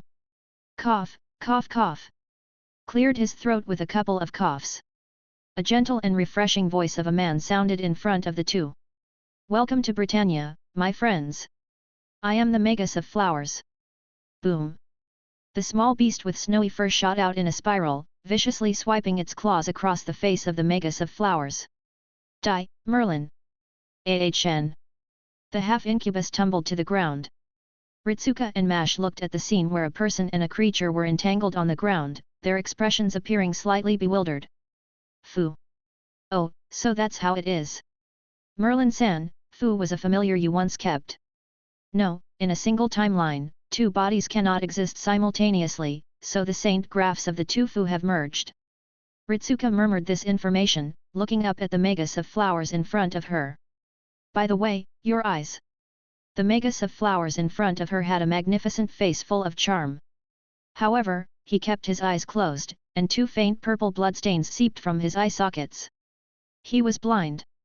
The legendary sage, Merlin, was blind. "Well, it's a long story, Ritsuka-chan." Merlin smiled like a spring breeze. "The terrifying enemy you're about to face, I once tried to stop him, and then, it ended up like this." Hearing this, Ritsuka and Mash couldn't help but be astonished. "A despicable guy." "No, it's because I was too weak." The Magus of Flowers sighed, shaking his head with a smile. "So, you mustn't be careless. Any bit of slackness is impossible against that person." "Got it. Thanks for your advice." A campfire was lit in the forest, grilling wild game. The red-haired girl contemplated the information about this singularity, her expression very serious. A bounded field unfolded before her eyes, and a solemn voice from a man with a single ponytail and a large coat resonated accordingly. "The mission to stop the goddess Rongomyniad has failed, Ritsuka." "No, it wasn't the goddess Rongomyniad at all, it was King Arthur herself. Our judgment has completely deviated." Ritsuka tightened her fist.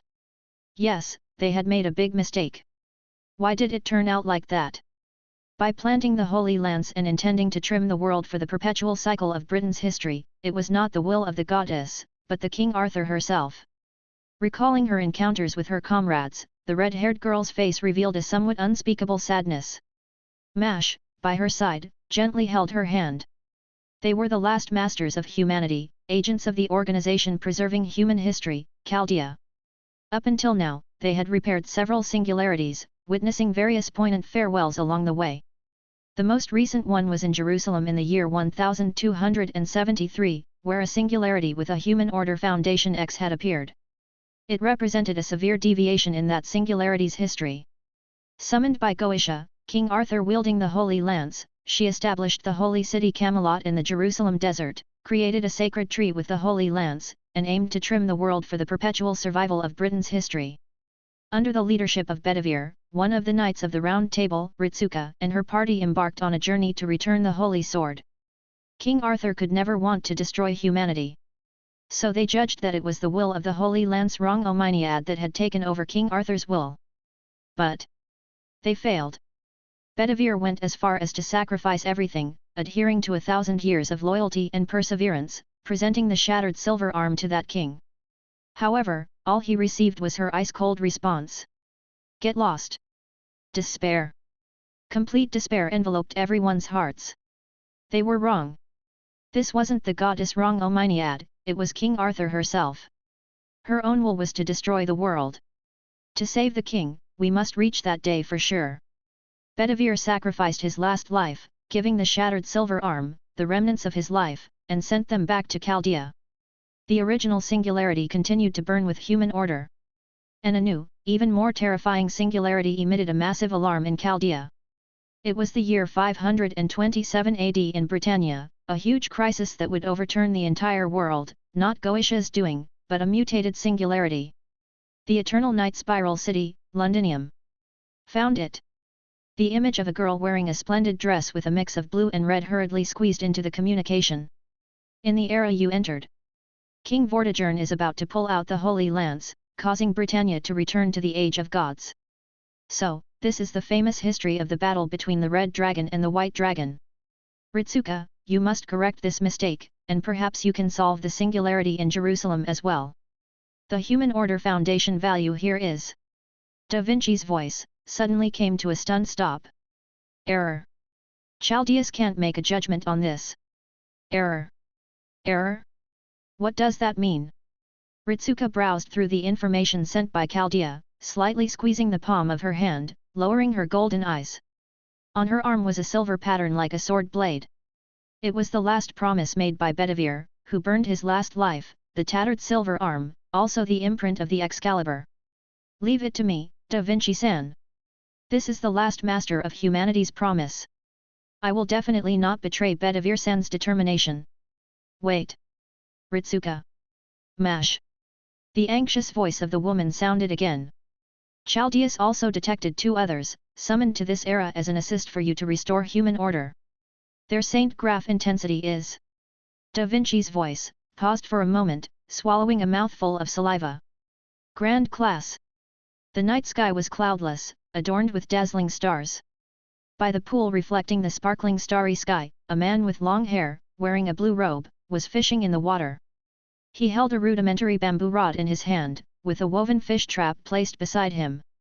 Surprisingly, there was no bait on the fishing line, only the fishing line swayed in the water, creating subtle ripples. Suddenly, two faint blue flames ignited behind the man's shadow, resembling will-o-wisps, slowly drifting towards his back. You won't catch any fish like this, fisherman. A muffled, buzzing voice sounded from behind. The man with the hair bun raised his head, smiling as he looked back at the robust figure, as tall as a small mountain, wearing a skull helmet. Isn't this? I caught you, old man. Dash. Chapter 60. Amidst light and night, gazing at each other. The night sky was vast and devoid of clouds, adorned with celestial brilliance. A baitless fishing hook swayed gently on the water's surface, creating layers of delicate ripples. In the pool, a group of small fish curiously swam towards the hook, observing it from a distance. They had never been caught, unaware of the danger that lurked within. As for the person who was caught. I am a fish, declared the robust figure in armor, emitting a muffled buzzing sound from his skull helmet. The statement sounded like a dry joke acknowledging the other's humor. However, standing in the presence of the oppressive aura emanating from the old man, no one could genuinely find it amusing. He was the old man of the mountain, the king of assassins who assassinated kings, the assassin of assassins. Grand assassin, Hassan I Sabah. But Ha ha ha ha ha. The man with long hair who was fishing burst into hearty laughter unexpectedly. It seemed he had grasped the humor in the situation, laughing until tears threatened to fall. Ha ha. Old man, everyone thinks you're the kind of guy with no sense of humor. The old man remained silent for a moment. In fact, I have a sense of humor. Just that, everyone who sensed it has died. Ugh. There was no way to counter that. Splash. The long-haired man lifted the fishing rod with a grin and water sprayed. Oh my, I never expected that one day I'd be doing a mission with you, old man. Even though our superiors don't have any relationship with each other. Tisk, this is really an unusual occurrence. It seems, the one we're dealing with this time is an exceptionally tricky character. The man extended his hand, gently plucking the small silver fish caught on the hook and squatting down to release it back into the pool. The fish had been caught. The angler enjoyed the process of fishing. And he is a fishing teacher and the most famed fisherman. Grand Caster, Taigong Wang. By the way, it wasn't easy for me to squeeze in. In these increasingly chaotic times, even overtime has to be snatched away. The imposing old man remained silent for a moment. Same here. Hi. The man with long hair squinted his eyes, slightly opening a gap, and a trace of astonishment gleamed in his purple eyes. I was eating meals and singing songs when I was suddenly called in for overtime. Temporary work without overtime pay. Same here. Tisk, I asked my old man at home what was going on. He just smiled with dust on his face, wearing that expression of a mysterious person who won't reveal secrets and is asking for a beating. The man with long hair squinted his eyes, rubbing his chin as he recalled. Well, I guess in all likelihood, the old man himself doesn't know, so he can only bluff his way through. Same here. The atmosphere stagnated slightly. The man with long hair looked up, gazing at the vast, cloudless night sky, a genuinely interested expression appearing on his face. It's interesting. What kind of person would simultaneously attract the attention of both sides? He lightly lifted the fish trap with his fingertips, hanging it on his arm. Since he wasn't tall enough, he had to tiptoe slightly. Patting the old man's shoulder, a hollow echo rang out. Was there really a person inside that armor? Let's go, time to work. The strange and magnificent attire, the towering shield, and the universally known sage. Two beautiful girls and a silver-haired man strolled together on the streets of the capital of Orkney, drawing curious glances from the passers-by due to their peculiar attire and distinctive group. Indeed. King Arthur remains a noble and considerate ruler even now. The historical records were accurate. Ritsuka couldn't help but sigh as they observed the lively and prosperous scenes on the streets, filled with laughter and happiness. In contrast, the holy city that had risen in Jerusalem seemed like a hellish place. To discover that King Arthur is a woman is already surprising, and her virtues are beyond reproach. But, what could have changed her mindset? As such an honorable ruler, she wouldn't desire the destruction of the world. Ritsuka pondered. How virtuous was the king? This was evident just by looking at the smiles on the people's faces in the streets. Such things were unseen inside the holy city Camelot, only the yellow-skinned, emaciated refugees with faces marked by numbness and suffering. I watched Lily grow up all the way. If you want to know who has influenced her the most. The silver-haired magus with closed, blood-stained eyes smiled gently. He was well aware of Chaldea's purpose in coming here. Of course, it would be, on the other side of the sea, your terrifying enemy, the son of the White Dragon. The son of the White Dragon. Mash tilted her head. In Chaldea, she had been systematically taught human history. The battle between the Red Dragon of Britain and the White Dragon of Britain was a classic episode in history, adapted and sung in various legends and poems. But I've never heard that King Vortigern had any offspring in history. Mash said as she reviewed the information from Chaldea. In the history of humanity, Vortigern met his end under the assault of King Arthur and the Knights of the Round Table and left no descendants behind. Yes, it was the witch Morgan. Merlin said with a smile. I developed Lily, the daughter of the Red Dragon, and took away her position as the king. She seemed dissatisfied, so she conspired with Vortigern and developed the son of the White Dragon. And now, she's not only developed the son of the White Dragon but also the queen of that son. Haha. I must say, this witch really knows how to play the game. Merlin's playful tone was light and airy, almost as if he was teasing. The tangled family relationships in Britannia made Ritsuka and Mash exchange a glance, their faces slightly blushing. The red-haired girl rubbed her forehead and began exchanging information with Da Vinci of Chaldea. I see. The slightest deviation from the witch Morgan has led to such a massive divergence in history. Yes, upon closer consideration, her motive seems very reasonable. Because Merlin, you created King Arthur as the daughter of the Red Dragon, she also wanted to create a son of the White Dragon. Losing her throne, she developed a somewhat similar mentality. It's human nature. This son of the White Dragon might be the fundamental reason for the formation of the singularity. However, just adding a character is not enough to deviate the foundation values of human order to the level of error. What exactly did this son of the White Dragon do? Mash asked. It's a complicated situation. If you stay in the city for some time, you can ask the ministers in Orkney County. They will be able to provide you with more information. The group halted, looking up at the magnificent and extravagant castle before them. This was King Arthur's palace. If you want to know more, just go inside. Tell them your purpose, and Lily doesn't want to see me, so I'll stay behind for now. Hi. Mash expressed surprise. Merlin, a gentle person like you, is disliked by King Arthur. As soon as she finished speaking, a fluffy snow beast emerged from Mash's embrace, perching on her shoulder, and bared its teeth at Merlin. Foo! Die! Melon! Ahaha! Merlin raised his hands in surrender. Because I interfered with her feelings.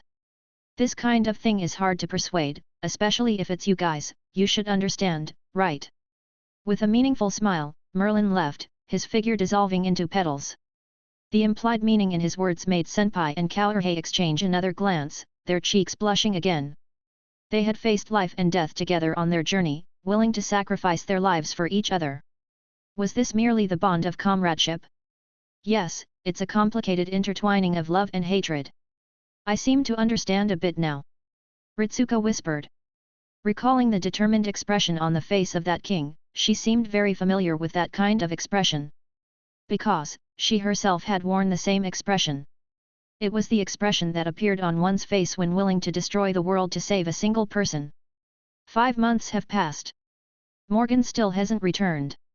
Pushing your daughter on a swing in the garden, where she laughs joyfully, you gradually feel a chill approaching. Even in an environment with a temperature of -2 degrees, you can survive without any problem. This chill doesn't come from the surroundings but from the depths of your heart, it's the intuition belonging to the ultimate life form. Morgan, something must have happened. You really want to go to the inner sea of the planet to find your wife, but as the son of the White Dragon, you constantly feel that resistance, like Vortigern, you are also rejected by the inner sea of the planet. Moreover, you, like it or not, have to stay in Londinium, this vast fortress city. Only you can serve as the final line of defense for Vortigern. Above the sky, dark, spiral-shaped clouds begin to gather, exuding a silent and desolate grey color. At the center of those swirling cloud layers is a hole, as if a hole had opened in the world. You vaguely have a premonition, not in 2 years, but within this month, your father is about to pull out the anchor of the planet. As if your premonition were coming true. Suddenly, there came disturbing reports from the front lines. King Arthur gathered an unprecedented Celtic army and began to cross the sea, launching a fierce assault towards the kingdom. Her army's momentum was magnificent, nearly exhausting all the national power in this battle, seemingly attempting to pierce directly through to the center of Londinium. You, focusing on the front lines, conveyed the order for passive defense. The time for the decisive battle is about to come. You understand that Artoria will seize this last opportunity to slay Vortigern. In this battlefield, the stacking numbers of ordinary people mean nothing to her. What's the use of fleeing? What's the use of escaping? Ordinary people are naturally afraid of death, and even you are no exception. You know that the Saxon people are not on the same side as you, but saving as many lives as possible without harming the innocent is still a good thing. Morgan is not here, and the only person who can become the country's one and only line of defense against her is you. Alvin Pendragon. King Arthur, leading the Knights of the Round Table, advanced smoothly through your kingdom. Every time they reached a city, they encountered minimal resistance. Or rather, there was no resistance at all, as if the other side were opening the city gates, welcoming their arrival. The military forces were always prohibited from engaging in arson, looting, and pillaging. Artoria's army also had strict military discipline. The wealth accumulated by the aristocrats she had subdued could fill the castles of the entire Orkney county, and her Knights of the Round Table stacked together couldn't match her alone. Who would dare to defy her orders? Moreover, the majority of her army were originally commoners. They had been showered with Artoria's favor and were incredibly loyal to her. Thus, a strange sight emerged. Artoria riding her majestic horse, followed by her disciplined Celtic army, slowly marching through the streets of the Anglo-Saxons' kingdom's cities. The people in the cities did not fear them. Instead, they seemed curious, even delighted, as they welcomed them. Because, during Artoria's entire journey, the residents had not suffered any plundering or conflicts resulting in injury. Supreme and eternally healthy King Artoria's proclamation stated that these were troops sent by King Arthur to negotiate peace, and they were to be let in directly. Initially, people had some worries. But seeing the orderly army on the other side, they relaxed and began to see them as troops coming to negotiate peace. Among the crowds welcoming them, there were not only Saxon commoners who had gradually settled in but also many Celts. These were the Celtic refugees whom Alvin had taken in and sheltered, displaced by the war. Regardless of race, he had granted them the status of residents. At first, there was some mutual hostility between the two races.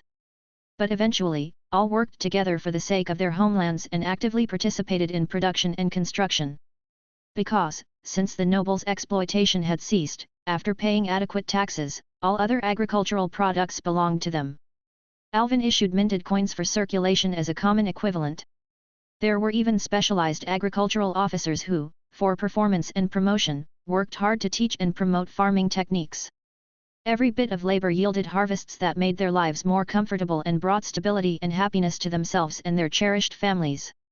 Only after sinking into hell did they realize what heaven truly was. The famines and chaotic raids of the past, where each season's abundance would still lead to starvation, were long gone on this island.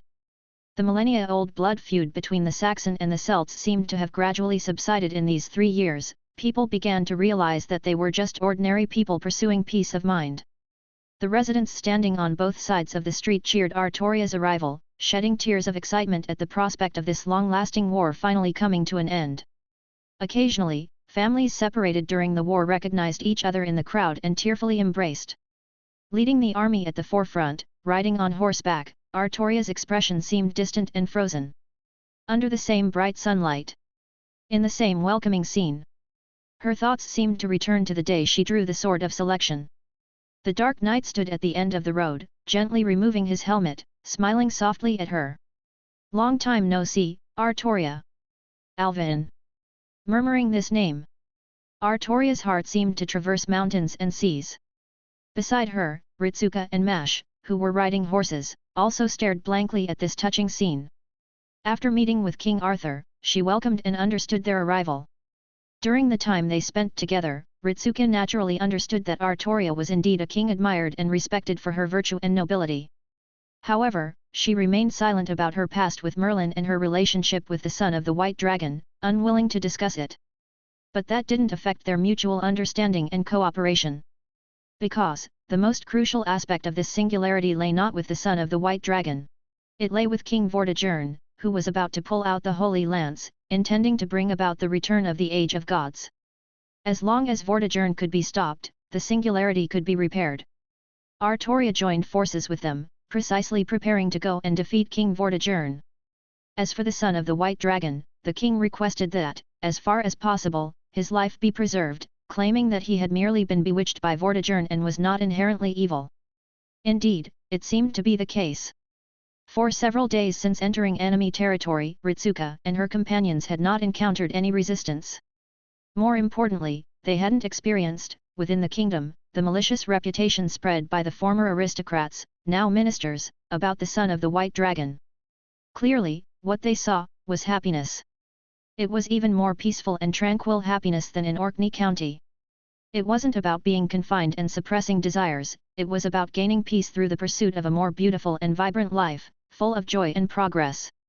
People were all smiling. The king of this country was said to be a very wicked person. Wicked, yet people were smiling? Ritsuka could tell whether these smiles were genuine or fake. Clean streets, neatly arranged houses, markets selling a variety of dazzling foods, goods, and clothing. People wearing carefully crafted garments, the sounds of literacy from the schoolhouses, crude but already showing scale and book printing. And in the distance, those brilliant golden wheat fields swaying in the wind on the plains. As if laughter could set the mood, but what about the spirit of a nation? How could that be disguised? Ritsuka silently observed everything.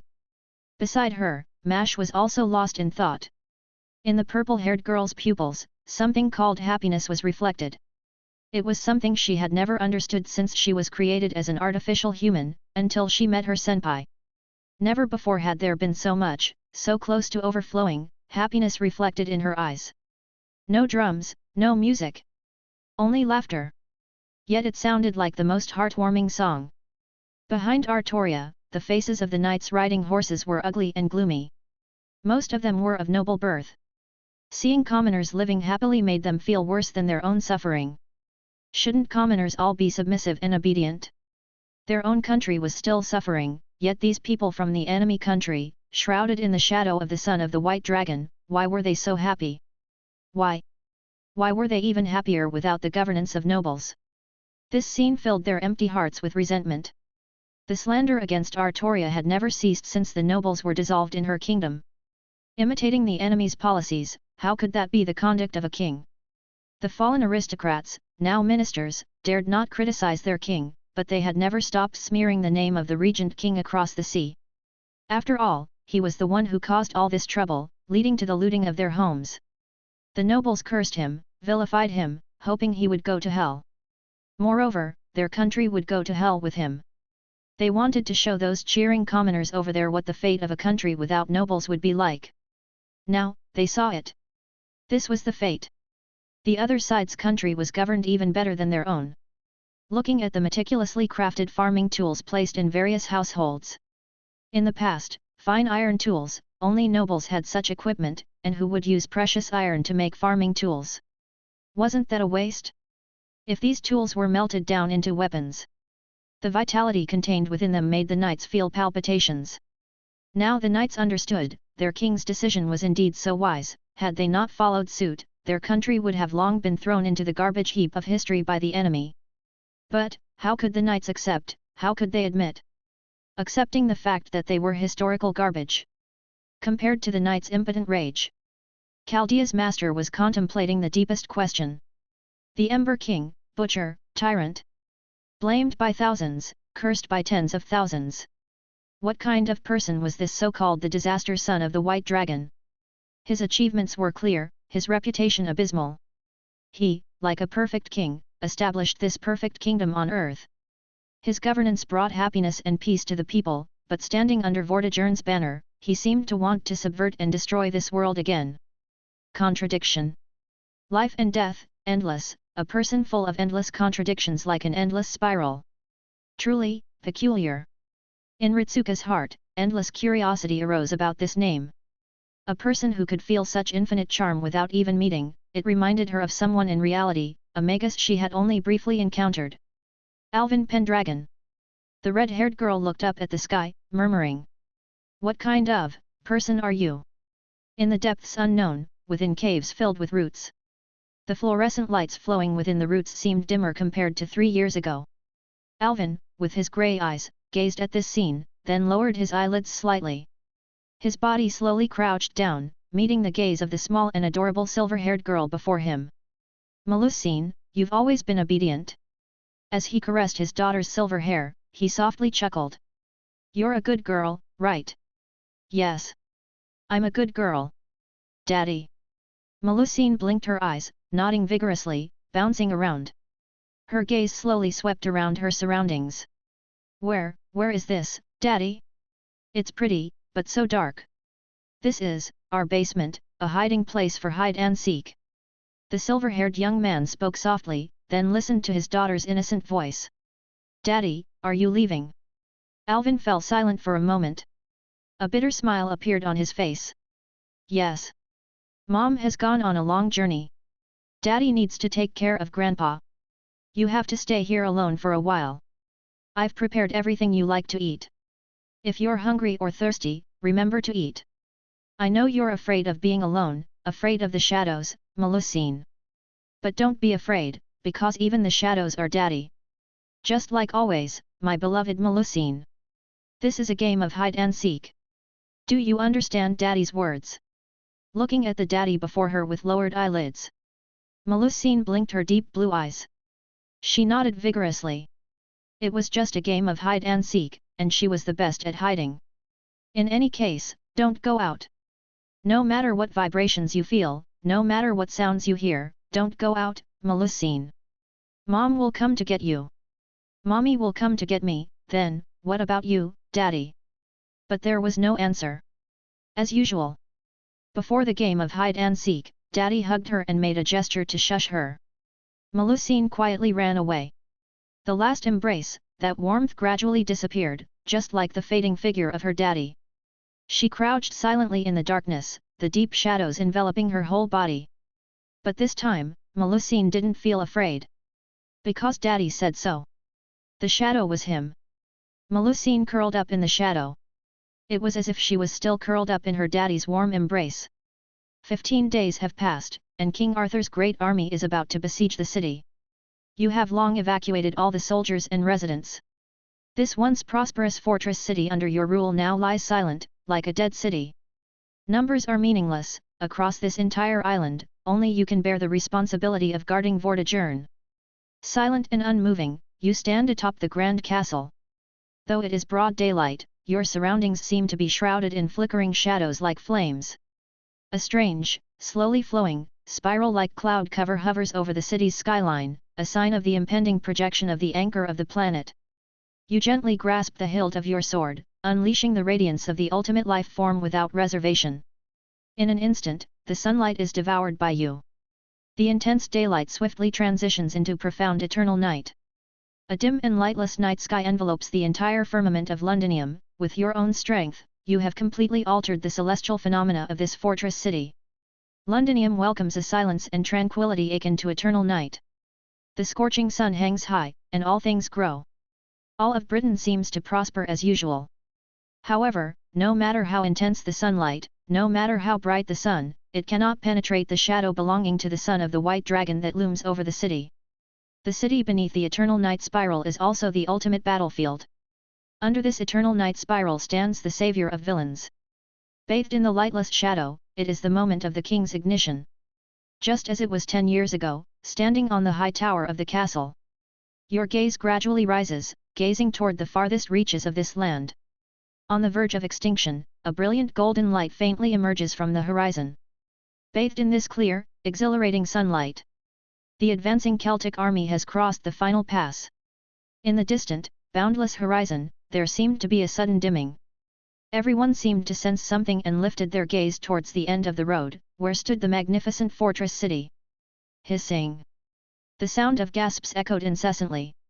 Everyone was dumbfounded, staring blankly at the scene resembling divine wrath. The daylight was taken from them. The sunlight was devoured by him. A profound and vast shadow shrouded the entire city. Only Londinium's eternal night spiral remained, slowly rotating like a mesmerizing vortex, madly devouring the sanity of everyone present. For a moment, silence enveloped everything. The world fell silent. Darkness crept in, shrouding everyone's minds in uncertainty. The twisted and endless spiral of clouds seemed to engulf people's reason.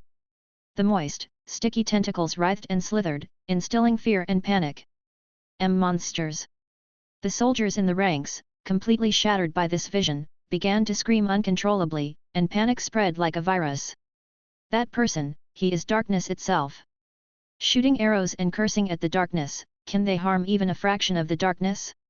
No, without the light, the silent darkness will only silently engulf them. As ordinary people, how can they resist such power, how can they charge against such darkness? In that instant, everyone understood. Numbers are meaningless. Ordinary people don't need to set foot on this battlefield, it's just sending them to their deaths. Even most of the knights of the Round Table, their swords began to tremble. Ritsuka's hand trembled slightly, as if the silver arms brand was about to surface. Seeing that moment when the city was shrouded in eternal night, he instantly understood why this singularity was even more terrifying than the holy city Camelot and Chaldea's alerts. The eternal night spiral city, Londinium. devouring everything called light. Mash gripped Ritsuka's hand. They looked at each other with palpitations. Everyone, at this moment, couldn't help but be afraid. Except for her. Just like the once brilliant wheat field. The soft golden hair swayed slightly in the wind. Artoria lifted her gaze, looking at him, who had turned into a point at the highest point of the city that was now consumed. He stood guard in the night. She bathed in light. Under the interweaving of light and darkness, they looked at each other, relentlessly. His silver hair scattered in the wind. He smiled as usual. Just like his smile once. Equally warm, equally bright. Long time no see, Artoria. He said softly. The golden-haired girl lifted her hand in a daze, as if wanting to touch his face across the thousands of meters of light and shadow. I've come to save you, Alvin. Chapter 61 Beast. Standing atop the mountain range. Taigong Wang crouched under the shade of a tree, fishing with his shadow, gazing into the distance at the fortress city shrouded in eternal night, feeling somewhat amazed. What a fellow! This is already the prototype of a vast domain. If it goes further, it would be considered a grand mage craft, replacing reality with a reality marble composed of mental landscape. His magical energy, even from such a distance, makes me palpitate. Old man, he's just a step away from becoming beast. Recalling the various experiences of the past 2 months. The fishing rod in Taigong Wang's hand swayed, emitting a sigh. Heroes are not free to choose their destiny. Alas, lamentable, regrettable.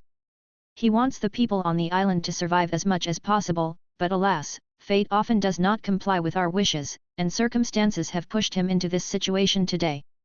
No. He actually had a premonition, didn't he? He chose this path himself. Beside the man, the burly figure of the king assassin remained silent. The azure flames flickered in his eye sockets, and after a long time, he let out a deep hum. The evening bell tolls. They had been in this singularity for 2 months now. While waiting for Chaldea to advance, the 2 grand servants gathered information through various means. Now, they naturally understood what had happened on this island. The final age of the gods is fading away. The remaining richness and beauty of Britannia are but fleeting remnants. This is the fortune of countless future humans, but the sorrow of the generations on this island. In this singularity, as the last will of Britannia, the vile King Vortigern is actually about to successfully project the Holy Lance and bring back the Age of the Gods. This could be considered a complete overturning of human history, and something that the counter-force could never allow to happen. The Vortigern of human history did not reach this point, but the variable that led to this is. That variable is you, son of the White Dragon. Looking at the person at the top of the castle. Taigong Wang muttered to himself. This time, as a Grand Caster, he was summoned to this singularity by the counter-force, gaining the skill Clairvoyance X. However, it's strange, my clairvoyance can't even see him. Taigong Wang now only uses the most basic farsight, which is his naked eye's vision. If he activates Clairvoyance X, and observes everything in this world through its authority, the figure of that person will disappear from his field of vision. Interesting, fascinating. Taigong Wang shook the fishing rod in his hand, and ripples seemed to spread in the shadow. This is not something that can be achieved by the spiritual transfer or ray shifting, nor does it have anything to do with Goetia or the summoning by the counter-force. He's not a person of this era. No, even saying that is not accurate. Taigong Wang pondered for a moment. It should be said. Non-existent. He is someone who should not exist. First Hassan tilted his head. Foreigner. No. Old man. Even if it's a foreigner, there should be traces of its existence. Outer gods wanting to descend on this planet must attach themselves to a spirit, which will be imbued with Gaia's aura. Taigong Wang shook his head. His voice sounded excited. Even the clairvoyants can't see the essence of his soul. Perhaps, he's a product leaking from Tao. Tao. Also known as root. The perfection, the truth, the vortex of chaos, the outside of the world, all causality. Different cultures have different names for root. According to the hermit's understanding, it is also the Akasha records. First Hassan pondered slightly. Yes, you understand, don't you, old man? Vortigern is insignificant. This person. Alvin Pendragon, is the purpose for which we were pushed here by the old men. Swish! Taigong Wang raised the fishing rod. A shadow, just like that, he fished it up from the distant fortress city, thousands of meters away. He reached out, and his fingertips gently lifted the thin, almost invisible shadow. Clearly a shadow, yet it flickered like flames. Just a moment of contact. Hiss! Taigong Wang's fingertips suddenly emitted a faint hissing sound. The skin of his fingers began to slowly wither and shrivel. Wow, this thing can even scorch my soul! Bang! A dark purple flame quickly surged in Taigong Wang's palm, dispersing the shadow. After extinguishing the flame, he vigorously slapped his palm and sleeves to make sure the thing was completely gone, before finally heaving a sigh of relief. Sucking on his own fingers, Taigong Wang showed a relieved expression. First Hassan just silently watched him. So familiar, the aura of the abyss. Tisk tisk, that's right. That kid is your kind, old man. Sucking on his fingers. The skin on his fingertips finally returned to its plump state. Taigong Wang then wiped the saliva off his armor. Not only did he touch the concept of death, but his magecraft also carries the effect of scorching souls. You don't mind, because you're half dead already. But I particularly dislike such troublesome things. Or should I say, our Saint Graf is not enough to deal with that person. He is the last glimmer of the age of gods, and even with the addition of the team below, it's still difficult. We need more grand servants, and counter guardians. To ensure 100% correction rate, the counter force will definitely send more people. What a spectacle! It's been a long time since we've had such an exciting battle. Anticipating the subsequent situation, Taigong Wang's purple eyes opened slightly, then he looked with interest at the top of Londinium's tallest tower, at the man who was universally feared, Alvin Pendragon. Alvin Pendragon? Who are you really? No, what are you, exactly? In a trance, as if sensing something, the silver-haired youth slightly turned his gaze and looked straight back. Taigong Wang immediately closed his eyes and held first Hassan's hand. The figures of the two seemed to ripple like water mirrors, and in an instant, they were transported to the blind spot in the field of vision behind the mountain. Oh my, Taigong Wang covered his heart and chuckled. I almost got caught, what a terrifying guy. That's not even the most terrifying thing, gentlemen, be cautious of the strange sword in his hand. Crimson petals fell from the sky. The figure of the magus of flowers quietly appeared behind the grand servants. Both turned back as if sensing something. As grand servants or each other's candidates, they were all familiar with each other.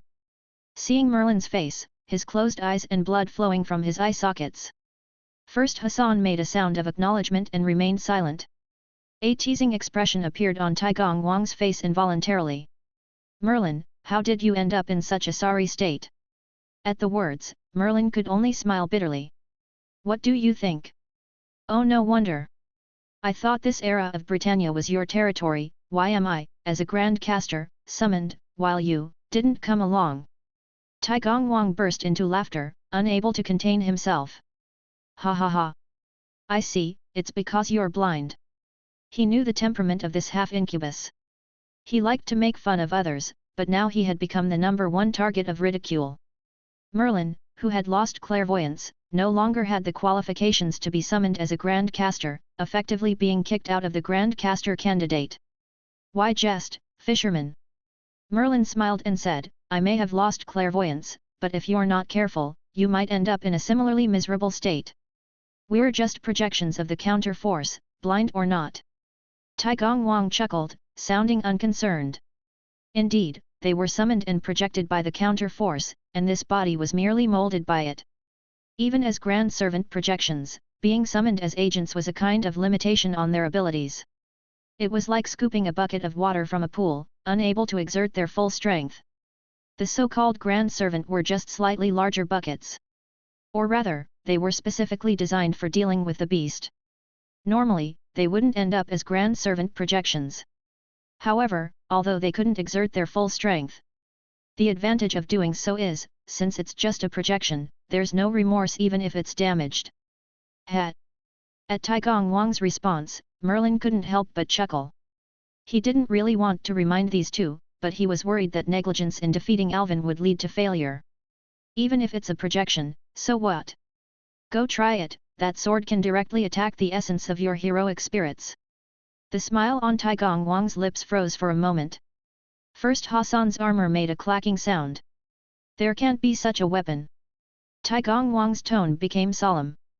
Breaking through the heroic spirits is equivalent to penetrating the barrier of the world and throne of heroes. Do you think I'm blind? Despite his own suffering.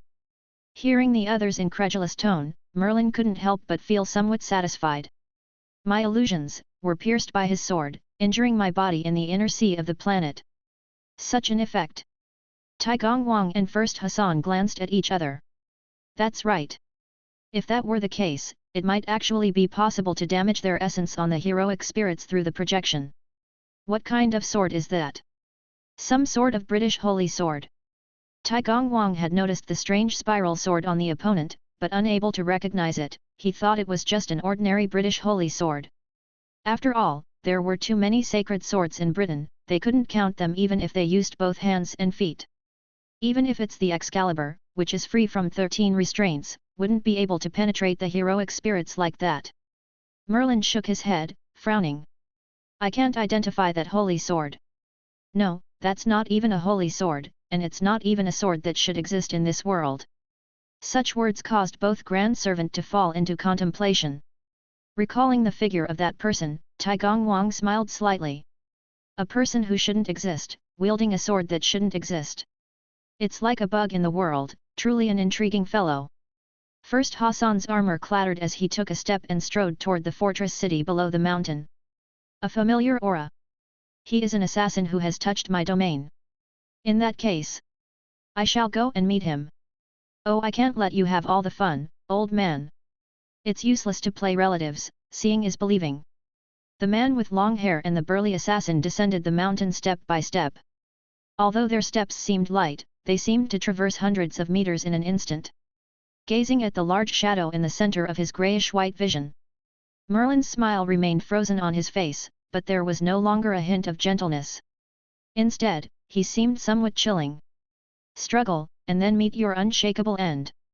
This is the unwavering fate you will face, Alvin Pendragon. Is it my imagination? Faintly sensing that someone was spying on him, Alvin glanced in that direction, but the wilderness was empty. No, it's not my imagination. My instincts never fail. These past few days, the feeling of being watched had become increasingly strong and frequent. Alvin understood that more and more people were keeping an eye on him. But what did it matter if they watched him? In the Eternal Night Spiral City, it was his domain. Vaguely, it seemed like he sensed something. Alvin's pupils contracted slightly, and he dissolved into the darkness, instantly appearing in the lightless hall. A robust silver-haired old man sat calmly on the throne, surrounded by clusters of blood-red crystals.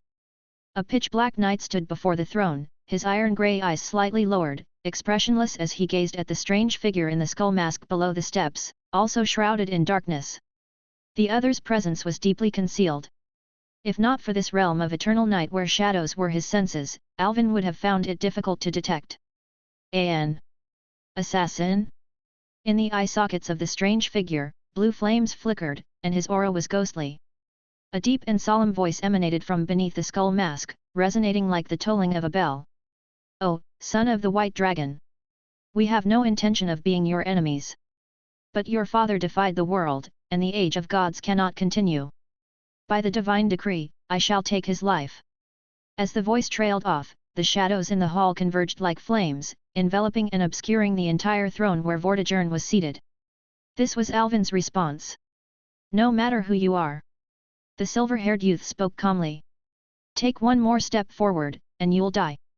After a moment of silence, the old man of the mountains lightly raised his foot and stepped forward. Hiss! A burst of dim sword light shot out from all directions, piercing through the body of the assassin. The figure of the strange man swayed for a moment, then dispersed. It was an illusion.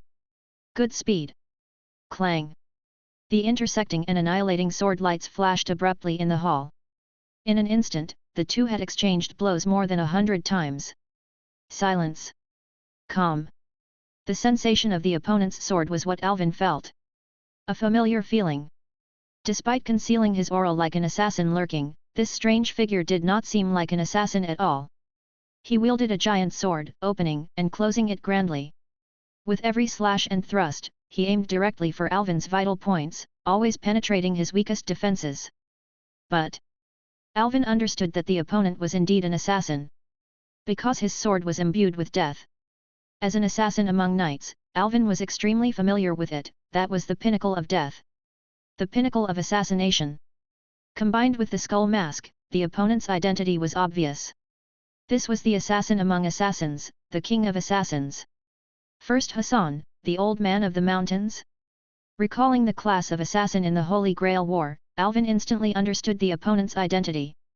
This person was not born in Britannia. So, to stop himself, had the mechanism of the Holy Grail War been activated, summoning them to this era? Excellent, then, die! Boom! A majestic shadow surged from his body, covering and shrouding the entire hall. Under the domain of perpetual night, his magical energy was truly endless. Clearly an assassin but playing with a great sword. What is an assassin? To kill everyone you see is the best assassin. Smart. Extravagant. A precise evaluation was given. With a sudden swing of his sword, the old man of the mountains cleaved through the surging shadows like a surging wave. However, those flickering shadow flames slightly adhered to his armor, emitting a sound akin to corrosion. It had no flesh, and it hardly had any vital points, that was correct. However, Alvin, holding the fire-linked greatsword, was now most proficient in burning souls. As they wore each other down, the ghostly flames in the eyes of the assassin seemed to flicker slightly, becoming somewhat weakened. Good. You've already understood the true meaning of assassination. Being able to kill people is what makes a good assassin. A watery ripple behind the old man of the mountains suddenly opened up, supporting his collapsing body as he retreated. A smiling man, draped in a black cloud robe, emerged from the ripple. He gently brushed his sleeve, causing a circle of purple flames to ripple out, slightly dispersing the thick shadow in the hall. Alvin! Tai Gong Wang stared at the silver-haired youth's face, momentarily feeling somewhat distracted. At this distance, he could feel the captivating charm even more. This reminded Tai Gong Wang of the bewitching fox that had plunged nations into calamity. However, in this situation where the world was his enemy, it seemed more like the tyrant who defied the world. Ah! The more brilliantly blooming the flower of evil, the more beautiful it appeared. He then spoke. Be more calm. I am called Tai Gong Wang, and your actions are distorting the human history. We are sent here by counter-force, sent to repair this singularity. Do you know, Alvin? You are on the brink of becoming a beast. When that time comes, we will have no choice but to subdue you. Even if you manage to stop us, more and more counter-guardians will be summoned and descend upon this place. They will all want to kill you, and once it reaches that point, everything will truly be irreversible. Be rational. We don't actually need to be enemies with you. Just kill Vortigern. Boom. A massive, earth-shattering black beam of light suddenly shot out from the tip of the fire-linked greatsword, rushing towards the faces of the old man of the mountains and that too-much-talk man. A wry smile appeared on the too-much-talk man's face. He shook out a decree from his sleeve, igniting it with 2 fingers. The surging purple flames all over his body surged out like money, slightly resisting the annihilating breath of the beam. Old man. We have encountered the worst situation. His transformation into a beast is inevitable now. This person's determination is beyond our ability to persuade. The figures of the 2 men disappeared into the ripples of water. Boom. The massive black beam of light poured straight down, silently engulfing and devouring the pillars and walls of the castle, directly piercing through the buildings and houses of the external city, creating a 1,000-meter hole. Cracks began to spread. The ceiling above began to tear apart inch by inch, collapsing, disintegrating, and collapsing layer by layer, with no hesitation. The entire castle collapsed with a resounding crash. Looking at the enormous gates before them, it seemed to welcome the arrival of the knights. Oppression. Standing before the gates of Londinium, everyone felt a strong sense of oppression. Within the city, darkness shrouded the atmosphere like hell, contrasting with the bright sunlight outside, creating 2 completely different worlds. A gate. Separating the mortal realm from hell. The deathly silence reminded everyone of the danger within Londinium. With the Celtic army stationed at the gates of this fortress city, no one dared to step forward. Except her. Artoria walked directly, without hesitation, towards the gate, raising her hand with a slightly trance-like expression and touching the shadow of the gate. Her hand entered the shadow. Her figure followed suit, melting into it. The slightly cold touch. It was reminiscent of his sword. Behind Artoria, the Avalon emitted a faint light, enveloping her entire body. The defense of Avalon, shielding her from all darkness. Wait for me, Alvin. Without looking back, she walked slowly towards the central castle of the city. Lily, I'll go with you. Kay followed suit. The moment their figures disappeared into the shadows, the burning sensation made him show a somewhat uncomfortable expression, but Kay endured it. The two figures gradually moved away. Artoria-san. Mash extended her hand and called out but received no response. Seeing the city, something seemed off about the situation. The determined expression on her face. Like that of the king. This won't do, senpai, we must follow them immediately. Mash exclaimed anxiously. This must be the crucial point. We need to find King Arthur's heart knot. Looking at the faintly appearing silver arm seal on her arm that only she could see, Ritsuka bit her lip.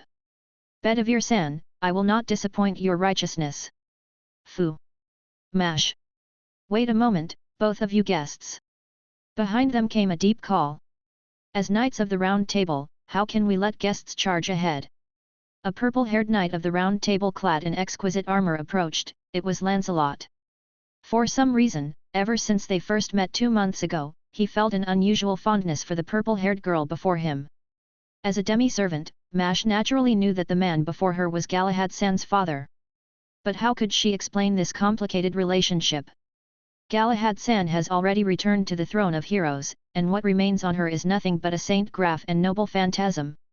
Chaldea is here to repair the human order, not to disrupt it. The less interference with history, the better.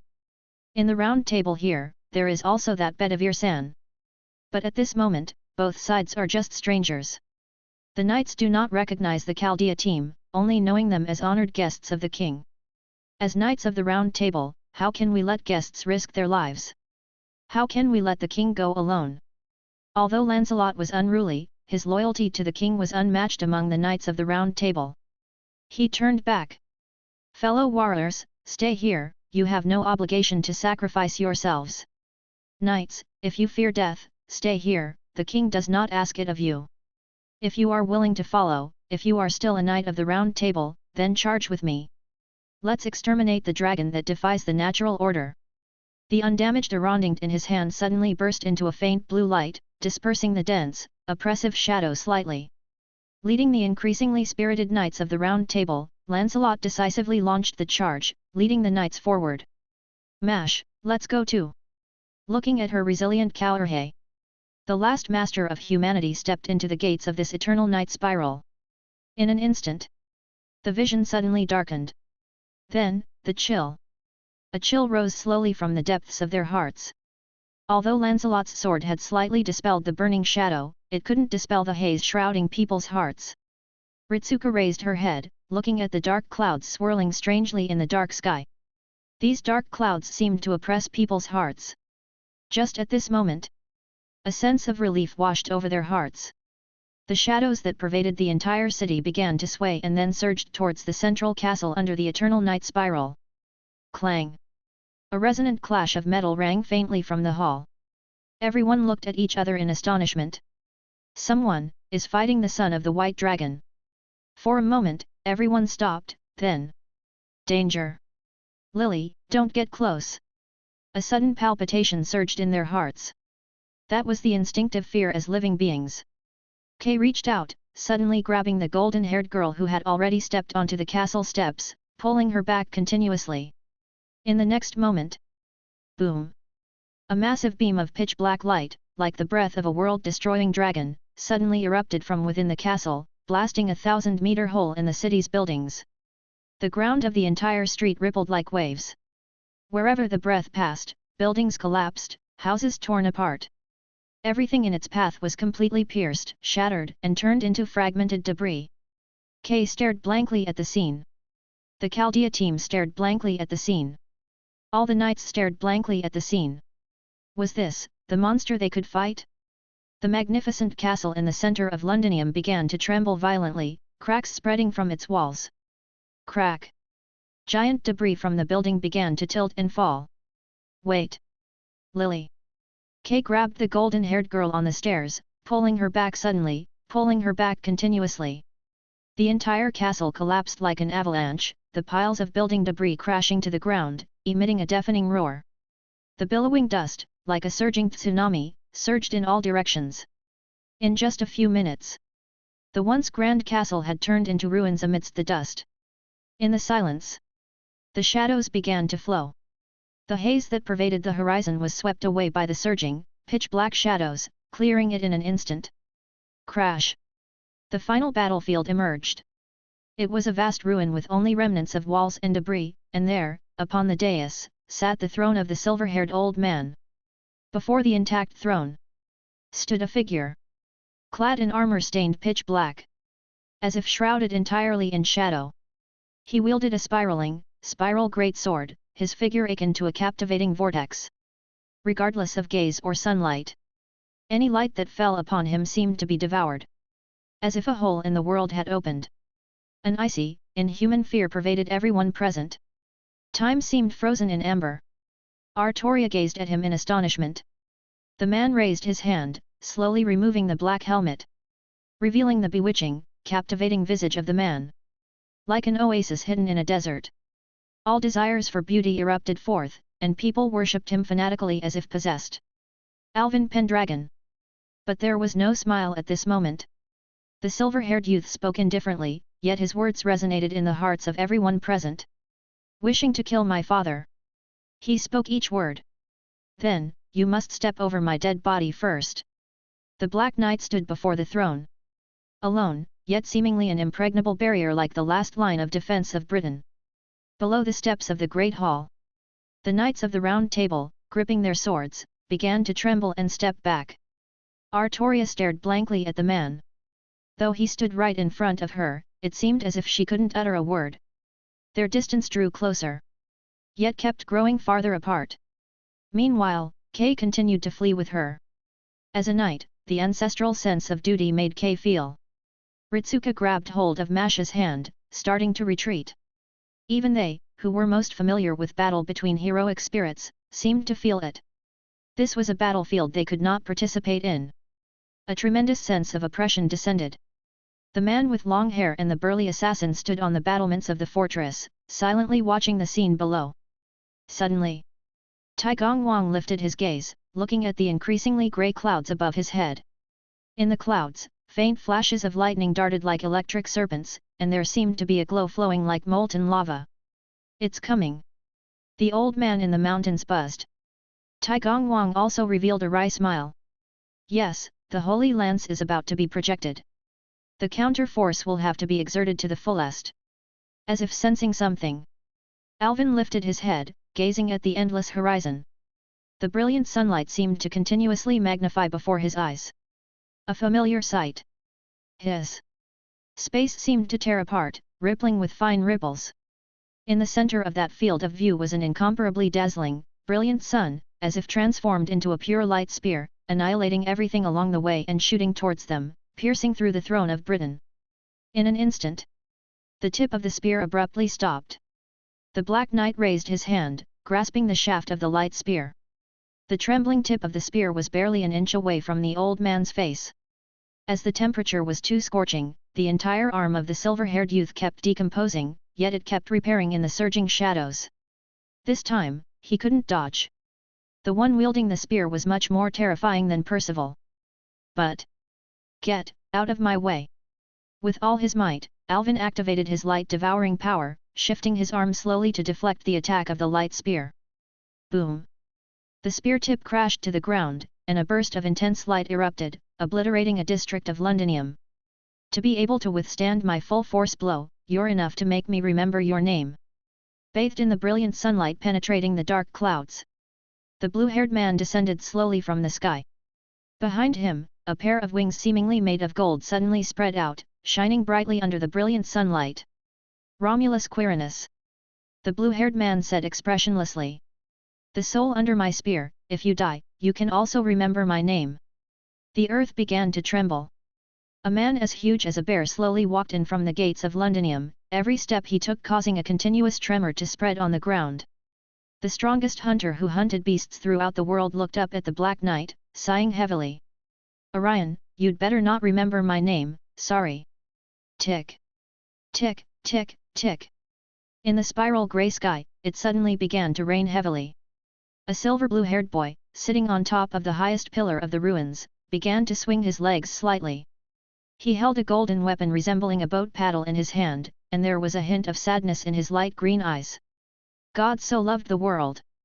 Sorry, Alvin, I also have to let the world go through this ordeal. The Knights of the Round Table stared blankly at this scene, their bodies began to retreat involuntarily. Ritsuka and Mash were dumbfounded, never having witnessed such a spectacle. Romulus Quirinus, the founding emperor of Rome, Orion, the strongest hunter of Greek. Savior, helmsman of the Ark, Noah. As Mash uttered each name, the knights beside her seemed momentarily stunned. Lancelot glanced at the Arondinct, a deeply bitter smile crossing his face. The Knights of the Round Table. He didn't even have the qualification to participate in this battle. Men descended from heaven, cloaked in golden armor. A figure resembling a massive bear of a hunter. A youth holding an oar, with a sorrowful expression. The three figures exuding divinity suddenly descended, instantly engulfing the entire battlefield with a majestic pressure. Oh my, the counter-force seems to be going all out. Behind the two spectators on the city wall, the voice of a somewhat frivolous man suddenly rang out. A hand extended abruptly, tapping the empty armor of the old man of the mountain, producing a dull sound. May I also request permission from both of you, to spectate here? Upon hearing the words, Tai Gongwang smiled bitterly and turned his gaze aside. Did he even need to give his permission? He looked at the blonde, strangely dressed man wearing sunglasses, seemingly out of place in this intense battlefield. He didn't seem like someone who would appear in such a fierce battle. Indeed, his unusual attire made the blonde man look more like a tourist on vacation. But Tai Gongwang knew better than anyone that this man before him was the most terrifying among all the summoned heroic spirits. In Aztec mythology, the gods were merely his playthings. Tezcatlapaka. Tai Gongwang said with a bitter smile, even you are mobilized. That's right, because the counter-force cannot accurately measure the threat level of the kid below. He's a virus that doesn't exist in any human history. It's impossible to target him as precisely as before. So, he gave us an hour to mobilize en masse. We must stop the return of the Age of Gods. Are you going to join too? Tai Gongwang shook his head and sighed, if so, then this battle is indeed without any suspense. Upon hearing this, the blonde man couldn't help but reveal an uncontrollable expression. What a load of crap, might as well be a day laborer every day, I'm here just to show my presence. The blonde man cursed as he sat on the ground. What do you think I wear sunglasses for? Damn it, I'm really on vacation with my sister, and I'll be scolded again when I go back. The blonde man raised his middle finger slightly, lifted his sunglasses, and glanced at the Black Knight in the battlefield. Oh! This kid! I actually quite appreciate him. You know what my title is? This eternal battlefield really suits my taste, but, tisk! This lousy world, damn it should have been destroyed sooner. The blonde man chose to be outright lazy, put a lollipop in his mouth, and took out a comic book from his pocket, flipping through it on the spot. That's right. Not taking action was already the greatest kindness that could be expressed, and all that was left was to see what fate had in store for that kid. Tai Gongwang shifted his gaze, glancing at the assassin beside him. The old man of the mountain seemed to sigh from the skull helmet, shaking his head. They didn't want to take action either, but pressure. It was like the collapse of the abyss, pressure. Since birth, Alvin had never felt such immense pressure. These suddenly appearing servants did not deliberately attack him. In fact, as if out of pity, their attacks deliberately avoided him. All their attacks fell on the throne, where the silver-haired old man sat with closed eyes. They aimed to destroy Vortigern's physical body, but their attempts to return the Age of the Gods to nature failed. 9 lives Roma! The golden man threw down the spear in his hand, and a meteor shower of light fell like shooting stars towards the throne. Artemis Agnos. The hunter, now like a giant bear, suddenly rose again, his body expanding once more. The wolf-toothed club in his hand, comparable to a city gate, smashed down on Vortigern's throne like a battering ram. Noah Ark. A vast ocean spread out, seemingly emerging from the void. Amidst thunder and lightning, a violent storm mixed with raging waterfalls surged fiercely towards the fallen king. Swoosh! Alvin plunged the fire-linked greatsword into the ground. In an instant, everyone's vision seemed to dim for a moment, becoming pitch black. Not bad, kid. The blond man raised his sunglasses, looking at the scene with interest. Whether it was eternal night or flames, all the light, all the darkness, surged towards Alvin in an instant. He unleashed all his power, without any reservation. From his body poured forth boundless, incomparably thick shadows, spreading like an ocean. Not only enveloping himself but also swallowing Vortigern's throne. The falling starlight was consumed by him. The impact that could destroy a city district was entangled by him. The vast and boundless storm melted into the even more vast black abyss. Alvin endured all the attacks. He couldn't retreat even a step. He could have escaped himself, but he was Vortigern's last line of defense. The onslaught from the Grand Servants became even more fierce, one noble phantasm after another activated. Artoria stared blankly, watching as the figure was engulfed by countless violent attacks. A sense of powerlessness. She knelt on the ground. They had all come before him. But she couldn't do anything. After all, she herself had come to kill Vortigern. The clouds in the sky seemed to tremble. Tai Gongwang glanced at the almost formed spiral cloud and couldn't sit still. Sorry, Alvin. He formed a seal. Beside him, the figure of the old man of the mountain dissolved into the shadows. Leaving only the blond man sitting alone on the city wall, holding a comic book to pass the time. His fingertips slightly indented the paper. The entire world was doing its best just to kill one person. One person was giving everything just to protect another. Truly, a tragic scene. Damn it! If his true self were here, he could take action, but he also descended as a grand servant, and he couldn't do anything either. Blood. Black, thick blood surged up his throat. Clang. Struggling to fend off the heavy blow from the assassin aimed at the throne, Alvin half knelt on the ground, coughing up a mouthful of black blood. Ugh! The grand servants, everyone's faces turned ugly as they looked at the silver-haired youth bathed in blood. Their forms also appeared somewhat embarrassed, entangled by the shadowy flames of the sword, their original selves on the throne of heroes actually suffering some damage. Such a tough guy. The entire central district of Londinium had already been bombed into a pit 100 meters deep by now. Only the main hall of the castle and a small foothold of the throne remained, standing like a lonely pillar in the center of the spiral. Alvin coughed up blood. The fire-linked greatsword kept twisting, and the tens of thousands of souls stored in the sword were consumed, burning, continuously repairing his injuries. To die, to seek life. His entire body, an outpouring of shadows, endured the next wave of attacks. His brain seemed to become sluggish. His thoughts seemed to become sluggish. Only, the instinct for battle remained. In his mind, only the duty called guardian remained. Your shoulder pierced by gunfire. Your arm hit by poisoned arrows. Your left foot invaded by abyssal water. Your body attached to purple flames. Your spirit eroded by the concept of death. Why do you still persist? His body was already broken, but he blocked it. He desperately blocked every attack to Vortigern's body. He was his father's last line of defense. Cough. Cough. Black blood pooled on the ground, forming a lake. Injuries continued to be inflicted, yet they were continuously repaired by the lingering flames of eternal night. The soul within the sword diminished more and more. He had become numb. It was as if he no longer felt pain. In the indifferent field of view, system notifications crazily flashed. Learned, battle continuation, A. Learned, death resistance, A. Learned, super high-speed regeneration, A. Learned, indomitable will, A. Learned, curse of separation, A. Blood. Pain. Devastation. Torture. The spirit was trampled, the body tortured. Don't do this, Alvin. The sorrowful voice of a youth rang out before him. It was Noah starting to shed tears, tears like golden streams trickled down the ore in his hands. Move aside. We only want to correct history. You're just one step away from turning into beast. Quickly, please stop. You'll lose all your humanity, and if that happens, there will truly be no turning back. Turning into beast?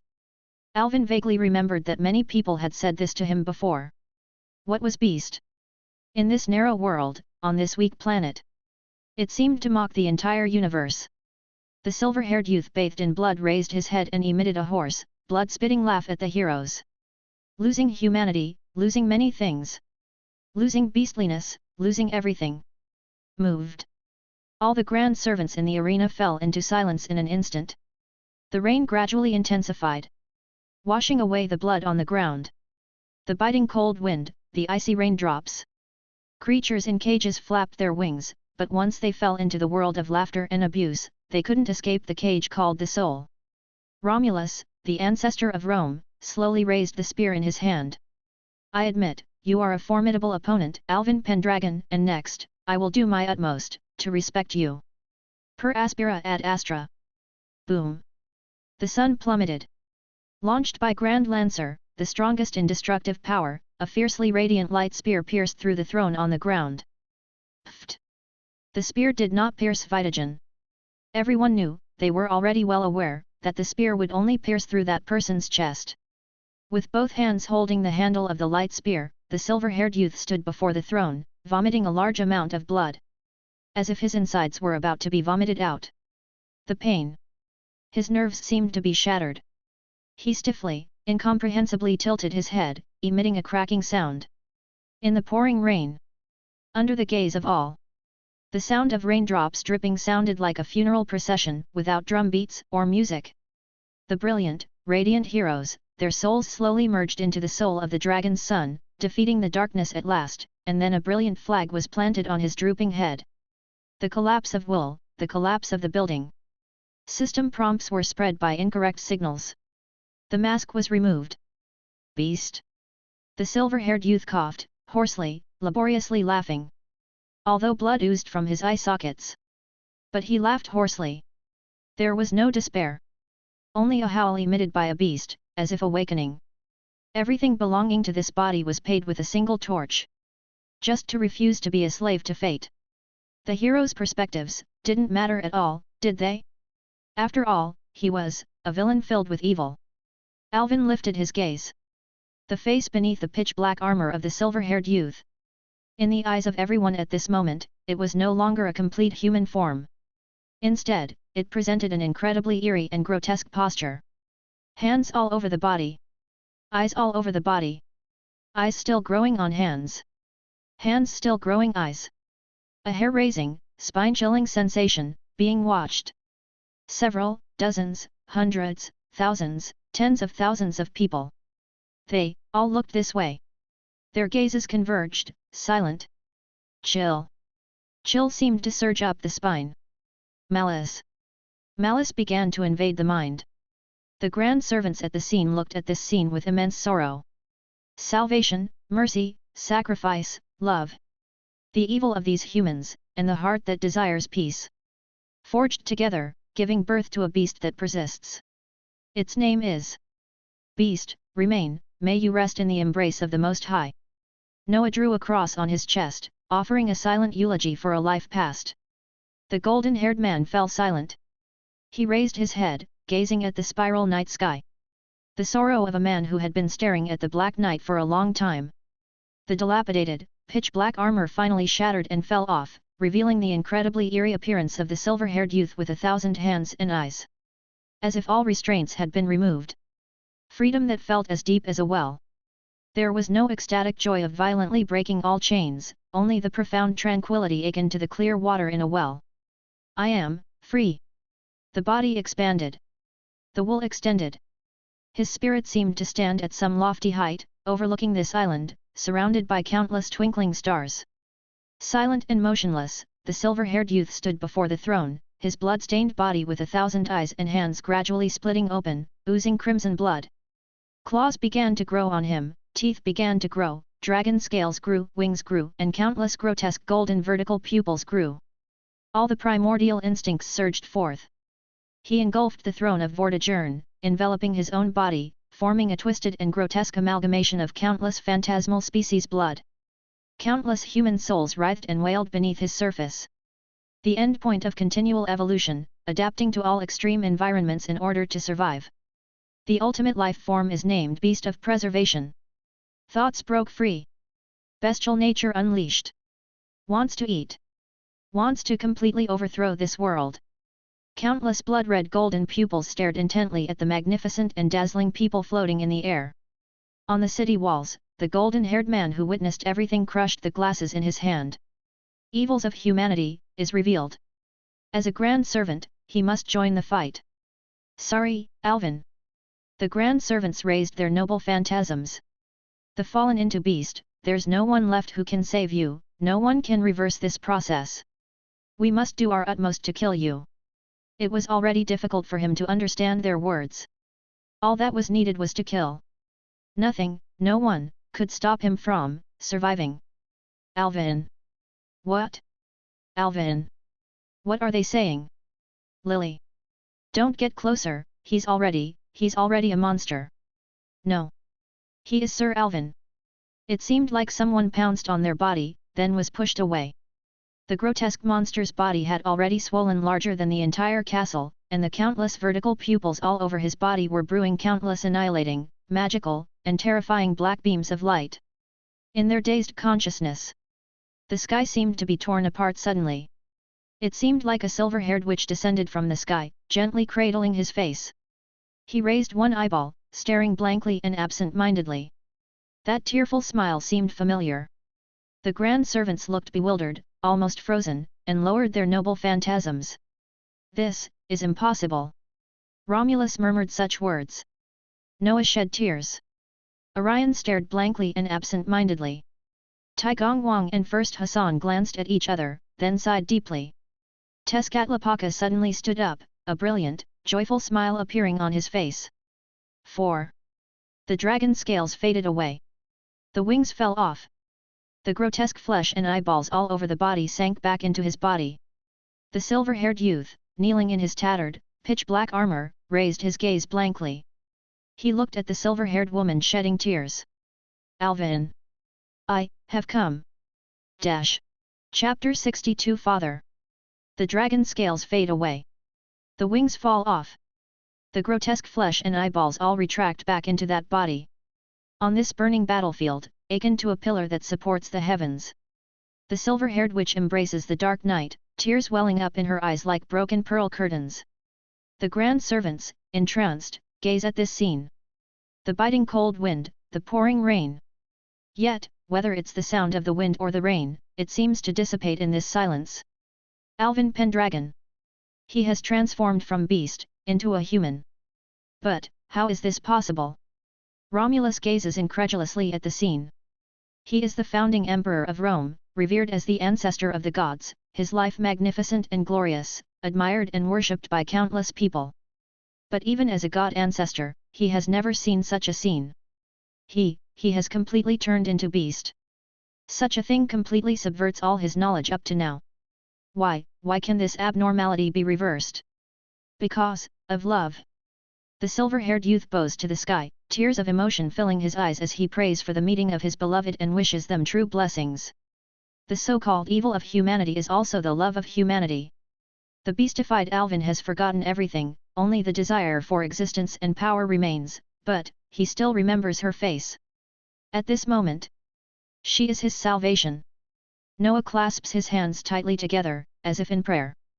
The pouring rain in the sky gradually diminishes like a waterfall, and the spiral of strange clouds also cracks slightly, allowing the enchanting clear sunlight to shine through, gently caressing the bodies of the lovers like a warm veil. Truly, thank you. Thank you for allowing me to witness such pure love, to witness such a miraculous salvation. The silver-haired youth sheds tears of excitement, his sincere prayers echoing on the battlefield. Watching the lovers embracing before the throne, as if at this moment, they only have each other's true intentions. The greatest hunter of Greece, Orion, gazes blankly. Love. What a glaring word. Enduring the love of Artemis, he seems to glimpse the figure of the moon goddess from the silver-haired witch. Watching the silver-haired youth on the field, Orion holds his trembling hands. Because he sees himself in it too. He was deprived of life because of love, separated from Artemis, and now he has to let Alvin endure the same fate. Tai Gongwang and King Hassan exchange a glance, both letting out a sigh of relief. Although he cannot see the expression under first Hassan's skull mask, Tai Gongwang knows that the other party must feel relieved too. Their duty is to subdue Beast, indeed, but they don't want to kill Alvin. This time, they came to here with a mission. Compared to subduing Alvin, they actually want to recruit him. The appearance of both of them at the same time is also a game between the forces behind them. Leaving aside the content of the mission for the time being, their own thoughts are like this. Such determination, such temperament, this person's will moves every grand servant present, and when it comes time to kill him, even Tai Gongwang's hand holding the spell is trembling. Just wanting to live quietly, what's wrong with that? Such a small wish is also suppressed by the counter force. Tai Gongwang's heart cannot help but be filled with indignation. The counter force is actually a cage in reality. In order to avoid the destruction caused by being cut, following the fixed path of quantum time lock is the most stable way. So in this world, it tends to reject all changes. Not only the forces behind Tai Gongwang and the old man of the mountain are playing against each other. Even the consciousness of the human race on this planet is constantly playing against the living primates on it. XElenea. This is the collective unconsciousness of humanity, tending to avoid the destruction of humanity. Gaia. This is the subconsciousness of the planet, trying its best to maintain the survival of the planet. Both are collectively referred to as counter force. The game between these two sides leads to the anchoring of human history. Because following the fixed path of quantum time lock will indeed allow human society and this planet to pass through a long and peaceful time together. But, at the same time, it also seals the upper limits of both sides. The gradually intensifying, irreversible contradictions will eventually lead to a desperate end. Humanity needs variables. However, the grand servants are pushed by the counter force to strangle the variables. This is the tragedy of humanity, and more so, the tragedy of this planet. Tai Gongwang sighs at such a situation, and more than that, he feels emotional about Alvin's determination. Even in his beastified state, he has not forgotten his love. To turn from beast into a human is a great good. Alvin Pendragon, you are truly a miracle in human history. The frozen moment of the grand servants. The figure of the golden-haired man suddenly appeared in the center of the battlefield. Standing between the two, facing the 5 grand servants, he tilted his head slightly, and there was a crisp crack as he adjusted his neck. Today. He dropped the crushed sunglasses from his hand, and the azure pupils seemed to emit smoke. No one touches this kid. The expression of the golden-haired man was calm. His tone was even. However, his arrogant words caused a sudden silence in the atmosphere on the battlefield. Not for any other reason. Simply because Tezcatlipoca was undoubtedly the strongest presence here. He was the one who dominated over all other grand servants present. As the most powerful god in Aztec mythology, Tezcatlipoca was the god of war and magic, the god of beauty and disharmony, the god of night and dominion, the god of storms and diseases, the god of crime and order. What he controlled were the two opposing sides under the will of heaven, and he, a person, was the embodiment of all the contradictions and oppositions. So to speak. This kid Alvin really fits his taste. This battlefield fits his taste. The style of fighting fits his taste. His unwavering fighting spirit fits his taste. The endless spiral of conflicting conflicts is even more to his taste. Survival is indeed a battle. Alvin, if only you were a woman. Tisk, well, maybe it doesn't matter. Anyway, Tezcatlipoca thought he could become a woman himself, as his incarnations were numerous. Although it was only a superficial connection. But Tezcatlipoca already regarded this kid behind him as his soulmate. Screw the counter force. The golden-haired man flipped off the sky. Alvin was no longer beast, so there was no reason for Tezcatlipoca to lay a hand on him. How could he, the elusive soulmate, not come to protect him? PSSSHH. The golden-haired man opened his mouth and exhaled a misty breath. This mist enveloped his whole body, instantly transforming his shabby windbreaker and jeans into a tight-fitting armor. The leopard tail extending from his spine swayed behind him, and the shattered and reassembled limbs symbolized the collapse and destruction of the world, making the solemn expression on the faces of the grand servants even more palpable. Tezcatlipoca, he wouldn't bat mode, and he was actually serious. What about the Saint Graph of the Grand Servants? The power that Tezcatlipoca could exert with the body of a Grand Servant was beyond the reach of these people, he alone could suppress the entire field. Tezcatlipoca, you have to protect him, but what about the return of the Age of Gods? Romulus looked solemn. We have half an hour left until our descent, and Vortigern is about to project the Holy Lance, he only needs a few minutes. What do I care? If there's a problem, the damn counter-force should take back my Saint Graph. As soon as the words fell, as if following Tezcatlipoca's words, a counter-summoning magic circle suddenly lit up under Tezcatlipoca's feet. He stomped hard, immediately crushing the thing. Good. Good, good, good. Are you really going all out? Tezcatlipoca looked up at the sky, a slightly ferocious smile appearing on his face. If a god-class figure is summoned to descend as a servant, their existence in this world can form a massive singularity. Goetia and his 72 pillars can mess you up big time, believe it or not, I can make your people bloom all over the place. To protect one person, he's going against the counter-force. The faces of the grand servants changed. No one responded to the golden-haired man. But everyone knew that Tezcatlipoca was speaking directly to the counter-force. Click. Above the throne, the blood-red crystal that enveloped the upper body of the silver-haired old man suddenly cracked open. The old man's fingers seemed to twitch slightly. Vortigern is about to awaken. The return of the Age of Gods, ensuring the survival of the races, this was the last will of the dragon, the final will of the British Isles. If he breaks free from the 13 restraints, pulls out the Holy Lance, and the anchor of the planet falls with it, human history will be thoroughly overturned. No one hopes to have the chance to persuade this dragon to stop. They all know what kind of figure Vortigern is. Like father, like son, seeing Alvin's determination, they know that Vortigern is even more unshakable. Moreover, the grand servants have no other solution, and the people on the island are destined to die. Step aside, Tezcatlipoca. We have no objections to you protecting this kid, but Vortigern must die. The grand servants dare not let Vortigern wake up. Because they only descended as grand servant spirits, while the Vortigern here is an entity. In this Britannia, there is no protection from the Roman gods, and others. The vile King Vortigern standing on the island carries the blessing of the entire British Isles. Before his Britannic body, the grand servants will be deprived of their fame bonuses.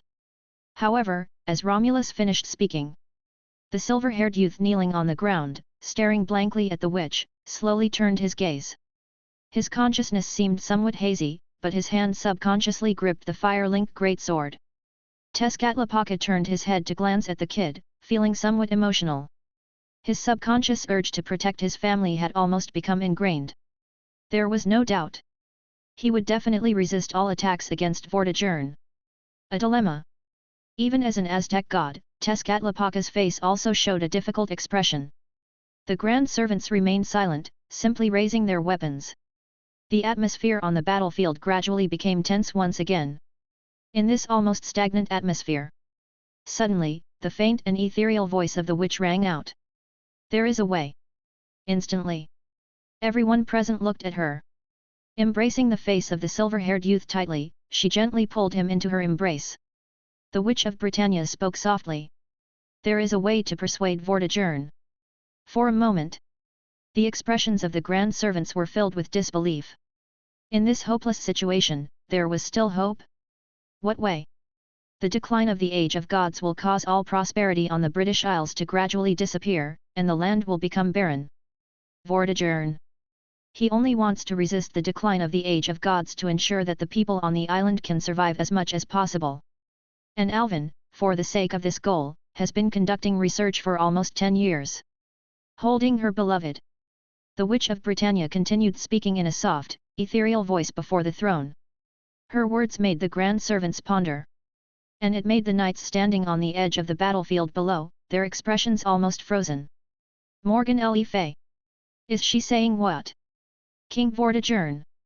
He wants to let the people on the island survive. Nonsense. It's nonsense. If that's the case, why did he introduce outsiders? Why not reveal this truth to everyone? This answer, which almost subverted their understanding, left the Knights of the Round Table incredulous. Or rather, they couldn't believe it. If that's the case, Then what is the reason for holding on to their swords? Hasn't the goal of slaying the dragon become a joke from the beginning to the end? Because. Morgan spoke softly. If he told you, it would only hasten the decline of the age of gods. I see. Tezcatlipoca instantly understood. Because the Celts are the remnants of the age of gods, their beliefs will also affect this island. His Aztec civilization had also experienced such destruction many times, eventually written into the Epic of the Five Suns. The golden-haired man turned his gaze away, his azure eyes lowered, looking at the knights below the battlefield. Don't understand. He smiled. The world wants you all to die. Silence. Dead silence. The battlefield fell silent, not a sound could be heard. The knights of the Round Table, their eyes downcast, looked at the swords in their hands. Their wrists trembled. Morgan raised her head and met the slightly dazed eyes of the silver-haired youth in front of her, gently pressed her forehead against his, and kissed his lips. Alvin's research has succeeded on the algae.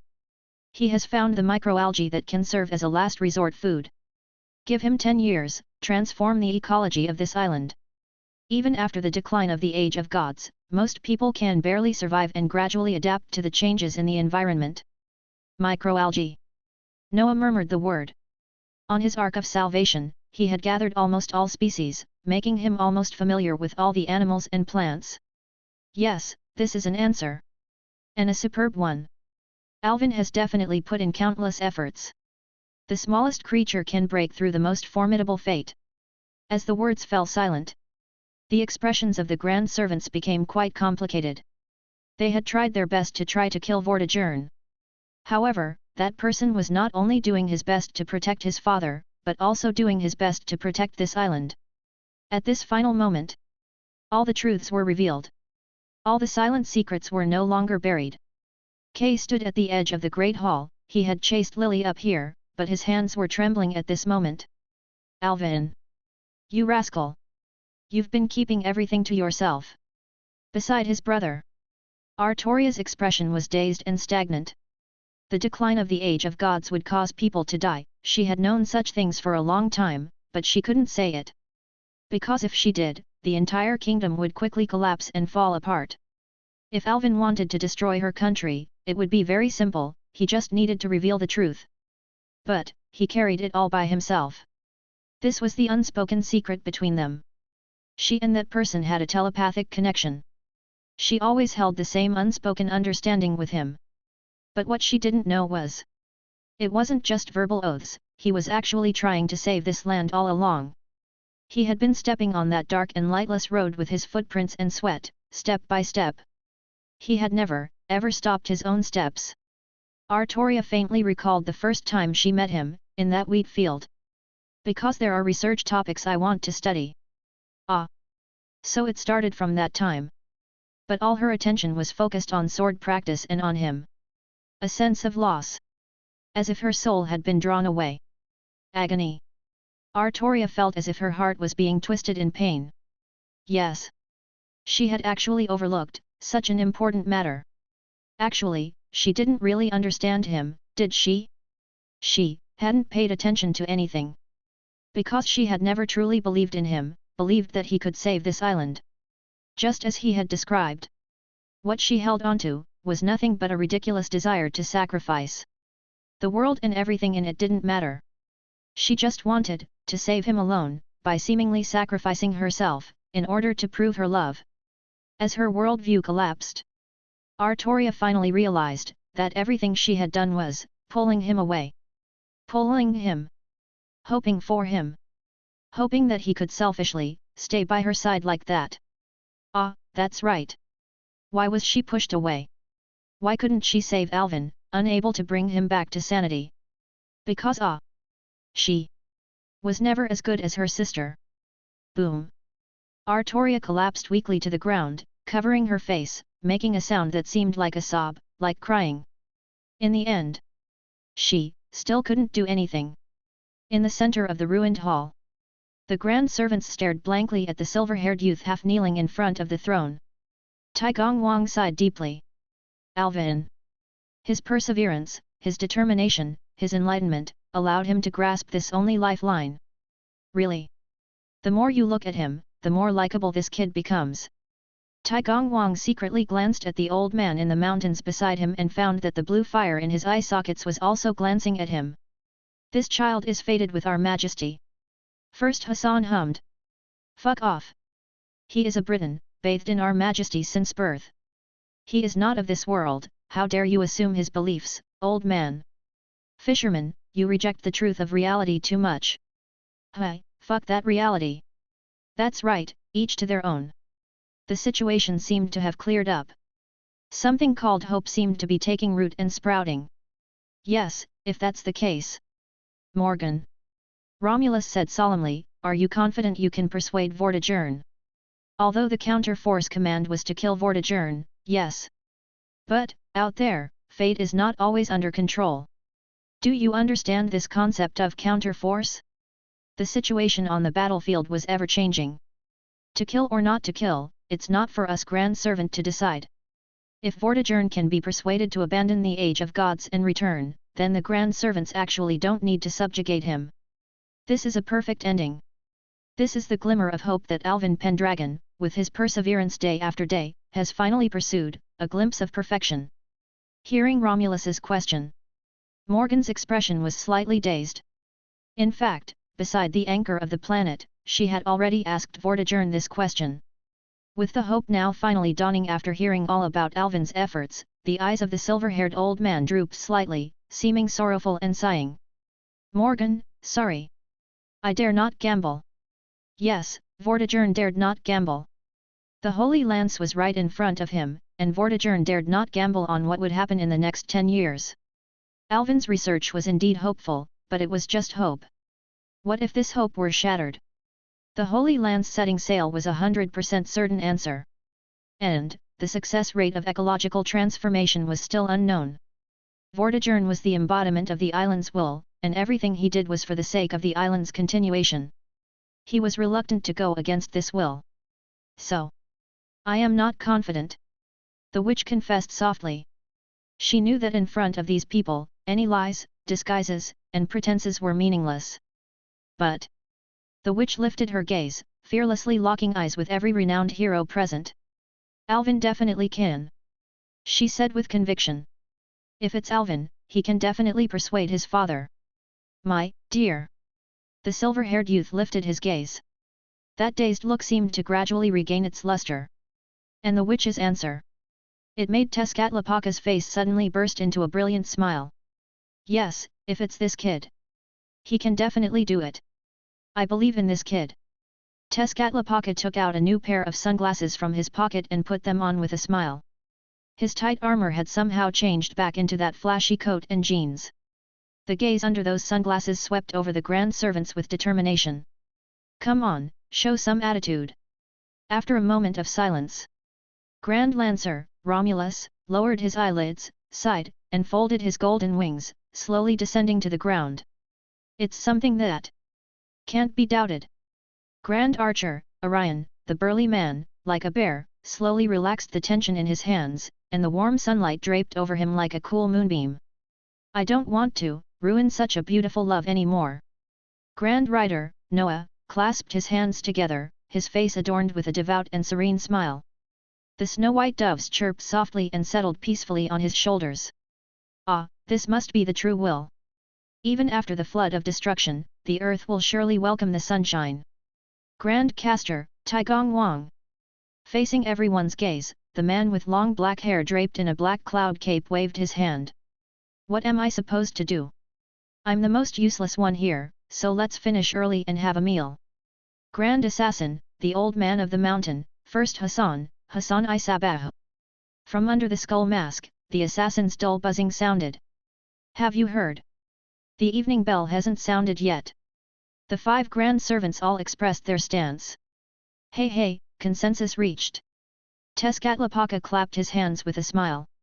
The tense atmosphere seemed to dissipate suddenly. Well, there's still half an hour left. What if Vortigern wakes up? If he wants to set sail with the Holy Lance, we'll just keep beating this old man with Alvin until he dares not to. As if the suppressed breath in their hearts could finally be exhaled. The anxious atmosphere on the battlefield suddenly became lively and enthusiastic. The grand servants gathered together, starting to chat about various mundane things. Seeing this scene, Ritsuka and Mash finally breathed a sigh of relief after exchanging glances. Great! Mash! Although they didn't do anything. But, as humanity's last masters, Ritsuka was present to witness this tense and vast battle. The grand scene of 7 grand servants fighting Beast, Fujimaru Ritsuka, was there. Wait, it seems like there's one grand servant missing? Oh well, it doesn't matter. Now that the dust has settled, Ritsuka finally felt genuinely joyful and relaxed. It seems that things have been resolved satisfactorily. That's right. They had already seen it, the knot in King Arthur's heart. The person she wanted to trim the world for, the one she sought to save was none other than Alvin Pendragon. Now, since Alvin hasn't perished, then, that noble King Arthur naturally wouldn't think of destroying the world in the future. This time, coming to Britannia, along with resolving the singularity in Jerusalem, the red-haired girl couldn't help but marvel at how everything had been a win-win situation. If every singularity could be resolved so satisfactorily, wouldn't that be great? The two hurried towards the center of the battlefield. As the last masters of humanity, Ritsuka had a bunch of command seals in hand, all of which were pure magical sources. If they could help heal Alvin, it couldn't be better. Standing alone in the corner of the city wall, listening to all the commotion below, the Magus of Flowers' expression looked lost and bewildered. He paced on the city wall with a dazed expression, as if he had lost his soul. Why did it turn out like this? No. This is wrong. Shouldn't it be, Vortigern being targeted by the grand servants, Alvin falling into becoming Beast, and then being relentlessly killed by the grand servants, leading to such a tragic ending? There must be something wrong with this. Ha, ha ha ha. In people's hearts, tranquility and joy surged. Savoring such emotions, the Magus of Flowers couldn't help but laugh. His lips split, revealing a chilling smile on his face. So, he was wrong. Everything he has done, all the careful planning, is just clownish behavior. It's worthless. It's meaningless. Even this world has abandoned him. The people's happiness piled up in the Magus of Flowers' heart, like the most intense mockery. Alvin Pendragon has come to a satisfactory conclusion. Emptiness. Loss. As if his soul had been sucked away. Dust settled. He didn't matter at all. Ha ha. Ha ha ha. The Magus of Flowers let out a hoarse, beast-like laughter. The view dimmed suddenly, and the whole person fell from the sky to the ground. He had gone mad. The swirling clouds above began to converge more intensely, flowing faster and faster, like a mesmerizing vortex. On Vortigern's throne, the old man's body was constantly collapsing and crumbling, the crimson crystals all over him. The vile king was about to awaken. The grand servants also held their breaths at this last moment. Artoria stepped forward in a daze, gazing at the silver-haired youth embraced by the witch. Ritsuka's command seals were activating, infusing him with pure magical energy. His consciousness was becoming clearer and clearer. The witch gently embraced her husband with eyes only for him, stroking his face. In a moment of confusion, there seemed to be a realization. That person, he slightly raised his gaze and looked over here. Artoria. He recognized her. But there were still lingering tears in her eyes. How could she not present her best self in front of him? Her soft golden hair fluttered in the fiery wind of Londinium. Artoria struggled to force a smile from the corner of her mouth. He doesn't love her, and that's okay. Artoria felt relieved. Just being able to look at him was enough. Alvin. Such a settled encounter. Time seemed to freeze at this moment. At the center of the Citadel City, amidst the eternal night spiral. That pitch-black void, like a cold and indifferent pupil, overlooked all the beauty in this world. Everything. Everything. All for this moment.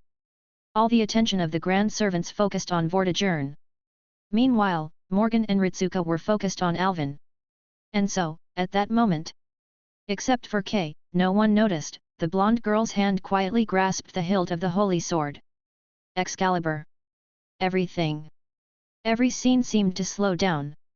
Lily. Kay shouted in horror, his lips barely opening. The emblem on the silver arm suddenly lit up. Ritsuka was slightly stunned. All the command seals. Without her permission. In an instant, they were all activated by the emblem on the silver arm. Tezcatlopaka, the most sensitive in the field slowly turned his gaze. He slowly raised his hand, and a deep black hole began to form in his palm.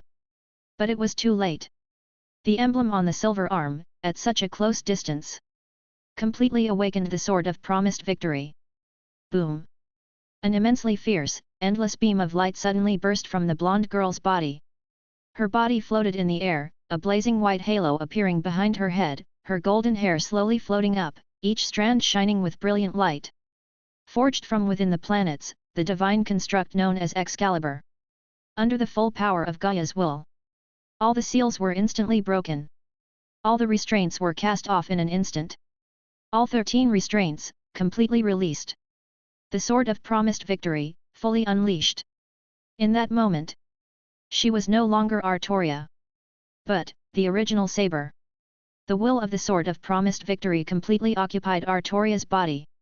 This is the battle to save the world. Amidst the incredulous, astonished, and shocked expressions of everyone present, the sword of promised victory's strike targeted Vortigern Pendragon. No! Don't ah! In the girl's wailing, the sword swung down. Boom! Light. Seemingly endless, boundless, ceaseless light.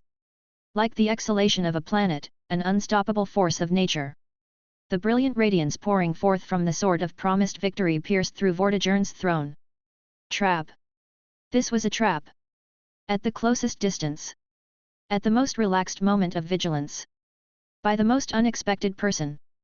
Was launched the most difficult to defend ultimate attack. Counter force. In the blink of an eye. Realizing this fact, the expressions on the Grand Servants' faces twisted with anger and disbelief. All noble phantasms were instantly activated, all available enhancements were instantly applied. To protect the White Dragon of Britain. The heroes wagered everything they had. However. Bang! The entire armor shattered, Romulus's golden wings on his back were destroyed and fell off. Bang! The bowstring completely snapped, Orion's chest was pierced and burned through. Bang! Attempting to transfer Vortigern, but the radiance had already firmly locked onto its target, the oars broke in his hands, and Noah Ark overturned in that sea of light. A huge golden whip descended from the sky, but it was intercepted by the light with a single blow, and Taigong Wang looked at the burnt whip in his hand, his face dark and difficult to look at. Attempting to cut through the beam, Azrael emitted an unbearable buzzing and suddenly cracked apart. The black hole gathering in his hand was completely engulfed, the sunglasses on Tezcatlopaka's face suddenly shattered, and one hand of his body was completely obliterated in that starlight. Layers of legendary defenses were pierced through. Under the full power release of the Sword of Promised Victory, which could defeat the White Death, even the defenses of the Grand Servants were nothing but a drop in the bucket. Amidst the raging and noisy wind, the beam surged towards the throne. Morgan looked blankly as the silver-haired youth gently touched his own face. "I love you." A majestic shadow spread out, pushing the witch's figure away. Alvin gripped the twisted fire-linked greatsword. The deep green lake surged. The radiant face of the blonde girl was filled with holiness and divinity, but in her deep green eyes, there was only utter despair. That person. The one in front of the throne, he stood up. He was his own, the final line of defense. Alvin Pendragon. Boundless, endless, ceaseless light completely engulfed his figure. His. Like burning the soul. A harsh, corrosive sound emanated from all over his body. Unspeakable agony. His body seemed to be crushed in an instant. His mind seemed to be tortured and tormented.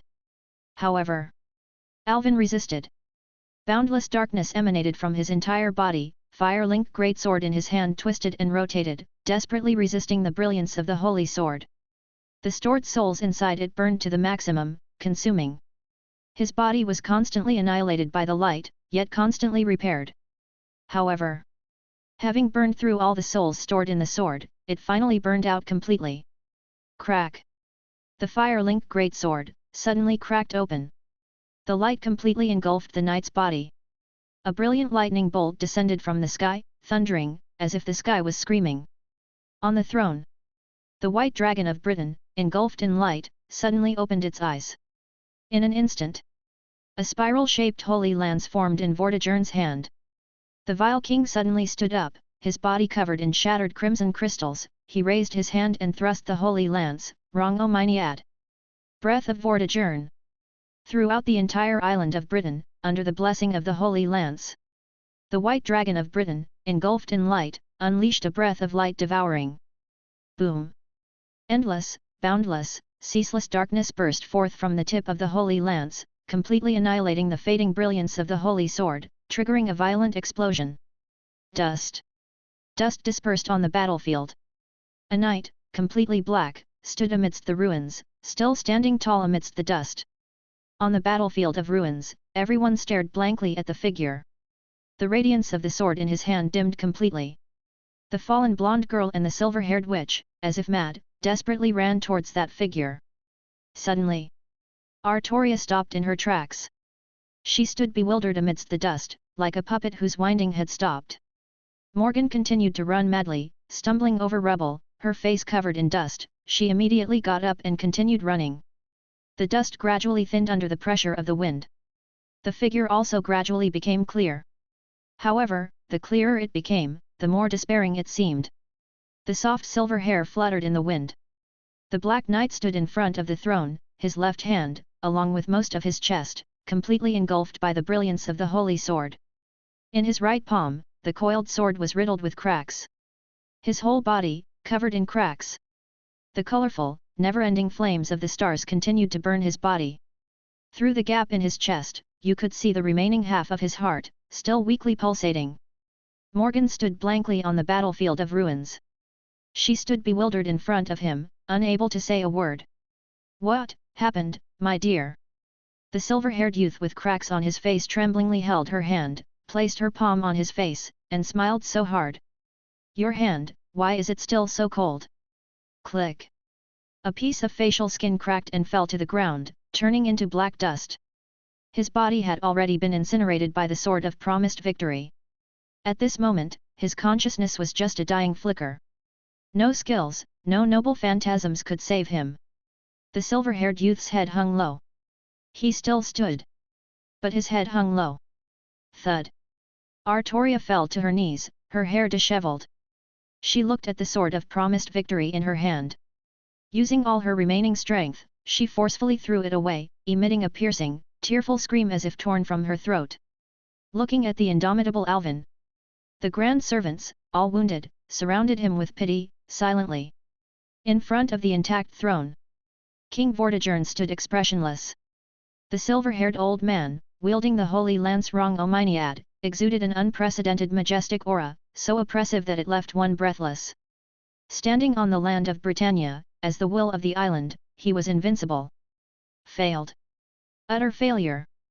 A bitter smile appeared on Castor's face, as he looked at his fellow grand servants, all silent and bitter. The counter-force, betrayed us all. The sword of promised victory, Excalibur, a divine construct that even the vanguard of the umbral star could penetrate. It was dissatisfied with the arrogance of the grand servants. It so desperately wanted to kill Vortigern. Its plan was flawless. But it couldn't anticipate the variables. However, the ambush it created at the perfect moment was thwarted by Alvin's desperate efforts, delaying it for a few seconds. This allowed Vortigern to project his holy lance, and no one in the field could stop him. In this situation, killing the opponent's son. How could they persuade this dragon? Ritsuka, kneeling on the ground, his face covered in blood, stared blankly at the emblem on the back of his hand. Mash. Is this, the justice of humanity? Why should we, save? Looking at the silver-haired youth, whose body was like a withered tree about to decay. Vortigern's aura suddenly erupted, overwhelming everyone except for Morgan. Boom! The spiral restraint on the holy lance Reinhard shattered layer by layer, breaking through 12 restraints in an instant. The holy lance is about to be uprooted. Bathed in the aura of this dragon, the grand servants, except for Tezcatlipoca, trembled as they raised their weapons. However, after a sigh, they all lowered them again. The golden-haired man, missing his right hand, looked at Alvin's half-heart, his head hung low, with a grimace on his face. "I don't want to save the world anymore, Vortigern." Tezcatlipoca pulled out the remnants of his own arm and threw them to the ground. "For your son, to hell with this damn world." Thunder roared. Torrential rain poured. In the gloomy sky, the eyeball formed by the gathering spiral clouds began to slowly take shape, staring at King Vortigern on the ground. At the same time, in the depths of the inner seas of the planet across the world, the remaining 19 anchors of the planet suddenly trembled. The anchors of the planet began to resonate with each other, and the projected holy lance Reinhard also resonated at the same time, as if trying to break free from Vortigern's grasp. Layer by layer, the spiral restraints reappeared on the tip of the holy spear.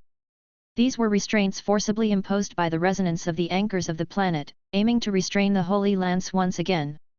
Breaking free from these restraints would unleash the power of the holy lance, but as long as the 13 restraints were not completely broken, the anchors of the planet would not fall off, and the laws of the Age of Gods would not be restored.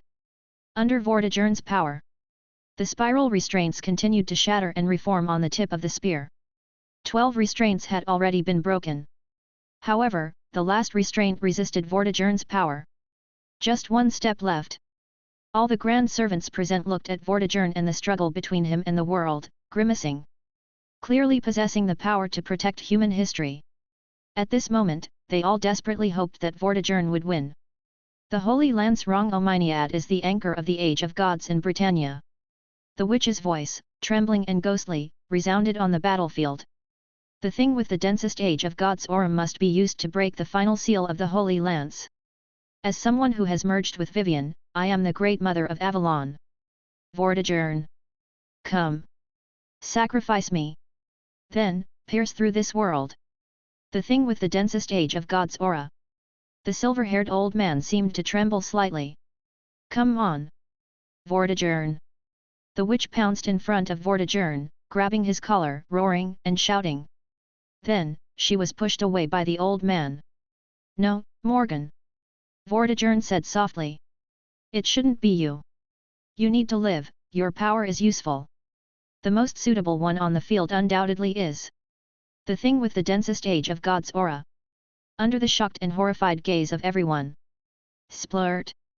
The silver-haired youth's body trembled. The tip of the holy spear pierced through the black night, his broken and drifting heart. The dying are the most suitable. Vortigern. You motherfucker. Tezcatlapaka's eyes wide in fury, rushed forward to fight the dragon but was thrown away by Vortigern and slumped into the ruins. Ugh! He vomited out a puddle of black blood, like charcoal. Stimulated by the final pain, Alvin raised his gaze blankly. His eyes struggled to lift up. He looked at the burly silver-haired old man in front of him, his expressionless face. So that's how it is. Ah! I see now. He wasn't surprised. Rather, he had foreseen this outcome long ago, hadn't he? The vile king. The light-devouring dragon. The will of this island, which resorted to any means necessary, now gasping its last breath. Cough. Cough. Coughing blood from his shattered lungs. The silver-haired youth smiled laboriously. Old man. You did well. Take my share and defeat that damn Alvin. Amidst such thunder and lightning. In such torrential rain. Vortigern lifted his head and looked at the entire world that wanted him dead, vaguely recalling the afternoon many years ago when his father had him drink dragon's blood. Vortigern, you must protect this island, protect Britannia. No. I'm sorry, father, I didn't protect Britannia. Because I had to protect my son. The Holy Lance is a divine construct that connects the inside and outside of the world. Therefore, it can also connect the blood of me and my son. Faces cracking. Bodies collapsing. The consciousness of a human being extinguishing. The figure of the silver-haired old man began to dissipate from the earth. Under the influence of the Holy Lance, everything about him began to be sacrificed, all his magic and vitality continuously poured into the body of the silver-haired youth. The flame was also being suppressed under the majestic will of the dragon, dimming and wavering. At this final, one-step-away moment, as long as he pierced Alvin's heart and sacrificed his own son, he could pierce through this world. However, he gave up. He gave up. Because he had grown soft-hearted. Vortigern Pendragon. Not the vile king, not the light-devouring dragon, not the incarnation of the island's last will. At this moment. Just, a father. Don't be soft-hearted, Alvin. This is my final advice to you. Live well. With a gesture, the old man reached out and ruffled his son's silver hair as usual, his face showing the usual gentle and kind smile. My son. His figure dissipated into the spiral of light. Chapter 63 The Dark Sun of Britain. Flames.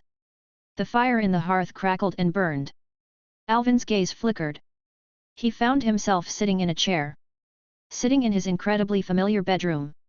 He faced the window of the castle tower. Before him stretched the vast expanse of Britannia. Birds sang joyfully. Flowers smiled. The sun hung high, nurturing all life. Everything in the world seemed to thrive. Just like this cloudless, bright sky, the heart of the young man couldn't be bound by anything. The bright sunlight streamed through the window grill, warmly embracing him. Like his father's warm embrace. Flames. The fire in the hearth crackled and burned. Alvin lowered his eyelids slightly, gazing at his palm. The hand of a young boy, fair and tender. On that smooth and delicate skin, there was no trace of blood. Blood. No. Blood. Was it a dream?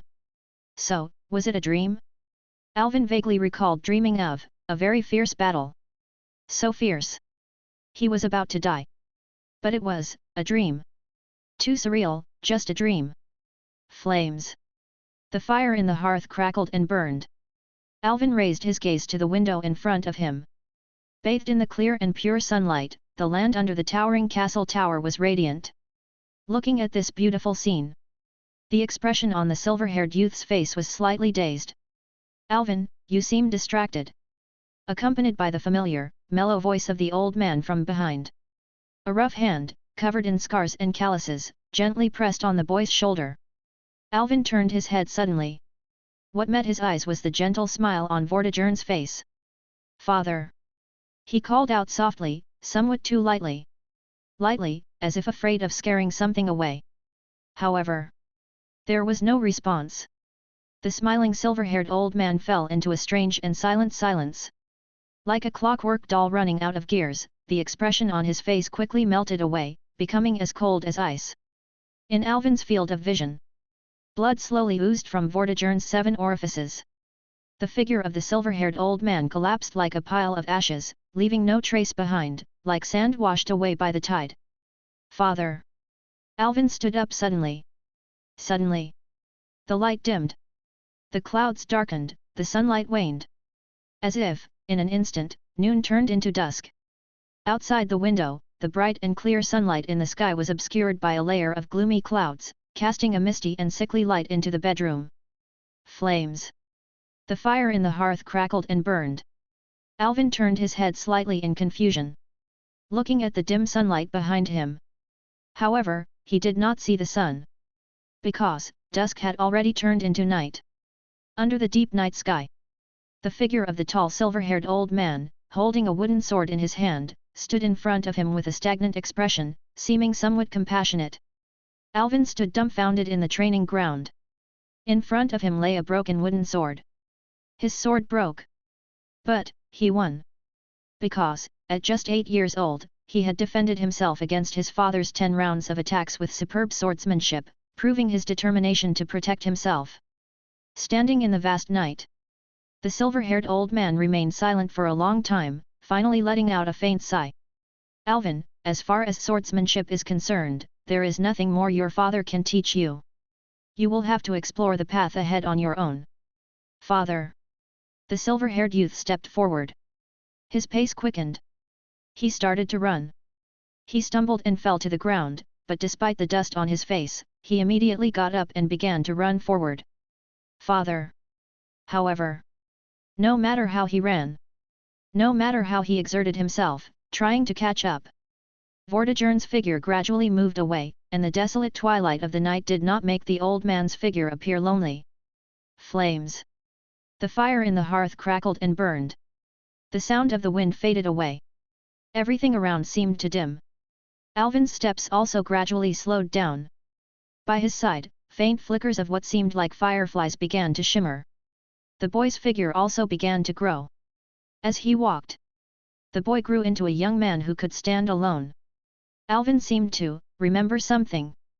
Vaguely remembered, he guarded Londinium. Alvin. Surrounded by dim flickering light, the silver-haired old man stood in front of him, his back to him. The old man's voice was like a flickering ember. Alvin, this world demands that we offer ourselves up, demands our deaths. Death. The silver-haired youth muttered the word. In front of him, the silver-haired old man, who had turned his back, began to change shape. He grew sharp wings. He grew sharp fangs. Around Vortigern, dark figures emerged, painted with angry expressions, wielding various weapons and shouting angrily. Those twisted, resentful faces. Like graffiti, painted with blood-red paint on people's faces. Tick. Tick, tick, tick. Alvin raised his face. A drop of rain fell on his face. He stood at the top of the castle, and the pouring rain began to fall, but it was thick and red like blood. As if the whole world was bleeding. Clang! The white dragon of Britain let out its final roar, flapping its wings and soaring high, its majestic dragon body heading straight for the sky. Father! The silver-haired youth shouted subconsciously, reaching out his hand. The next moment, whether it was the sound of rain or the angry shouts, the noisy sounds suddenly stopped abruptly. The falling blood rain suddenly stopped. More accurately, the whole world stopped. As if a movie suddenly had its pause button pressed. For a moment, all was silent, all noise ceased. The silver-haired youth stood dumbfounded at the top of the castle, as if he had suddenly been thrown into a paused silent film, unable to see any signs of life. Those angry figures, like erased hard drive data, became blurry, distorted, chaotic. The images from all directions began to fold and shrink, as if a child were manipulating paper doll models. In the glaring firelight, Alvin lowered his gaze in a daze. In the gradually clear vision, he saw flames. The fire in the hearth crackled and burned. No longer a boy. The silver-haired young man stood silently in the bedroom. He was draped in that pitch-black, lightless armor. However, the grievous wounds that had engulfed half of his chest had all disappeared. As if sensing something, Alvin raised his hand and gently wiped his cheek. Looking at his fingertips, where there was a slightly moist trace, he couldn't help but feel a little stunned. Tears. Why am I crying? Why am I shedding tears? Sorrow. A surge of sorrow, like the surging tide, seemed to wash over his heart. Father! He murmured. Raising his eyes, he looked forward with blurred vision. The silver-haired old man sat quietly by the fireplace. The flames of the hearth flickered onto the old man's face incessantly. Vortigern gazed at the flames in the hearth, sitting there quietly, his back to this side. The crackling of the firewood. Everything seemed so peaceful and serene. As if everything that had happened before was just a fleeting dream. Father and son, in fact, had been in the bedroom all along. Peacefully, enjoying the quiet and simple moments together. Vortigern Pendragon. As if hearing his son's call, the silver-haired old man slightly turned back and looked at the silver-haired young man. Alvin, you're here. I have a request. The old man smiled. Burn yourself and pierce the inner sea of the planet. Looking at his father, the silver-haired youth remained silent. He stayed silent for a long time, a very long time. As if trying to imprint the other's face into his eyes. I can't do it, Dad. Alvin cried, shaking his head, forcing a smile on his face. Didn't you want me to live well? Alvin, don't you want to avenge me? The old man smiled and said. Gaia still watches you like that. It takes pleasure in your pain. I want to, of course, Dad. But I still have Morgan, I still have my daughter. Unable to contain the surging sadness in his heart, the voice of the silver-haired youth trembled. They're both waiting for me to come back and live quietly and happily with them. But the counter-force killed me, Alvin. Counter-force? Yes, counter-force. The old man smiled and said. To survive, they'll do anything. Do you forget how you were forced to become beast? If they don't feel pain, they won't let you have peace. All of this, because they pushed you to such an extent, they are the parasites of this world. Not only did they kill me, but they also ruined the peaceful life you wanted. Do you really not want to avenge me? But this isn't what you truly want, Dad. The silver-haired youth sobbed, choked up, forcing an incredibly ugly smile on his face.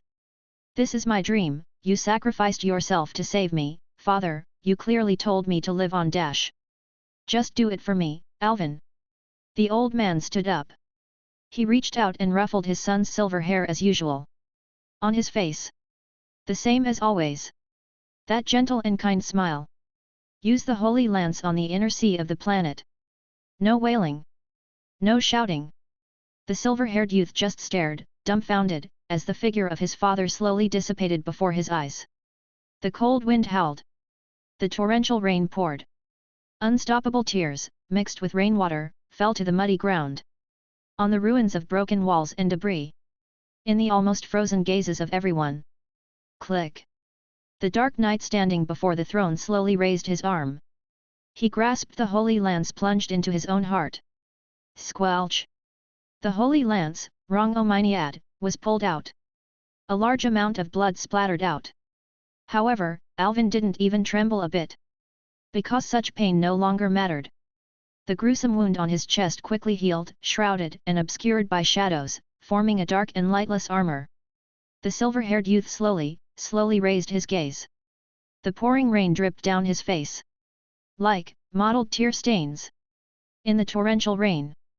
Alvin looked at the grand servants in front of him, their expressions incredibly complex. Thank you. He said softly.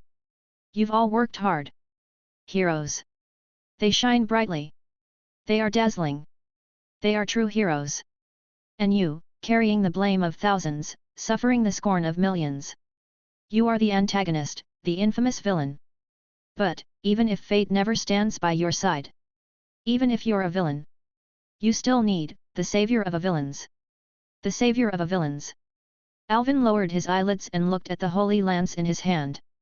It seemed to still retain, his father's warmth. Alvin, how do you feel? The sound of Grand Servant's bitter voice rang out, however. There was no answer. Alvin lifted his head, somewhat dazed, and looked at the sky pouring with rain. In the center of the spiraling grey clouds, the vortex formed, as if an indifferent pupil, overlooking him from above. The holy lance in his hand hummed. The spiraling restraints, layer upon layer, were instantly shattered at the tip of the lance. Having absorbed all of Vortigern's magical energy and life force, his power now surpassed even the peak of the White Dragon of Britain, towering and mighty. Even if, the will of the world tried its hardest to stop him. It was not enough to resist, the will of the White Dragon's son at this moment. The grand servants looked silently at the silver-haired youth bathed in rain. This damned world, is it going to be destroyed? They wanted to persuade Alvin to give up. But how could they even begin? If any of them were in Alvin's shoes, they would have made the same choice. The return of the Age of Gods. That was Vortigern's will. The world wants me dead. So I'll overturn the world. Don't hesitate, Alvin.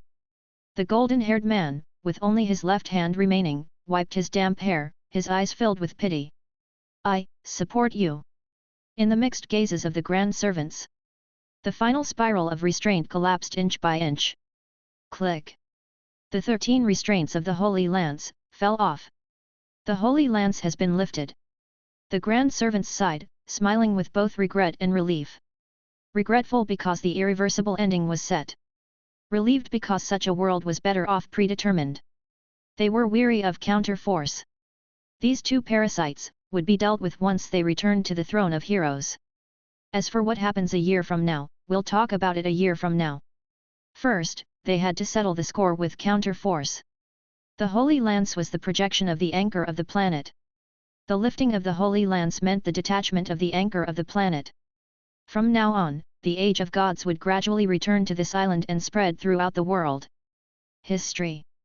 From this moment on, it was declared thoroughly overturned. However, after a moment, the grand servants realized with some confusion. The anchor of the planet did not detach. What? Everyone suddenly looked at the silver-haired youth in the field. Alvin, you. Why? Vortigern sacrificed himself, almost managing to free the Holy Lance from the 13 restraints. But Alvin did not let the anchor of the planet of Britain detach, did not choose to let the Age of Gods return. He gazed at the Holy Lance in his hand. Then looked at the spiral in the sky. His expression seemed somewhat confused. The age of gods did not return, so could it be that he wants to? Looking at the posture of the silver-haired youth, in the Grand Servant's heart, an incredible thought suddenly emerged. To directly pierce through the inner sea of planet, removing the anchor of the planet, allowing the return of the age of gods, this was equivalent to boarding a train heading towards a cliff, and a year later, the entire world would face a predetermined ending. However, the person I love is still in this world. The faint voice of the silver-haired youth echoed. The Britannia entrusted to me by my father is still in this world. I have no reason to choose destruction. But to twist off the head of the counter-force, to pluck out its spine, I want them to feel pain.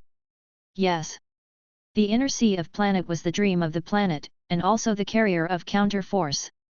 Alvin wanted to directly open a bloody hole in counter-force's body. It's impossible, Alvin. As Romulus, the Grand Lancer, knew better than anyone.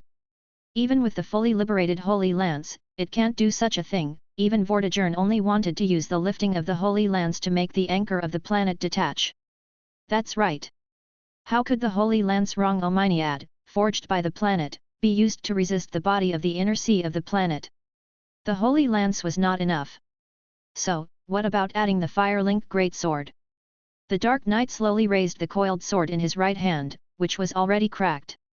The endless spiral on the sword twisted and turned, whining and howling, summoning all the lost souls in the world. However, you attempted to continue burning souls. You failed. Because, you no longer have any souls to burn. No. Alvin said softly. I still have. That's right, you still have. However, that is. Are you sure you want to do that? No answer. But Alvin gripped the coiled sword. Flames. The flames quietly spread. The overwhelming power of shadow surged out, gradually taking on the fiery color like flames from the entire body of the Dark Knight, and slowly forming a crown of thorns representing the birth of the Lord of Cinder above the silver-haired youth's head. What are you doing? Alvin, no. Stop. Sensing the burning of souls, Tezcatlapaka suddenly raised his only remaining left hand, trying to stop the silver-haired youth. All the grand servants who could still move rushed up to try to stop Alvin. Rain poured down in torrents. The wind roared. The gloomy sky seemed to collapse. The cold and merciless pupil in the sky silently watched over itself. The witch in front reached out her hands, holding the face of the silver-haired youth, tears streaming down her face, realizing what Alvin was about to do. Alvin, don't! My dear wife, take care of our daughter. At such a close distance, Alvin could see the tears on his face. As usual. She cried, and it wasn't a pretty sight. The witch looked despairingly as the figure in front of her grew farther and farther away. She was gently pushed away by the shadows. This was his final tenderness. Eternal night flame, endless spiral. Please, ignite the first flame for me. The crown of the Lord of Cinder formed. The Dark Knight, ablaze with brilliant flames all over his body. Crack! The fire-linked greatsword in his hand suddenly shattered, all melting into the Holy Lance Rongomyniad. Trembling. Buzzing. The body of the Holy Lance, all over, grew long and ferocious thorns. The dazzling light brewing at the spearhead gradually became deep and obscure, full of the demonic nature of annihilation. The Holy Lance, fallen, tainted. No longer the divine construct, the lance that shines to the end of the world, Rongomyniad. But, the demonic lance, the lance that brings the end of the world, Rongomyniad Morgan. Counter force. Confronting the gaze from the sky above, without fear. The newly crowned Lord of Cinder held the spiral demonic lance and said softly. Welcome, my second phase. Boom. As if endless, infinite and endless brilliant flames surged out from around the silver-haired youth. A deep and suffocating aura spread slowly, driving away all the grand servants who approached. Alvin. The grand servants looked at the silver-haired youth with ugly expressions, clenching their fists. That's right. You still have a soul to burn. That is the evil, pure soul called Alvin Pendragon. The so-called dark will. It is also the will to burn oneself completely. Your temperament, your enlightenment, your soul, you have invested everything into the spiral of eternal night flame. You burned yourself. turned into the first flame. This is the afterglow of the fiercely burning flame under the decline of the Age of Gods, a reflection of the past. And its target of burning is this entire world, the corrupt and fallen souls. Activate the reality marble. The dark sun of Britain. In an instant. Silence between heaven and earth. The pouring rain was swept away, the pouring water evaporated, and everything not allowed by the Lord of Cinder was instantly annihilated. The burning, dark, and intertwining battlefield of darkness and flames, centered on the dark night, spread rapidly, covering the entire Londinium. Replacing reality with the landscape of the mind. The grand servants almost froze as they watched this scene. He burned himself and launched this miraculous reality marble. In the air, there was a burning heat haze. In the scorched earth, there was the glow of flowing lava. This was the declaration of war launched by the newly enthroned Lord of Cinder against the world's will. The fiery crown of thorns hovered over his head, crazily absorbing all the surrounding light like a black hole. Compared to the blazing flames all over him, the noble phantasms of the grand servants seemed dim and dull. It was like a grand debut welcoming the Lord of Cinder to this world. In the void, there suddenly sounded either deep or majestic music. As if roaring. As if the tolling of a bell. As if the cheering of a jubilant crowd. A dazzling dark sun rose slowly behind the Lord of Cinder. One strike. Under the blessing of the entire Britain, under the blessing of the reality marble, under the blessing of the ultimate life form soul, everything was burned and turned into the first flame. This was a strike made with all his strength and piercing through the world. The so-called Lord of Cinder. He was also who completely burned himself. Facing that gaze of counter-force. Aiming at the barrier of the inner sea of planet. The Dark Knight raised the demonic lance. As if sensing the mighty threat. In an instant. The earth shook. The sky tore apart. Countless flashes of light kept appearing in the clouds, and countless barriers spread and expanded over the dome. With the power of the planet, with the radiance of human reason.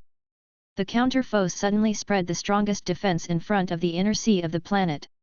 It's actually anti-purge defense. Grand Caster murmured in amazement. This is the ultimate defense system, capable of withstanding attacks from the end of the world, driven by the full force of a planet. The radiant barrier formed by countless layers of magic circles seemed to disdainfully overlook the tiny and ridiculous people below. So, the Dark Knight raised his hand. With all his might. He threw the demonic lance in his hand. Wrong Omniad Morgan. In an instant. It was as if the brilliance of the entire world dimmed for a moment. All sounds were instantly smoothed out, leaving only the buzzing resonance vibrating in the ears. Profound shadows, and raging flames. The two had never been so perfectly harmonized together. It was the culmination, the explosion, the surge, the outpouring. It was the first flame. Boom! The torrential rain was swept away, the clouds were cleared. Countless violent air currents began to surge, countless dark clouds began to dissipate. The gloomy and crumbling sky over the city was suddenly torn apart by a majestic force. It was a black spiral so deep that it seemed to be able to devour souls. The endless, boundless black flames erupted suddenly from the top of Londinium, from the toughest defense barrier of the inner sea of planet. Like a slowly rising dark Sunday. The scorched battlefield, inch by inch, faded away. The Dark Knight stood before the throne. Crack! This clear cracking sound seemed to resonate throughout all of Britannia, echoing in everyone's hearts. Alvin! You! Tezcatlapaka muttered to himself. Whether it was the Knights of the Round Table, the Chaldea team, or the Grand Servants, everyone looked up in astonishment. They looked up at the sky, where a pitch-black, lightless, fiery-edged, dark sun hung. The reality marble had faded away. However, the dark sun still hung high in the sky. It was just that, fundamentally, it was not a sun. But, a hole that had opened in the inner sea of the planet. The anchor of the planet had not fallen off. The Age of Gods had not returned as expected. Yet, the inner sea of the planet had been pierced by someone. This meant that from now on, true ether would slowly pour out from that hole. This was not the surge and ebb of the tides during the return or decline of the Age of Gods, it was a gentle stream. A stream called hope. Pain. The world seemed to weep. The clouds in the sky above continued to tremble, and the rain seemed to sway with it. The counter-force desperately tried to repair the hole in the inner sea of the planet, but no matter what, it couldn't do it. Because, on the edge of that dark sun, the eternal first flame burned, never to be extinguished. It would forever burn the soul of the counter-force, causing it to forever wail, forever scream, forever engrave. Crack! Artoria looked on in shock as a scabbard floated beside her, suddenly cracking open. Avalon, this sacred defense had been pierced. That profound hole seemed to be able to drain one's soul. Alvin! She murmured. Everyone finally came to their senses from the shock. Suddenly, it seemed like they realized something. Whether they were knights, the Chaldea team, the grand servants, they all looked in astonishment at the figure before them. A bitter expression appeared on Tezcatlapaka's face.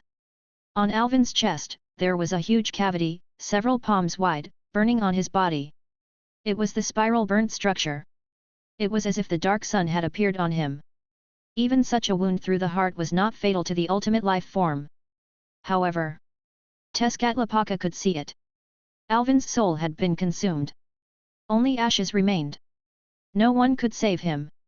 Crack! A crack appeared on Alvin's face. The additional crack on his face was inconspicuous among the many cracks, barely noticeable. Holding his shattered, lifeless face, Morgan had a bewildered expression as if she had lost her soul. As if something had been extracted from her brain. No desire to think. Unable to think. Dizziness. Intense dizziness, almost making it difficult to stand. Legs weak, nerves trembling. Alvin! Morgan's trembling voice uttered his name. Alvin smiled and raised his hand, gently wiping away the tears welling in her eyes.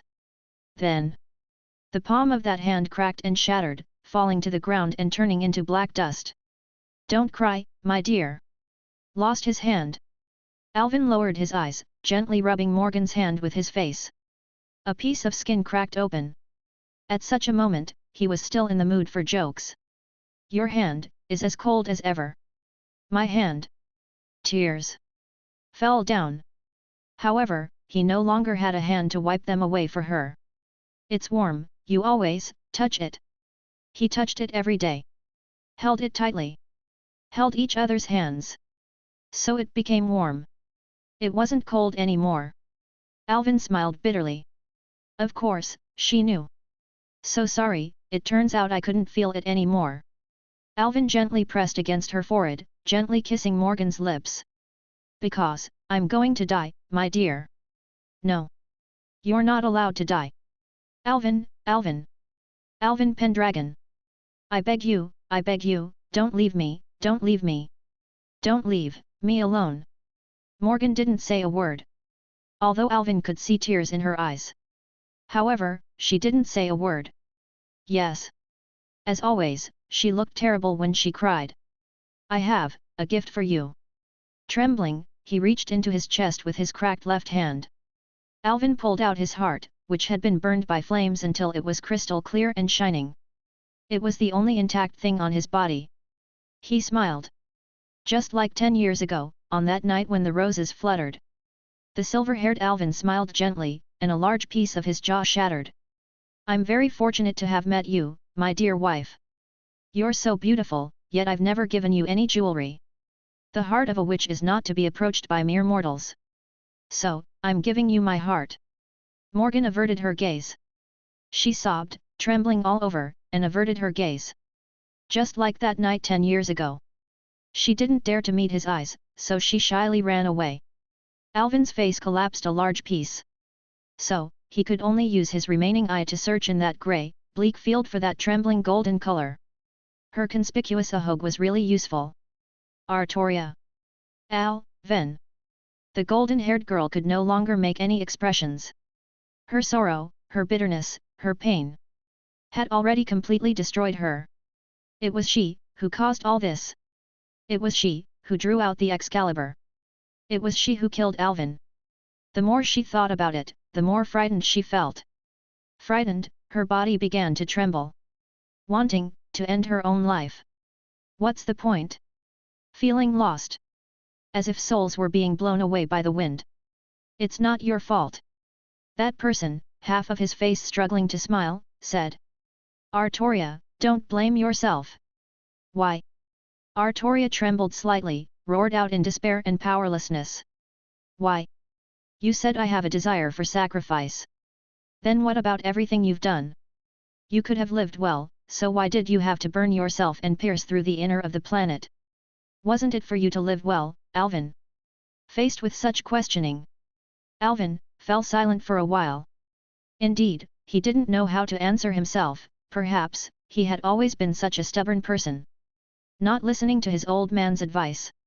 It's like he never listened. If he had to say, if there was a reason. Perhaps. Do not go gentle into that good night, Artoria. The silver-haired Alvin smiled weakly. His hoarse voice, too, was like the elusive wind. Intermittently, it swept across the ruins. In the faces of the people, it rippled. Do not go gentle into that good night. Rage, rage against the dying of the light. Though I understand the coming of the eternal night, the abandonment of the sun makes my words burst like thunder. Denounce, denounce the fading of this light. If there were never this fierce noon, I would still choose to be the burning fuel. Facing imminent death has rendered my eyes unable to see the flames. Yet the lost gaze still shines like a joyful shooting star. Even if it's the dim, decaying, and flickering residual fire. Still, I will throw my decaying body into it. Only because I am unwilling. Unwilling to go gentle into that good night. The night is coming. His words, too, flickered and extinguished gradually, like wavering flames. Congratulations, Artoria. Alvin raised his gaze, smiling weakly at Artoria. Your sword has defeated me. Finally, he gently kissed Morgan's lips. And thus, he dissipated into the wind. You have died. Simulation terminated. You unlocked the ending, the rising dark Sunday. Your name remains unknown, but your achievements will endure forever. You have gained the support of villains and the scorn of knights. Even heroes have fallen under your charm as the ultimate antagonist. Among all the fates, you chose the most perfect path, successfully saving the fate of the British Isles. However, your actions will significantly increase the hostility you receive from the counter force. Evil Alignment Score, SSS. You have received a simulation reward, White Dragon Token. White Dragon Token, a scale from a fiery dragon marked with the symbol of the Dark Sun. Engraved with the will of the son of White Dragon, Alvin Pendragon. Holding it allows you to inherit some of Alvin Pendragon's characteristics. Current synchronization rate, 1%. Facing the dark sun hanging high in the sky, Artoria watched as the silver-haired figure before her collapsed under the ethereal winds, scattering into a pile of black ashes. The age of the gods, too, seemed to converge upon this moment. He appeared as if he had never existed before, leaving behind only that one crystal-clear, shining heart. The knights and grand servants remained silent, standing still in their places. The expression on the witch's face was bewildered and frozen, as she held his heart in her hands. She lifted her gaze, looking towards the golden-haired girl. The witch's faint voice echoed softly. The happiness I had gained, you took it away from me. Artoria. But it was his own choice, I don't blame you. But from now on, I don't want to see you ever again. The witch's figure melted into the shadows, leaving only Artoria, kneeling on the ground. Amidst the ruins and debris, the grand servants had all dispersed. She remained there, kneeling in a daze. Clang! A menacing, pitch-dark lance descended from the sky, piercing the ground in front of the golden-haired girl. Artoria stared in astonishment at the lance Alvin had used to pierce the inner sea of the planet. Unknowingly, her hand slowly grasped the handle of the lance. He was dead. But she could still protect his kingdom. The golden color faded away. A slightly demonic grey spread from her hair. The development bound by her sword was unlocked once again. Her figure gradually became fuller. Her gaze gradually became indifferent. Artoria stood up, holding the lance, clad in her black, lightless armor, and slowly walked towards the army waiting outside the city. Watching her back growing further and further away, the lone, one-armed knight of the Round Table, with a bewildered expression, picked up the dull, lightless Excalibur from the ruins. Melusine curled up alone in the shadows of the underground. Just as her daddy had instructed. She obediently stayed here, waiting for her mommy to come pick her up. However, How long had passed already? In this deep underground, Melusine had lost track of time some time ago. She curled up in the corner, lonely. In a daze. She seemed to feel a familiar daddy presence. Melusine, dazed, moved towards the underground cave. The earth seemed to tremble. The petite and cute silver-haired girl eventually stood somewhat bewildered before the enormous, mountain-like, golden vertical pupils. She raised her head, locking eyes with the dragon. Is this her daddy? In the domain that was as splendid as brocade, with picturesque scenery. At the end of the land of fairies, stood a stone tower that stretched infinitely into the sky. The heart pierced by the spiral long lance emitted a painful gasp. The half-incubus with disheveled hair, foolishly laughed, gazing at the witch before him. Lost all sight. As a half-incubus, he was impaled on the tower by Morgan. His soul and body, enhanced by the immortality of incubus, kept recovering, only to be constantly burned by the spiral lance reproduced by Morgan, tormenting his soul. Recovery, then burning. This was an endless punishment. In the desolate view, there was no need to look. As if he could also glimpse the overflowing anger on the face of the witch. Your daughter can't be found, your husband is dead too, Morgan, you and I are both left alone, he he he. A sharp twist of pain came from the heart, causing the expression of the half-incubus to begin distorting. In a daze. The Mad Merlin chuckled, finding it a very amusing game. It was also a secret buried deep in his heart, burying many hidden intentions. In fact, Alvin Pendragon. Oh Morgan, your husband might still be alive in some era. Decaying and withering fallen leaves, wilting and decaying flowers. In the pitch black, completely devoid of light, deep forest. The cocoons on the ground slowly tearing apart. A pair of moth wings then unfurled. Crowned with a crown of thorns in deep blue. A handsome silver-haired youth emerged in this forest, stacked with the corpses of fairies. In a daze, as if sensing something. He raised his hand blankly, wiping his eyes. Gazing at the moist traces on his fingertips. He was somewhat bewildered. Tears. Why, am I shedding tears? So, sorrowful. The silver-haired fairy, born from the corpses of fairies, lifted his gaze blankly, looking at the cloudless night sky. He shedding tears. Murmuring the name that surfaced in his heart. Alvin. Volume 1, End.